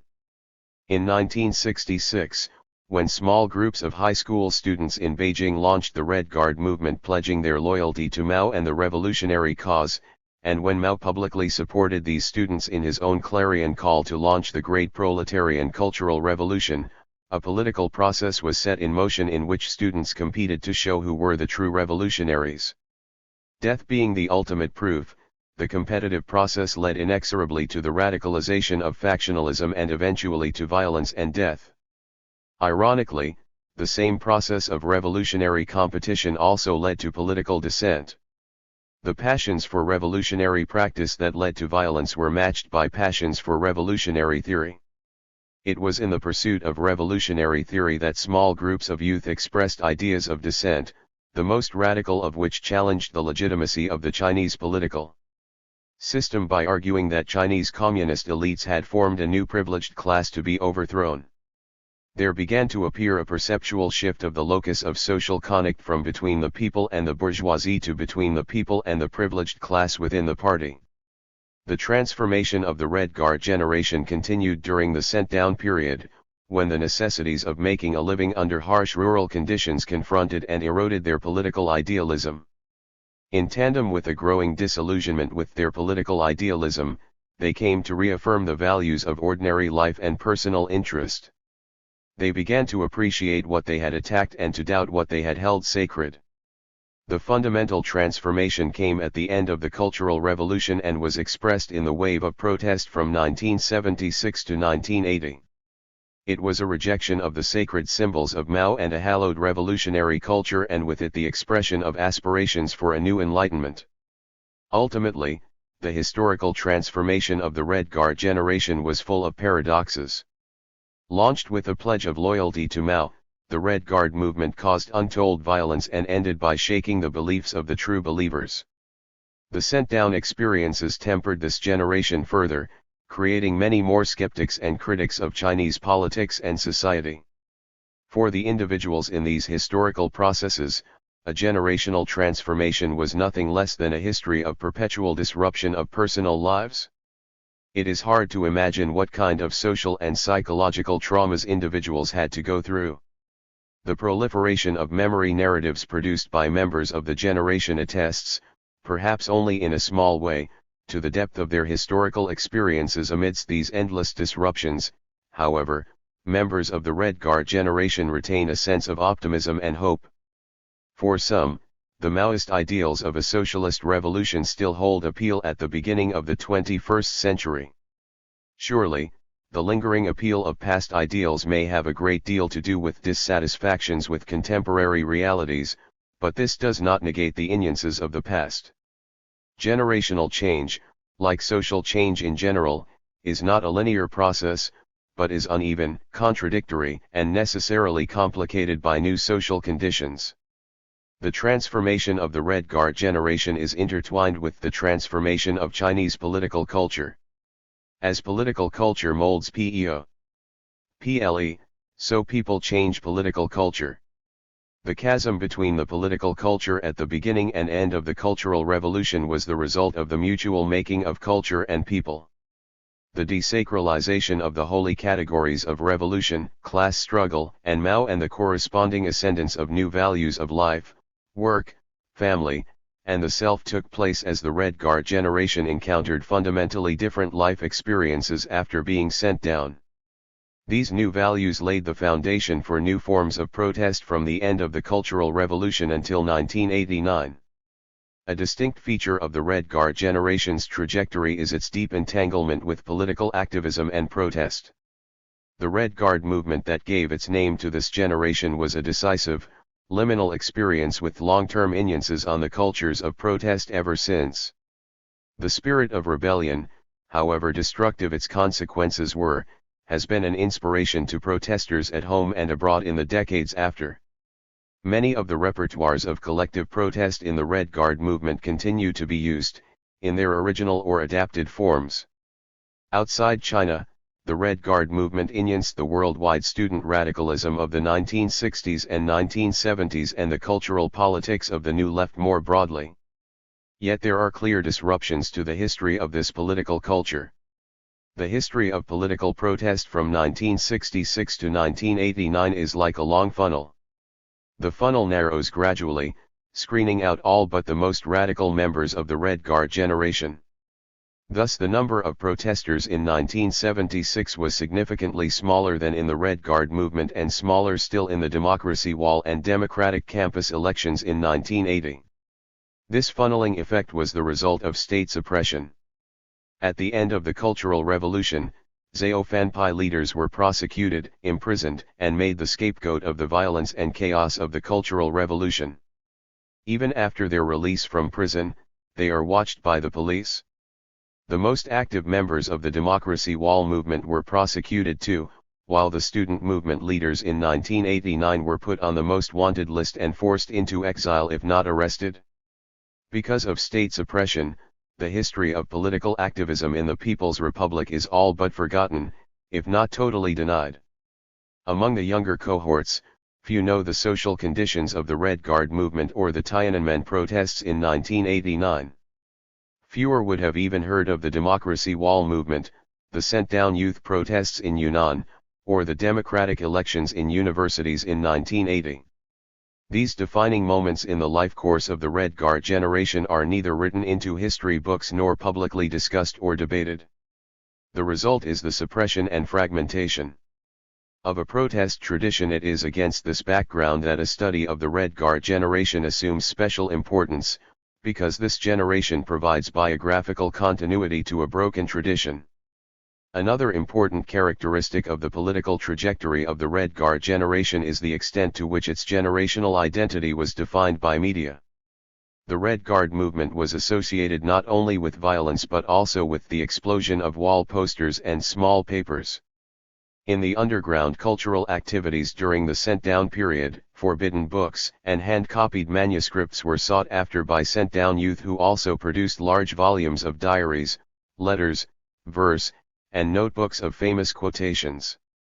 The wave of New Enlightenment protest from 1976 to 1980 was defined first by verse on posters in the April 5 movement and then by unofficial magazines in the Democracy Wall movement. The explosion of activist alternative media was a characteristic of student radicalism in the global 1960s. The May movement in 1968 France, for example, produced large volumes of media documents, as was the case with the American New Left. 5 The most influential research on the media of 60s student radicalism, however, has focused not on alternative media but on how mainstream news media covers social movements. A representative work of this scholarship is Todd Gitlin's landmark study of the movement media dance between American news media and the student and anti-war movements from 1965 to the early 1970s. A key finding in Gitlin's study is that mass media dramatize and simplify social conflict by personifying causes and groups through highly visible leaders, thus compelling activists to seek the limelight of the mass media even when such media exposure and framing may harm the cause. Sociologists have since examined mass media movement interactions in great detail. While the interactions between the mass media and social movements are relevant to the history of popular protest in China, and may be becoming increasingly important today, the history of activism from the Red Guard movement to the New Enlightenment wave was notable not for its interactions with the mainstream mass media but for its intensive use of alternative media forms. In China, if a protest movement is not recognized by the party state, then the official media would simply ignore it until it can no longer pretend that no protest has happened. At that point, official media may shift to a mode of condemnation, which was what happened to the student movement in 1989. If a movement is recognized as legitimate, As was the case with the Red Guard movement, then movement media interactions would take on features similar to those in the United States, with the mass media framing the movement in ways consistent with mainstream ideologies and policies.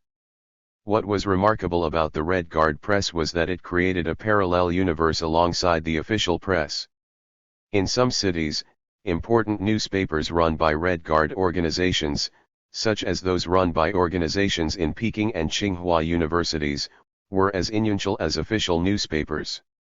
In many other ways, the Red Guard press was nothing but a galaxy of alternative activist media. As I showed in Chapter 3, a key function of the Red Guard press was to serve as a weapon of factional warfare. In this respect, the militancy and violence of its language were equaled only by the militancy and violence of the factional battles of their affiliated organizations. In other ways, however, the Red Guard press resembled the alternative movement media of the student radicals in the global 1960s. The underground press in the United States, according to John Macmillan, fostered a sense of community among the radical youth in American society. This was just as true of many Red Guard publications.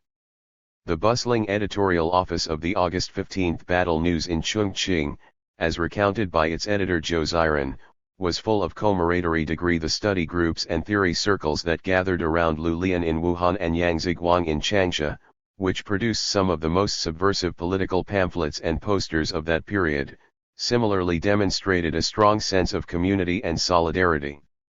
It was only within such a community that individuals could trust one another and engage in risky political activities.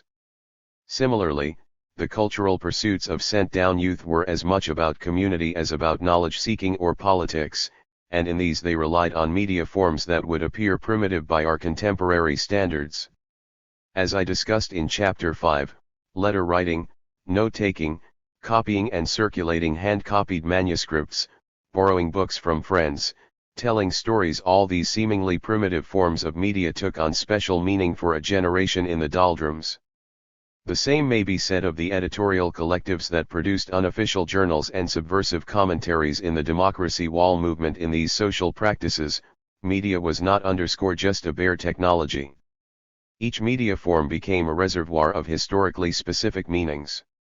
A letter carried friendship and care, a shared notebook with a hand-copied version of a forbidden novel carried a sense of adventure and trust. Singing a love song together was an act of transgression and emotional connection. There were elements of activism in all these acts, but there was also a longing for community and expression. The media forms in these actions were not just used to achieve some other goal, but were integral to a cluster of social practices that would not have existed in the first place without the various forms of media. One might call these practices the making of real communities, real in the sense that those involved were likely to know one another, as opposed to imagined communities, whose members can only imagine one another's existence. Yet even real communities are mediated, as much as imagined ones are. In short, the mediated activism of the Red Guard generation proves the one-sided nature of some common propositions about the character of face-to-face or mediated communities. For a community is mediated almost by definition. The mediated activism of the Red Guard generation also shows that activism itself cannot be separated from sociality. To the extent that activism is a collective endeavor, it is rooted in sociality and sometimes aims explicitly to build sociality. The study of factionalism in Chongqing shows the centrality of ideas and ideals to collective violence. The most important factor in enhancing participation in the Red Guard movement was not class interests, nor manipulation of the masses by the party leaders, but the sacred culture of revolution that had formed prior to the Cultural Revolution, which had come into full play during it. The case demonstrates that human beings are capable of, and, indeed, may be attracted to, death to prove their devotion to an idea. And the more sacred the idea is made to be, the more deadly it may become. In a way, the Chinese case merely proves an old theory, one that was articulated, for example, by theorists like Crane Brinton, Michael Walzer, and Barrington Moore in their studies of religious zealots and revolutionary radicals in modern world history. It may be sobering to recall some long-forgotten insights from Brinton's analysis of revolutions, when he writes that all these revolutions have at their crisis a quality unmistakably puritanical or ascetic or, to use an overworked word, idealistic. He continues. Our orthodox and successful extremists, then, are crusaders, fanatics, ascetics, men who seek to bring heaven to earth. No doubt many of them are hypocrites, career seekers masquerading as believers. No doubt many of them climb on the bandwagon for selfish motives. Yet it is most unrealistic to hold that men may not be allowed to reconcile their interests with their ideas. In this respect, my study of violence in Chongqing may merely have reaffirmed the centrality of ideas to collective violence and collective action more broadly. It is a point, however, that cries out for attention. An earlier tradition of scholarship emphasizes values, ideologies, and beliefs in social movements and revolutions, yet that tradition has been sidelined in the scholarship on social movements and contentious politics in recent decades. This is unfortunate. For the rampant violence in our contemporary world, committed by nation-states, ethnic groups, or terrorist organizations in one form or another, in the name of one sacred slogan or another, cannot be fully understood without understanding the ideas and passions that motivate them. Naturally, my argument is not that ideas alone can kill. Without a context, even the most sacred ideas would be hollow, empty, and useless. Social and political context provides the soil for sacred ideas to thrive. It is context that makes ideas work. In the Chinese Cultural Revolution, the context of domestic threat and international hostility during the Cold War era gave the myth of revolution a reality. Across the uncertain and fluid atmospheres of the Cultural Revolution, that context provided Red Guards and rebels with the material for imagining a revolution.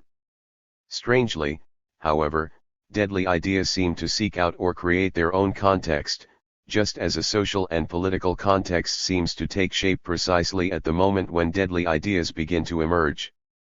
There is no shortage of such deadly coincidences in modern world history. The Cold War was a perfect case, when everywhere there was violence committed in the name of sacred ideas, and when sacralized ideas, such as freedom in some countries and communism in others, had curiously powerful grips on the human imagination. But even the post-Cold War era and our own world today remain hostage to such violent tendencies, and the social and political environments for the domination of certain deadly ideas continue to thrive. The lesson for our contemporary world is twofold: on the one hand, a healthy suspicion of everything our own society holds sacred indeed, an internal mechanism for the desacralization of our own sacred institutions; on the other, determined efforts to pluralize and diversify the values and experiences of members of our societies.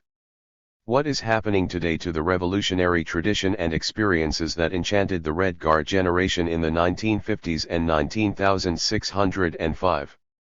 In Chapter 7 I explored this question in my analysis of the Red Culture revival under Xi Jinping. Instead of recapitulating that analysis, let me conclude this book with two stories that I believe point to both the intransigence of past politics and a note of hope for the future. One story was featured in the news. On February 3, 2015, about 1,000 second and third generation children of China's communist revolutionary leaders gathered in Beijing to celebrate the Chinese New Year. According to a news story, the 1,000-seat auditorium was completely full. All the people present at the New Year gathering share the same common identity, which is that they are all posterity of old revolutionaries. Every year, at the beginning of the new year, they hold such a group gathering to exchange New Year's greetings. Several decades have passed, but they have maintained this fine style left behind by their father's generation, this common identity of the children of the old revolutionaries of the Chinese Communist Revolution serves as a fitting, albeit troubling, endnote to my account of China's Red Guard generation. The only precedents for such massive public displays of an elite political status were the early Red Guard movement of the old Red Guards in 1966. It would not be surprising if, despite the time gap, many of the same individuals were present on both occasions. Considering that Xi Jinping, the representative par excellence of second-generation Reds, now rules China with an ideology that is closer to Maoist than any of his predecessors, from Deng Xiaoping through Jiang Zemin and Hu Jintao. One cannot help but lament that, after all, the vows made by the old Red Guards in 1968 may have come true. Here again are their words, as remembered by the poet Beidao: in 20 years' time, we will know who the real winners are. Let's see who rules the Tianxia all under heaven in the future. And we know who rules now. My other story has different characters. Ms. Wang is a former sent-down youth I interviewed in August 1999. After many years, we reconnected in 2014 by email while she was visiting her daughter in the United States. When we finally met again in Beijing in March 2015, I was struck by how little she has changed after 15 years. She is a person with a quiet demeanor and amiable appearance, but extraordinary inner strength. Wang was working for People's Daily in 1999. Since retirement, she has devoted herself to a project called Baoquan Tea House, named after the place where the founders of this tea house had been sent down during the Cultural Revolution.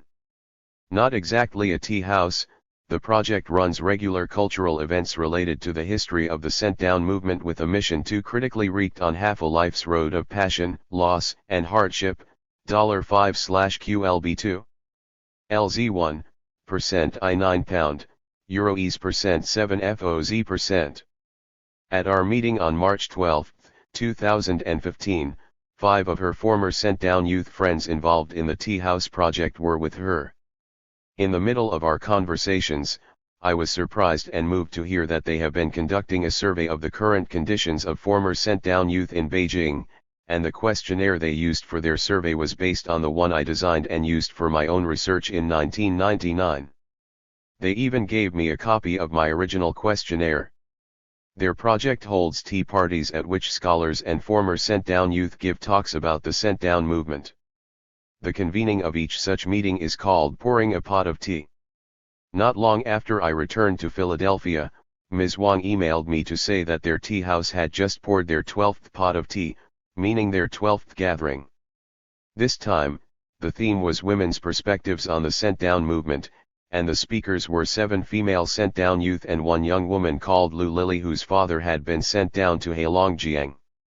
Ms. Wang provided me with links to the video of the talks and the online comments people left on Baoquan Tea House's internet forum. Especially thought-provoking was the talk given by Lu Lily. Growing up in Heilongjiang as the child of a sent-down father, Lu was seen as a Beijing girl by the locals. When she moved back to Beijing in 2000, however, she was surprised to find she was treated as an outsider. Now, at the age of 35, Lu Lily still wonders where her home is and where her heart belongs. Liu's personal story captures the feeling of disorientation shared by many people from the Red Guard generation. Ultimately, I was most deeply touched by Ms. Wang herself.